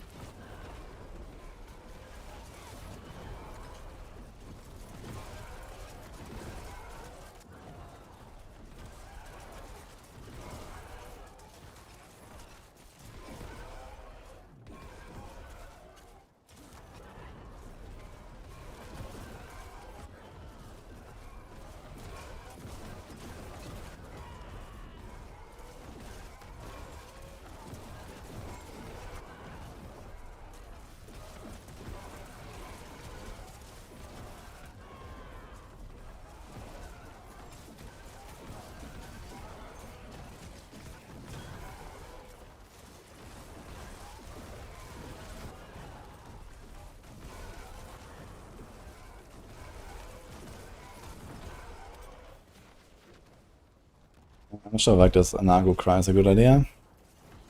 Nago Quacks would be Maybe 5 seconds, we get 120% right.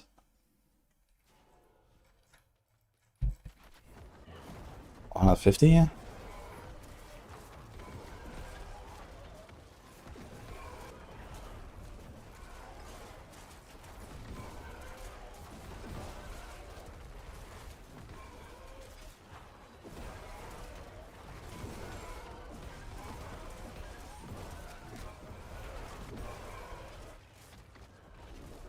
Yeah, I think we have to have curse on a bar. We can't rely on our minions to apply the curse, that takes way too long. I just checked a little bit, and sometimes these guys just don't have any curse at all before they even die. That is a 44% damage loss anyway until that.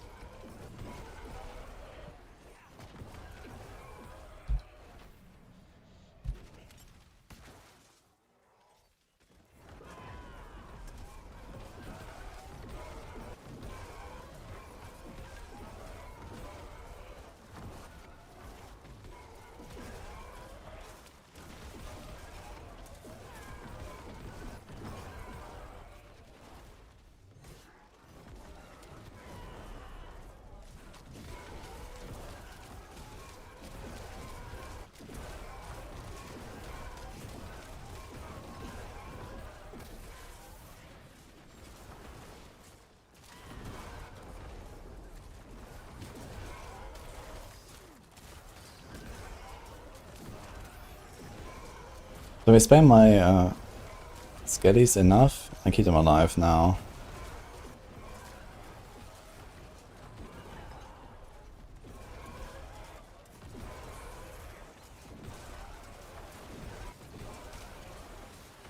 I wonder what happens if I just like not press the golden button anymore. Let's see what happens.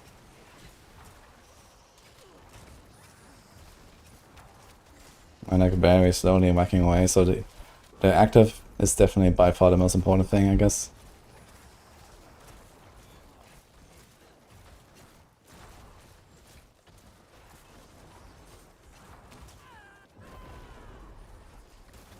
So if I spam one, look at this, he instantly starts dropping.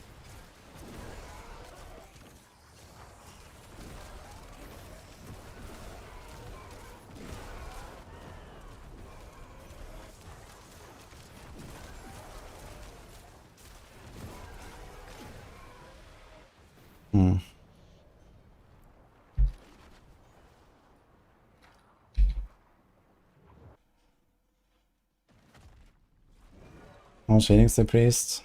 It's, I think it's 20% over 8 seconds or something. It's like very slow. 40%. Actually, I'm not sure if it's instant these days. I think it used to be a hot, maybe it's instant now.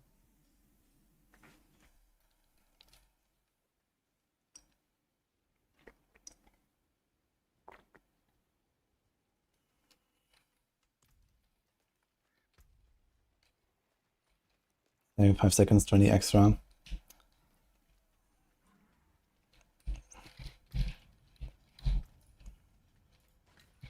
Let's see a dungeon.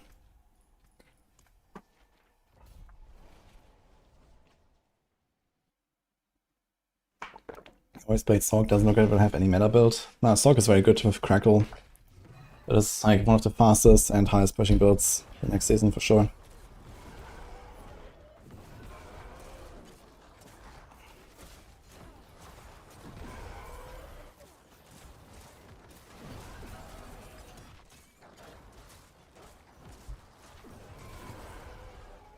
I get a chance that my golems will just kill everything without me pressing the button. I mean, they kind of destroy stuff without me pressing anything. But... ah shit, I can't try a horde on this side. We don't have horde keys. We don't have the horde quest. So F.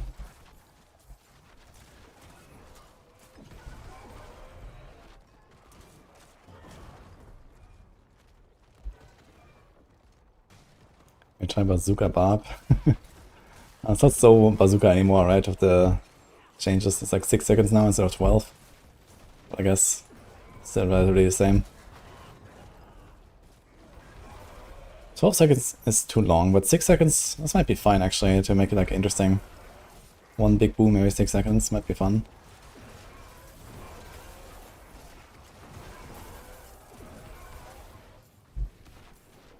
I think this necro is going at a relatively decent pace actually. What if I swapped the two? Here can I do Nagu Jar. So you should get 2 teleports every 5 seconds, right? But this doesn't seem like it's more happening. Why not? Because it says overflow, store, access offering. But it seems like it can't give you 2. Even with maximum rate challenges. Not too bad.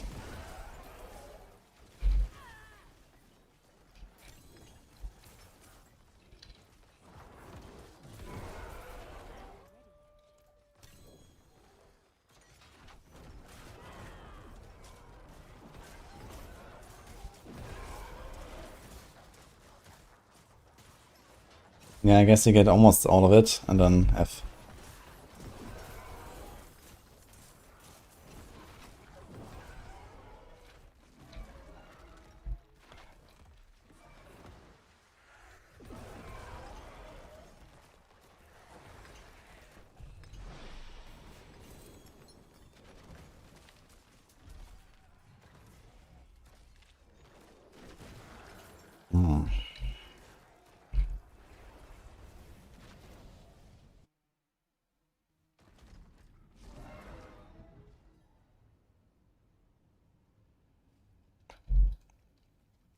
My pleasure, Justin.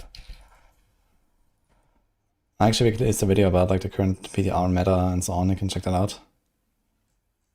Let's do like I don't know, 65. Let's see how fast you can actually do a... How's this tower? Whoops.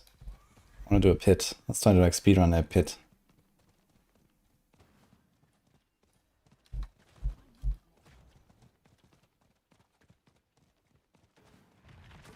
Oh, it's still open.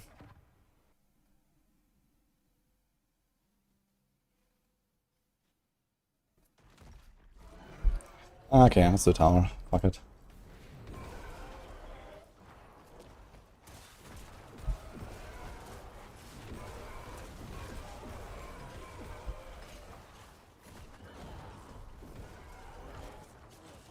It's basically curse, hold down golem, curse, hold down golem, teleport evade, and then sometimes I do like a left click or a blight, but not really. Cast Bone Storm every 10 seconds. Cast our skellies like every 5. I gotta say, this wait until the globes pop out is a bit annoying. I think I should definitely fix that. Waiting for the globes to drop is a bit... I would also like to look a bit more like the free globes. And they have like a different pattern. They like spread a bit more in all directions, and here they all kind of like drop on top of each other.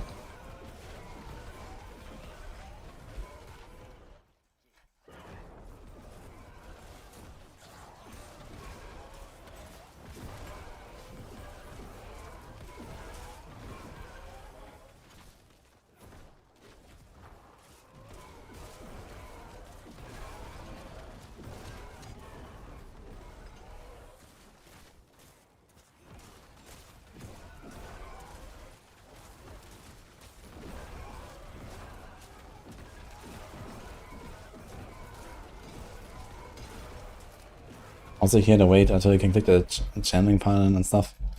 It's like unnecessary, it's just like 2 seconds you sit there and wait until you can click it. That's a bit annoying.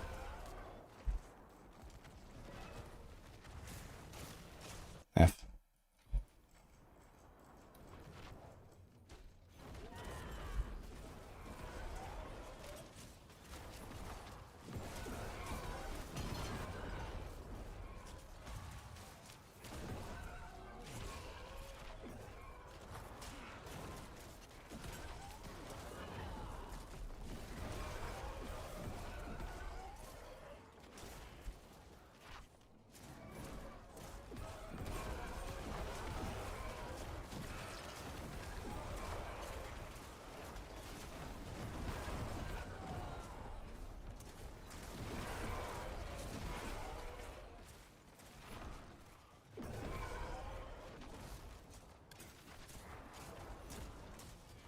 How to go fast, I gotta say. Even for the cooldown reduction I get.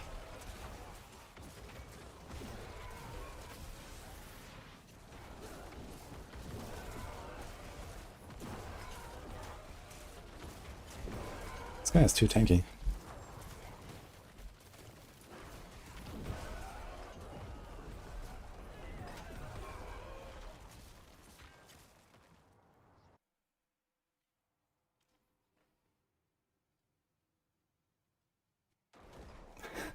I'm playing minions, so I played minions as well in Season 10 already for the hardcore event. And it's like a new build, so I wanted to see it a bit. It's like one of the interesting new things for necros, right?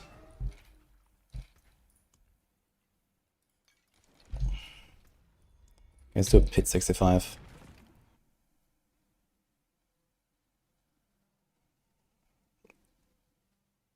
I wonder what would actually be like a good speedrunning build on necro.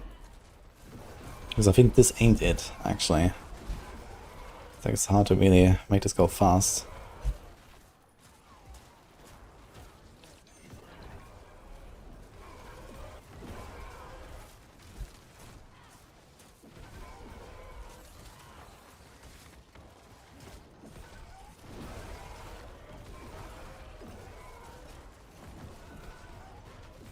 I was waiting for progression globes to pop out, but there's none.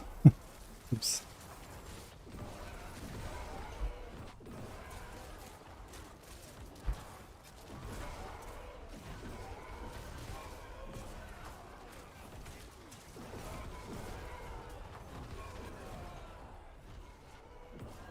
Dude, we are slow.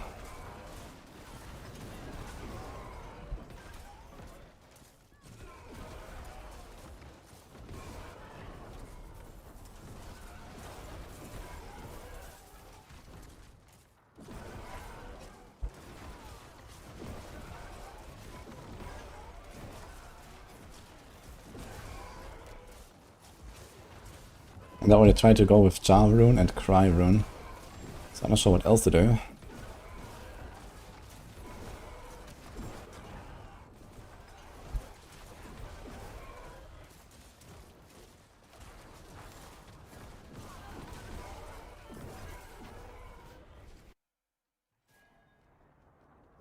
Maybe just Shadow Blade and Blood Surge. Yeah, I mean, if Blood Surge had any kind of damage, but I don't think it does. But in T4 it might be good enough.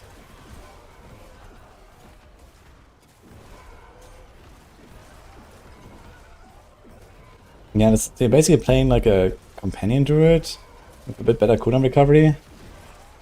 That's basically what it feels like. It's like a companion druid, like the wolf druid. You get your cooldowns back a bit more consistently and you have a bit better AoE. But I kind of just hold down number 1 while I'm running and trying to like aim at stuff. And the golems are jumping. And sometimes they're not, sometimes they're stuck somewhere or whatever. It's very hard to go fast at this, like I'm trying. But going sub 3 minutes is like a miracle, I guess. It is. Okay, like I'm not 100% one-shotting everything, it could go a bit down.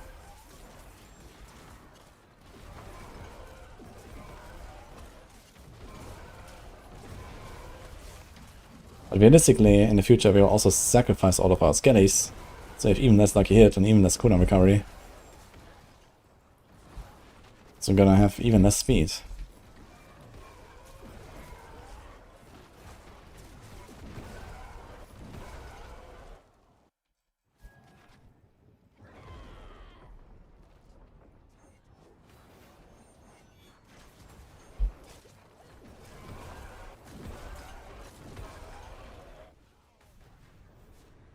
Did you enjoy Ravens? Yeah, it was super fun.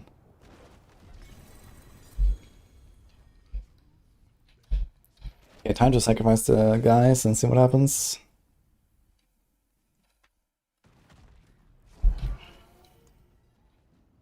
Should probably be more damage. But you can't go crit. And we can't go shadow. And I have a slight suspicion that the rest does not work. Does it? 8.1. Okay. So none of these sacrifice bonuses does anything at all. That's great. I mean, okay, post-patch we expect this to work, so let's just do that. The Vuln. We keep the Blood Golems. Okay, we get another skill on the bar. I don't know what that would be. We also could put the Golem thing. Hulking, this stays. Oh. I did not have Fell Gluttony, which is probably relatively important. Although I'm not sure if the active AoE part is actually really important. Active also causes them to erupt.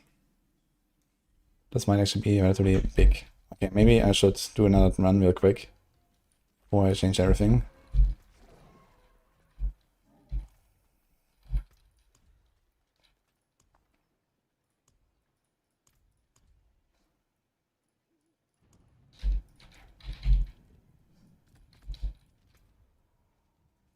Because Fell Gluttony might be important here.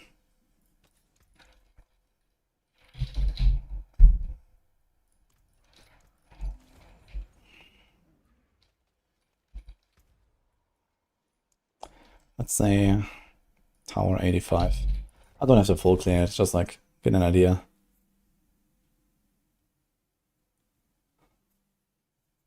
So Red Treasure Goblin for the first time. Nothing other than legendaries. Yeah, maybe that is just a legendary goblin, I'm not sure.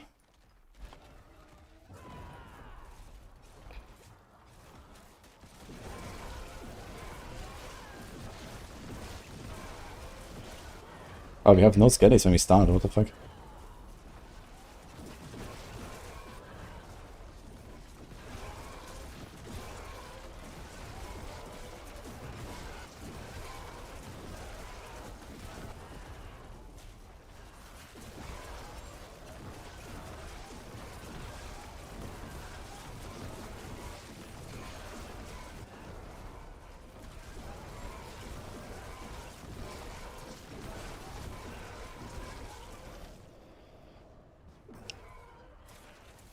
Okay, even about Quarks and all that stuff, in the Jar Rune, we are chilling in 85 here.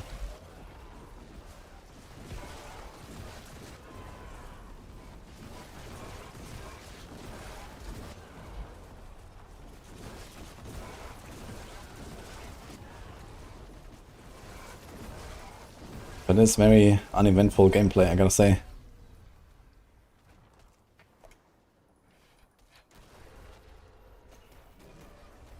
Because the strat is just like pull everything on top of you and then YOLO. Okay. So we don't need this. Also don't think we need this. Or this. Or this. Now what do we do? Maybe?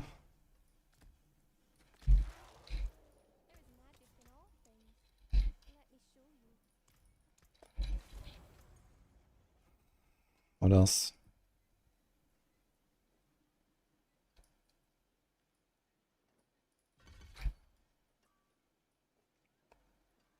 I need this as well.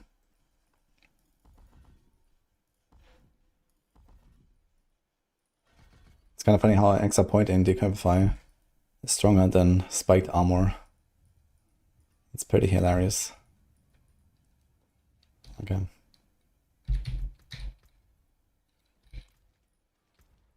Okay.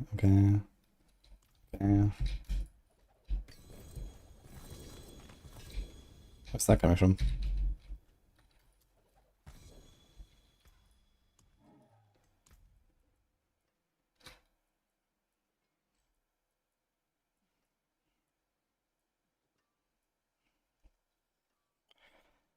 Increase physical damage and 1% movement speed for each active minion. So now we're only gonna have 3 minions, but whatever, okay.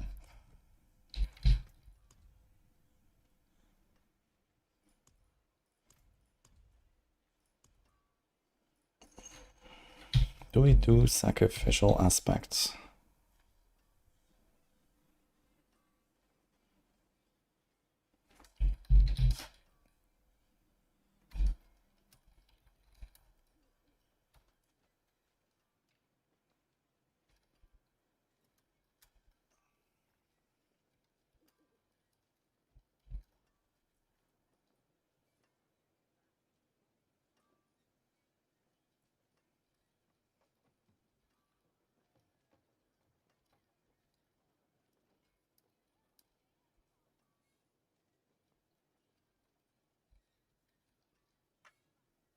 Yes. At least once they fix it. So the question is, which one do we remove? The attack speed? The damage? We don't have enough attack speed, do we? We have 58. And 17, 34, 39, 41.5, 46.5.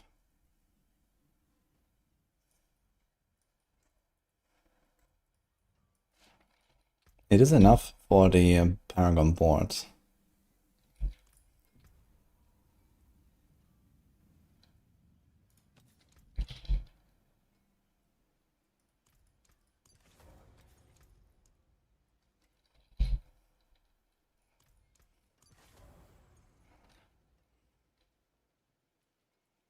Maybe.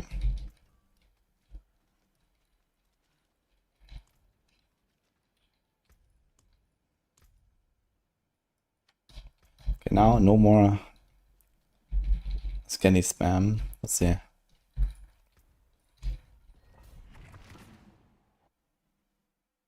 The sacrifice for skellies and mages is supposed to give you a 6% golden damage multi, but actually only gives you half of that.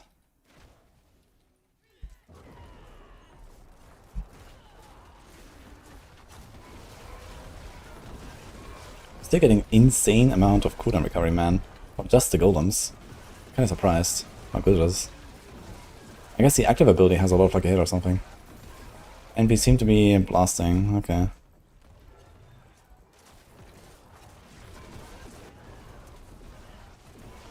And we also have some sacrifices now, so we get more maximum bone storms. Okay, this definitely seems stronger, and this is still bugged. Okay. It seems like sacrifice is the way.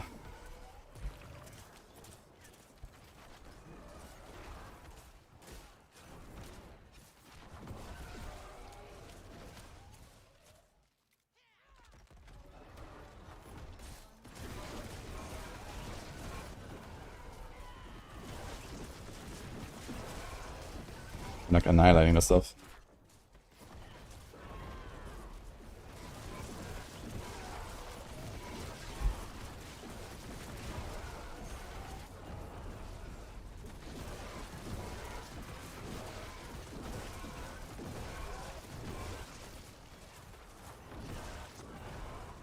I'm still very tanky though. Just be a power.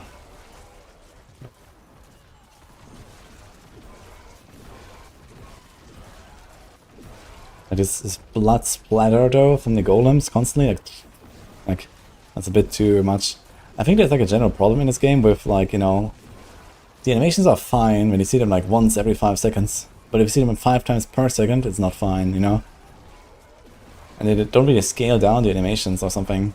They need to do this, like, you know, when I get this golem maze and I have 3 golems, like these animations need to be smaller or something.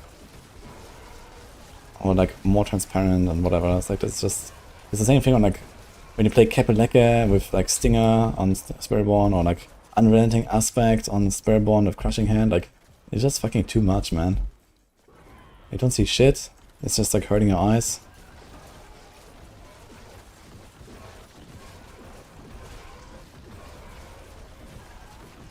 It's kind of funny how they made Hellbent Commander not only work with close minions anymore, but just across the board.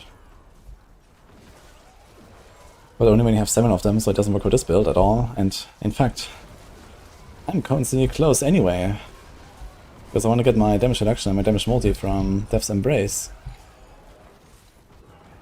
And I want to keep the monsters like stacked.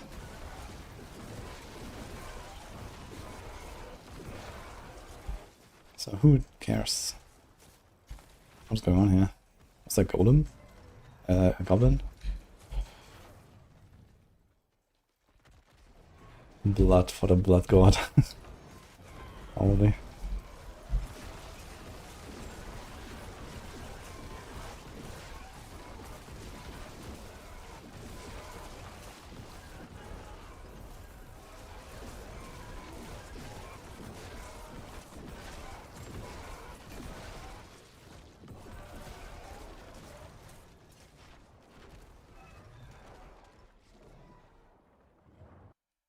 Let's go on attacks really matter as much.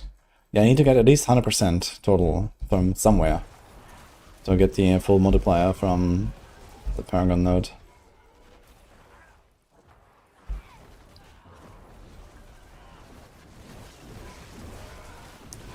Actually, it turns out to get XP in here.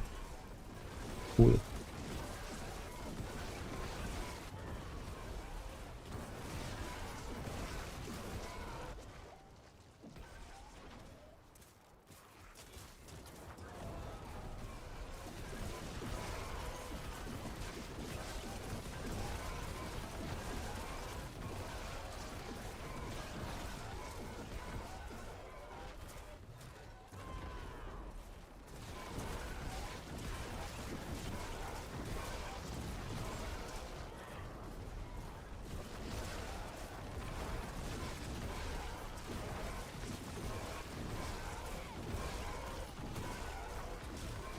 We're absolutely blasting for this here. The tower.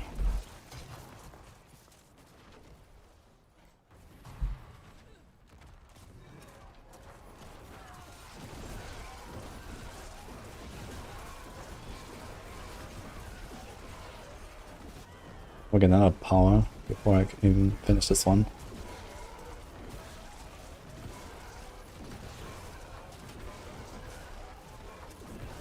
Look, that was actually exactly what I said.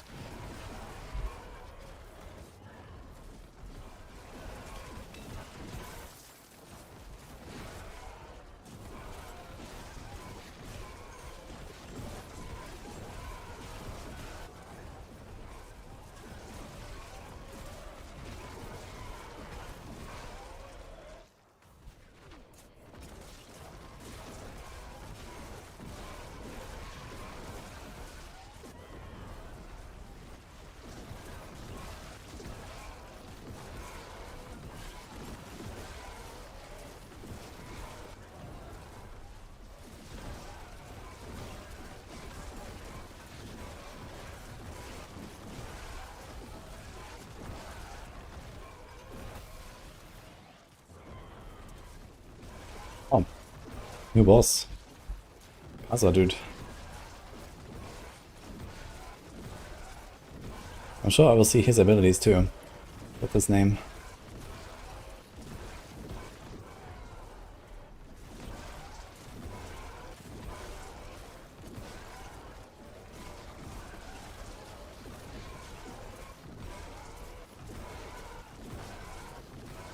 My bone prison is actually dying as well as... Ah, wait a minute. I forgot.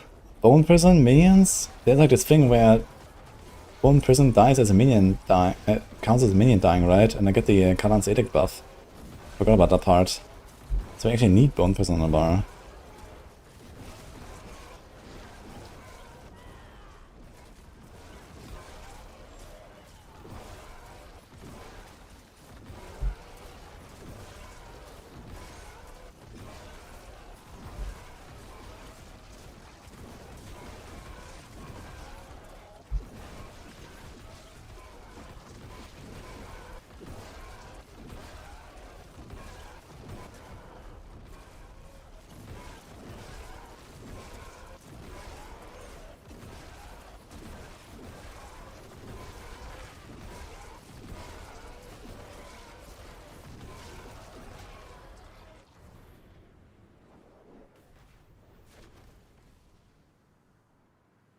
It's RNG, try picture. It's really rare.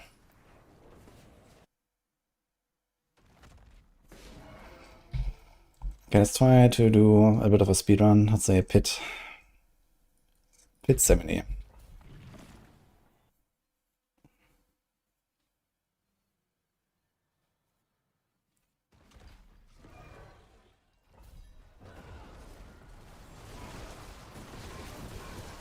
Boom, boom, okay.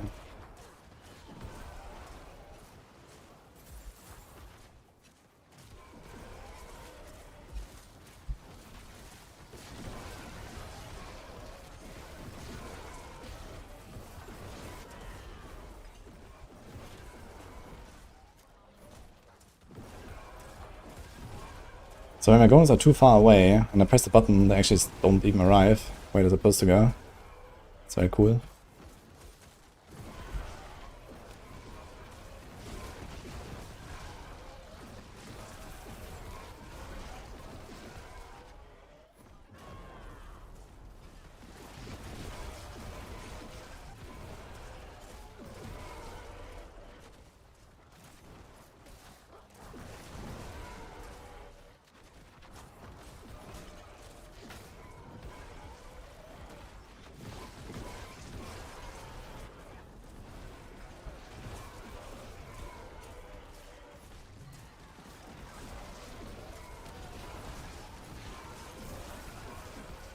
Wie kann der YouTube source?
Okay, 2.5 minute run seems to be doable.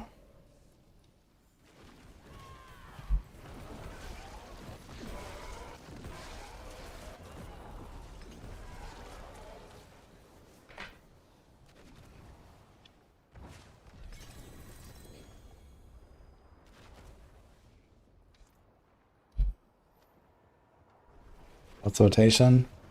Hold down golem. Press bone prison like every 5 to 8 seconds. Press blight like every 5 seconds.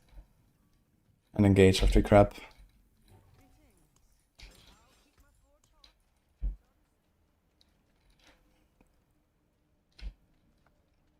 Enemies inside bone prison when cast are made vulnerable and take 15% increased damage. Okay, so it's not dynamic because I cast it before he appeared and he was not vulnerable, and I guess he didn't get the buff. Okay.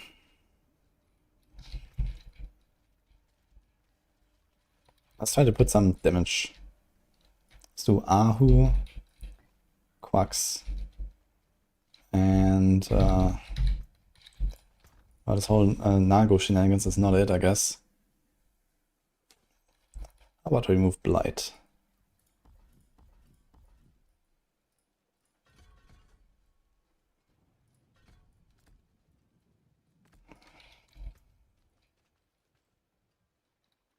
I would like to have some corpse timber size for this, I suppose.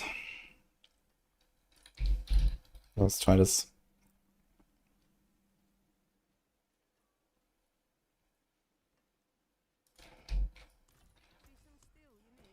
Definitely gonna hit the GA on it. Cope.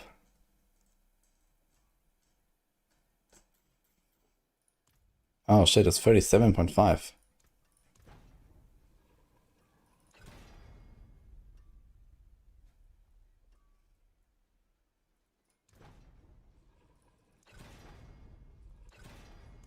We're surely gonna hit it. We did.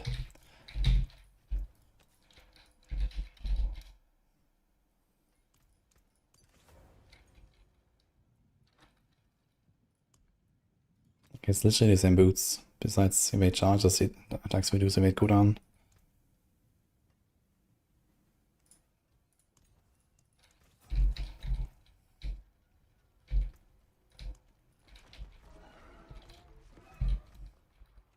Okay, we have Ahu, Quax, and Neo.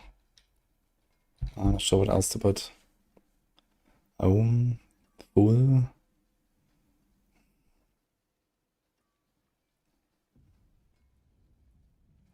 I wonder if... Wait, does Ohm double dip by any chance? 50% damage for me, 50% for the minions? I should test this. I was gonna put this anyway.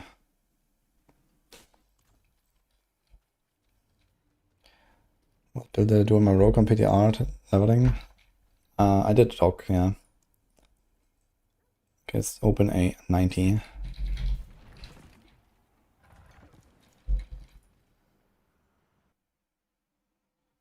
What does storing up Belial do? Good question. It just happens when you click the eyes. I'm not sure if it does anything. Or maybe you have to kill Belial to get the extra rewards from the pit. There's like 2 extra rewards to get extra cliff ups and...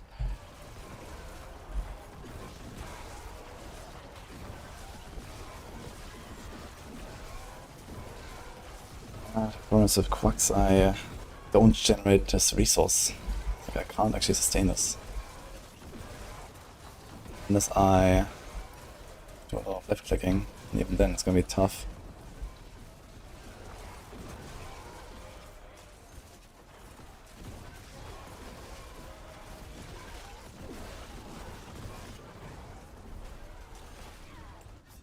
Bitch. I need to play this a bit differently. I need to do more left clicking and less right clicking.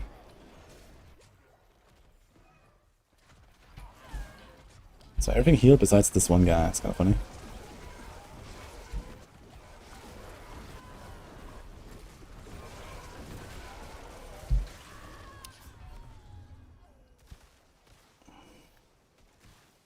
Can't even do 90 though. Made 10 seconds time penalty. Oh, there is a time penalty when you die apparently.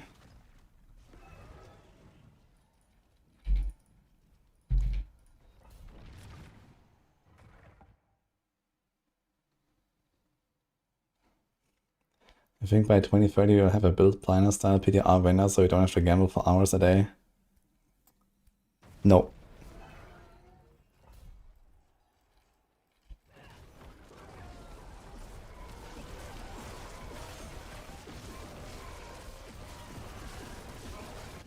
Okay, Ahu Quacks is actually working really well. But I need resources. So I think we'd have to get like a hit restore resource. And then this might actually be kind of fine. Somehow these golems have some insane lucky hit, man. It's kind of wild. But they're blasting for a 90, no problem, so that's good.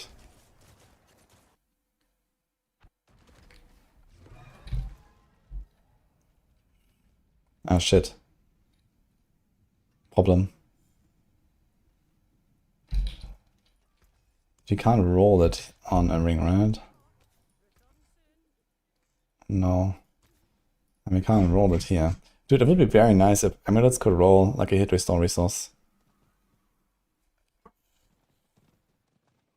How can we get more resource? Essence per second. Okay. Anything else?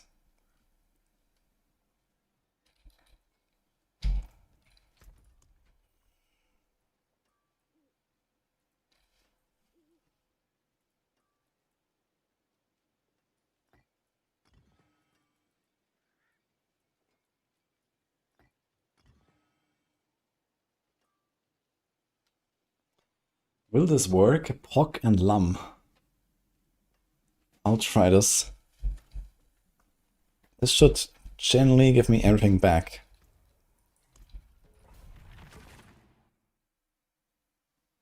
Graveplume is the golden mass. That's new, yes. How does Necro feel? Yeah, Necro is probably the second strongest class after Spiritborn.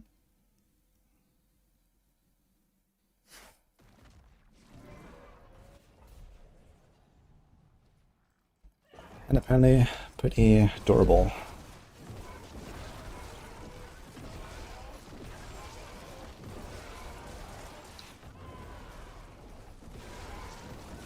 Okay, Poklam does not seem to work at all for some reason.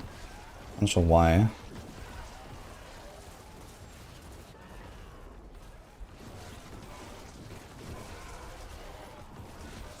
But definitely not the way I intended. I don't think it adds it up or something. But I mean, we are spending basically all of our resources at once, and then Cooldown should trigger. We are not spending resources like in other ways.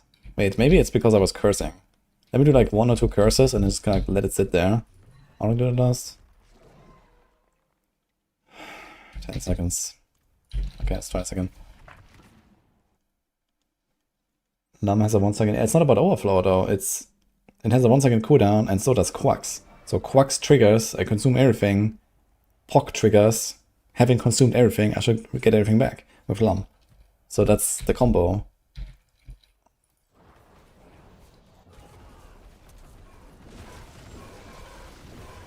But it doesn't work.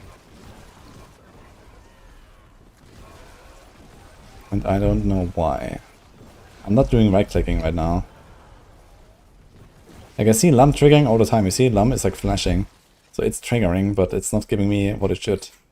And there's no other consumption. It's only when I press Decrepify or when Crux triggers. So this is odd. I need something else.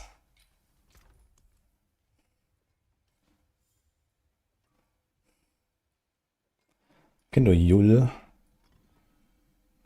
This might be okay. Gives me at least half the resources.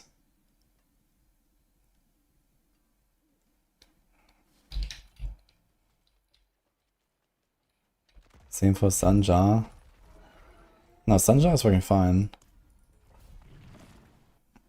But Jar has a 2 seconds cooldown, you have to get out of mind. So when you play like Shadow Blight on live server right now with Sanja, you do like, you know, Soul Rift, teleport, and then you walk for like a second. And then Soul Rift, teleport, and so on. You have to do the walking in between. So that is all working as intended.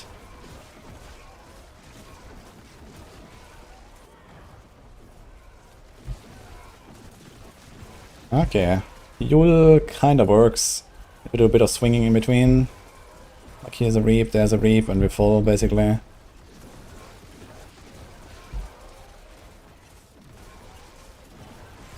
It doesn't always get me full resources, but it generally works.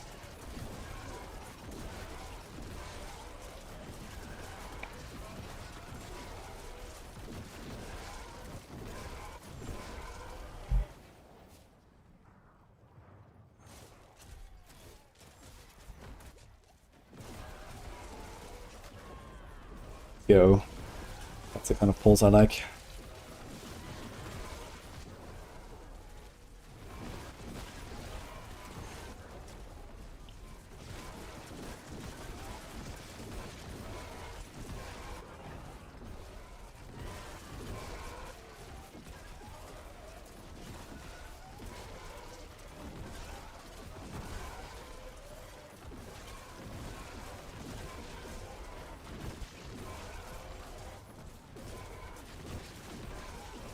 Even on single target, it seems to trigger the Ahu Quacks combo pretty well.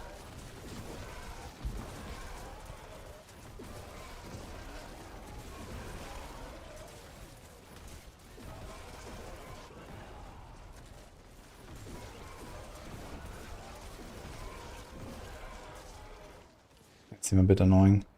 They're not even showing us dots for some reason.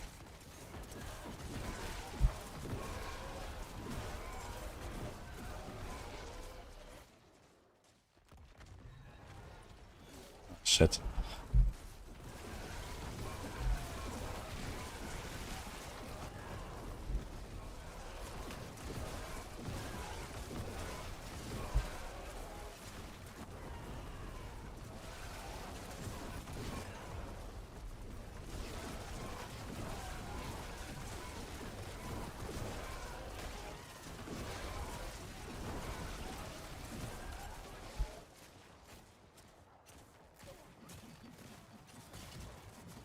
Oh, Dyson cubed. Thank you, man.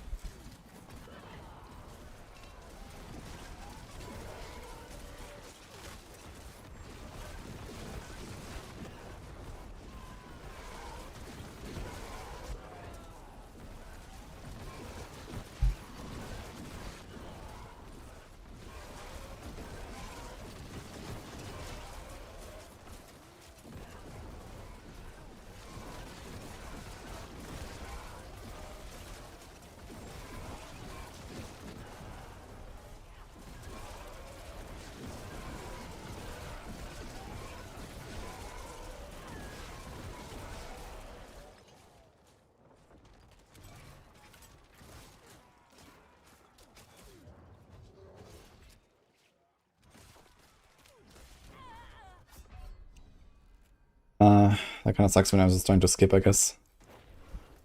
Oh, okay, this one is kind of ogre.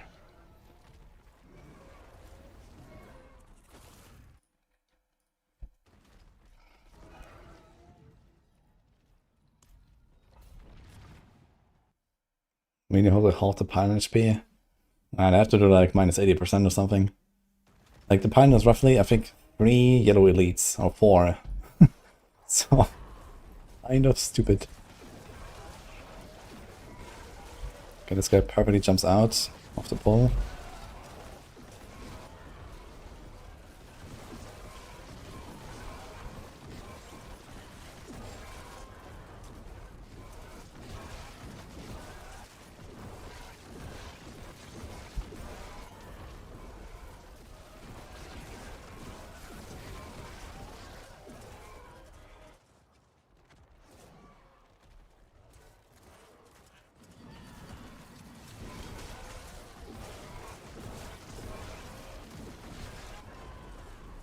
Kaza, I'm not sure about that.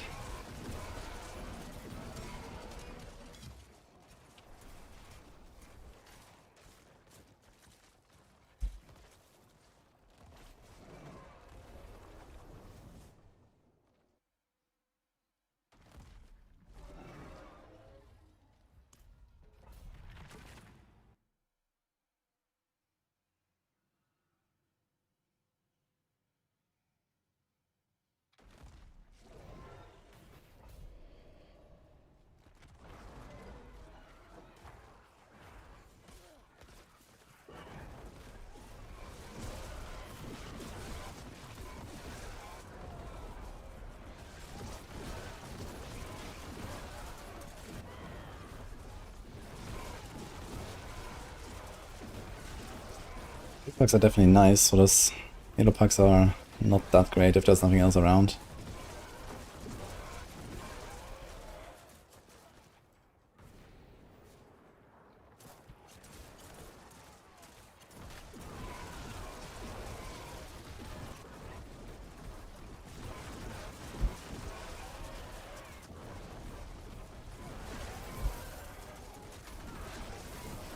So why am I finding gold here?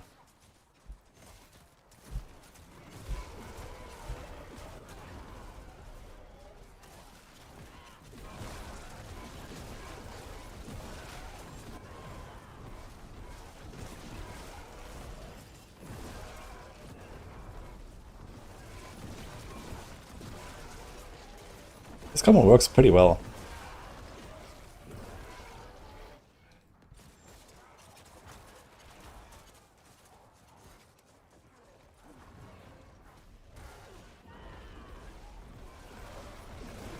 Maybe risky to try to engage this yellow. Might just TP away, and we also have the pack coming at 8 minutes.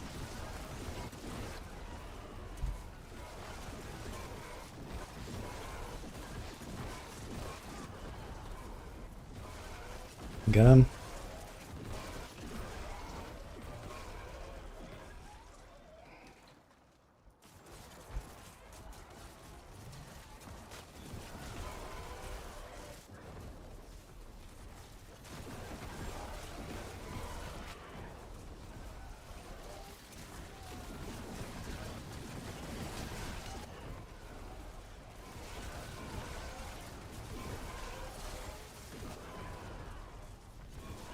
Holy, what is going on with those packs?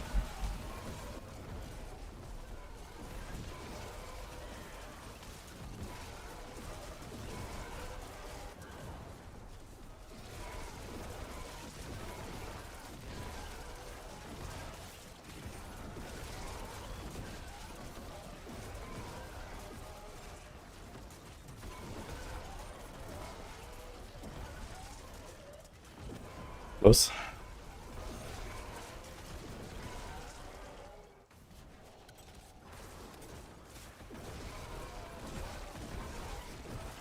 Can the golem run out of the bone prison? No. He's just stuck in there.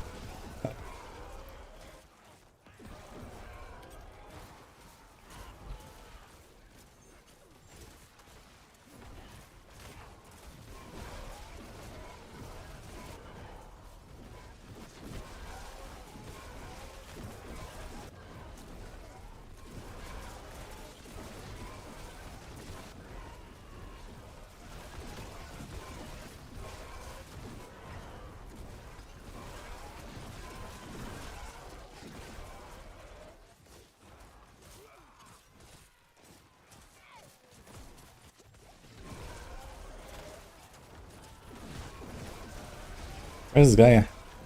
Oh, yeah.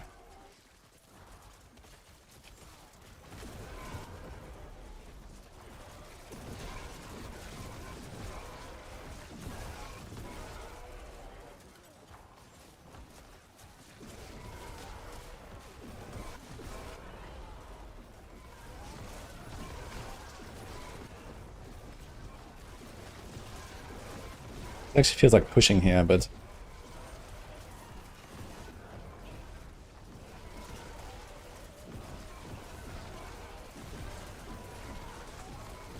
would be nicer if I could actually like start us up properly. I have to like hold down the fucking golden button and YOLO.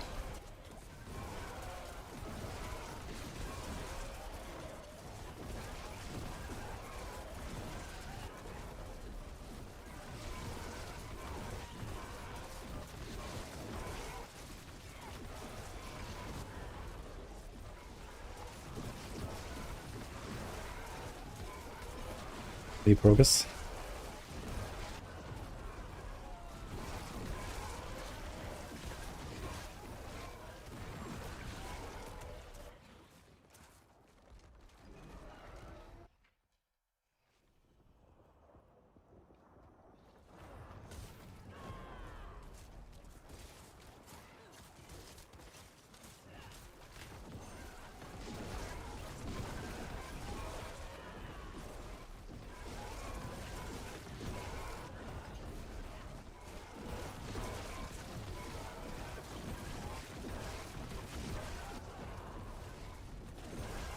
There's only 2 packs of monsters that spawn, right? At 8 and in 6 minutes. And I think then there's no more. So the rest have to do ourselves.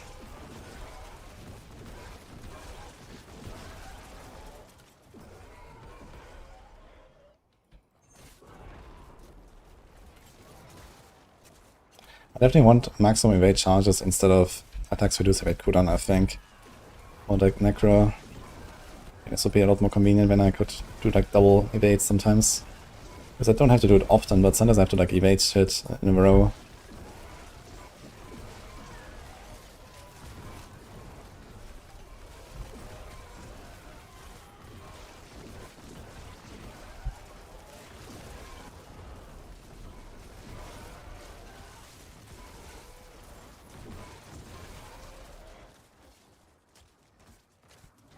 Coming or what? What's he doing?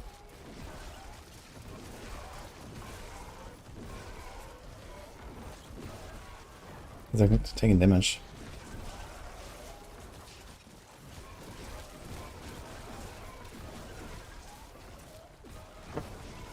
Oh shit, he's soldiering. Oh my god. I did not see that.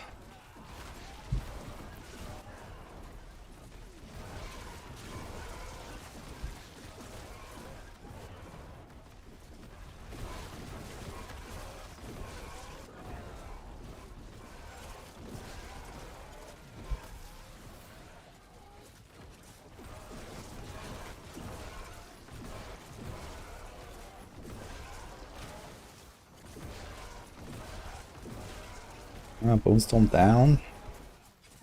But it's also with the spawn animation, so let's see.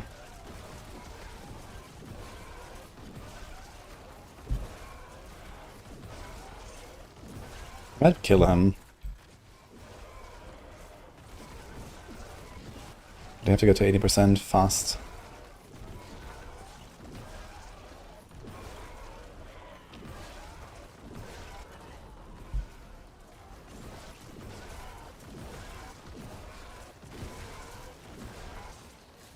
One of the middle impact does more damage than the sides on the star pattern. I'll try to keep tanking and see what happens. Okay, almost at 80. This should be a kill actually. Never mind. Ah wait, he doesn't reset, right?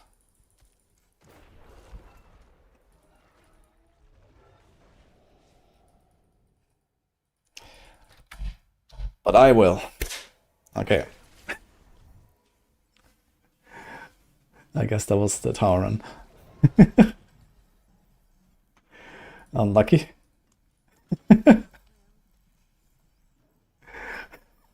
I just spawned at the start of floor 1.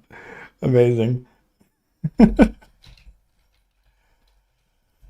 Okay. I just wanted to test if I can survive it, I guess, if we get it out. That's great.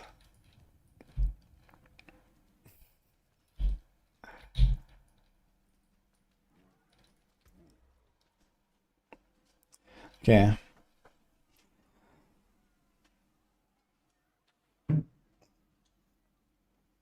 The question is, do we need hulking aspect? Do we care about this at all? What if we just go penitent grease? What if we put like anything here? Anything that does something.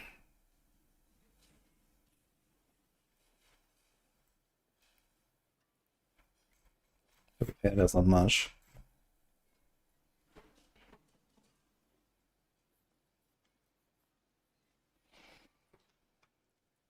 Do we get like 3 bonds with this? I just want to see what this looks like.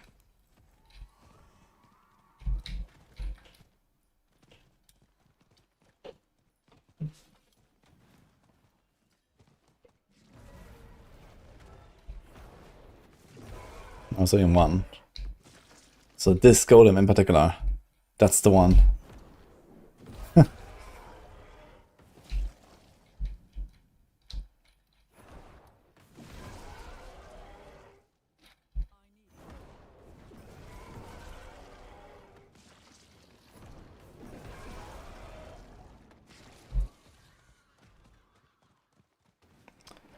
Yeah, Cursed Aura. I mean, it would give me an extra skill on the bar and I don't have to press this, right? So that is a slight advantage. I mean, you don't need size tempers or Cursed Aura anyway, because it just spreads. So Cursed Aura is not bad. And then you can get an extra 8% move and damage.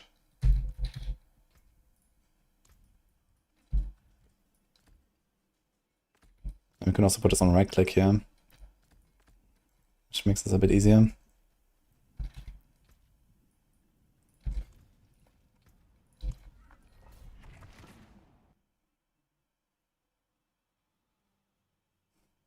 But yeah, Cursed Aura is like a very weak effect, to be honest, for pushing at least. For farming, this is a different story, but for farming, I'd rather have Inexorable Reaper to, like, you know, teleport.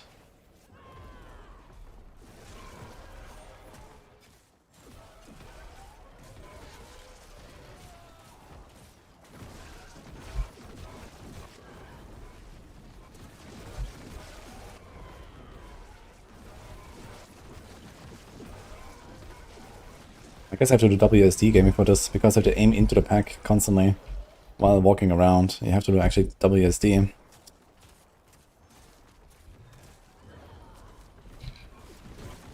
This.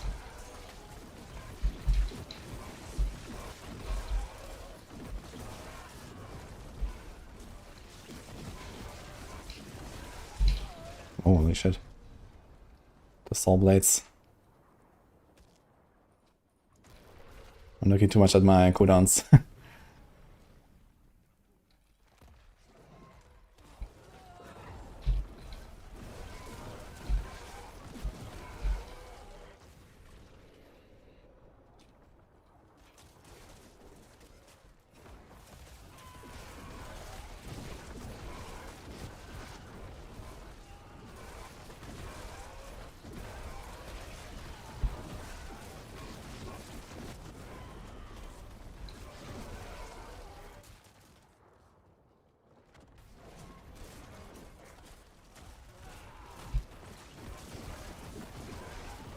It seems like this hugging aspect doesn't do shit.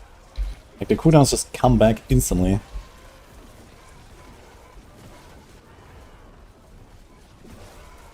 So we might beat out with the Cursed Aura.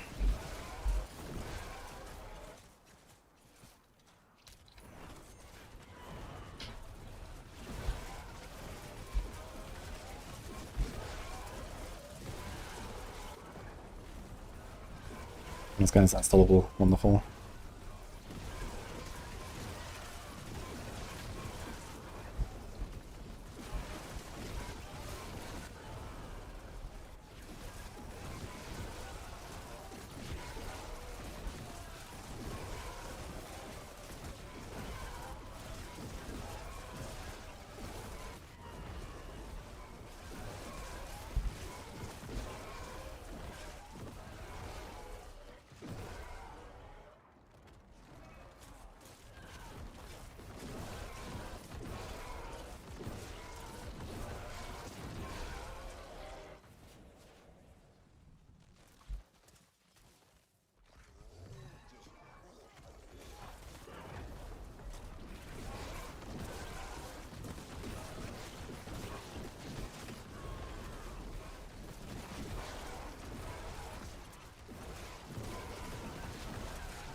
Quick diving with the corpse tendrils. At the monster spawning.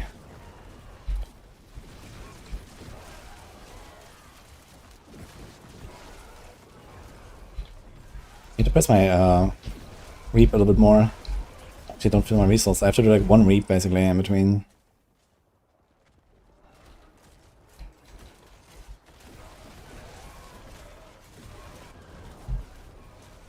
Definitely feels kind of comfy with the Cursed Aura.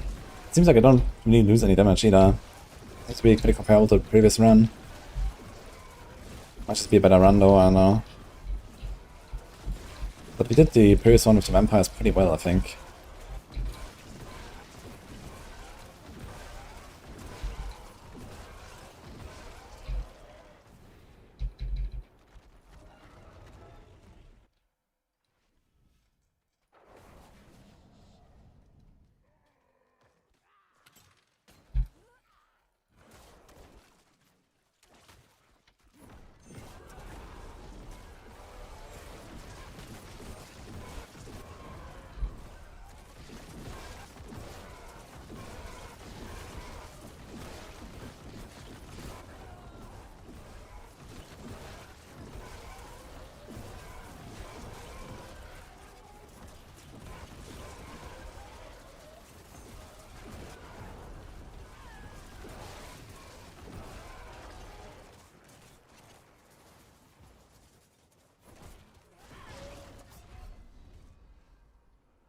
Okay, this was pretty comparable to the previous one. Hulking aspect definitely seems optional, I would say.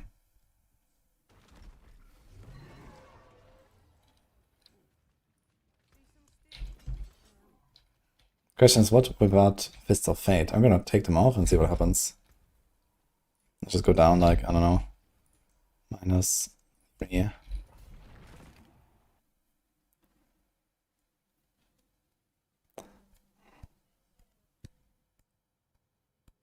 Bone Prison is 15% Volen and 50% damage.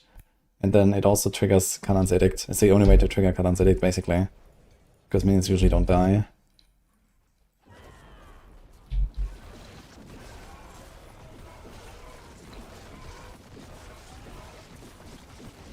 It's crazy how fast I get my cooldown resets.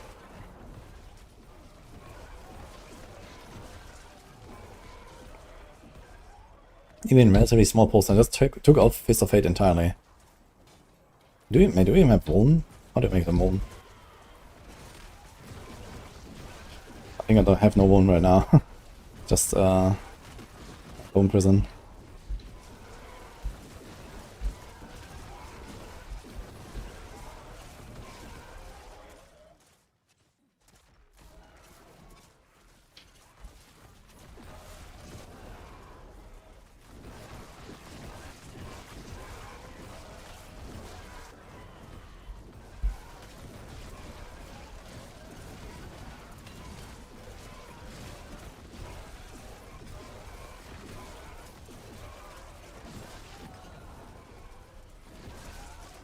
On single time, if you notice that less Ahu Quacks procs though.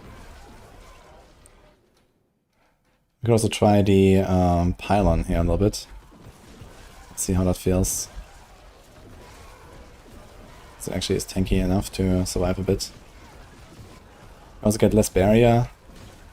So Fist of Fate is pretty good, I think, for several reasons.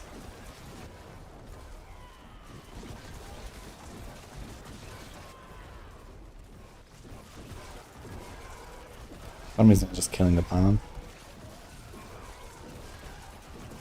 Dude, even on just 2 targets, look at my golem cooldown. It's crazy.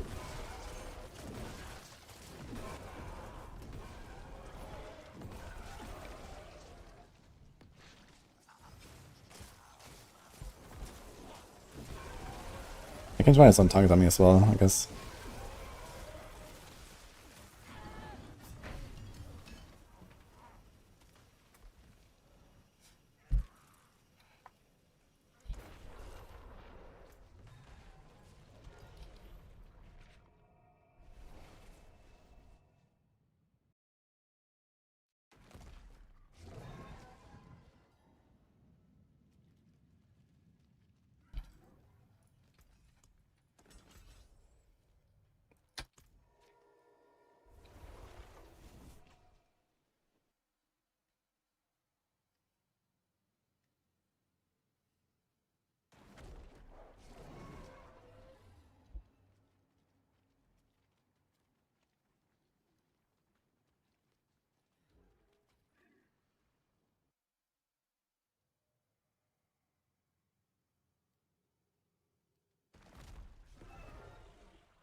Dude, what is their fucking lucky hit? This is gigantic. This thing has a 15% chance to trigger. And it gives me like -3 seconds. Basically every time I click it. What the fuck? Wait, it's only for the golems. Wait, how else can I get this golem reduction? We don't have hulking right now. Every 0.0 seconds, huh?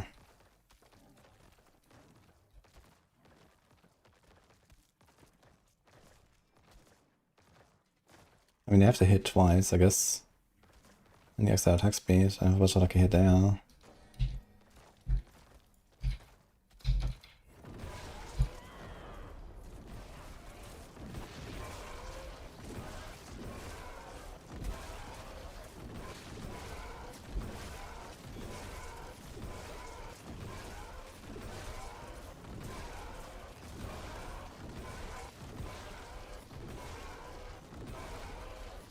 Okay, something is weird. I just realized that the golem cooldown comes back way faster than all the others. I don't know why.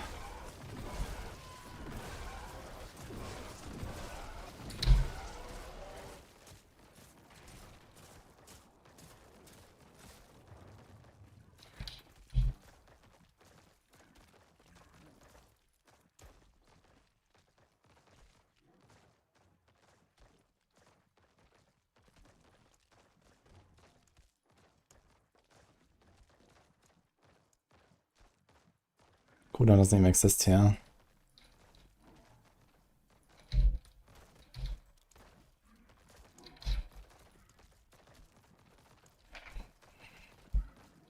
Why? What is happening?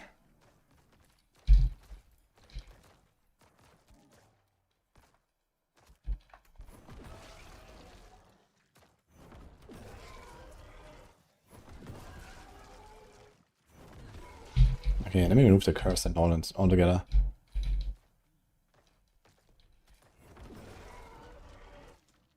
What?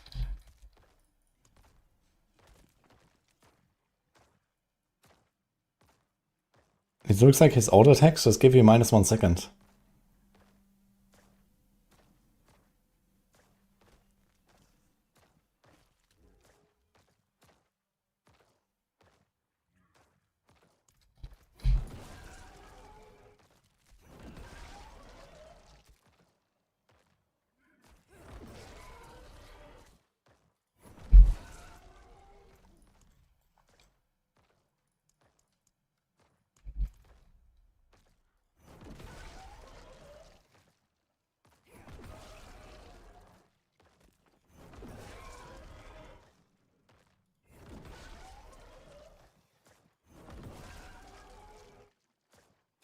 But not always. It looks like a 50-50 or so. It's like a 50-50 chance to get like -1 second cooldown. I have no idea why. What about the other golems?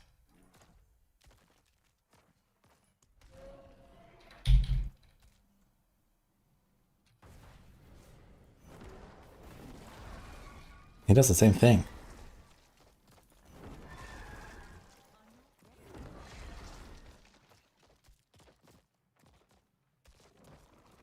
It's not consuming corpses.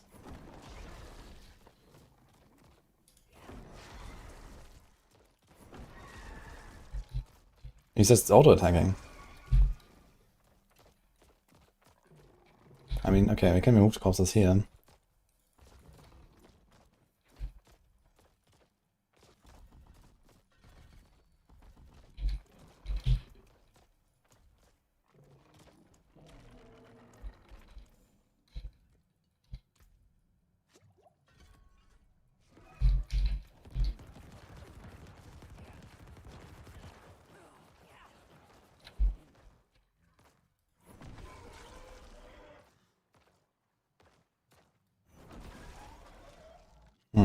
Okay, there's definitely something with corpses. But what?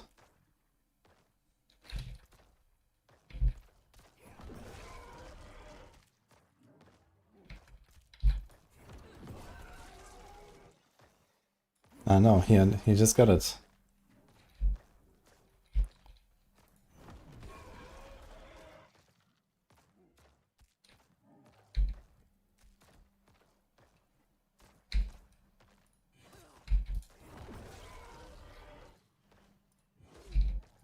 Yeah, actually he is eating the corpse. You're right.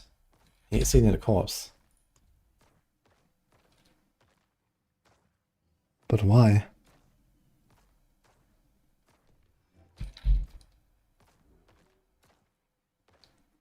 Why is he doing this?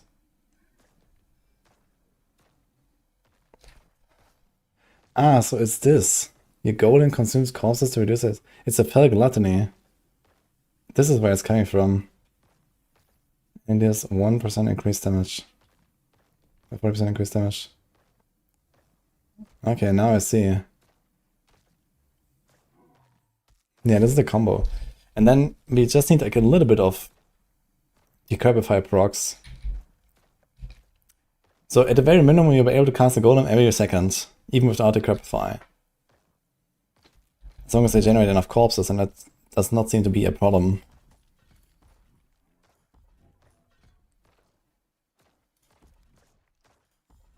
Am I actually...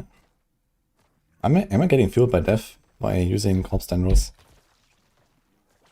No, right? We're not consuming a corpse.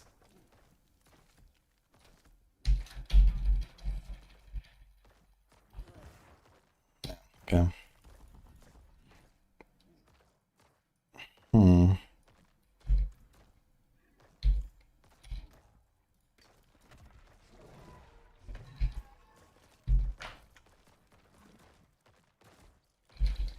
We didn't remove those points.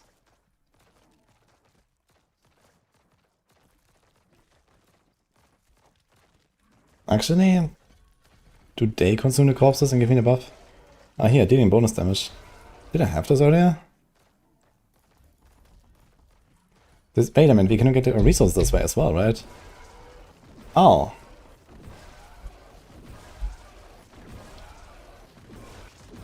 Let me do multiple.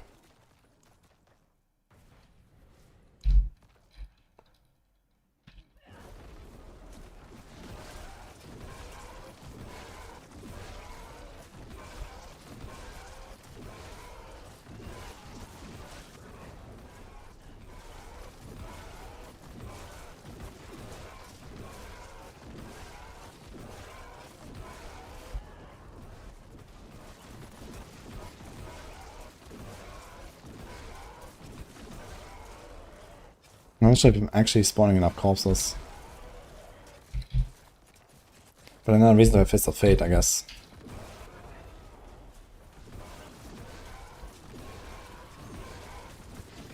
What am I having the most fun playing right now? PoE 2 or D4? Oh. Good question. It was definitely the best D4 season. It was also the best PoE season, so I don't know.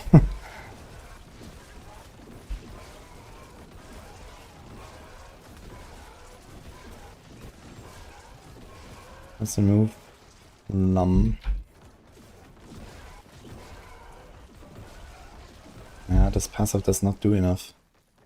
What if it does though? Yeah, it helps. Okay, I have to get this these points in there.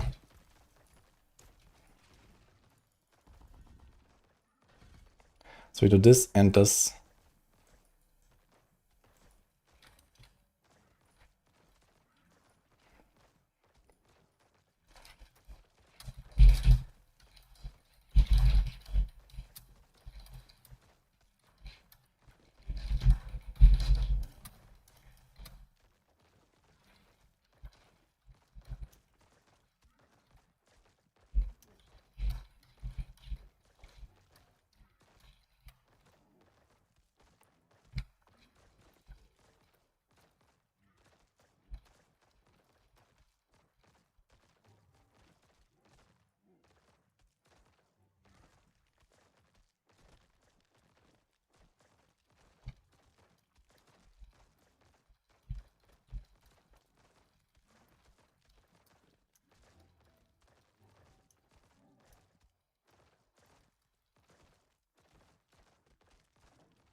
Okay, anything else?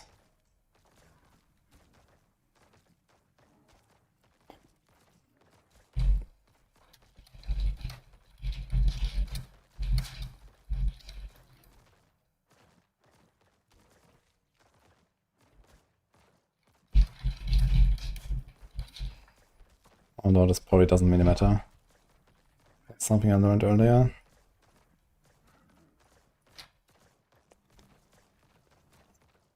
Is necro fun to play on the road to T4 full build or a bit low on damage until it gets there?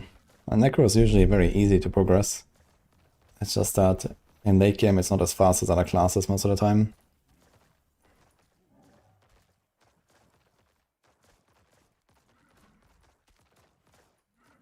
Okay, I think we generally figured it out.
Oh wait, we can actually run standalone, right?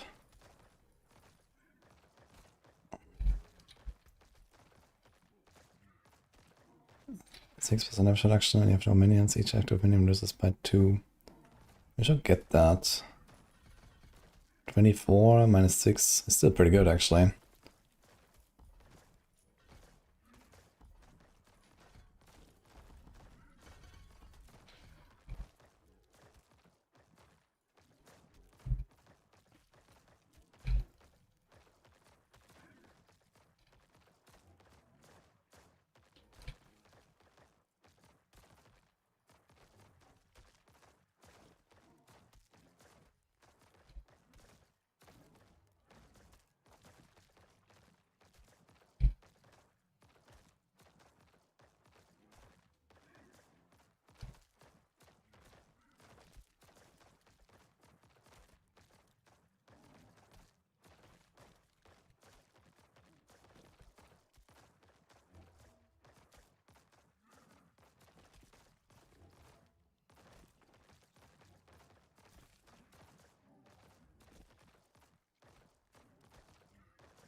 It's gonna be giga tanky once they make this thing work, actually.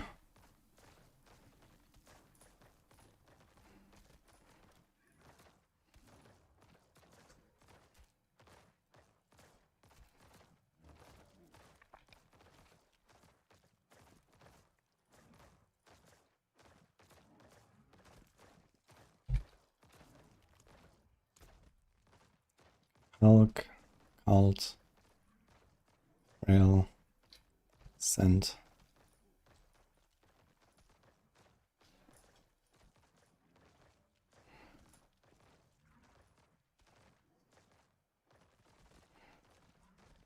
I mean, this has to be optimized and stuff, but close enough for now.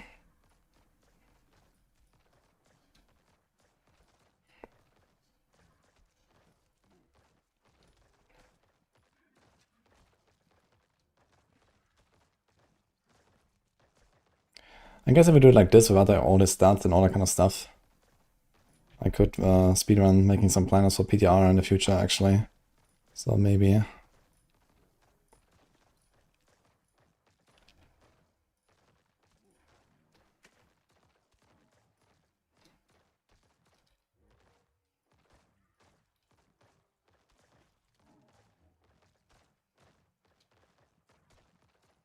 Can I somehow get the 10% from Blight?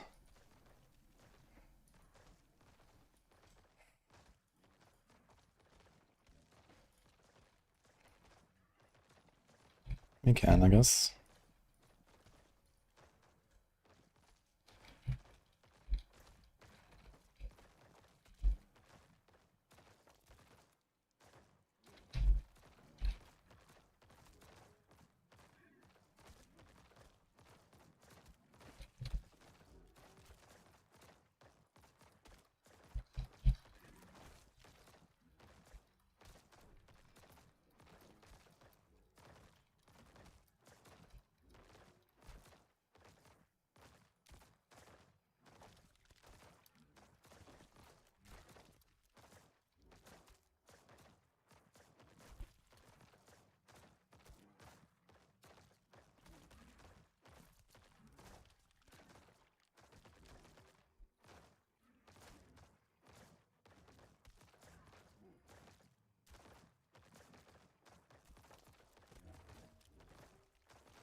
Oof.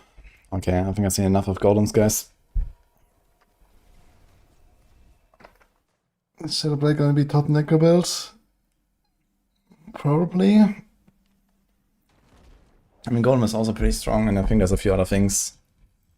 But yeah, otherwise, most of the necro meta is relatively unchanged, I believe. You can't play the Soul Rift stuff anymore.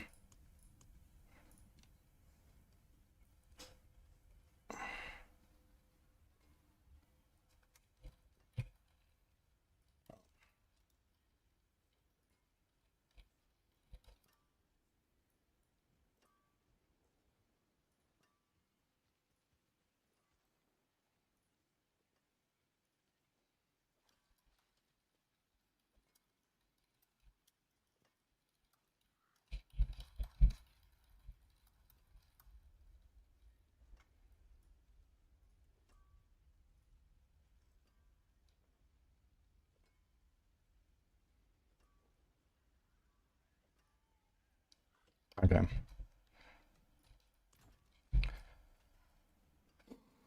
Anything else you want to do in necro, actually? Oh god. I think that's what I want to do. Not perfectly good for Rouge. Yeah, dog will be good, leveling and progression. And then you can transition to Poison Trap Dog. Heartseeker, Forceful is a good combo for pushing. TB seems pretty good. Heartseeker, I guess, should be nice. Roa seems good, especially pushing. Maybe I make a Roa. I think Death Trap can also be pretty good.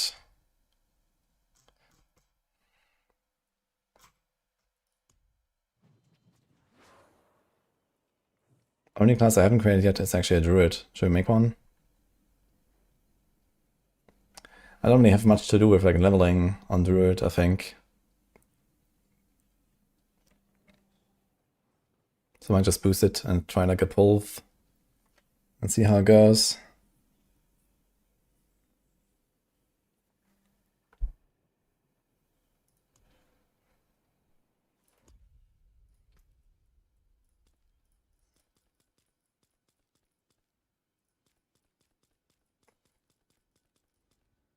Yikes.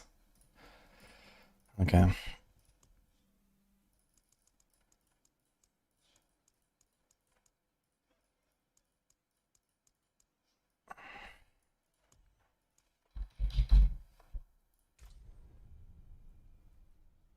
Let's do a bit of like early leveling and stuff just to see.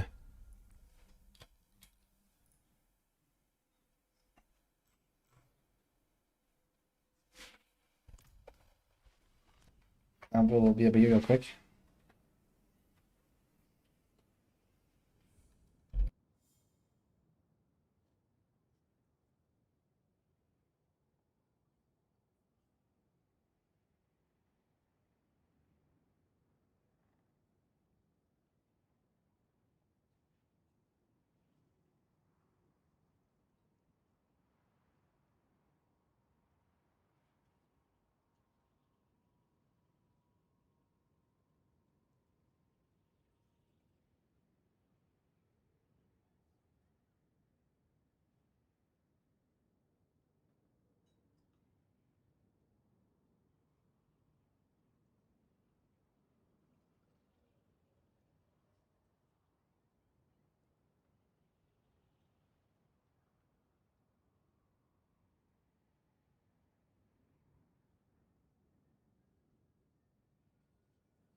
Okay.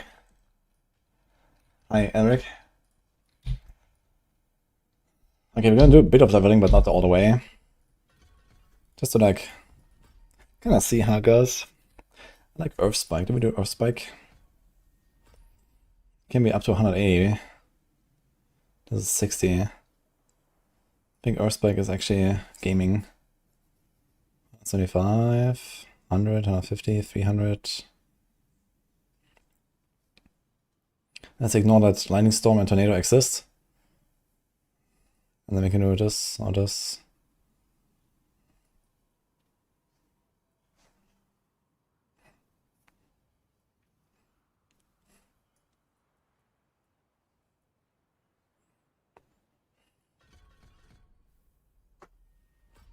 Okay, we don't start with all these points actually, right? So just keep that in mind. We start with this. Get our dudes.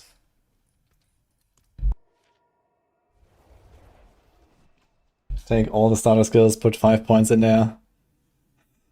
That's the true Blizzard way.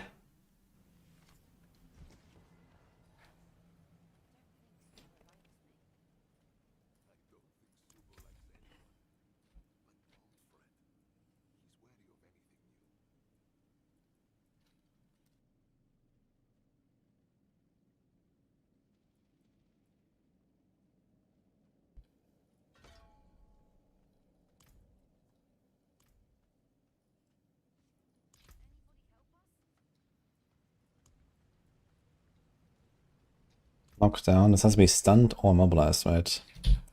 Does any of them have a stun?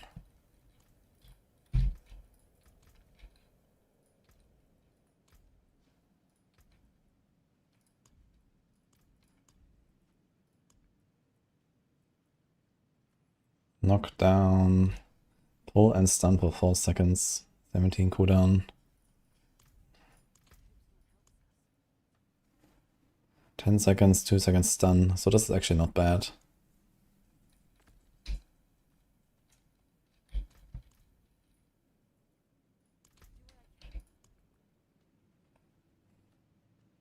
There's nothing, literally just damage. Same. Slow. Stun.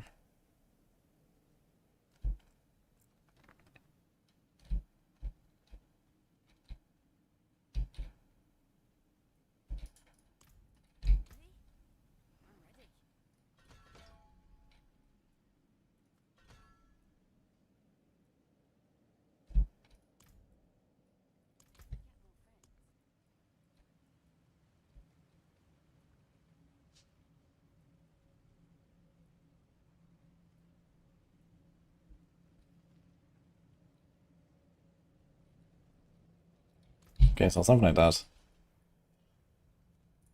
I think this can actually help, because you get stunned from both mercs. And then we get more hits of Earth Spike. Anyway, let's see. Oh shit, okay, before I start, there's one thing I still wanted to test on the necro. This will only take a minute. I wanted to try Ohm Rune and see if that has some double dipping.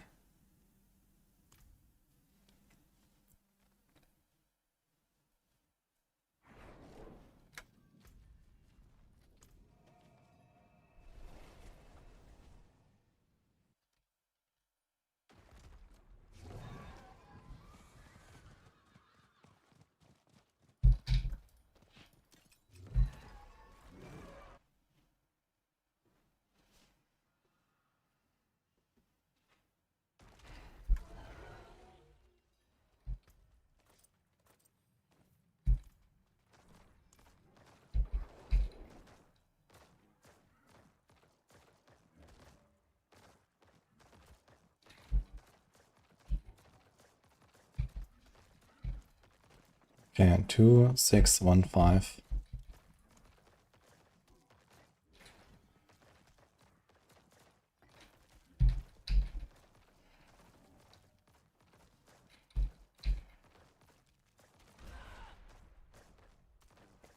Two, 9, 2, 1.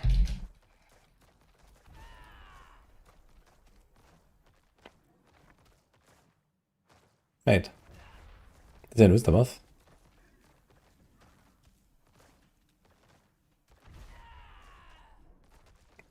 What?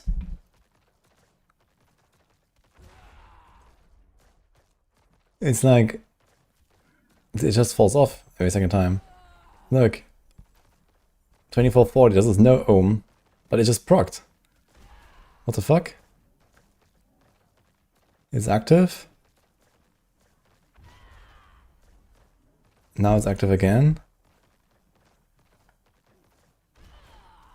And now it's just not. Look!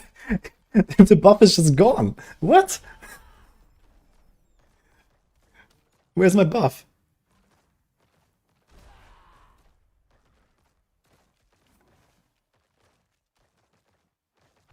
It just... You see the shout and it disappears. That is wild. But it's not specific to the necro. Like Neo Ohm is a very common combo.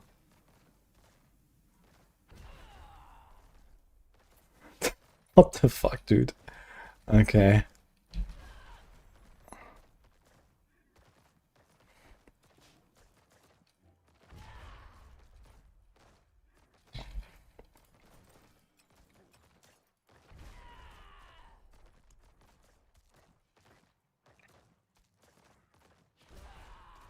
What about Nago Ohm? Maybe 5 seconds. Ah shit, we don't have enough summons. Let's get some bulls.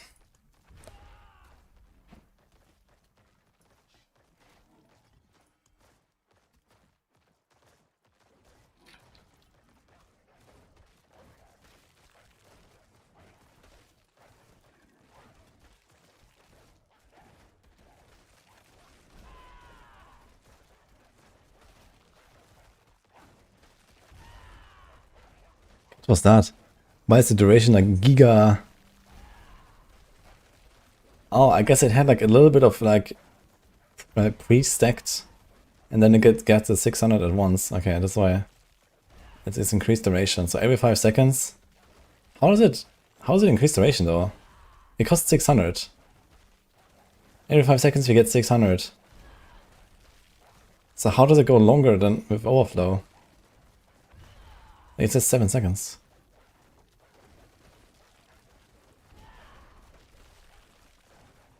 This makes no fucking sense, man. Like it finishes and refreshes at like 3/4. But it should do it at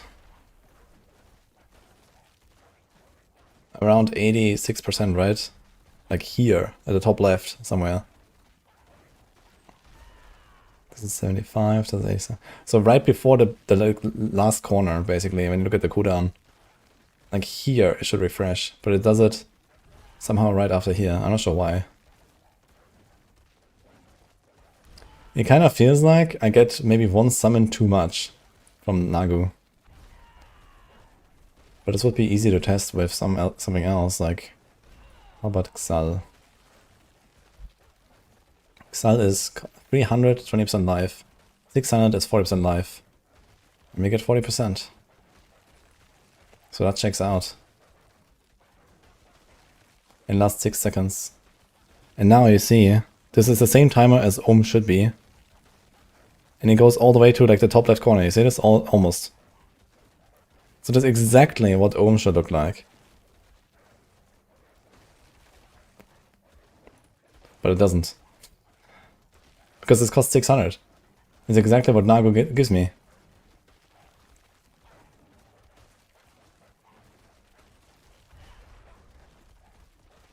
Weird.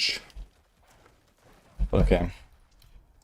I'll put this into the notes.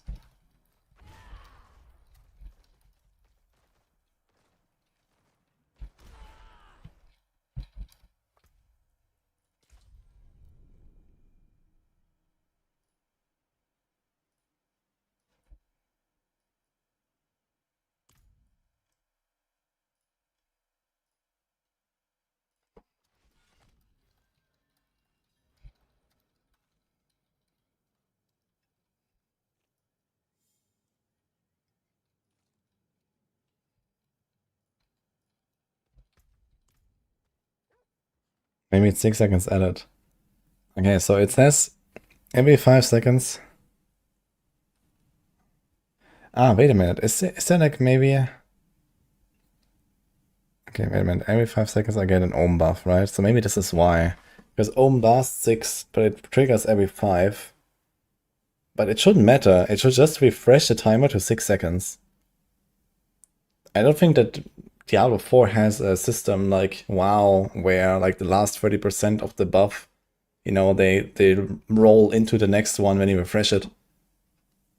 I don't think this is how it works in this game. For some reason, I just have an extra second duration.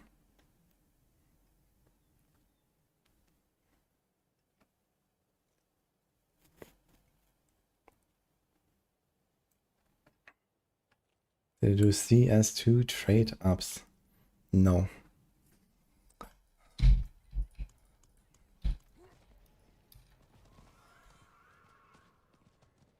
Does Sorg teleport enchant is reducible by Shaco and can do 4 seconds instead of 5? I say screen or didn't happen. Actually, screen is not enough. We need video for that. Because people are probably looking at the tooltip and say, oh, look, cooldown works. Which is flat out, like, straight up fake news. Dying.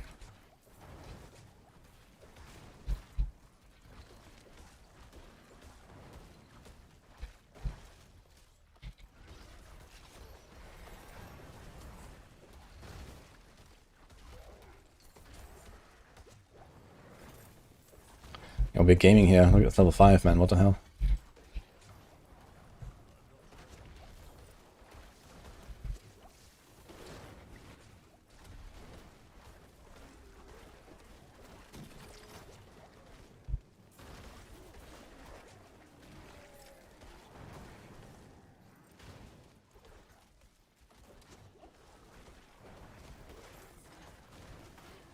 Chipped emerald at level 5. Seriously? Okay, when can I get sockets? Doesn't it take like level 15 or so to even get sockets?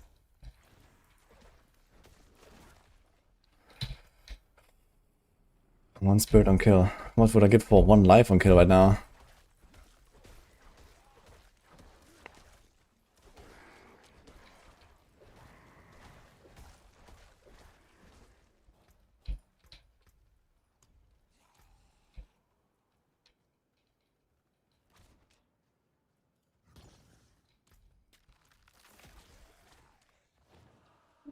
And does work differently in Sanctuary. True. Dude, I have 100 cinders? Wait. Did I have some already when I walked in here? That seems a bit sus.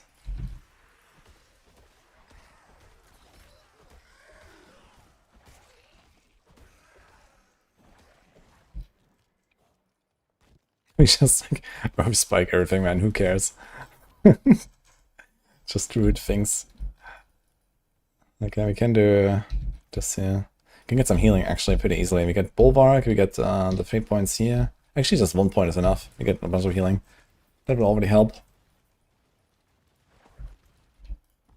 So that's probably what it would do here.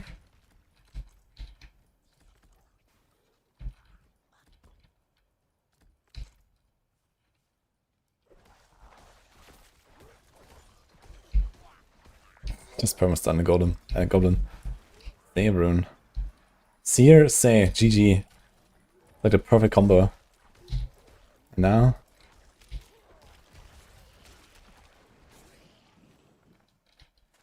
Get a pet.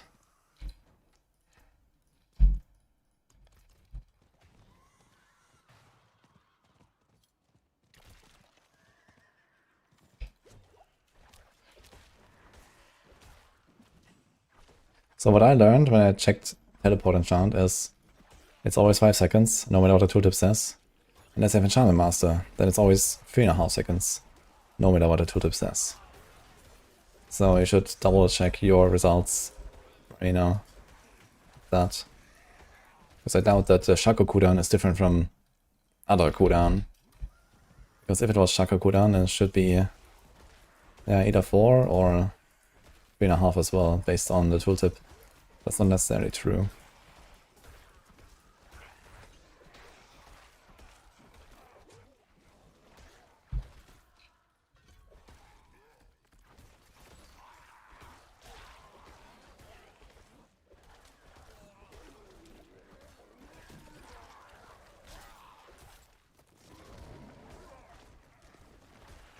Endure is actually very chill to level at the start, even on hard difficulty, because you just have so much healing and the shield and everything. You don't need potions to rely on. You just get that. And now you throw in like 3 companions and you're blasting. Or maybe 2 and go pull for whatever core skill.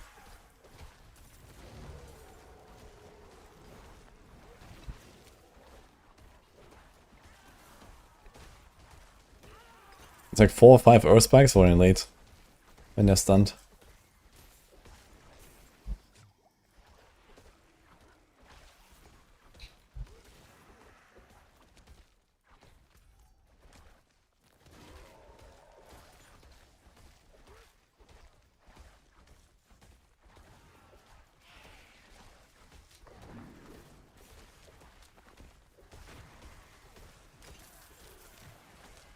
Minute hammer. But it's actually one-handed for this guy, look at him.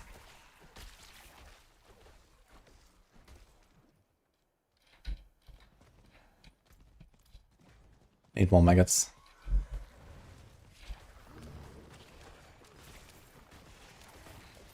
I think now would probably be the time to go for a bit of pull rise. I'm gonna cheat a little bit and just kind of see what happens.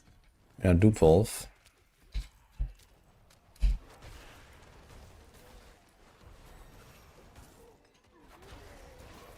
Definitely does more damage and hits more guys. So maybe it would be time to do something like this.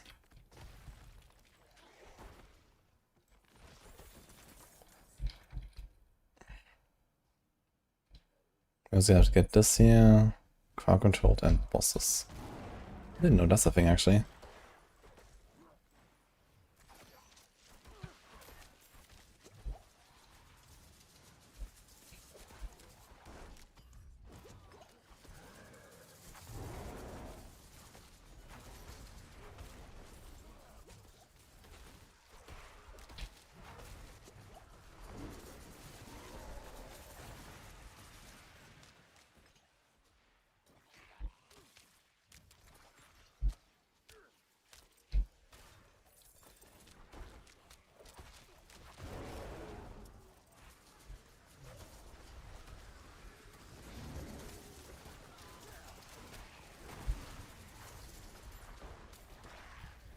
Oh, XP up.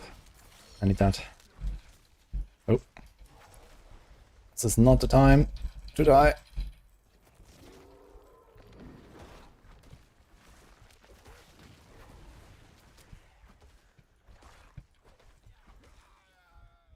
We have 200 sinners.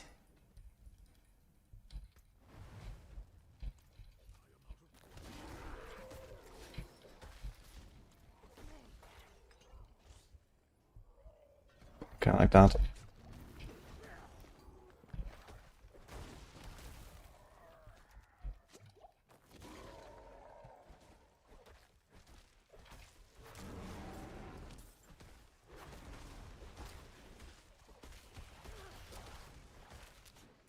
The hell is this maggot doing?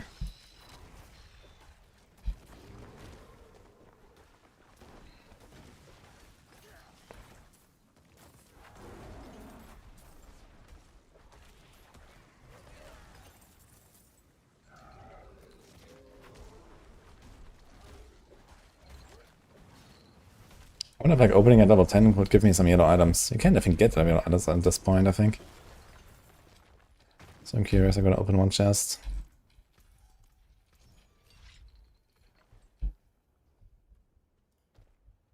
One spirit per second.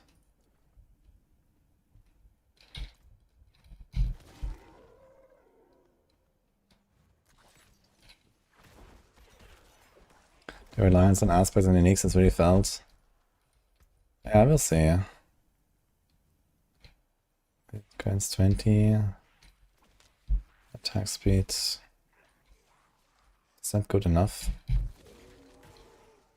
It might be good enough. Wait a minute, what about the fortify? 50% life is fortify. It's kinda nice.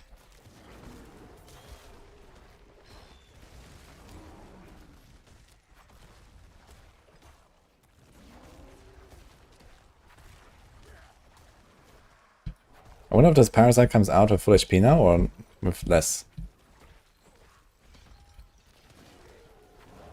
It doesn't come out at all, actually.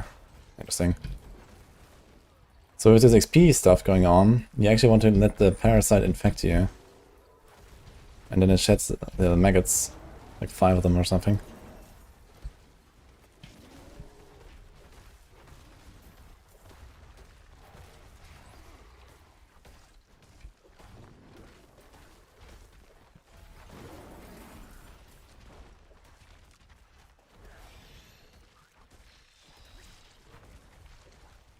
Actually a Duriel here. He even has like the charge and stuff. And the slam, and they're like, he's all the same moves, man. Look at him.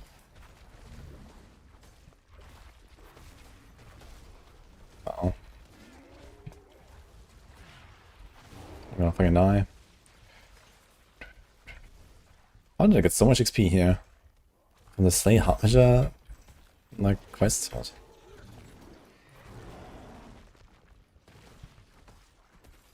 No!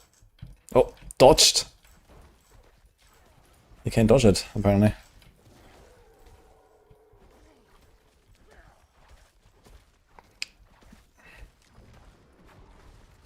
Random shockwave into lack of shockwave, I mean. I just like fall into nowhere. Oh, be alive for 5 seconds, man, we're saved. Look at that, my life going up now. Crazy. Gaming.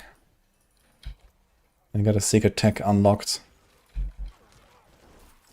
Dude, 2 white items at level 12 from the chest. Are you serious? That is insane. Okay, we need more maggots. There's only one solution. More maggots.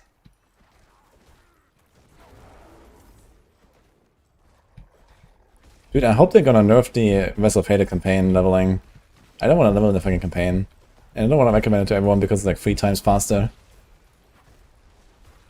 It will be much more fun to actually do like this stuff here because it's actually like, you know, interesting.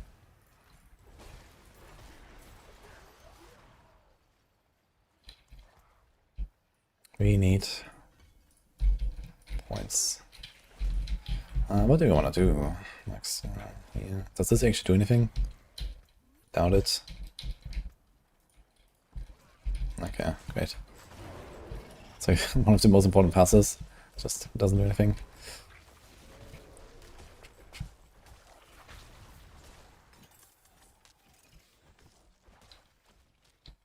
Yeah, it's actually minion time, I guess.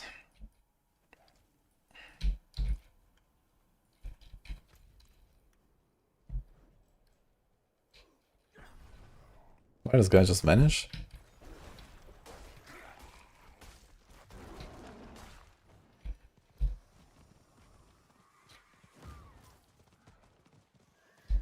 Okay, so how do I find the maggots? That's the question. Wait a minute, level 15 we get all the spirit wounds, right? So we're gonna be absolutely blasting. If I have done a quest, as that does, who knows?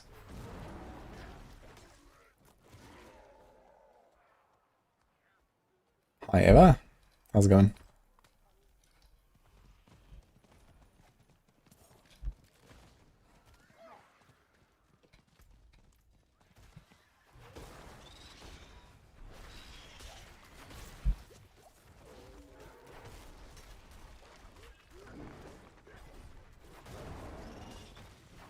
Did this one parasite just spawn another parasite? Or what the fuck is going on here?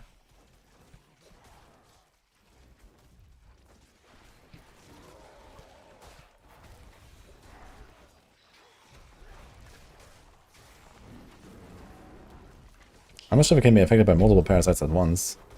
That'll be interesting to see. Holy man. You guys are actually bonking. We have a lot of cinders and we have 3 minutes to get a level up and open the chests. Because I think 15 is like a big breakpoint.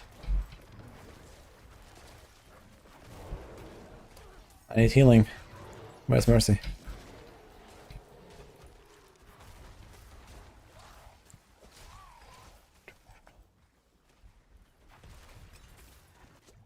Holy man. Fighting for every fucking health potion.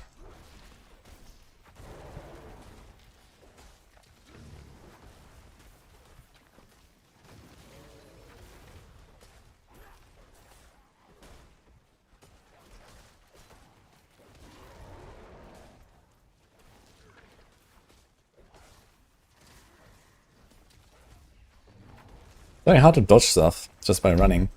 Like, I'm just not fast enough to dodge the attacks. So you just keep taking chip damage all the time. Even if I try to like stutter step and stuff.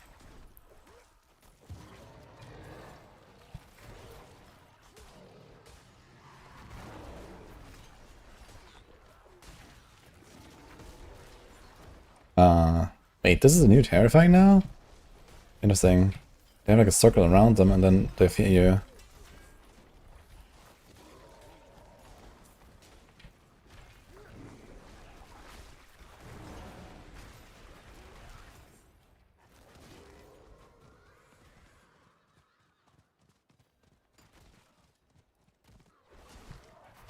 These infested guys also spawn maggots or something. Oh, they do actually. So now I need to let them infest me. And they're fucking killing me. Now we get the maggots. Get the globes. I don't want to have a second infest now. That is enough. This should be fine. Ugh.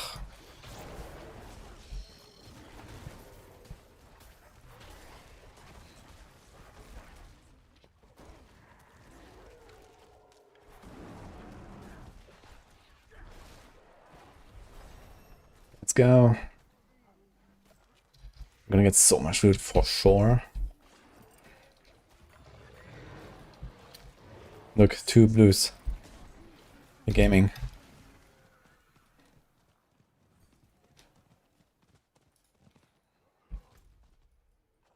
Oh shit. Let's go out there. 2 blues. Oh, the double free life per 5-second combo, man. Look at my rings. Absolutely gaming.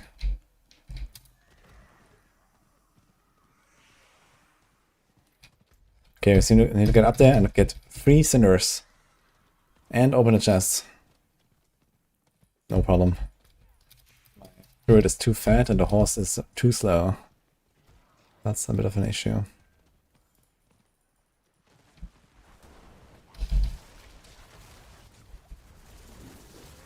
Okay. 10 seconds. Altkin is tanking. Holy! Altkin MVP, look at that. GG.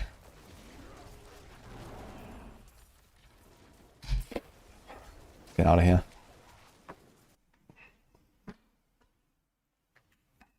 How do you evaluate the potential of golems? Golems are pretty strong, but not very fast. It's hard to go fast at that. Interesting, the thing spawned here. Usually it spawns here. I guess it spawns like next to you. And talks to you. We got the 3 seconds, and we got... How's he fortifying this? 40% chance to fortify for 3%. I wonder how often that triggers. I want to see this. This is my only source of fortify right now. This is actually maybe good now.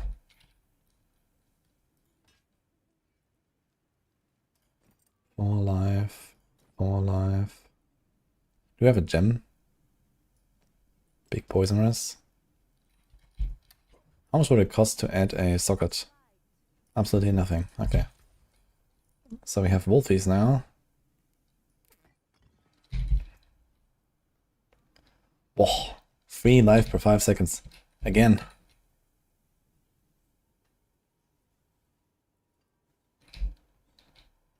Damn, we're blasting.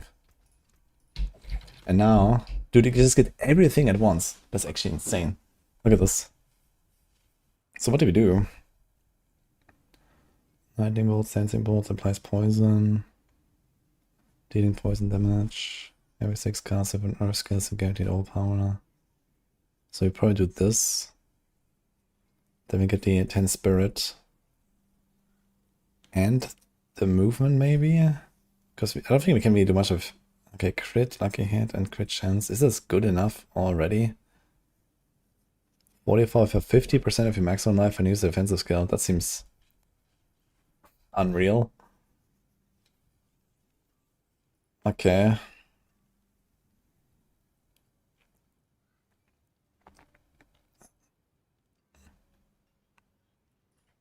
Maybe can try to crit.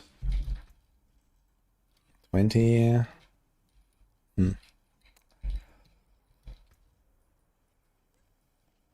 Not yet, but soon TM.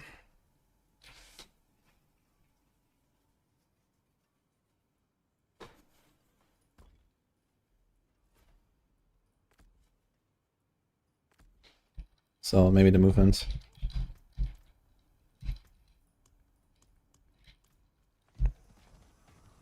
Two spoons at level 15 is ridiculous. Like, I think they should make it a bit like a unlock over time, right? It's like maybe 15, 20, 25, 30. And I don't know, maybe like 45 you get the double or something like that. I think it might also just be like too overwhelming for people to actually like deal with this whole thing, right? When they get everything at once. At least on Necro there's like a progression and it feels nice, right? When you have the skellies, then you have the other skellies, then you have the mages, you have the other mages, you have the golem, you have the next golem. So that kind of feels nice. I think for the druids this is just like too much at once.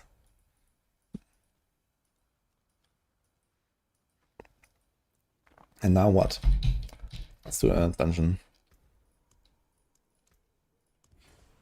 Not a Nahantu dungeon. And not endless gates. Okay.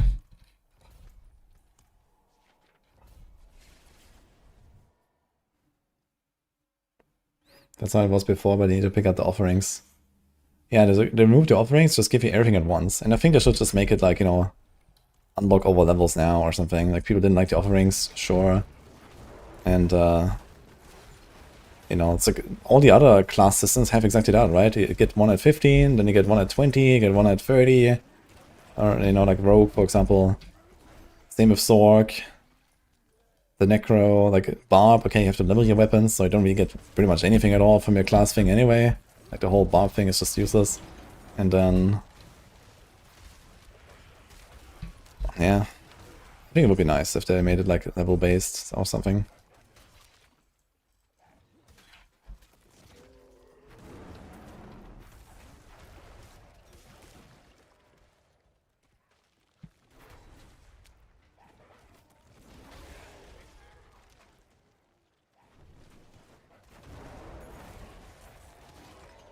I always love leveling a druid, man. Leveling a druid is so much fun, I think.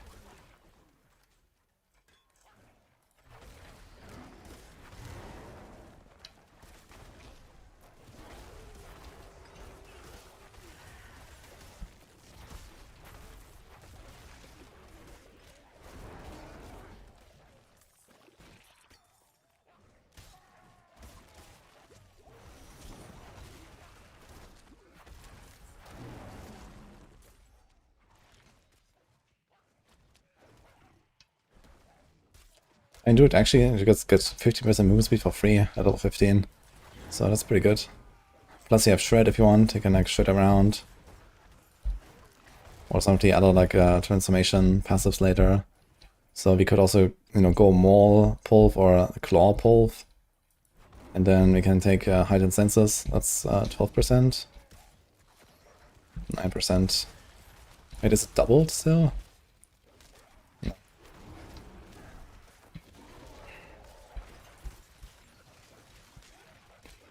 And then you have this here, this is 12% for 3 points.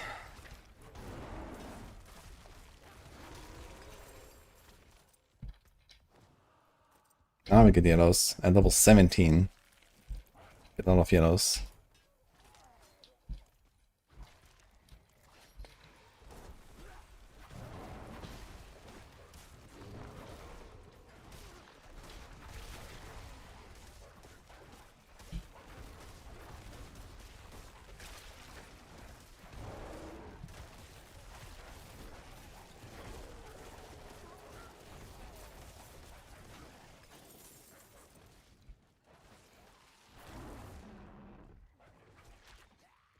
One spirit per second, I'm taking that actually.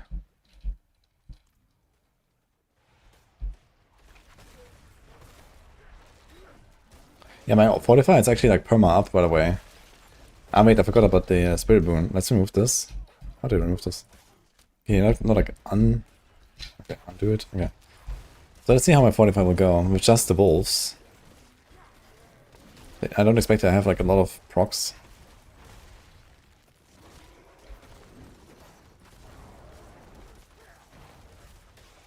Yeah, it basically doesn't go up at all. These wolves are fucking useless.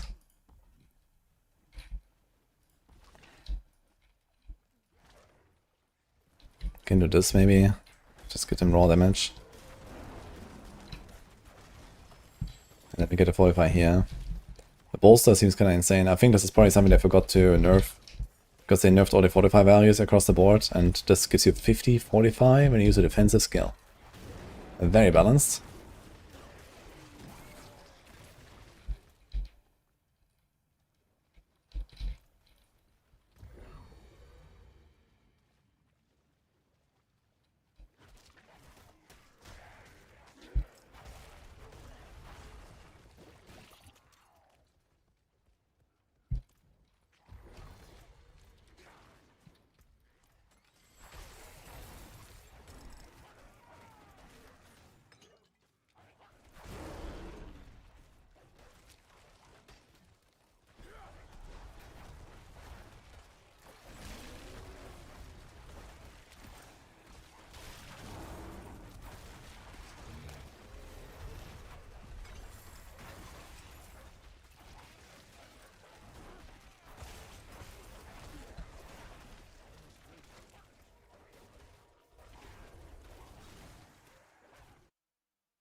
Enough rabies and poison creeper. Yeah, true, I can do a bit of rabies.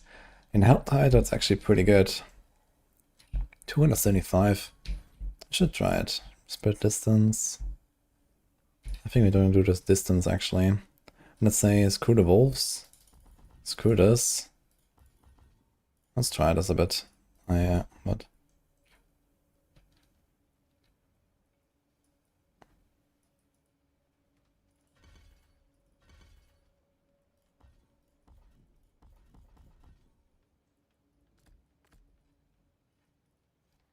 Maybe keep the poison creeper? Or we just say, he starts getting some crit.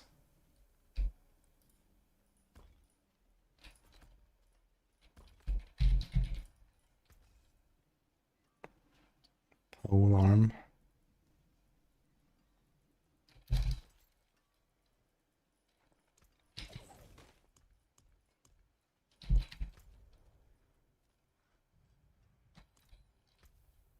We have too many points now, actually.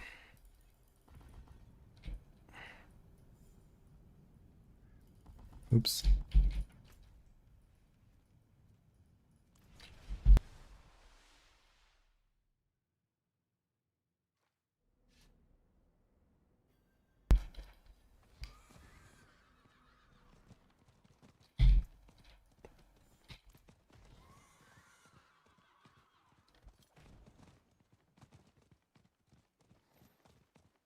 Yeah, a lot of stuttering and playing D4 on a live server. Yeah, me too. Live server is kind of fucked right now. At least was for me yesterday.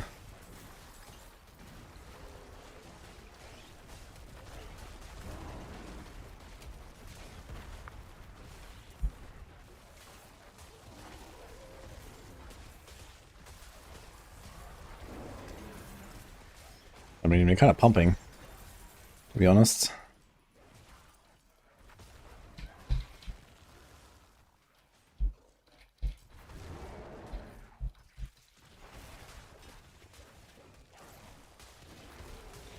I guess I could still put Poison Keeper on the bar, because free cooldown.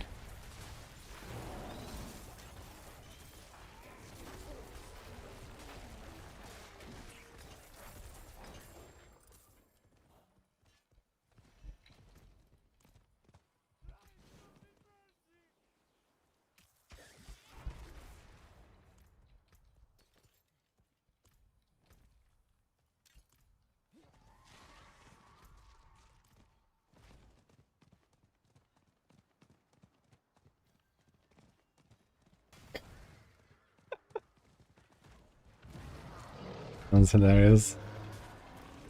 Pulls out an arm.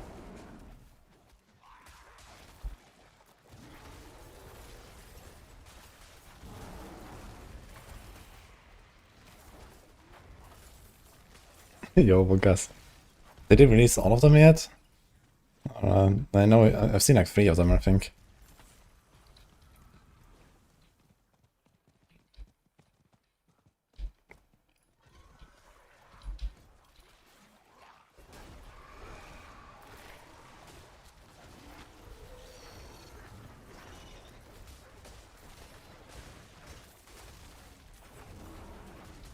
$336.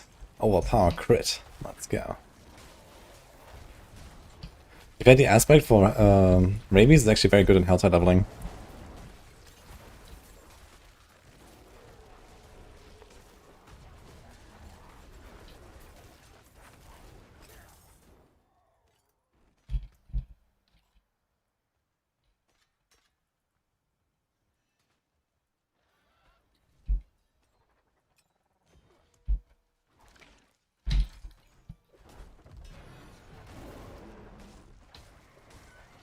Okay, let's see Hellborn.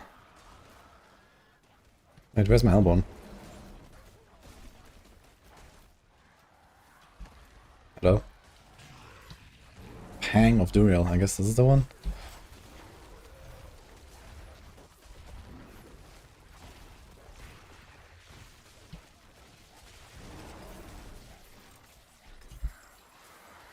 Wonderful.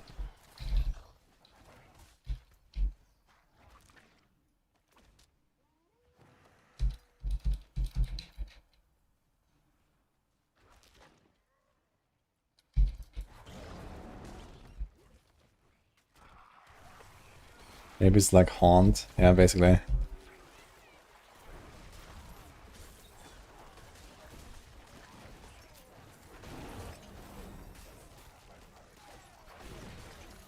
want to try the Capstone Dungeon actually and see how it feels when I go in at like around 30 on this guy. It's normal difficulty actually, right? Not higher.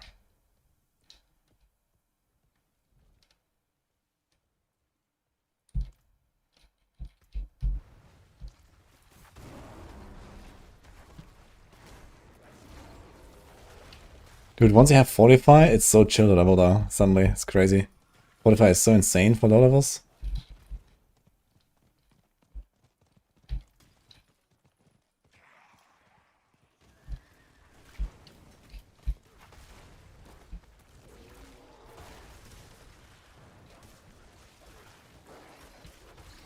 Time for XP City.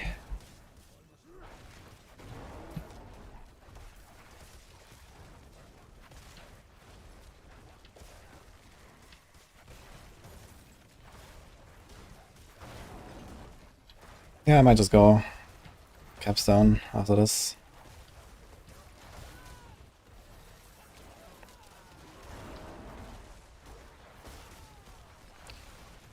Just stand in everything, who cares?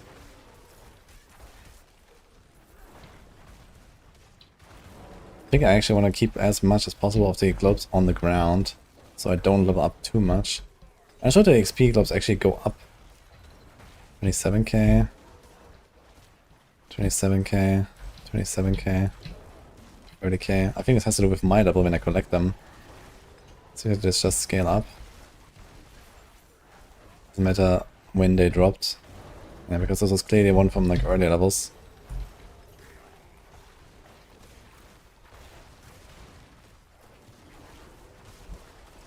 Now they're like doing like more and more damage, so you kind of want to keep them on the ground. Just kind of stand in place if you can. Because I'm level 30. Seems good, huh?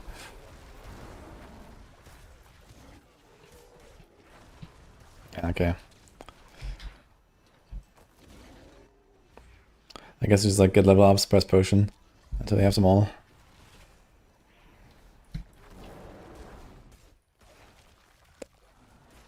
Very balanced. Okay, maybe these guys drop a bit of loot.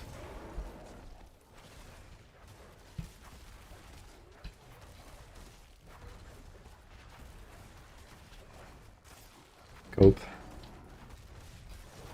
Well, actually, the one thing will drop loot, which is the chests.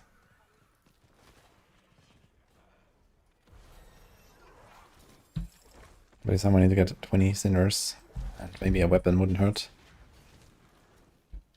There goes my wolves.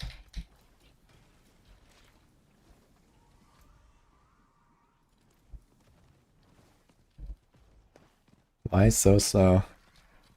Why am I so slow and just got 13 level ups in 2 minutes? I don't know. That's how the game works.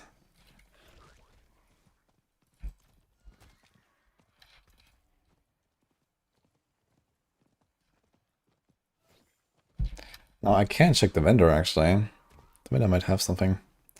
And I think they reduce vendor prices, right? 15k, that was quite achievable. Okay, okay.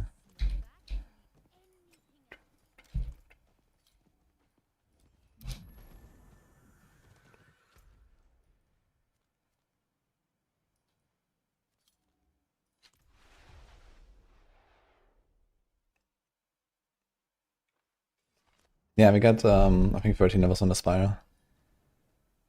And I didn't even finish it. I just, like, ran away at some point.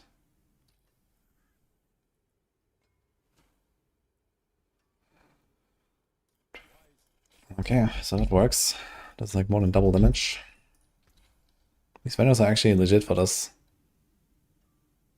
Do they always update when you get a level up, actually? This might be a tech.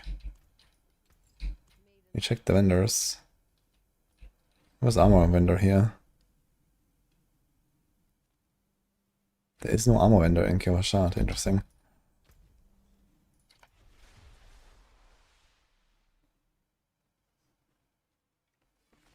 They replaced him with a jeweler and just never put a new armor vendor back.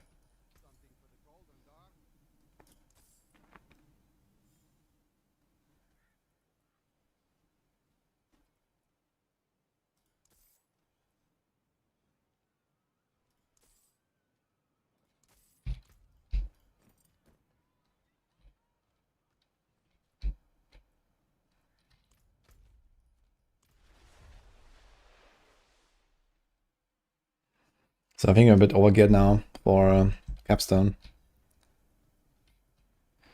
It's actually like some sort of breakpoint with the gear. This has like 7 to 9 life. Doesn't really seem so. Okay.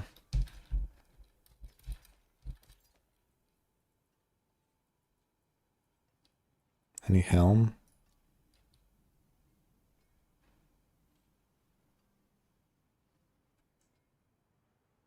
$39, 41, but it's a 1 spirit per second. I kind of like the spirit per second.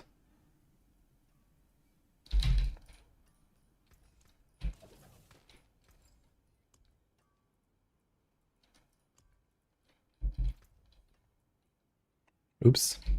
I accidentally salvaged my chest that I wanted to equip, so let's get one back. Let's just take this, I guess.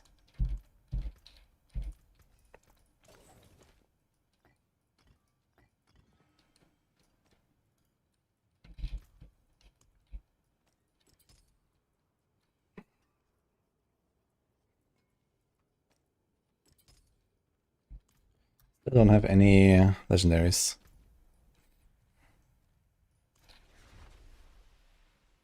When that's got relevant, well, it's useful when you suddenly get like 15 level ups and have no gear drops. But this is not really how it's gonna go. But I mean, if you do Vessel of Headache campaign leveling, okay, you get a bunch of gear while doing the campaign, but it can also happen that... Oh, I also have a lot of skill points. It can definitely happen that you like over level too hard and don't have any gear, so it might be worth checking if that happens, especially for a weapon. If you want any of this,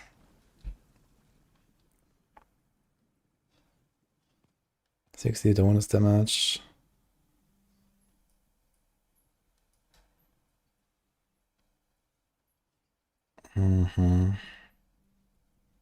Generate spirit, 100. I feel like all these ults are not really what I care about at this point.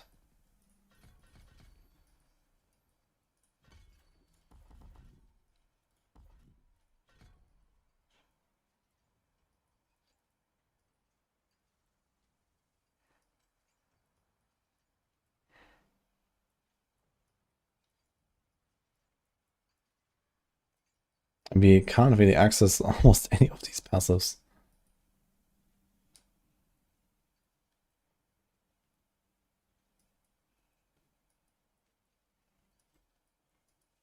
That is kind of wild actually, so I guess we just max out rabies and stuff. Oh, we also have this now. Sure. But this doesn't help us anymore.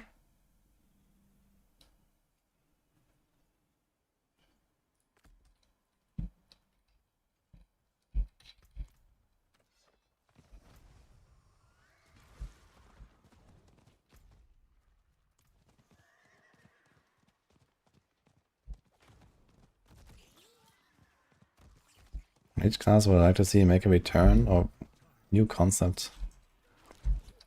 Not sure if I really want a returning class necessarily. I'd like to see a priest or cleric or something. A holy caster. I think we have like a lot of ranged, a lot of melee and not much enough ranged in this game.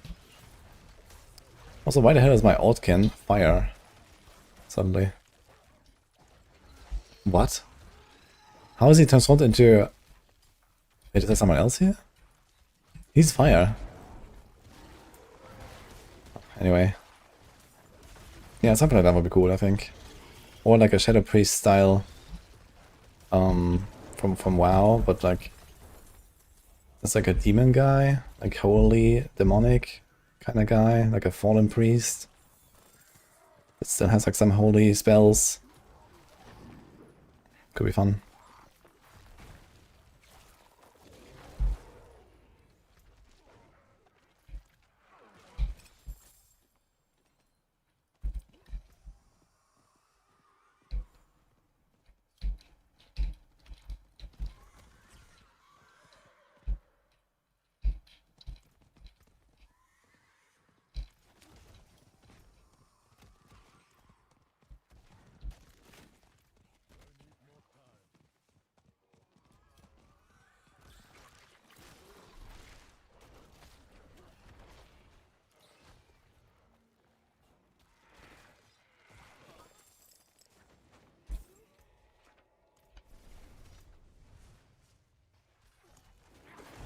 Interesting, it shows all the capstones. You can just go TP there.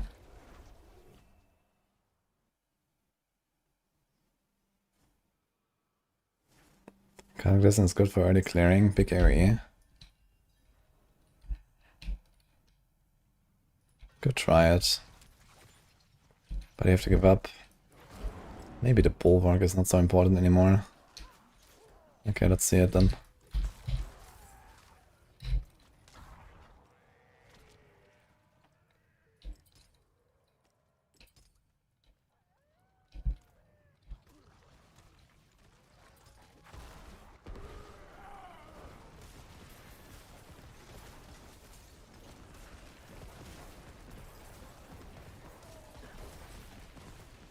Nah, that seems relatively shit compared to my rabies and stuff. With this long cooldown at least. I mean, if I had Calm Before the Storm, but we don't have nature magic tag right now, so not sure if I wanna sacrifice a old slot for this, or like a skill slot. I like my bulwark.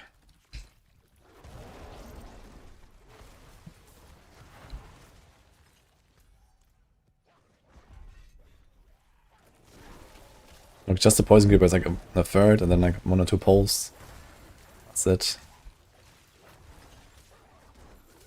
I mean, it does clear like the small stuff, but I don't think this is a problem when we have poison creeper and rabies.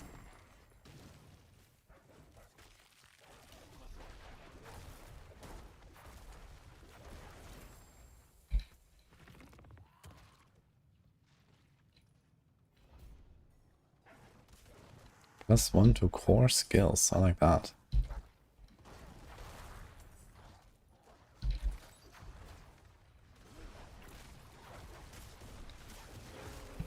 This guy is definitely tanky.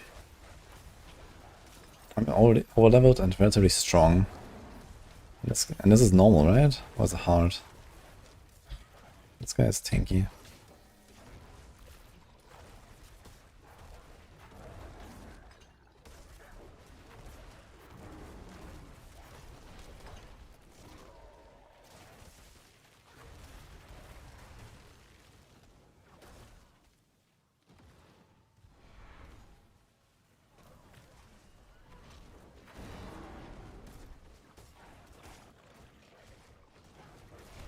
Is this guy ever gonna come out or something, or what's happening here?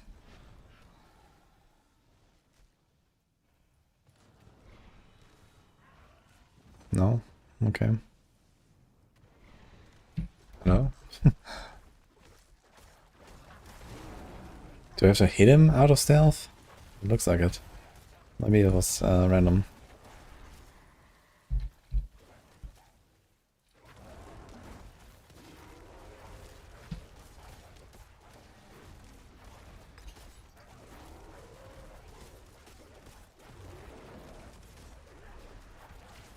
Oh yeah, I forgot Temperers actually. Should have done that. Should do... I mean, we have like 1, 2, 3, 4, 5 possible offensive slots. I can do like 1 offensive tempo real quick, actually. You cannot do this in this area. Interesting. I can't actually TP out while we're fighting this guy, even though it's not a boss arena.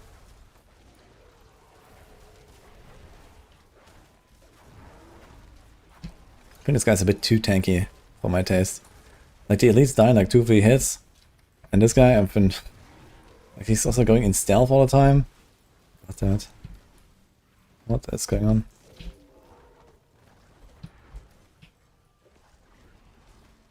Like, how do I break his stealth? Stand in his fire explosion?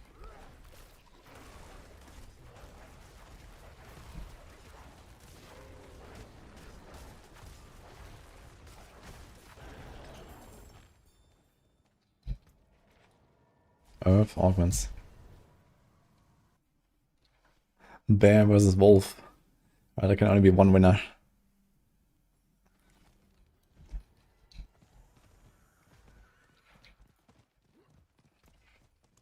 Okay, we just do 1 just random % damage. 38. Let's up this a bit. It got worse. Okay, we do a second one. 37 is also kind of crappy, so... Movement speed.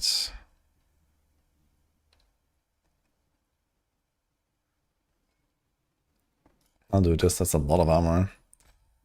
It's only 1 spirit per second we lose, that's okay.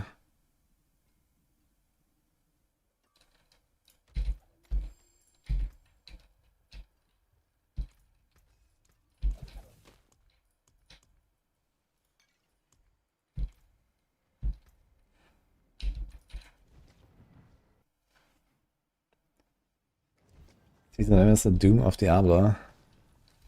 Nah, it's quite the opposite, I think.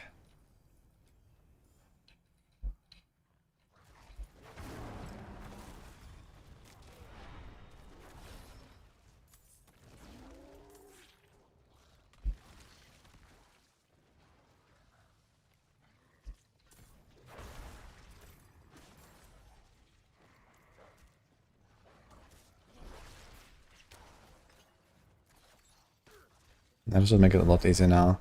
Kind of interesting. I think the Shadow Claw is guy. Maybe he is supposed to be that tanky, but man, he feels giga tanky compared to everything else in here. Like, I'm basically 1 or 2 tapping these elites, and this guy was just like 3 minutes running around in stealth. Maybe this is what it is.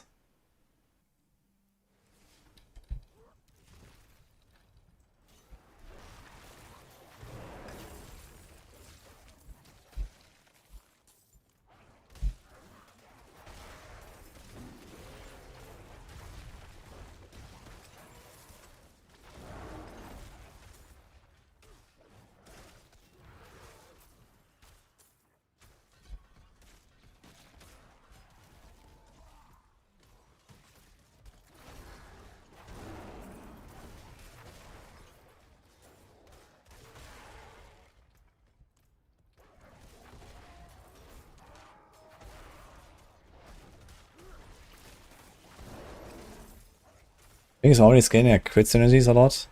We have like both spirit wounds for crit and stuff. Like rabies and poison keeper is gonna fall off really hard very soon.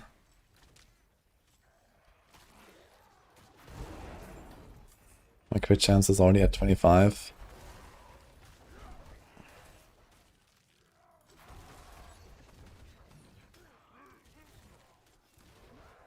Am I still getting XP in here, I wonder? Can I kill these guys?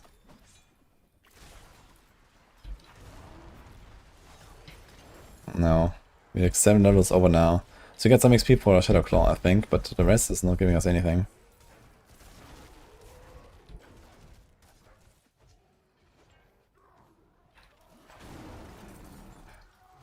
I wonder how it would feel to unlock the aspect for Wind's Shear.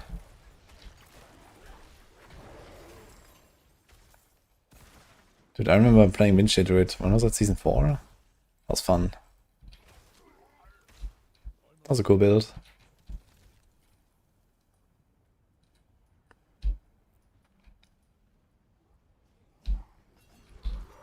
But I'm almost too slow to actually carry the buff all the way up there. It's kind of tight. If I didn't have any movement speed, we have 11, it's 18, 33 movement speed. I think this will actually be pretty close. If we don't have movement speed buff to walk from here all the way up to the barrier, because you can't go through the barrier if you don't have a buff.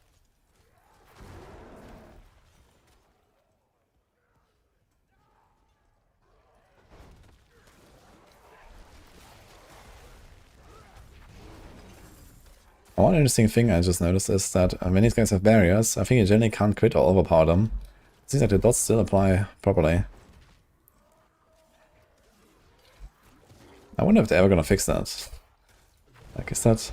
I cannot believe that this can be intended mechanic. That when they have like the tiniest barrier, they just become like 20 times harder to kill.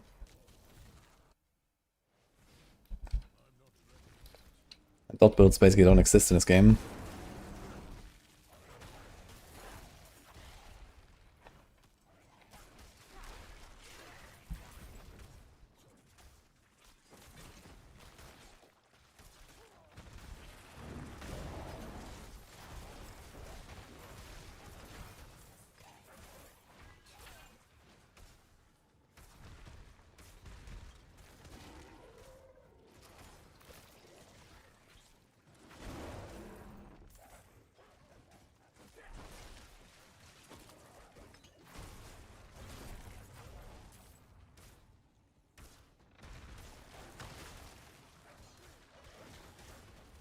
Dude, rabies is kind of nuts.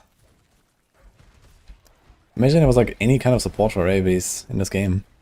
Actually kind of fun to play this. That was like a build.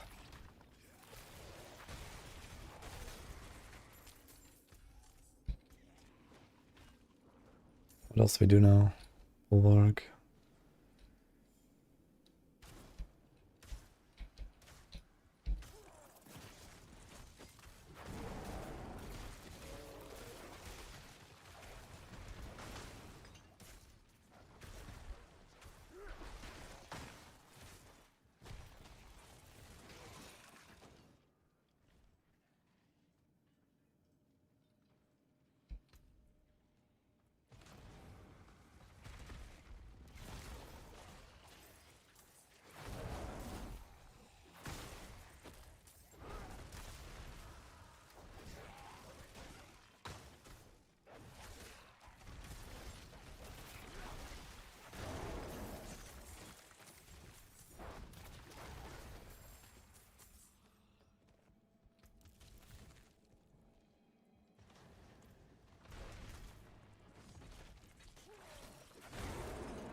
Boy. Long dungeon. And we're going kind of fast already.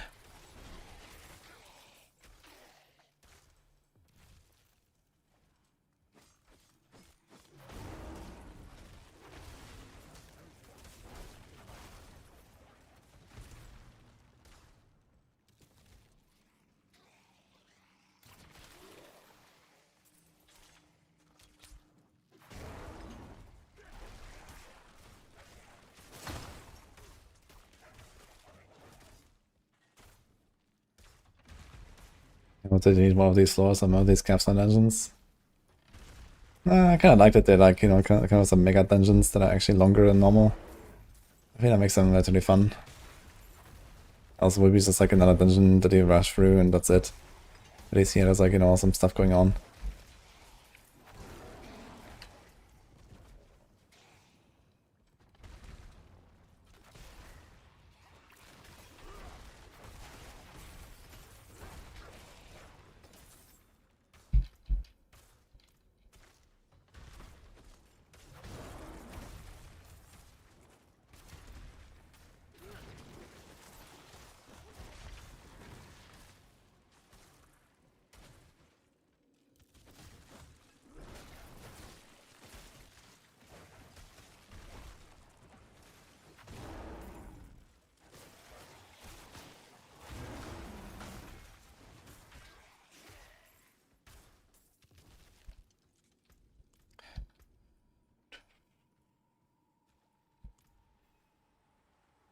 mean, we're level 37 already, right? So if you would like to like go to second capstone, I guess you would just do like a bit more health high leveling and then get to like 50 something, do strongholds, then like 55 plus, you just eventually have some legendaries. Especially from strongholds, you usually get some.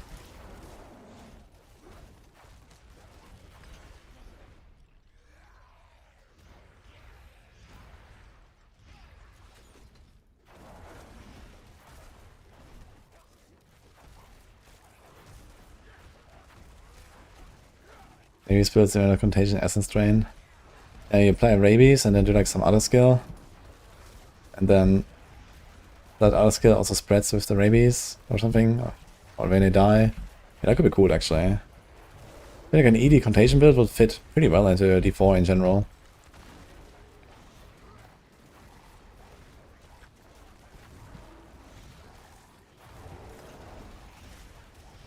And with a double stagger, let's get. Look at that. Great gaming. Would have almost done the double kill too.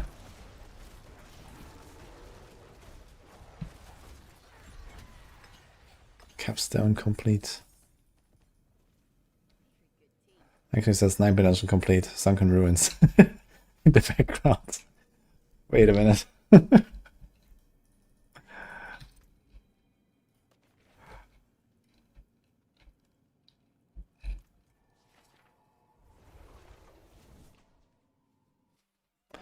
Yeah, like these monsters are level 30. We look too high. So it seems like the old like XP penalties are still in place. I'm not sure exactly what they are, but basically once you're like a few levels over, you basically don't get anything.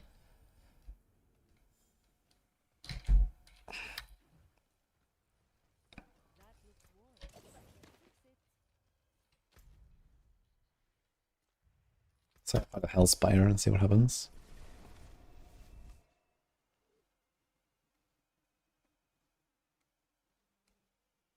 What do I think about the 4th affix on items? I think I like having only one temper. I mean, there's a lot of temper in recipes, and like many of them will never really be used again.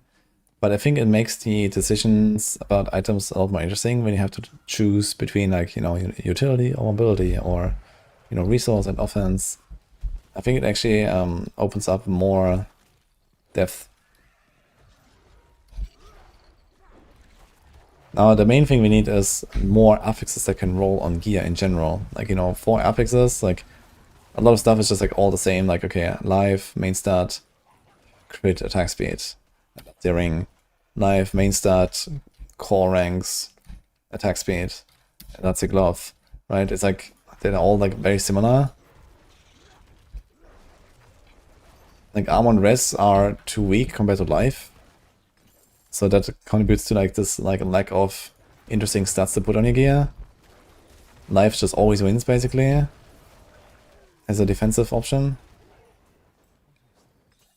and yeah, in general, there's like not enough interesting stuff, right? So they could take some of the temper stuff and make that a roll on your gear now, for example.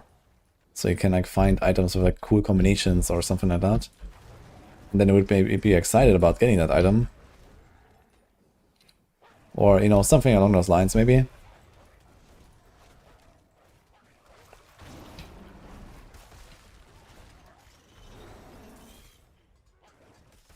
But yeah, in general, I think the 1 temper is good. The 4 affixes is bad, but this is mostly because we don't have enough interesting affixes to put on our gear in general. Where can I find a Hellspire?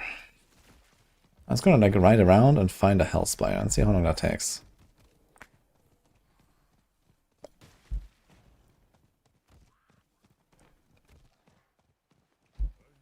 Yeah, I'm not sure if they should do like exactly temper size affixes. But you know, there is some interesting stuff in tempers, and it would be nice to bring that back a little bit.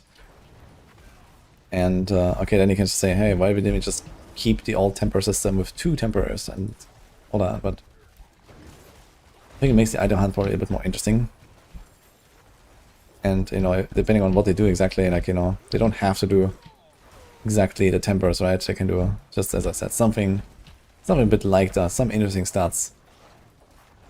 Doesn't have to be exactly the same. And they could be a bit more generic, because tempers are usually like very, you know, like targeted stats, right? I guess for item drops we need a little bit more generic stuff. As an example, okay, you have like, you know, vortex size, thunder spike size, break size, I don't know, this kind of stuff, right? There could maybe be some one generic stat for, I don't know, core skill, AoE size, or maybe just AoE size for everything, you know, or something like that.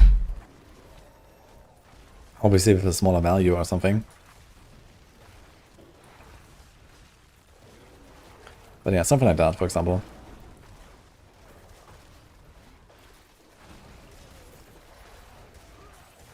This game is from the past. Well, in some sense, everything is from the past that exists.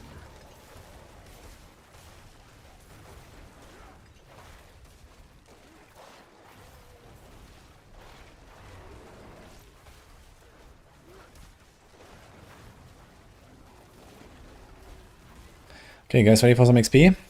Let's go.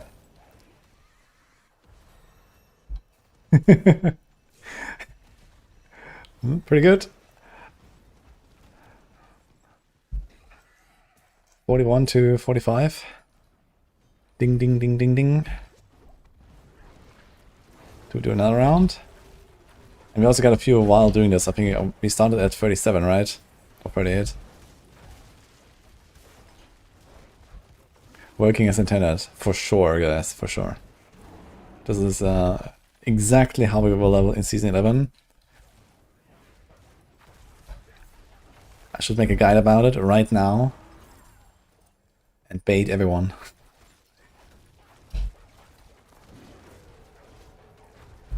No problem.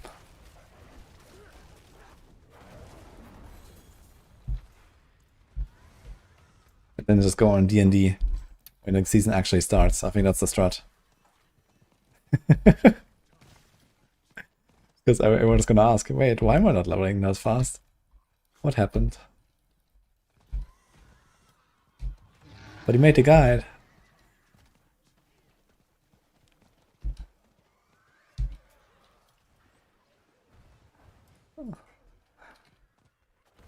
Better be playing PoE. Yes.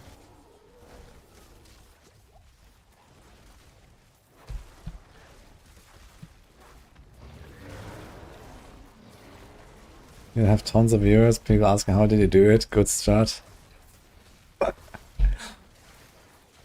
True. Everyone's gonna comment, why? How do you level so fast? Oh man.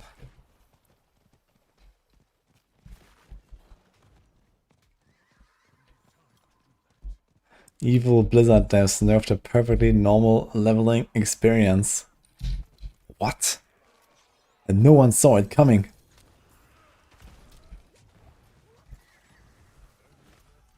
I didn't know that they would nerf this.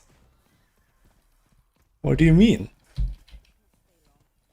They put this in the PTR. I thought this is how it is.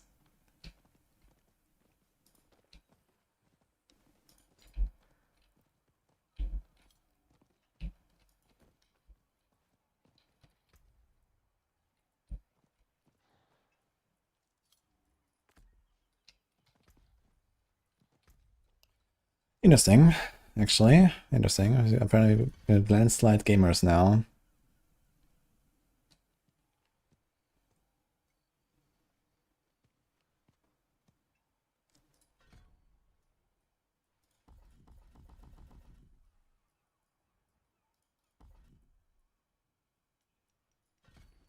Wait a minute, what about Nature's Fury?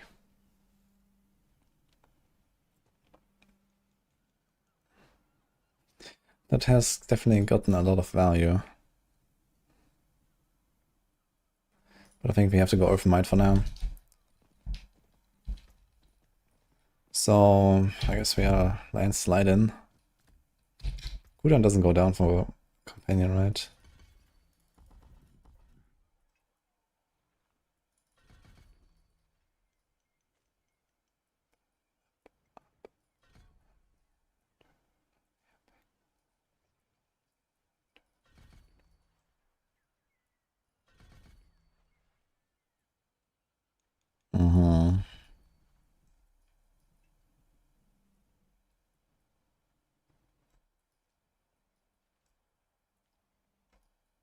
I completely forgot about provocation. Oops. This entire time. I also completely forgot about feral aptitude. Oh my god. Oops. Okay. We got some pretty nice upgrades here.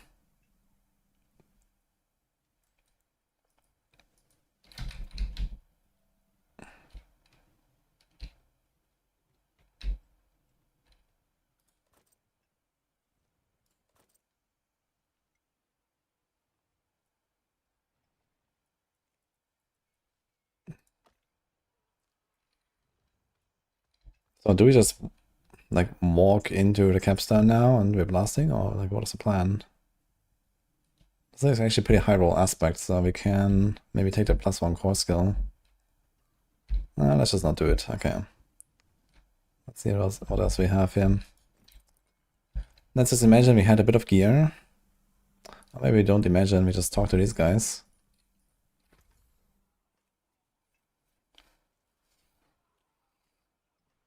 I kind of like that one.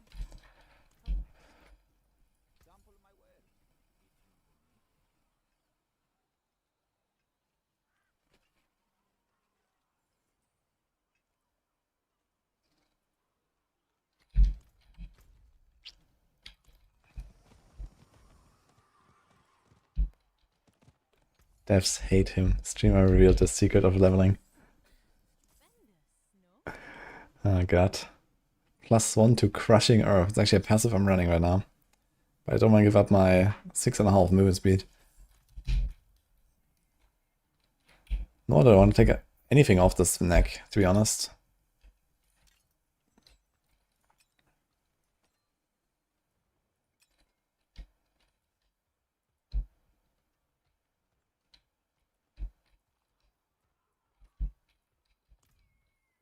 Okay.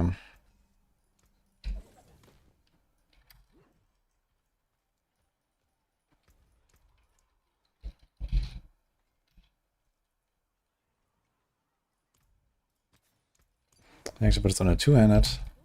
We also have some temper now. Let's do 2 tempers.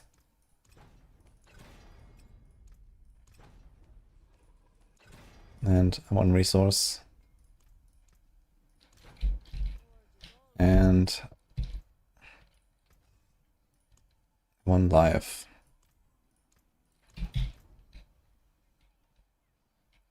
So that kinda checks out, I think. That's my sockets.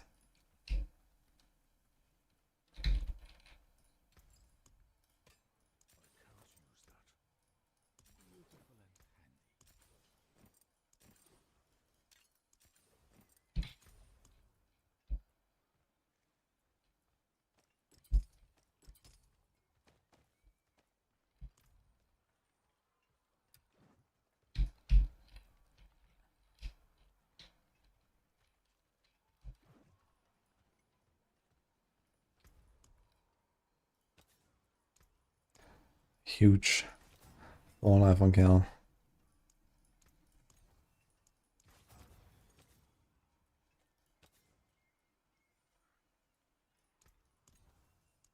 Maybe take a crit. But we have a lot of crit. Well, it can't be rolled enough. Overpower is not too useful. It's another crit. Boulder is not too useful. How about a bit of movement somewhere? Insane. This is fine. Okay, YOLO. Yep.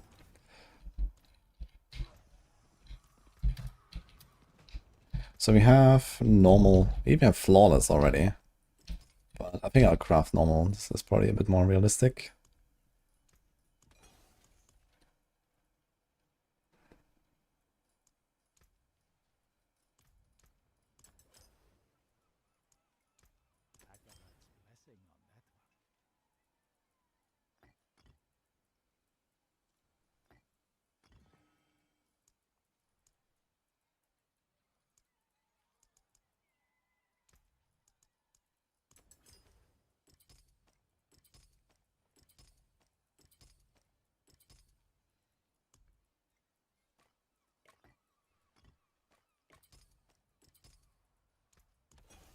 So, let's see what happens. We have 1000 toughness.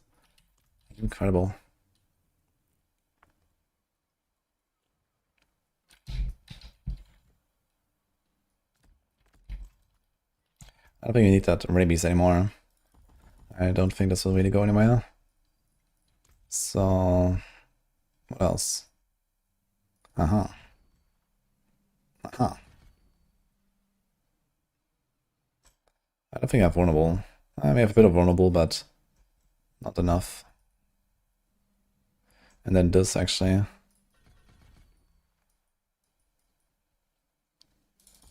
This is useless now.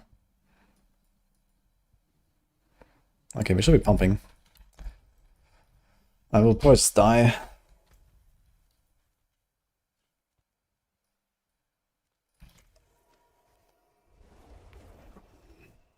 There's no caps for armor res, but you generally want to get as much as you can of both, and you generally want to keep them in a 5-to-1 ratio. I am missing a skill to put on my bar. So here it is.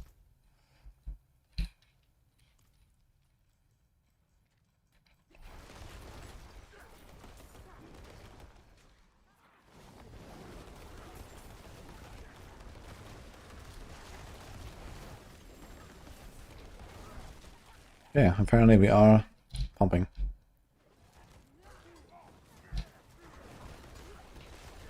Wait, are we poisoning stuff? Wait a minute. Yeah, I guess poison creeper, that's it, right? So maybe it wouldn't hurt to have rabies still. Just, you know, because. Okay, we're actually blasting. Kind of wild. This is one aspect. Subterranean. And we're like still 4 levels under.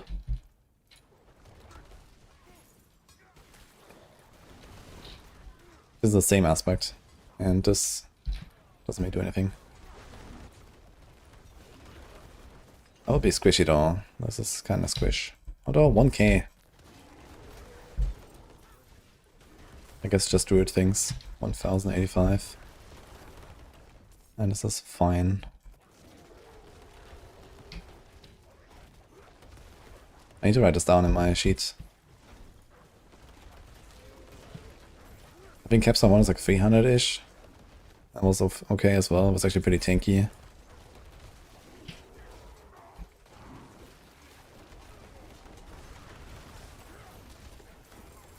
Crazy. Plus 400 armor.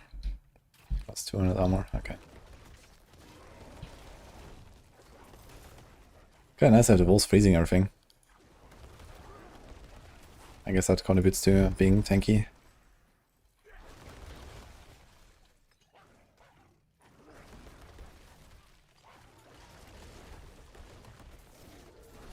Alright, water. Landslide in general actually seems like a relatively strong choice. Maybe I should try like landslide leveling just like that next time. Like just right-clicking shit with Earth Might. It's actually not bad. Like I literally have nothing to boost this. Besides the 70% damage against poison, but most of them are just never poisoned anyway. I didn't press any poison creeper, that's my only poison here. And then rabies. Dude, where are these dudes? 4 door wardens. Here's one.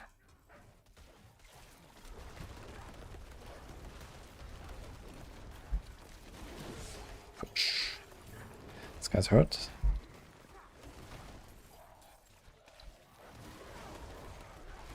And once you've done the second capstone, you're kind of chilling anyway. You can just do strongholds if you're not strong enough. You can do pit if you are strong enough. So leveling is kind of over at that point, I guess. I am fucking dying though.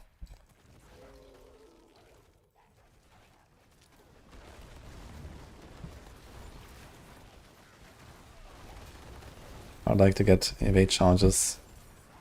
Or attacks reduce evade cooldown. One or the other would be nice.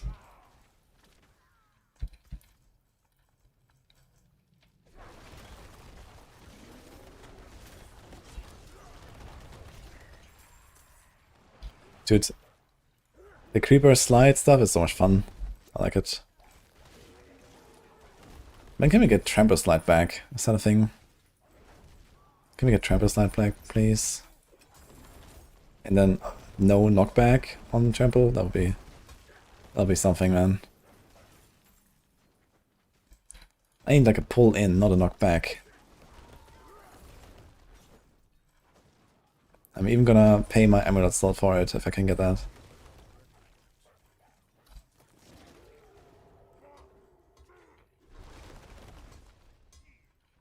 Where the hell are these guys?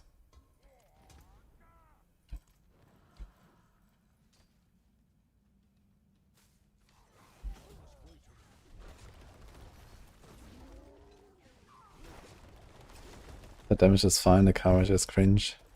Yeah, it doesn't really matter too much while leveling though. Maybe I have the Poison Keeper regularly. I just got a random Poison Keeper reset for my wolf hitting something, by the way. Nice.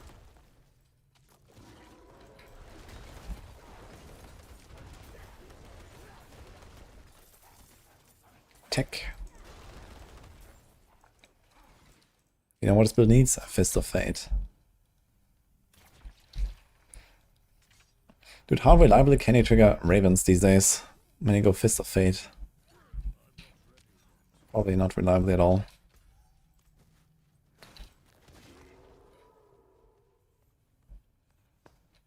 Is Fist of Fate necessary to get back to playing the game? No, it's not.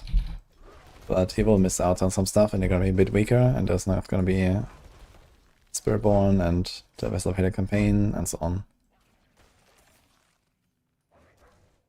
Ravens is pretty dead, yeah, that's what I expected.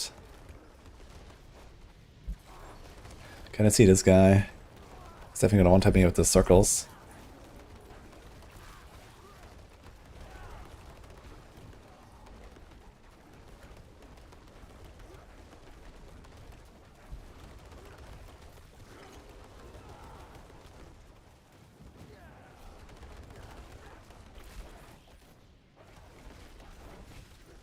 Actually, fun fight.